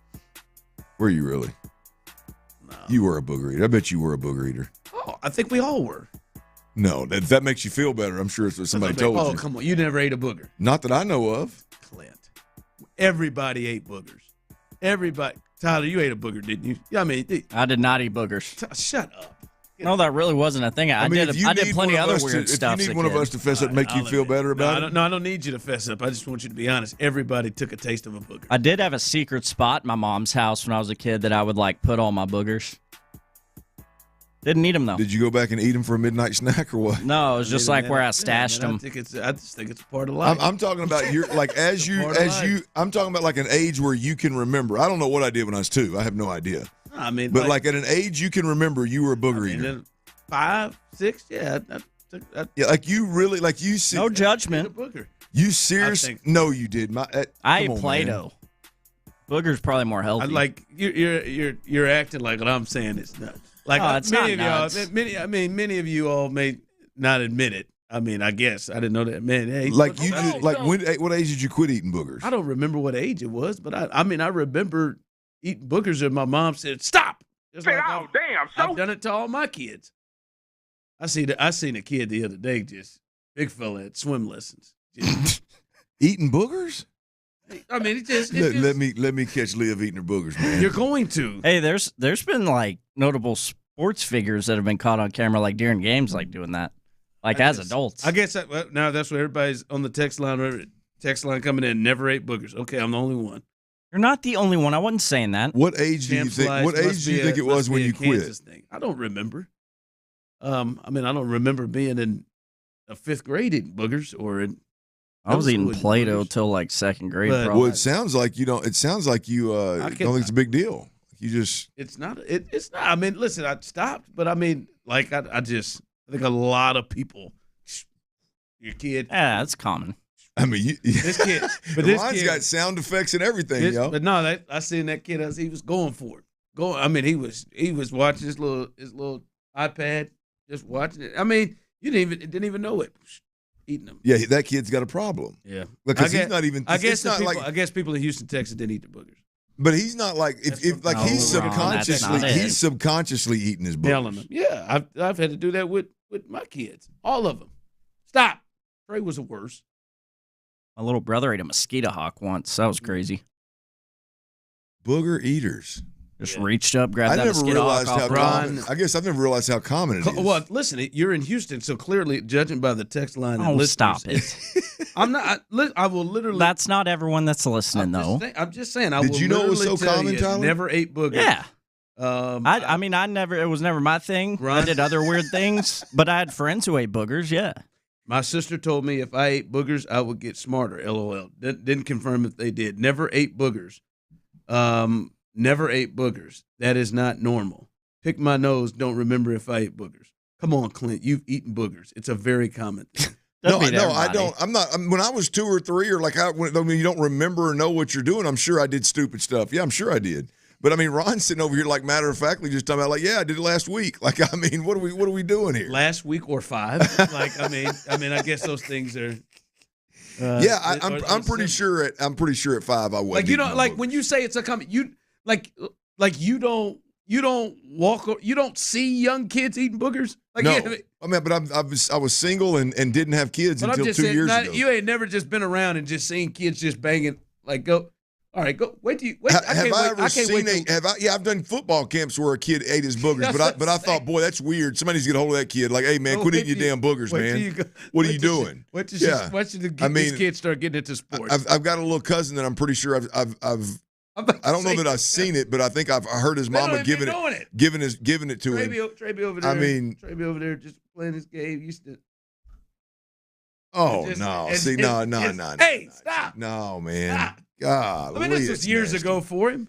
I mean, I even know what a loogie is. Like, I know. I mean, I know it's not, but I mean that's something about picking it out of your nose and putting it in your mouth just is disgusting. Yeah, loogies you're usually spitting out though. These eating boogers, they're going in. Oh man, no, I don't recall knowing what I was doing and putting my finger in my nose and then eating what came out. No, I did not. Text line: Ron Clint is from the Dirty Bay. He's eating a lot more than boogers. Now that's probably a fair assumption, but I'm just telling you, I didn't. Probably safer eating boogers than fish out of that San Jack River. Text line rolling through. I called my girlfriend once. It was that was it. Kicked her to the curb. Yeah, but your girlfriend, unless you was 5 or 6, that's a different thing. All right, hey. I never thought it would create. I mean, just my text line, like personal text line. Ron quit eating boogers at 31. 5. I mean, we could run it up. I'm just being honest about it. I could be honest. All right. Joe Mixon and Laramie Tunsil. I guess someone texted in earlier saying I don't think Laramie's ever ate his boogers. I think Joe has. I think they both have. But someone texted and said, I'm afraid that Joe's not going to be ready week 1. No, Joe's going to be ready week 1. Laramie Tunsil's going to be ready week 1. Now, Christian Harris and Will Anderson, I don't know. Those other guys have been out practicing. They just didn't play in the game. They've been out practicing and been on the field for a minute. Hello. These are veteran guys that have been in the league, that have played their positions for a long time. Joe Mixon to a brand-new team. Laramie Tunsil working with a brand-new left tackle that maybe he's got to help, or left guard, that he may have to help out a little bit with Kenyon Green and the center. Any concern that that's going to be the first time against the Colts that those guys are on the field in their position? Zero concern about Laramie Tunsil. Tad bit of concern about my ball carrier. Odds are it's going to be physical when they do run the football. We can't forget about the running back's role in pass protection. There's going to be a lot of one-back sets, 11 personnel, 3 wide receivers, 1 back, 1 tight end. Although he's a veteran, he's very aware of what the hell's going on. He's a sharp dude. Pass protection isn't something you do every day in the backyard. Yeah. So a tad bit of concern with Joe Mixon not getting any run, just that getting hit the way you get hit full speed at the running back position. They've taken the full speed knockout punch out of football for the most part, but not for running backs. Running backs are still getting absolutely torpedoed at times. Yeah, they get hit on every single play. Yeah. And so there is a little bit of concern there with knowing that in a game that matters so much in the division, out of the gate, that Joe Mixon hadn't been taken to the ground. There's just something for me with Mixon. I'm with you on. I think there's a little bit with understanding how Kenyon Green works next to you. Yep. But I mean, hell, he played with a gazillion left guards last year, and I think they made it work, and he looks like he's healthy. The Mixon thing, there's something with. All right, there's an offensive line that, to put it kindly, has struggled in run blocking has struggled in preseason in run blocking and are young. There's some youth in the middle with Kenyon Green and Drew Scruggs. He's never, ever run behind them full speed in a game. Like to read how they, how to read off blocks off of them, how to read things.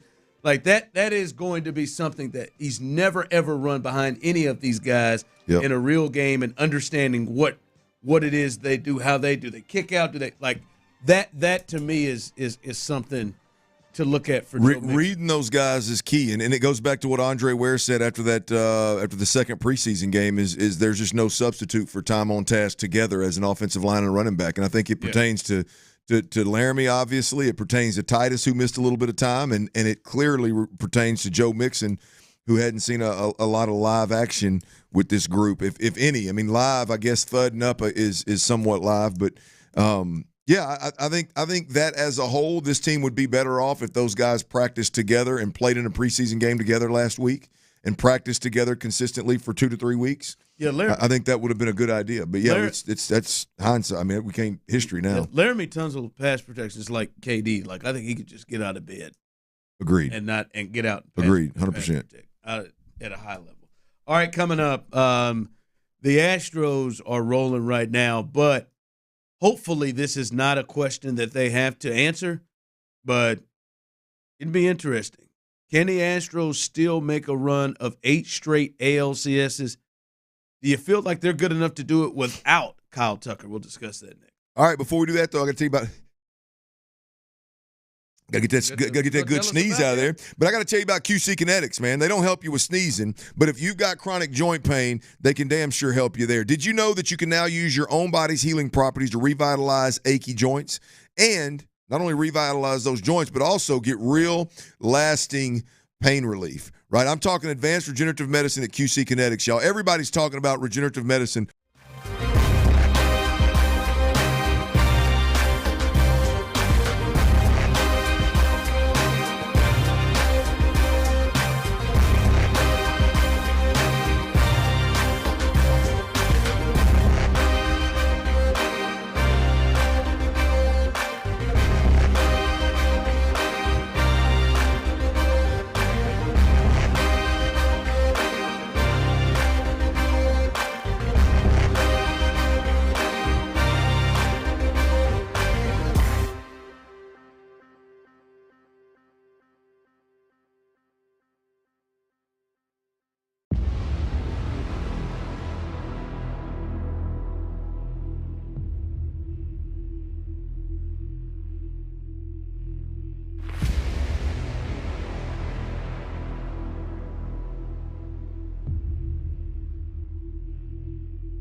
by. Grainger, for the ones who get it done. Sagamore Spirit Rye Whiskey. Live from the Twin Peaks studios, Sports Radio 610 presents The Drive with Stoerner and Hughley.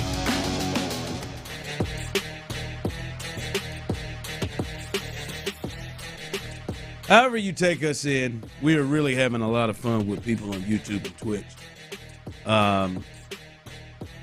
And check it out. Go hang out with us. Check us out. You can watch and see us all. Tyler is showing his nipples.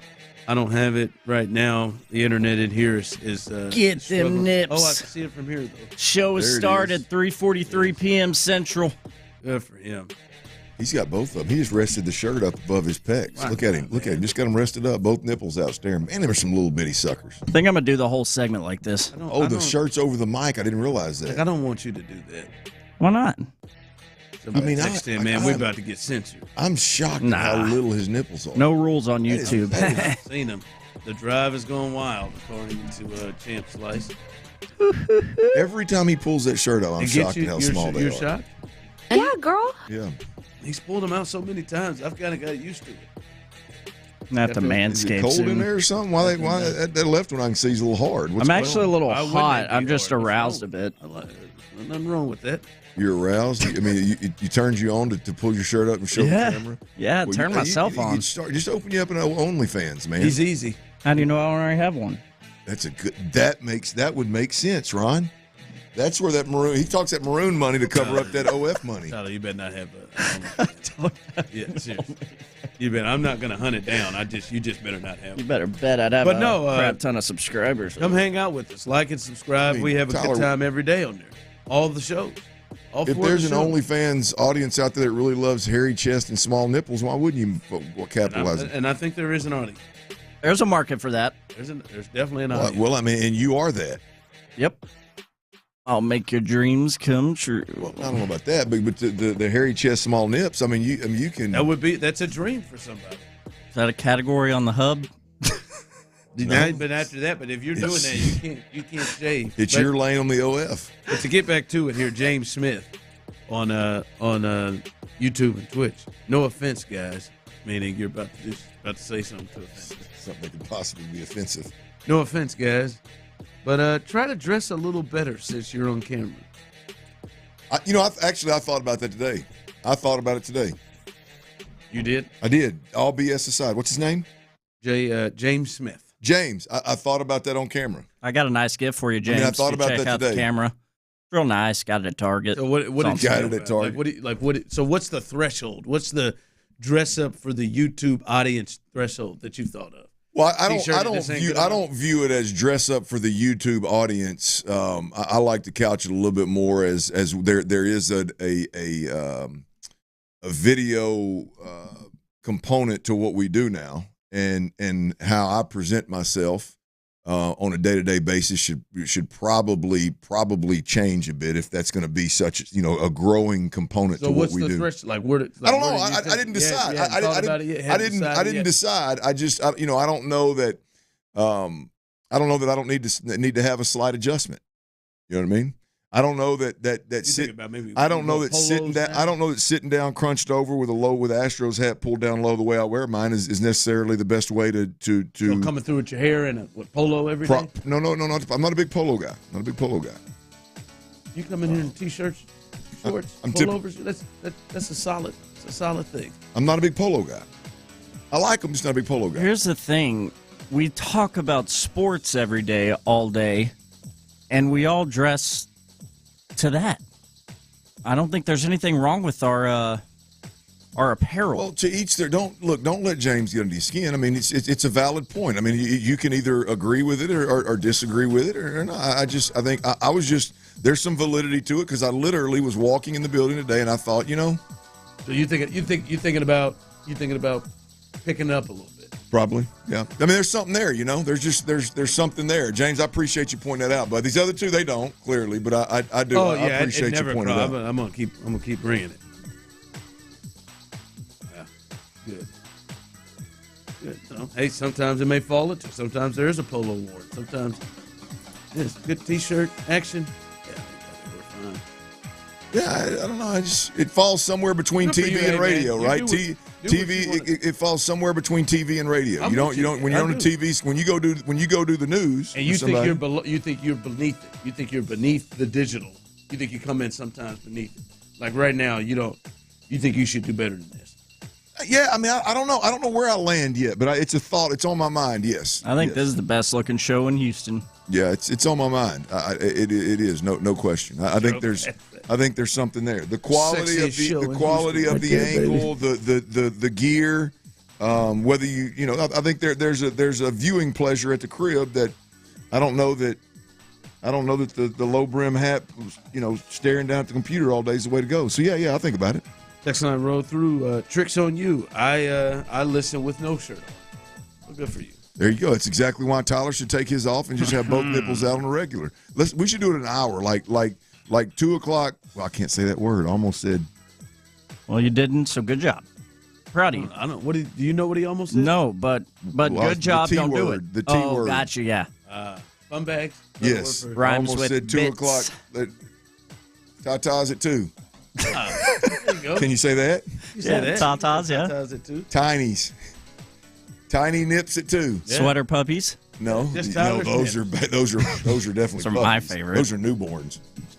Hey, watching this Astros crew, and I'm seeing Hopalong Gretzky or Kyle Tucker out there 2-foot hopping. Hop, little bunny, hop, hop, hop. Hop, little bunny, hop, hop, hop. If I were to ask you this, because I think the question and the answer to this is completely different a month ago, but we know the thing is 8 straight. Can the Astros get to 8 straight LCS? 7 times. You think they can get there? You think this team could get there without Kyle Tucker? Because I think a month ago the thought was, hell, maybe 15 days ago. The month ago was, nah, man. They got there last year without Kyle Tucker. It's a great point. Kinda. That is a really good point. But even still, how much he struggled, he still put a fear in people's minds in the lineup. Tough time is coming. Like teams did kind of look at him and just say, all right, man, we'll pitch him closely. And I think people in front of him benefited from him. But I get what you're saying production-wise. But do you look at this team this year, you think they could get there without Kyle Tucker? That's a hell of a question. Yes, I don't. Yeah, absolutely. Yes. The pitching is so damn good so far right now. Ron, that's exactly where I was fixing to go, bro. Like I was listening. I can't remember if it was a Sports Minute. It wasn't the guys on In the Loop, but I was listening to them in a Sports Minute or something.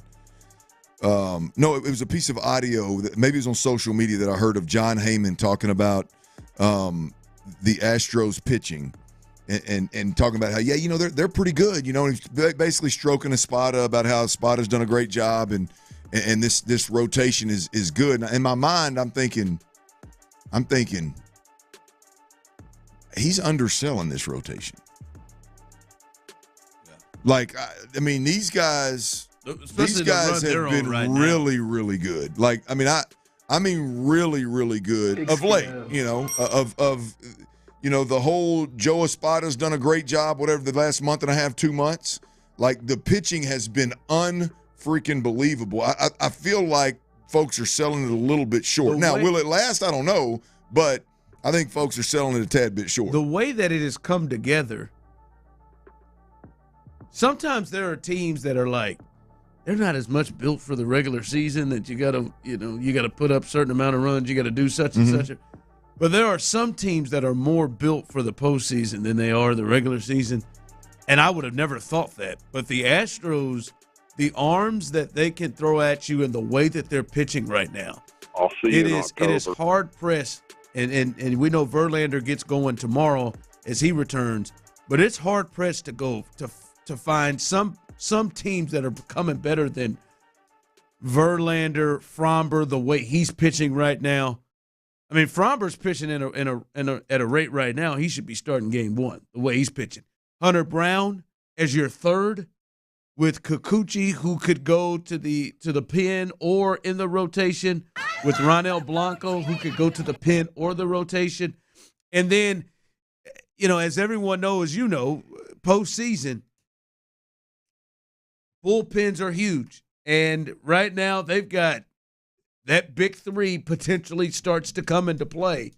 with what they have there, at least those two at the back end. We'll see how Presley looks when he gets back. They start to appear to be built for the postseason and what they can run out there. Yeah, I feel good. The question being, can they make a run to the 8th ALCS without Kyle Tucker? I hope we don't have to find out. Yeah, I don't think we will, but either way it goes, I think the answer is absolutely yes. I mean, without Kyle Tucker, they have been one of the best hitting ball clubs, at least most productive ball clubs from a run perspective on a couple of different stretches over the last 2 months. They've made a historical hunt down of the Mariners that the Astros have never been done, and nobody's ever done that, right? Nobody's ever come back from 10 down that quick. Not that quick. That's a fact. So not just Astros, but Major League Baseball across the board. I don't. I mean, Kyle changes things in a big way. Obviously, tough time is coming. But yeah, I think this team with the improved pitching, with Diaz swinging the bat the way he's swinging it. They won a game last week. They got 2 hits. Yep. Sure enough, did. like they're and it's not just they shut folks down. They're striking people out where they don't even put the ball in play. Yeah. There's not even. It's the pitching is making up for so much. All right. What you got coming up at the 4? Well, there's the clip out there. There's some audio out there that is football horny worthy. We look the Texans have acquired, made a lot of win now moves. They've acquired a lot of talent, some definite game changers on the offensive side of the football. We talk a lot about each player, but what does it mean big picture for the Houston Texans? Well, you don't have to listen to me. One of the starting Texans on the offense. He explained it beautifully. I'll let you hear that audio, and we will cuss and discuss next right here on Sports Radio 610. Before we do that, though, I need all my whiskey-blooded folks out there to listen up one time.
Selection varies by location. See store at Lowe's.com for details. KILT FM HD2 Houston. Insider access, exclusive content. Sports Radio 610. The Texans play here. An Odyssey sports station. On 610 with Pendergast to run the show. Sports Radio 610 presents The Drive with Stoerner and Hughley. Dive into the mind of former NFL quarterback Clint Stoerner. I like a good time. I like to have a party. I know you do. It's Dirty's Daily. Boys, y'all know I got my little text line going on, my Texting Texans going on, don't you? Oh, yeah. Well, I've decided, you know those Hall of Fame shirts I purchased up there? Bought some Hall of Fame shirts. You bought a few of them. Bought a handful of them. Gave Tyler one. Tyler got nice. I hadn't seen him wear it yet. I wore it on a weekend day. I have worn it. It's a good-looking shirt. It is. I appreciate you. Well, I've got about 3 or 4 more, and I'm gonna do a through my textingtexans.com. I'm gonna give a few more away. So if you're out there and you're listening, explain to people what it is. Yeah, it's just a text line. It's a text line where I'll be your eyes and ears of all things Texans. Now, of course, I may get off in the latest sipper and some live music somewhere, or maybe an event somewhere around the city, restaurants around the city. We may share some of those thoughts as well. But ultimately, it's what's going on with the Texans through my eyes. Let me be your eyes and ears, and I'll text you on the regular. I'll text you directly to your phone. You just at the end of the day, Ron, what happens? All the different platforms, the Twitters, the Instagrams, the Facebooks. So many people use different platforms where this eliminates all the different platforms. If everybody texts, right? So if you want to get text, that'll update you on what's going on with the Texans, whether it's in-game reactions, pre-game, what to expect leading up, post-game reactions. We go to practice all the time, like what's going on at practice, those kind of things. Then this is specifically for you. It's via text. Again, no social media is needed. It's just via text. So in order to subscribe, it's free, by the way, totally free. On the house. On the house, baby. It's free. It's me. Free. Go to textingtexans.com and you can subscribe right there, complete that process. It's very, very quick, very easy. And I don't blow folks up. I just keep it a buck. I give you what I see, give you what I hear, what's hot for that day, and we keep this thing moving. So anyway, I'm going to give away a few of those Hall of Fame Andre Johnson T-shirts and what I do is I'll randomly select off of all of the subscribers on textingtexans.com. So I want to encourage everybody to go out there and check that out and get dialed in. Season's almost here, and we are dialed in and on it. A lot of smoke around the Houston Texans. A lot of smoke around this offense. A lot of smoke around the game-changing, win-now type moves that they made this offseason. And rightfully so. They made some big-time moves on both sides of the football. But I want to talk about the offensive side of the football because it seems that that's where most of the attention is, and rightfully so. Most of the attention is on this offense. Are we going to give you your flowers? Yes, sir. And what this team did was you added 2 game changers in Joe Mixon, who we have not seen yet in uniform, and Stephon Diggs, who we've seen briefly in uniform. No doubt about it, game changers. You've got a second-round offensive lineman that you moved to center. He's going to play his home position. And you've got a former first-round pick in his 3rd year that is playing pretty damn good at guard, so your offensive line is shored up. But going into this season, you got Tank Dell, Nico Collins, and now you've added Stephon Diggs. And we look at that, and everybody talks about what it could mean, and this player brings this to the table, that player brings this to the table, this guy's this good, that good, and we talk about all these individual players. But what does it mean for all of us fans out there, big picture? What the heck does it mean to have that many wide receivers that are really good? Obviously, we know they're going to make plays. They can be explosive, yada, yada, yada. But what does it mean, right? This is football horny caliber audio right here, Tyler. Dalton Schultz, Texans tight end, explains what it's like to have. Now, I don't know why he was asked specifically about Stephon Diggs and Tank Dell and Nico Collins wasn't included. But what it's like and how those guys open things up for particularly the tight end position. This is really, really good stuff. Here's Dalton Schultz talking about these wide receivers, opening things up for him in the wide receiver, in the tight end group. Big, dude. Like whenever you have like vertical threats, like teams drop deeper. Linebackers, now their hook drops are 12 yards instead of 8. Like it affects everything. Even when they feel that like vertical push, the guys are trying to stay on top. And when you got 2 burners, when you add Nico to that mix, like the 3 guys can stretch the field, man. So it opens up stuff underneath sometimes in certain coverages. And honestly, like it creates space for us in the backs. And like I love having it because it's playing our defense is like hard in practice because like they're in your hip all the time, whether they're zone or man. It's like it's frustrating. And then you get to some games and it's like teams are just spot drop and you feel that space. You know what I mean? And so it's very beneficial for sure. No doubt, man. That is done it for you, huh? It's just all of the moves. Whether you're talking about baby. Nico and Tank emerging last year, CJ having the year that he had. Then you add Diggs to the mix, and boy, we're just all explosive. And it's not just about guys running go routes and guys beating man-to-man coverage. It's how does that all work together?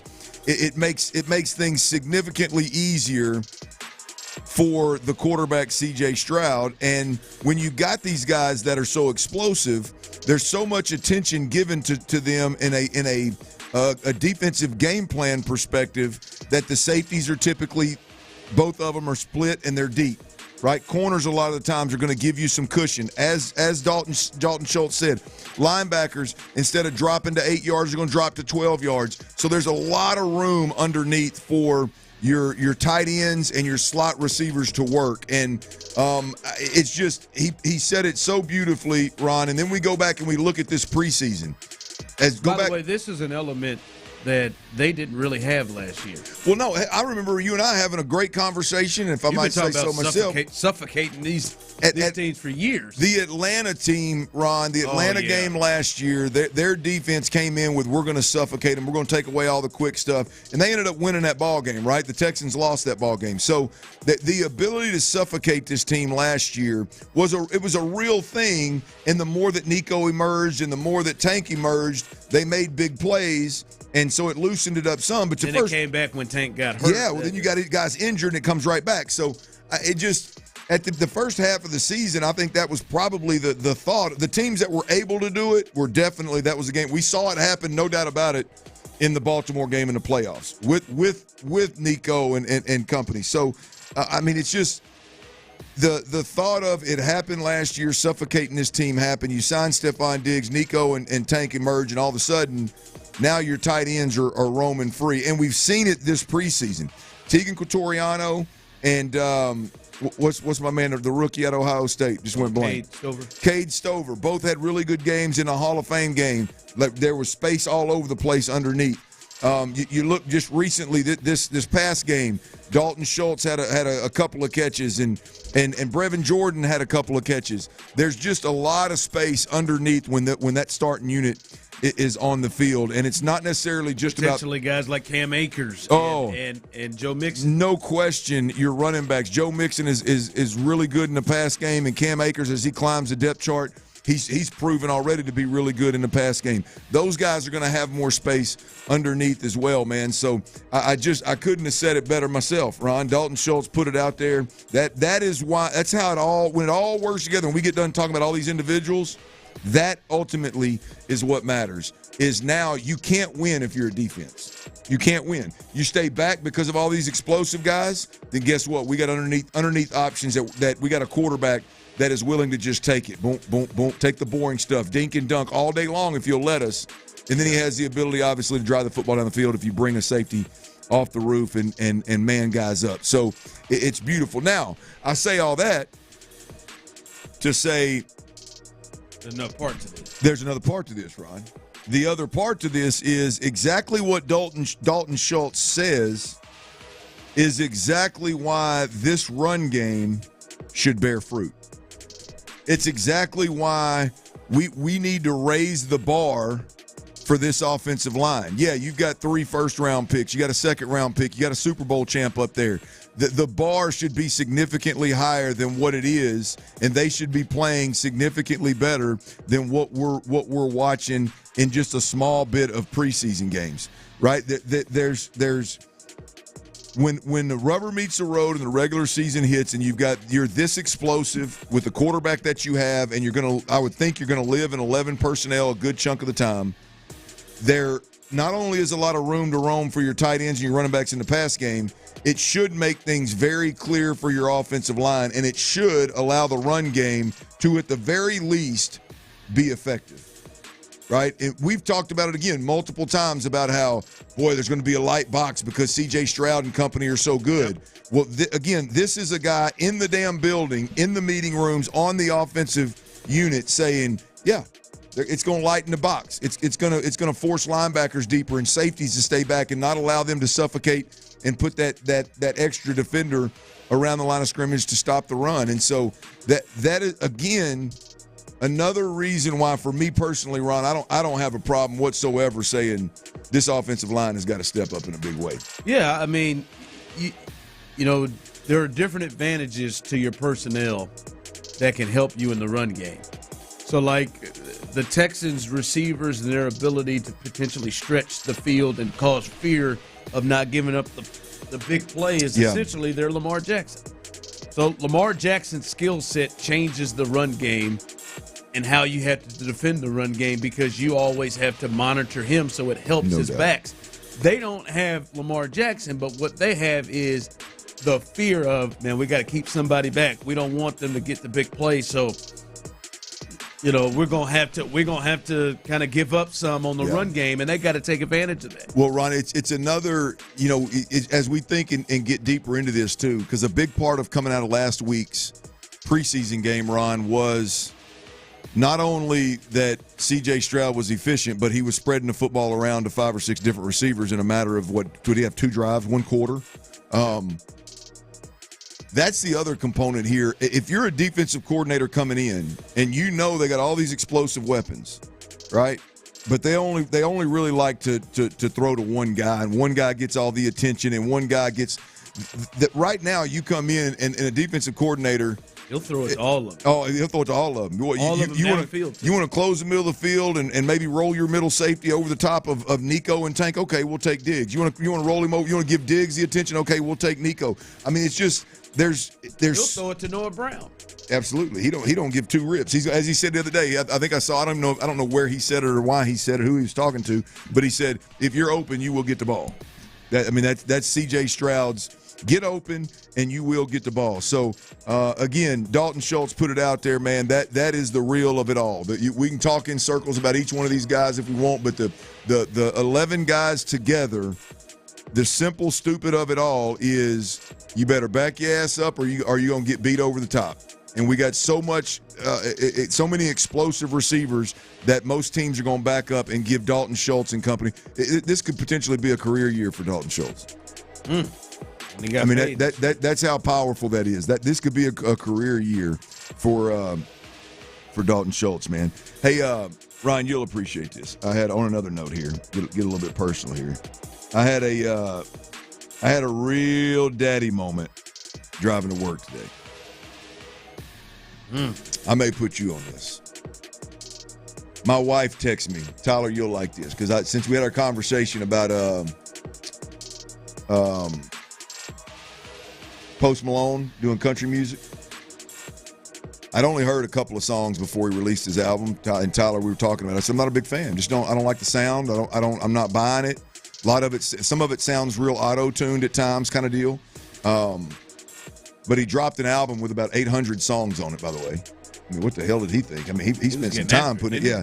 So he's featured on everybody's stuff. Not really, but he's featuring everybody in the game. But so I listened to the majority of the album, but I didn't listen to this particular song. So my wife hits me up and says,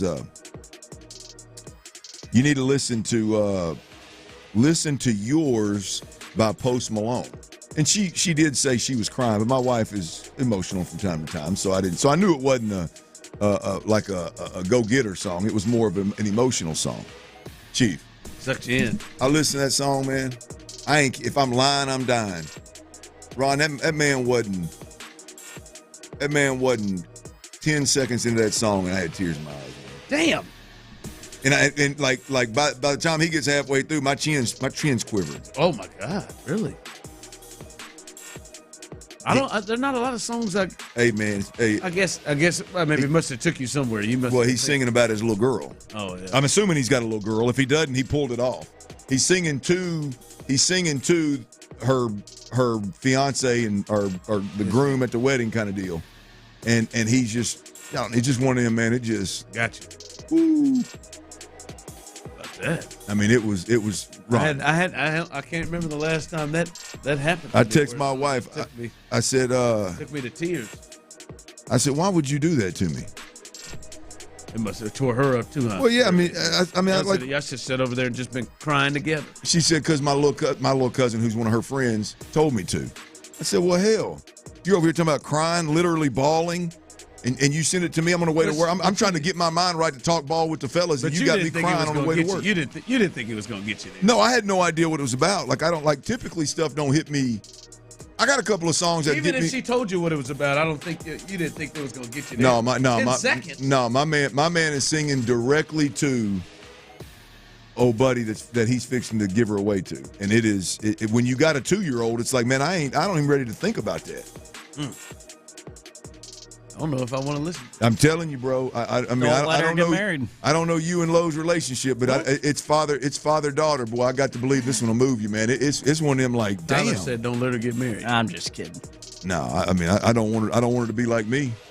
I don't want to be nothing like me. You don't want to be up in your house. I mean, I wouldn't have a problem with doing running my race one more time, but I don't want her to be. She can't be 42 and still be hunting now. Coming up, the captain, Joe Espada, gives another update on Alex Bregman, who is not in the lineup for, what is this, the 5th straight game. We'll let you hear what Joe had to say coming up next. R Vision Homes, y'all. Let's talk about R Vision Homes, man. This is Houston area's premier turnkey custom home builder. Let me tell you what turnkey means. They take care of everything, man. Start to finish, site prep work, property plan design, construction, all the necessary permitting and HOA paperwork needed along the way. 17 years of experience. Let it work for you. If you're thinking about building your dream home, if you're ready to make that move, R Vision Homes is where it's at. Again, they are your turnkey custom home builder.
Houston's sports leader. Sports Radio 610. Sports Radio 610 presents The Drive with Stoerner and Hughley.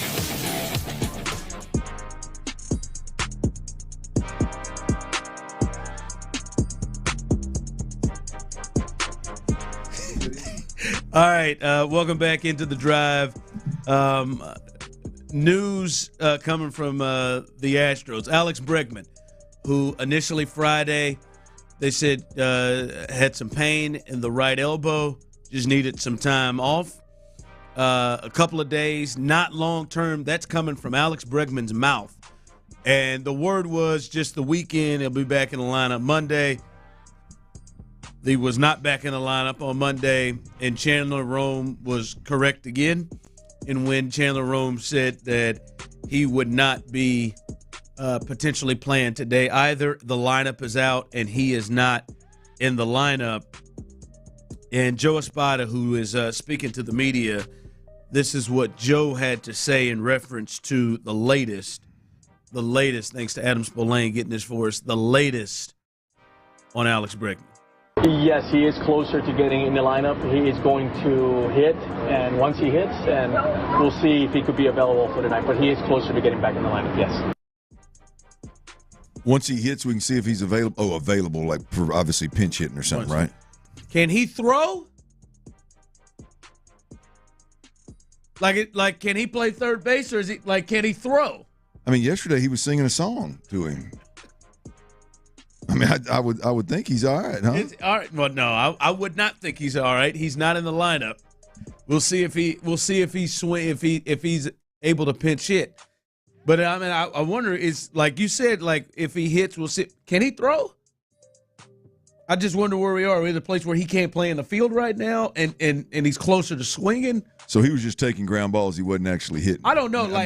In my mind, when I read this and I listen to Joe, and he says he's doing better, he'll hit on the field to determine if he's available tonight. Like from a pinch hit standpoint, I could get that, but the injury is a right elbow issue, which is his throwing arm. Oh, hell, let's hear it. I'm about to say, I'm asking questions. Here we go. Let me hear this. I heard it. What did he say? He was saying it to you. He wasn't saying it to all of us. I have a spotter.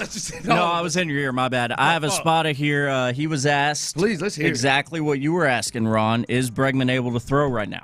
Yes, he is. He has play catch. Very light game of catch. Yes. Light catch. Very lightly. Hey, Joe, man. Joe, man, you sound like you lying. Very lightly. I mean, you just sound like you lying. What does that look like? Like, is he able to throw? Like, let's do it right off the jump early. He knew he. Oh, light. I mean, if he's playing like real light catch, he's not playing tomorrow either. Not in the field. Well, yeah, that's. I mean, he can DH. Joe put some emphasis on that light right I want there. Because this definitely ain't conviction catch. I want you to play. I want you to play that again, Tyler. Listen how off the top he's ready to. Oh yeah, he's throwing the ball, and then immediately how it comes down. Yes, he is. He has play catch. Very light game of catch. Yes.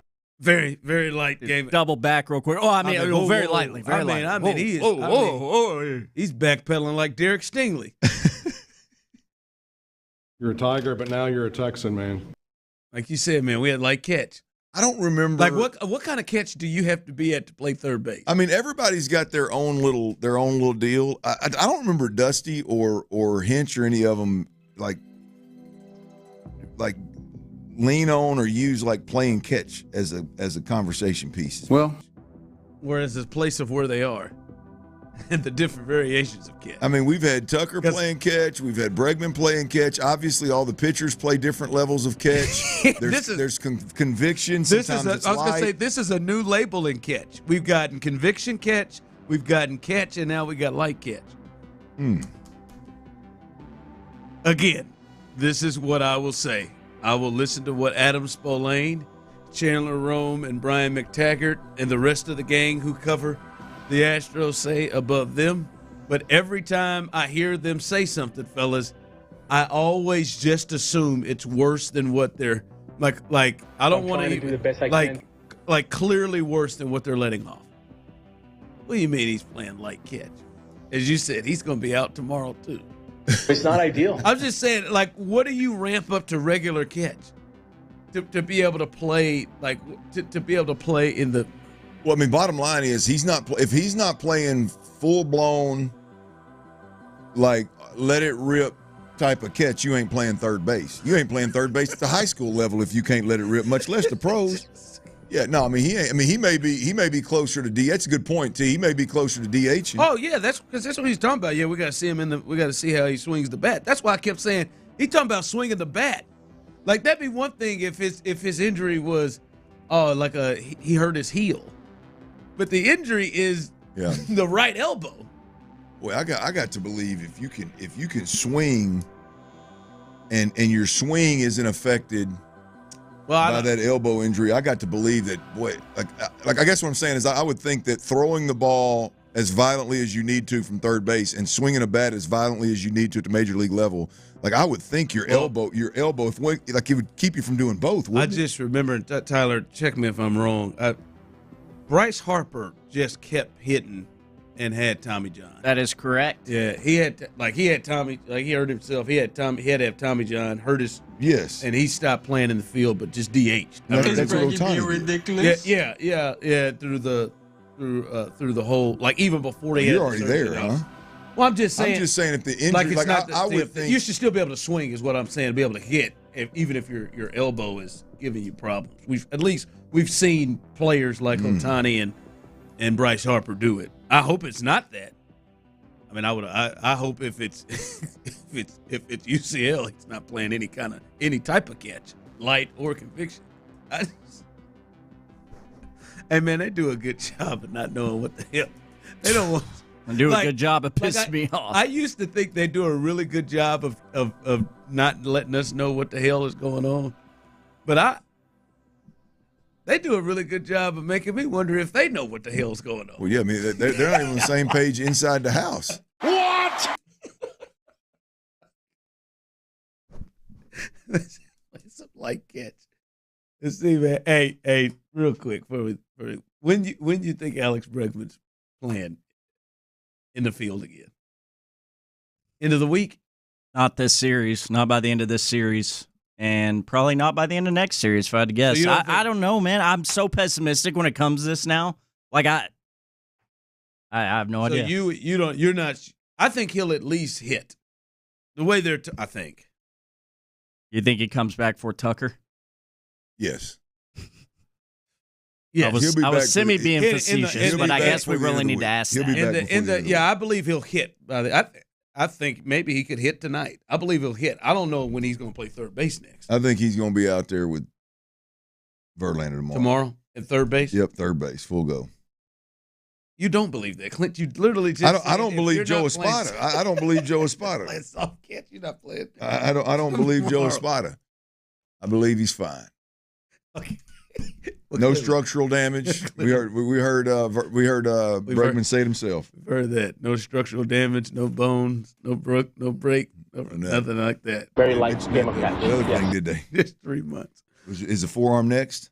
Oh, let's hope not. All right, coming up, Tom Brady weighs in on the big subject and topic of the day in the NFL, and this may be one of the first times Clint Stoerner doesn't agree with Tom Brady. Must be really, really difficult for you. We'll let you hear that coming up next. Guys out there, whatever age you're in, I mean, if you're in your 30s like Tyler, in your early 40s like me, or in your mid-40s, getting to upper 40s like Clint, sometimes you may look at it and be wondering why it's harder to keep up, why it's harder to continue to find the energy that you always had. Trust, you're not alone. And Clint, you've been there. Where did you go?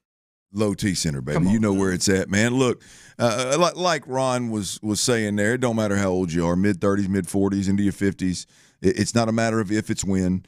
If you're feel out of energy when you shouldn't, you lack motivation and mental focus, maybe you've lost some muscle mass, or you're seeing some stubborn weight gain, this could all be a result of low testosterone. And bottom line is, guys, hell, it don't matter how old you are. You should know your number. You should know your testosterone number, right? It affects millions of men. It happens naturally. It's nothing to be ashamed of. The simple thing is there is a solution at Low T Center. Testosterone replacement therapy at Low T Center. It's the way to go. It's quick. It's easy. Results are fast, and it's an absolute game changer. You can take it from me.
devices. Message and data rates may apply. JP Morgan Chase Bank, N.A. member FDIC. Live from the Twin Peaks studios, Sports Radio 610 presents The Drive with Stoerner and Hughley.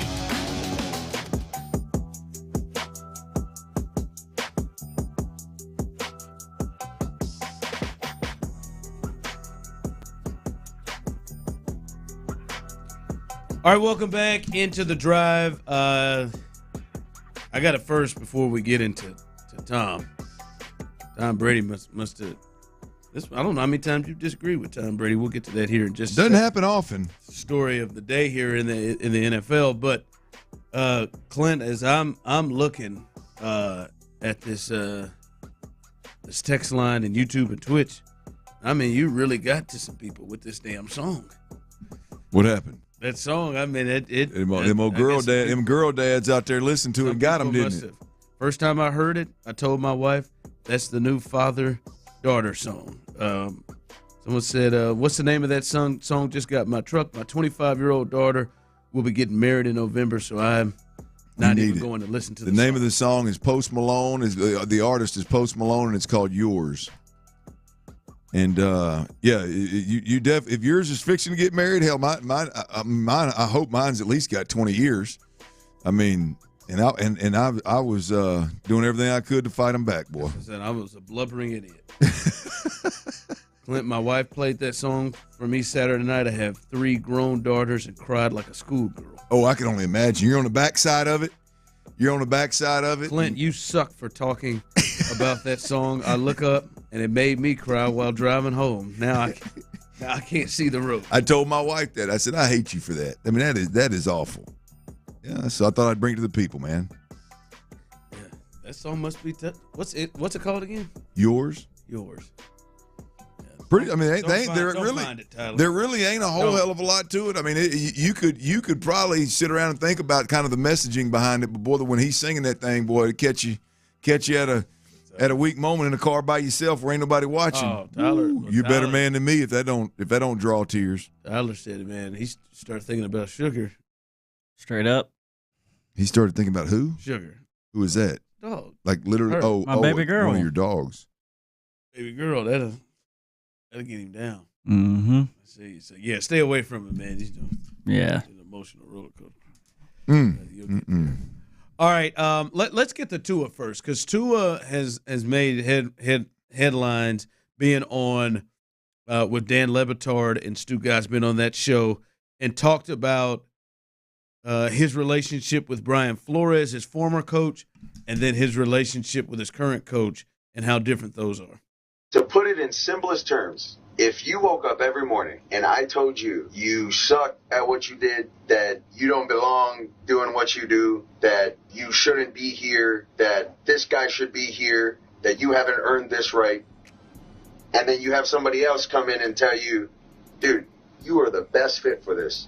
Like, you are accurate, you are the best whatever, you are this, you are that. Like, how would it make you feel listening to one or the other? You see what I'm saying? And then you hear it, regardless of what it is, the good or the bad, and you hear it more and more, you start to actually believe that. I don't care who you are. You could be the president of the United States. You have a terrible person that's telling you things that you don't want to hear, or that you probably shouldn't be hearing. You're going to start to believe that about yourself. And so that's sort of like what ended up happening. And it was, I mean, it's basically been, 2 years of training that out of not just me, but, a couple of the guys as well that have been here since my rookie year all the way till now.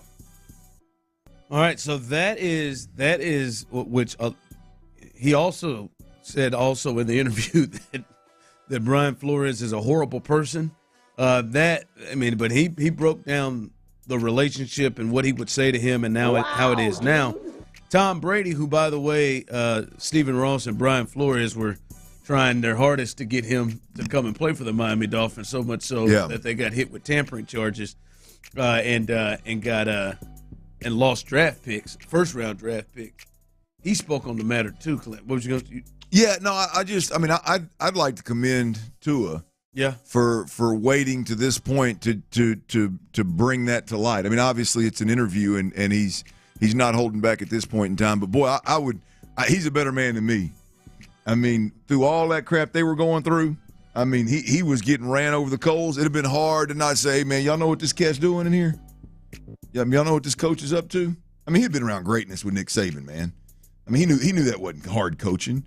But I just commend him for the way in which he handled it, and it took this long. Has Flores been gone out of Miami 2 years? 2 years, yeah. I mean, it took 2 years for this to come to light. I mean, you feel a lot comfortable. You know your standing in the league is better. You just got paid. Yeah, you feel a little bit better to come out. And I think he's probably grown too. Like, I mean, he was a kid when he got there. He's probably grown too in himself and like. Well, he realizes with a great coach that they're winning a lot of ball games and a guy doing it the right way. He realizes that again, what he was going through was not hard coaching. I'm sure when he first got to the league, he was like, "Oh, this is what the NFL is all about. This is really what the NFL is like." Came from Belichick. So you got to kind of just eat it.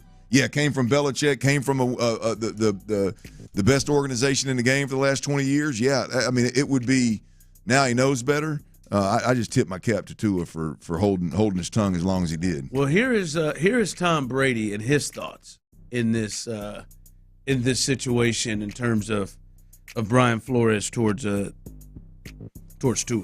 If the coach was going to be hard on me, I was going to accept the difficult coaching because I needed to hear it. And again, it motivated me. And there was a lot of players on our team that would see me get coached hard and that they would say, okay, I got to step my game up because I don't want to get yelled at. Tom's getting yelled at. I don't want to get yelled at. Yeah. How do I up my game? And I think that's what accountability looks like. And you can't be, so have your ego so big that, any criticism is going to, lessen your confidence. I mean, look, you're going out there in the Super Bowl in 2 weeks in Vegas, and you got hundreds of millions of people watching. You better be tough at that point. You better have not go in there with, a weak attitude. Fragile. I think you got to go in there and you got to embrace the challenge, embrace the opportunity. You're going to be tested. And if your coach tests you and your teammates test you, then you can go beat your competition. Yeah, I think what Tom is talking about is much different than what Tua just talked about. And I'm going to say this. I believe what Tua has said, and I believe it was probably worse than what Tua even talked about and let on, especially when I hear the response and the reaction from what Brian Flores had to say, right? Brian Flores said a lot of things, one saying, Tua's words hit hard, but I've evolved. He talked about hoping him, being happy for Tua, talked about it, why he wanted to get in coaching, but he didn't deny a single thing that Tua had to say. So I'm led to believe that he spoke to the media today and didn't come out and just vehemently, say that wasn't true and deny any of it. I'm led to believe he said that. What Tom is talking about, this is different to me than being coached hard, than people being on you all the time. Listen, I've been coached hard. Hey, man, you suck, or you shouldn't be here. Boy, I wish somebody else. I wish this other guy was here. That ain't coaching hard. It sounds like what Flores was doing was borderline bully. Absolutely. What Tom didn't deal with that. I wasn't in the locker room, but I mean, I would be shocked if Tom. In fact, if I remember correctly, hell, in Tom's own words, Bill's the one that stuck with him when they could have went back to Bledsoe. Bill's the one that said no, like kind of stood up to the team and said, no, we're going to stick with this young fella. We're talking about a guy that's saying Flores is saying what he's saying to Tua, and then jerking him out of the game in the third or fourth quarter and put for Fitzpatrick, which no disrespect. I mean, hell, I would have killed to have that career, but I mean, let's be honest. You've got a top 10 quarterback that you're drafting, and that's not the ticket. So, yeah, I just disagree wholeheartedly with Tom even shaping his mouth to have that stance or that response to what Tua is saying. I don't. Again, I just think it's one thing to get coached hard. It's one thing to get held accountable. It's one thing to even, like Tom said, for the coach to even bear down on you because you're the quarterback and you're the superstar. And it's good for everybody on the team to see that you're not above getting held accountable. That ain't what Tua was never the superstar. Tua was a guy that had all the expectations because of where he was drafted, but had a head coach working against him. Not to mention, Tua didn't have the Bill Belichick Patriot way championship type stuff going on in the organization. It was an absolute dumpster fire. So I just Like Tom's wrong on this one. Listen, if the question was directly about what Tua said, Tom's wrong on this. Listen, you've been around, obviously, in the NFL, in college at a high level, higher than any level than us. Do you think there are people out there, a good amount of people, athletes, football players, that believe this is hard coaching?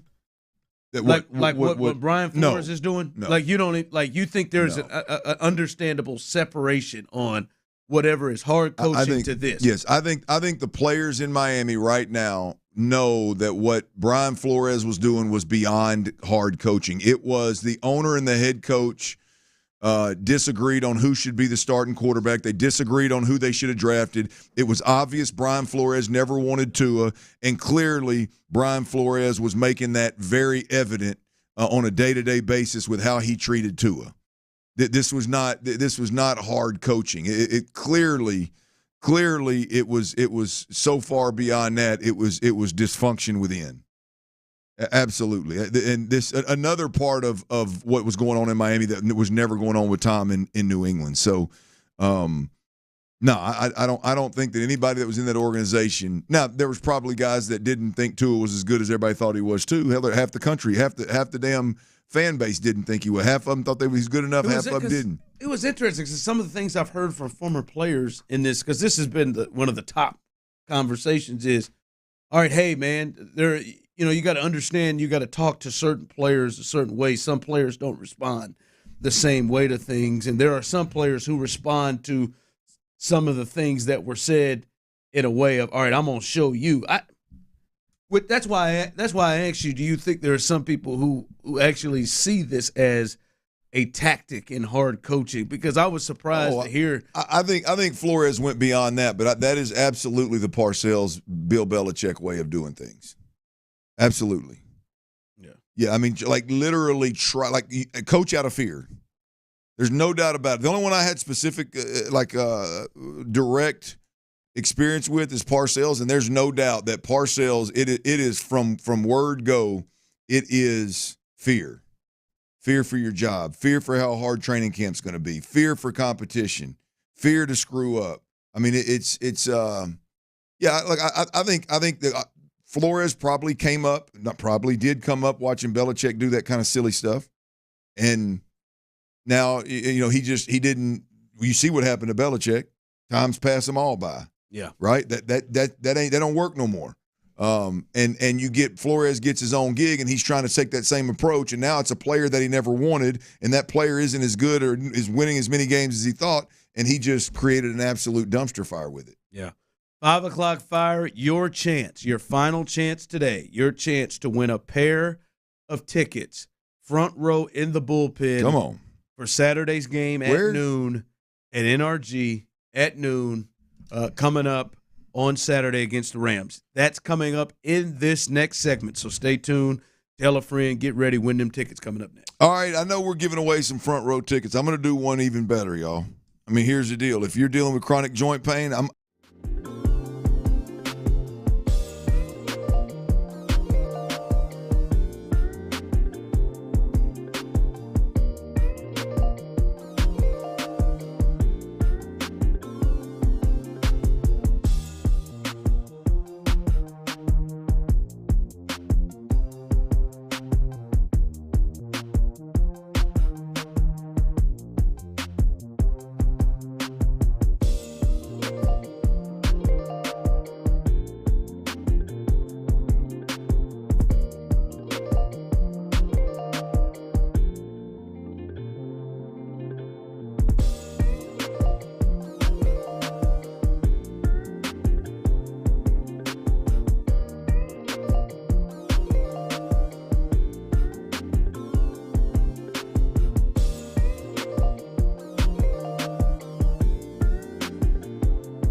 HD2 Houston.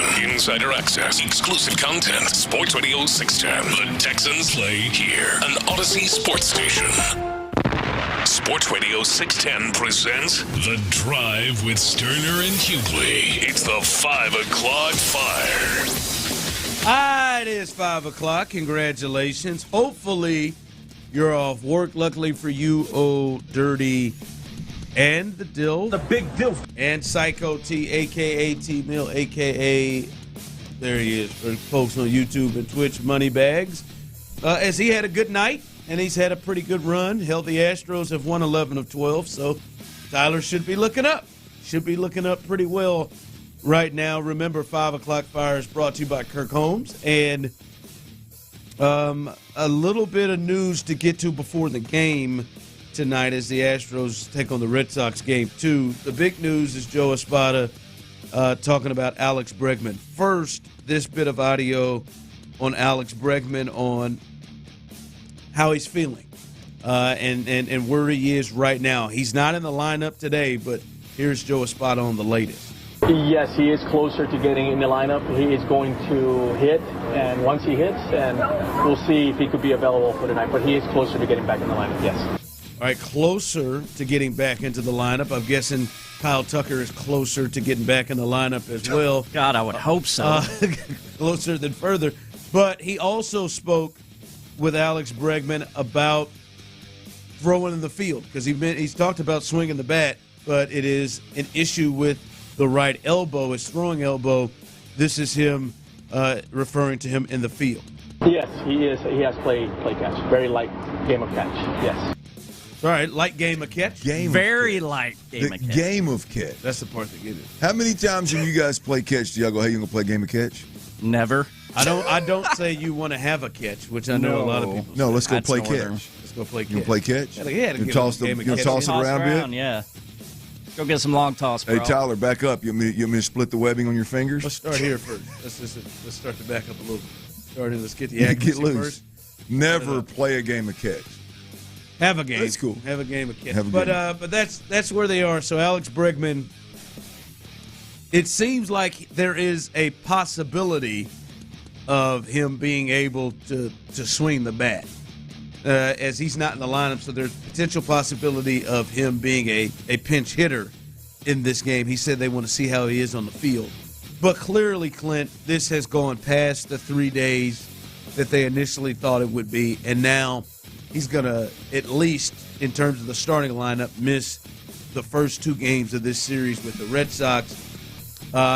This one is just, again, you're hopeful that this is a situation where he is able to get on the field. But quite frankly, Clint, it's hard to really kind of take what they're saying about this as understanding what it really is. It's impossible, right? I mean, at this point in time, the most accurate source on the Astros injuries is Chandler Rome. Not somebody inside the building, and clearly maybe he's got a connect inside the building. He's getting it from somebody, but there ain't no doubt. Look, any way we can get Alex Bregman back, I'm here for. I mean, get him back on the field. If it's just in a DH role, cool. Get that bat back in the lineup. I don't know how many games you win, even with great pitching. I don't know how many games you win moving forward with no Bregman and no Tucker. I don't know how much Altuve, Alvarez, you don't want to press that luck? Yeah, I don't want to press that luck. I mean, they've done a hell of a job. They've been absolutely tremendous. One of the best hitting teams in the game. From a runs per game perspective over a good chunk here without Tucker. I don't want to see if that can hold up without Bregman. So I hope the swings go well today and he can at least be in a DH role or be available to pinch hit at some point in time. That'll be movement in the right direction. But I mean, look, it's hard at this point to not cut your eyes a little bit at what's going on with this elbow. Yeah, hopefully it is. He is actually getting closer. And into the field. I just judging by the words in terms of getting at third base, that doesn't sound like that's close. When I say close, that doesn't sound like that's tomorrow. Hopefully it is. Hopefully he graduates up to a higher, and I'm being serious here, a higher level of catch or throwing the ball with more intensity and velocity. Conviction, Ryan. Conviction is what you're looking for. I was trying to be serious. But I know if I'm going to say conviction catch, I'm not. I'm out. I'm out because I'm laughing. Conviction's actually a really good word. Like if you're playing catch, you should throw with conviction. But I've never heard it like conviction catch. When he said conviction catch, that one threw me. That one tore me. Right there. But hopefully he is get back to there. We'll see. I think you could see him at DH. I think that's possibly how he comes back. First is more at DH. We'll see him and see if he can get the ball at third base. But that's the latest on Alex Bregman. Real quick, also, there's video of Kyle Tucker, and honestly, he exists. Judging by the video, I will say this: this video looks far better than the early week video we watched in Tampa. Now he is not running; he is not running down any fly balls or anything. But this one, he's actually doing some lateral stuff as he is laterally moving back and forth, side to side stuff, jumping side to side, jumping side to side. So I would say this one looks better than the video we saw last week where it looks like he was still clearly favoring that leg. Yeah, I think all the videos, the little bunny hop yesterday, the lateral hops today, those are all progress. They're all movement in the right direction. Tuck time is coming. The stuff that we saw today, the one good thing is that he is actually, it's a lateral leap almost where he's landing on each leg individually, and that jar and that those cleats catching in the ground. You like to see that a little bit, but at the end of the day, it's the run. It's the immediate stop, the have to slide, the have to dive, the up against the wall. It's the full speed run, the full speed stop, and all the obstacles that are in the way in terms of diving, sliding, hitting walls. That's got to be driving. It just doesn't look like he's anywhere near that. It's got to be driving him nuts that he just can't make his body. Like he can't make his body to get to where he wants it to get to. So that's the latest there injury front. As at least both appear to be getting closer. 5 o'clock fire. All right, Ronel Blanco gets the ball tonight, and remember his last start. This is a good sign. His last start, he got hit with the comebacker, had to exit the game after getting hit in the finger, but he is back on the mound. ERA still under 3, by the way, from Ronel Blanco, as they'll try to get game 2 against the Red Sox. The lineup today, Altuve and Alvarez. Alvarez is the DH tonight. Yainer Diaz, who had the walk-off yesterday, is at catcher. Payne is at short. Singleton is at first base tonight. Dubon in left. Myers living it up in center field. And the young fellow, Whitcomb, at third base again. And Chas McCormick. After running hard, baby, Chas McCormick gets back in the lineup. How about that? That's a big stolen bag right there, stolen bag there, Chas. Chas said, I'm going to add something to this damn team.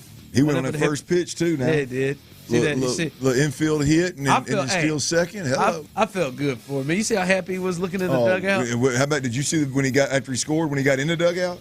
Yeah, that's what I'm saying, in the dugout. See how happy he was? I bet he said, fellas, we going out and it's on me.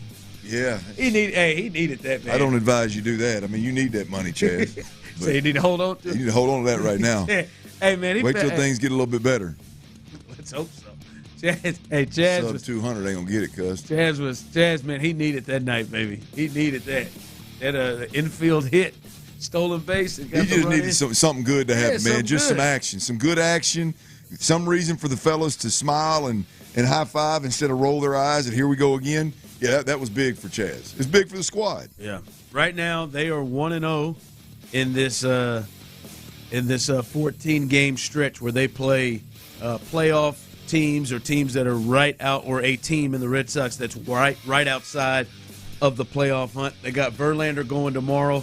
It'd be big to go ahead and win the series tonight behind Blanco, who's been the most consistent pitcher for the Astros from start to finish, to start to now, thus far this year. So it'll be big tonight to try to get another W ahead of Verlander pitching tonight against this Red Sox team. Yeah, come on, man. Let's go into Verlander night with a little bit of momentum. Can we tighten it up a little bit tonight, fellas? How about that? Good God Almighty! Yeah, that wasn't exactly a great game that exhibited what you want in defense in a baseball squad. What the hell? 4 damn errors. What the hell was that, man? Yeah. Here's the deal. I missed the Whitcomb era and the Caratini era. I missed those two. I did see the Altuve era, which I think a true first baseman would have made that a non-factor. That would not have been an error. It wouldn't even have been a tough watch. Diaz at first right there. I think the tinkering may have got him a little bit. And then the Pena deal, I mean, hell, he fielded it clean with his glove and was just trying to take it out of his glove and bobbled it a little bit. That just doesn't happen much. I miss the other two, though. But you're right. You can't have four in a game. Yeah. You can't have 4 in a game and expect to win many of those. That's for damn sure. Especially against good baseball teams, with the Red Sox have been. But go ahead and get this thing, tighten this thing up a little bit here, as they have struggled a bit. So Astros back at it tonight. Coming up, see if they can win this series against the Red Sox. 5 o'clock fire. All right, Clint, this saga continues, and here is the latest according to Jordan Schultz, who covers the NFL. The 49ers and wide receiver Brandon Ayuk had another meeting yesterday. Stay up, big fella. Mm-hmm. Had another meeting yesterday, and talks continue to progress on a long-term contract extension. There has been movement on a deal, but there is some minor details that need to be ironed out with ownership approval. So it sounds like I don't know what's going to happen here. I thought he was going to lean. I read something this morning that he's going to end up in Pittsburgh. It's Pittsburgh, because Pittsburgh is still being aggressive on that. But according to this now, they've had talks the last several days. I know the 49ers and Ayuk's representation have had talks the last several days. But this thing here, this is just wild to me, and what this long-term deal would look like for the 49ers. And I can't wait to see the numbers, Ron, because, I mean, this, and I'll be honest with you, this reeks of the market isn't as rich as Brandon Ayuk thought it would be for him. Because, look, I mean, here's the deal. If you think you can be traded to Pittsburgh, your agent talks to Pittsburgh, hey, man, we're going to sign a big deal on the back end of this thing, and it's a deal that San Francisco's not willing to make, then it's a no-brainer. You leave. You bounce. Hell, if New England was going to offer a big-time contract that San Francisco's not, then you bounce, you leave. So, I don't know.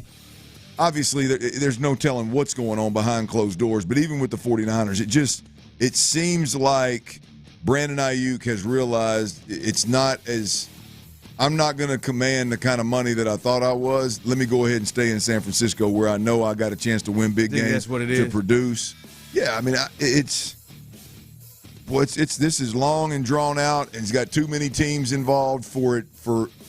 If somebody was that turned on by Brandon Ayuk, you would have thought he'd have bounced. It seemed like the Steelers have said they have continued to pursue.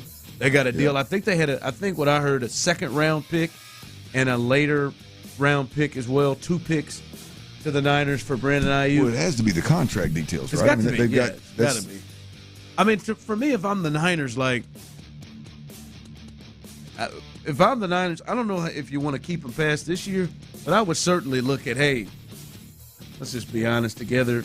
We won't franchise you next year, but maybe we give you a little bit more right now to have you on the team. Because I do think right now they got to try to win a Super Bowl, man, where they've been. Yeah. And I know they got some young dudes, but hey, 1 year, hey, let's ride this thing off and get you in one more time, because he clearly changes their football team if he's not there. And I'm not saying for you he is.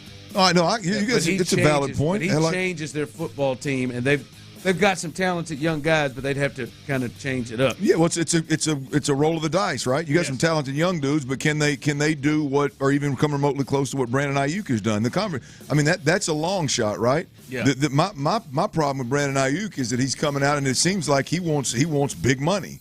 And I think he's more. I talked to this yesterday about it with a couple of guys. I think he's in the Nico Collins market. I think he's had one extra year. He's had 2 years of 1,000+ yards. But I think when it comes down to it, Brandon Ayuk is in the same, I think, playing field as Nico Collins after the 1 year after the coming out party Nico had. A lot closer to that than $30+ million a year. In the top, yeah. All right, that's the latest there with that situation. We'll keep you updated on that. But right now, it is your time. Caller number 2. No, I'm just kidding. Caller number 5. Caller number 5, 713-572-4610. Caller number 5, your chance to win a pair of tickets, front row seats in the bullpen. Caller number 5, Tyler will take care of you and will hook you up as he did last week. Your chances right now, the final preseason game, the final tune-up. You get to see some guys who are playing for their jobs, playing for their livelihood in this game in NRG coming up at noon on Saturday. Caller number 5. Caller number 5, Tyler will take care of you. 713-572-4610. This is your final opportunity to win a pair of tickets on our Texans Ticket Tuesday. Hooked somebody up earlier on Payne and Pendergast, as well in the noon hour on In the Loop with Lopez and Reggie and Figgy, and as well now right here with The Drive, your chance to win a pair of those tickets front row. So get it in here, Tyler. Caller number 5 I will take on the drive. Caller number 5 on the drive, baby. You couldn't wait to get that out. Come on now. Right. Couldn't wait to get that out. All right. Listen, I think I owe apologies. I don't know if Clint does. I think he probably does, but I don't know if Clint feels he does. I believe I owe an apology to a couple of members of the Houston Astros brass. We'll discuss that coming up next. All right, I tell you.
team. I believe in this team. We're going to turn it around. He was right.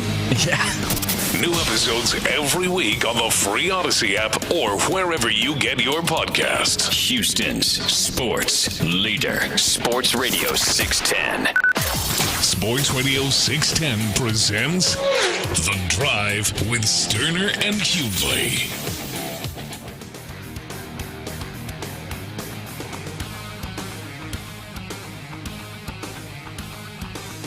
All right, welcome back into The Drive in this piece. And Astros, and they rolling, man. They rolling, man. You win a game like you did last night. That's not one you don't win. Right? Tyler said that's the first time they've had 4 errors in a game since 2021. And I just want to take this time to listen. I speak for myself. No other person, no other man in here. I speak for myself. I got to give credit, and I think I got to give a little bit more than credit. By the way, shout out to Christian and Willis for winning the tickets, the pair of tickets. Yeah, girl. Listen to the show every day. Love you, boys. We love you too, Christian. We love you too. We even show you with a couple tickets, huh? Sure did. Man, bro, I love you, man. Hey, I love you too, bro. Is that Christian? No, might have been. Might as well be. But listen, I got to say, when you look at this team and where they started and how they have come on and what they have done the last 2 or 3 months, it's been remarkable. They're 12 games over 500 right now, which I never thought that they would be, or I would see that. Really, really happy. They're 5 games up in the division, which in the American League, and there's some really good teams in the American League, they have the largest lead in the division in the American League. Really, only the Phillies and the Brewers have larger leads in their divisions in baseball. Bigger lead than the Yankees, bigger lead than the Guardians, bigger lead than the Dodgers. 5 I got a message for those game lead. sir. Now, I will be honest, say some of that has to do with how terrible the division has been this year. But still, that is where they are from where they started. That 10-game deficit, that's the fastest any team has made up that ground in MLB history. Hey, man, they are rolling and down. And here the last couple of months, they're 30 games over 500, rolling. Dana Brown made the right decisions, albeit maybe it took him a while to get there on some of them, but he made the right decisions. He said he felt really good about their trade deadline, and Kikuchi has made him a truth teller. Captain Joe Espada, you got to give him credit for what he has done thus far and how his team has responded towards him and how he has managed all of this through the countless injuries to major top-tier players, guys that have been gone. Guys, now listen, he's not the best at talking to the media or explaining things, but clearly something that he has done has gotten this team day after day over the last few months to get to this spot. Not only do those two deserve credit, I apologize. Oh, I want to man. No, you ought to get on What it. are Here. you That takes a big man, Ron. That takes a big man. You ought to get put on your this. pom-poms You need down. to get over this. Oh, now, you're still calling that man a number golly. 2 now. I mean, you got to jump off of it. Come at on, some point. man. I listen, I'm going to apologize. I answered your question. I answered you. I'm apologize for what? I will. First off, this is what I'm going to apologize for. And I'm speaking to my own man, as my own man. And some of you can lead the way. Leadership is here. There we are. I'll lead the way. You can come back and you can apologize. Some of us. And listen, I think it was very, very fair of the criticisms, and I do not take it back what I said because I think he was awful. He was not helping this team. But I said I didn't think he was a major league manager. I said I thought he was in over his head, and not just at the moment, but I thought it was going to be too big for him. I didn't give him the fairness of allowing him to grow into the position in the way that he has grown into the position. And there are some of you out there who were saying, give it time. I don't know if you really believed it or if you were crossing your fingers and hoping it, but he has grown into the position. And I don't think a bad manager, which I said he was, and a guy who is a number 2, like you have said, I don't think that guy is a part of this turnaround with all of the injuries and all of the things and all of the adversity that happened to this team. So I apologize. You are a big league manager. I was wrong on that. Apologize. I don't like to have that look. Look, I can't believe it. I can't believe that's coming out of your mouth. I just can't believe it. Look, I'll give credit where credit is due. Joe Espada's team is playing really, really, really, really good baseball. Cream always rises to the top. I don't look at the historical hunt down of the Mariners 10 games back, and they hunt down a team quicker than anybody has ever done in Major League Baseball. And there's nothing Joe Espada did in that time that I go, yep, we just managed our way to that. There's nothing. I don't look. I give credit the guy. He's a manager of a team that's been to 7 straight ALCSs, that has championship DNA, that clearly has locker room, clubhouse chemistry like nobody else. We've heard what Kikuchi said when he first got in here. I will give credit where credit's due. He's done a good job managing this baseball team, an unbelievably good, resilient baseball team. He's done a good job. I'll give that credit where credit is due. I still don't think he's the best, the answer, the long-term answer for the Astros at the manager position. I don't know, man. He has done like since the time you're talking about where everybody was questioning, is this the dude? Is this dude all right? Can he handle this? Well, I was full-fledged not questioning. I said he is done. Oh yeah, okay. However you want to couch it, like there's not like. Joe Espada has not done. What has Joe Espada done to take you from he shouldn't be a manager to I apologize? He has gone over a large sample size for 3 months through all kinds of injuries to guys that are the most important on the team, and has held and helped and in some way held that group together. I think the manager gets a lot of credit for that. Man. He has had to jump on the backs of not the guys that you think of. Yes, like Hunter Brown, who hasn't been here before, and guys like Spencer Aggetti, who they had to get going and roll through here. Ronel Blanco, guys like that who they've had to get through, and a bunch of guys in the lineup who have struggled mightily. Ryan, you could have made that decision. That's they were next up. They were next up. They were next up. Yeah, but I'm not. Guys got injured. It wasn't like they said, "Oh, nope, you Spencer, come on up because you're better than such and such."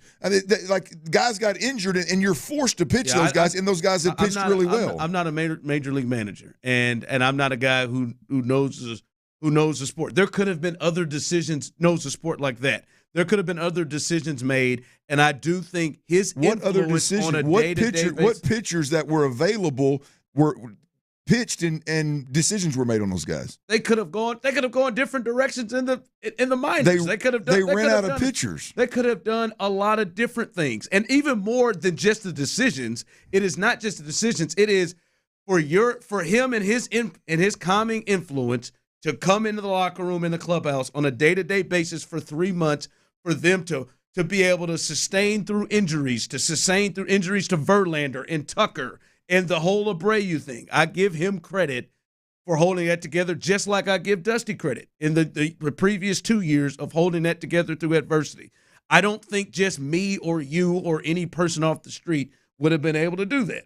I don't. Well, as a general assumption, that's fair. But I specifically said that about the pitchers. There was no major decisions made on anybody's part about pitchers. But there was none. But I think there's also a fairness of the confidence that he instilled in these guys. Oh, okay, yeah, that's fair. That's why I said it's not just the decisions, but like these guys stayed with it the whole way, and I think the person running the show gives it. There are people who agree with you. I think there are people who agree with you. No, look, I don't have a problem giving credit where credit's due, but I just don't. I've not seen a bunch of decisions and management stuff to all of a sudden I'm like, yep, this is the dude. Yeah. Yep, no longer. Now this is the guy. 61 and 37 That's a big league manager.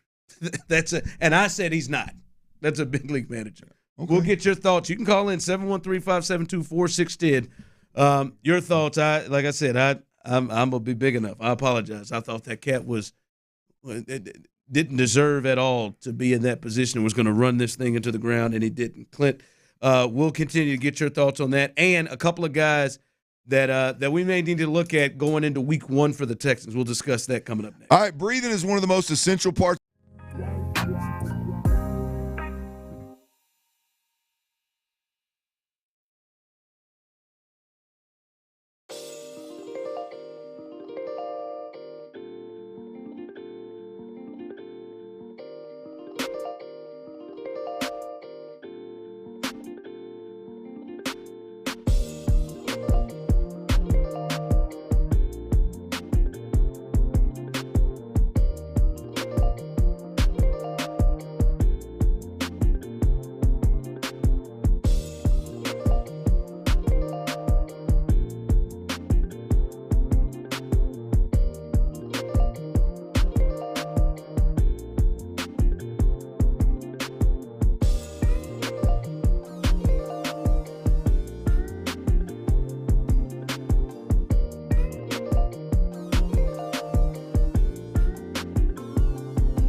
Eagle.com. Call AmericanEagle.com at 773-NETWORK. That's AmericanEagle.com, 773-NETWORK. Live from the Twin Peaks studios, Sports Radio 610 presents The Drive with Stoerner and Hughley.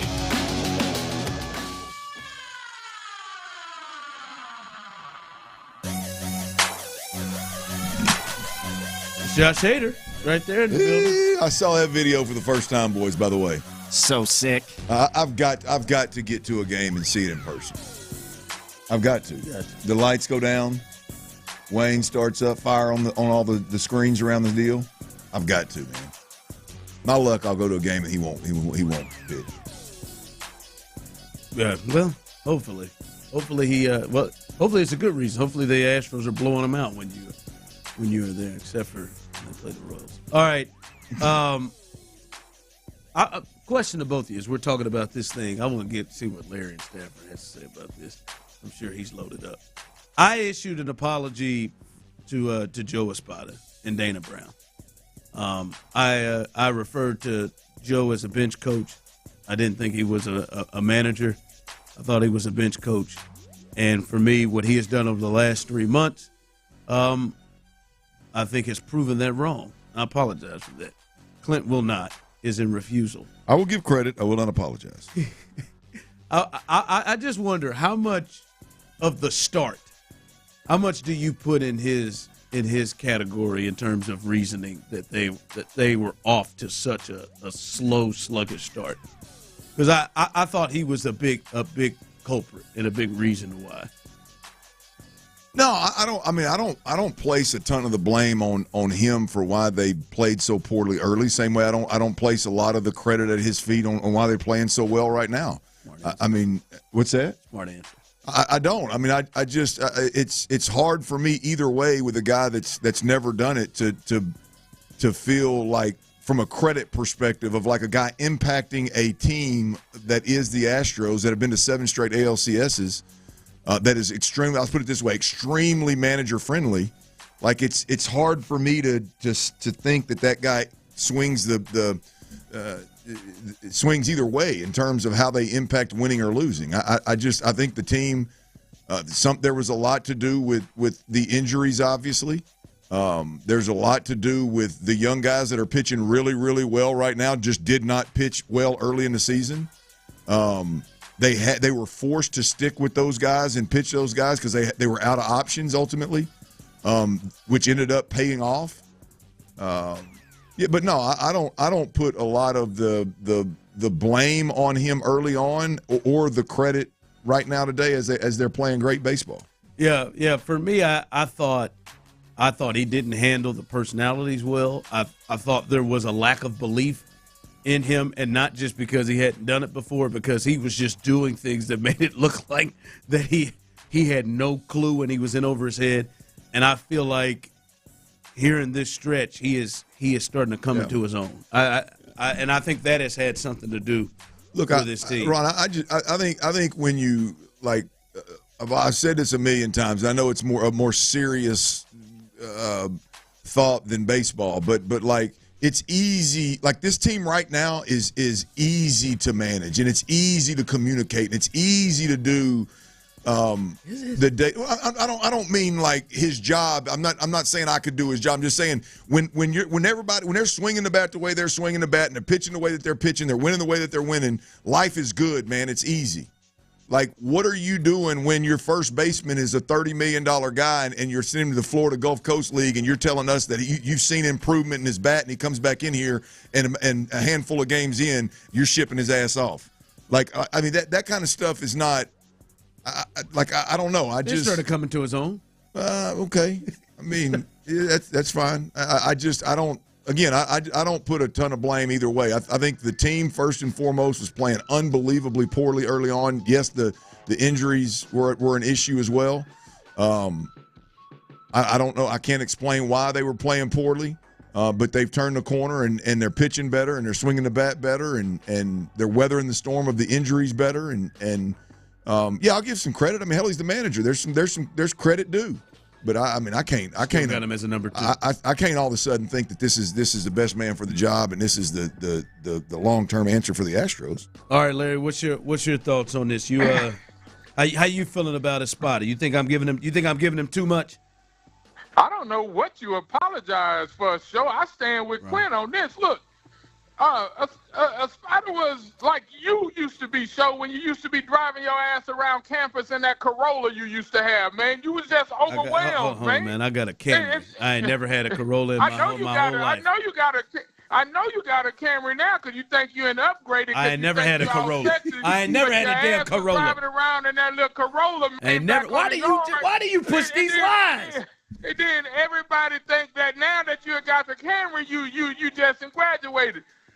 He had the keys to a Cadillac that Dusty Baker left him, and it overwhelmed him. And the fact that Jeff Bagwell and all them boys was handcuffing him with Abreu, it had him shell-shocked. You know water always finds its level, man. These boys are a World Series championship team. They was going to get right, and once they get to pitching and everything back, all he had to do was keep his hands on the steering wheel like you did in that Corolla.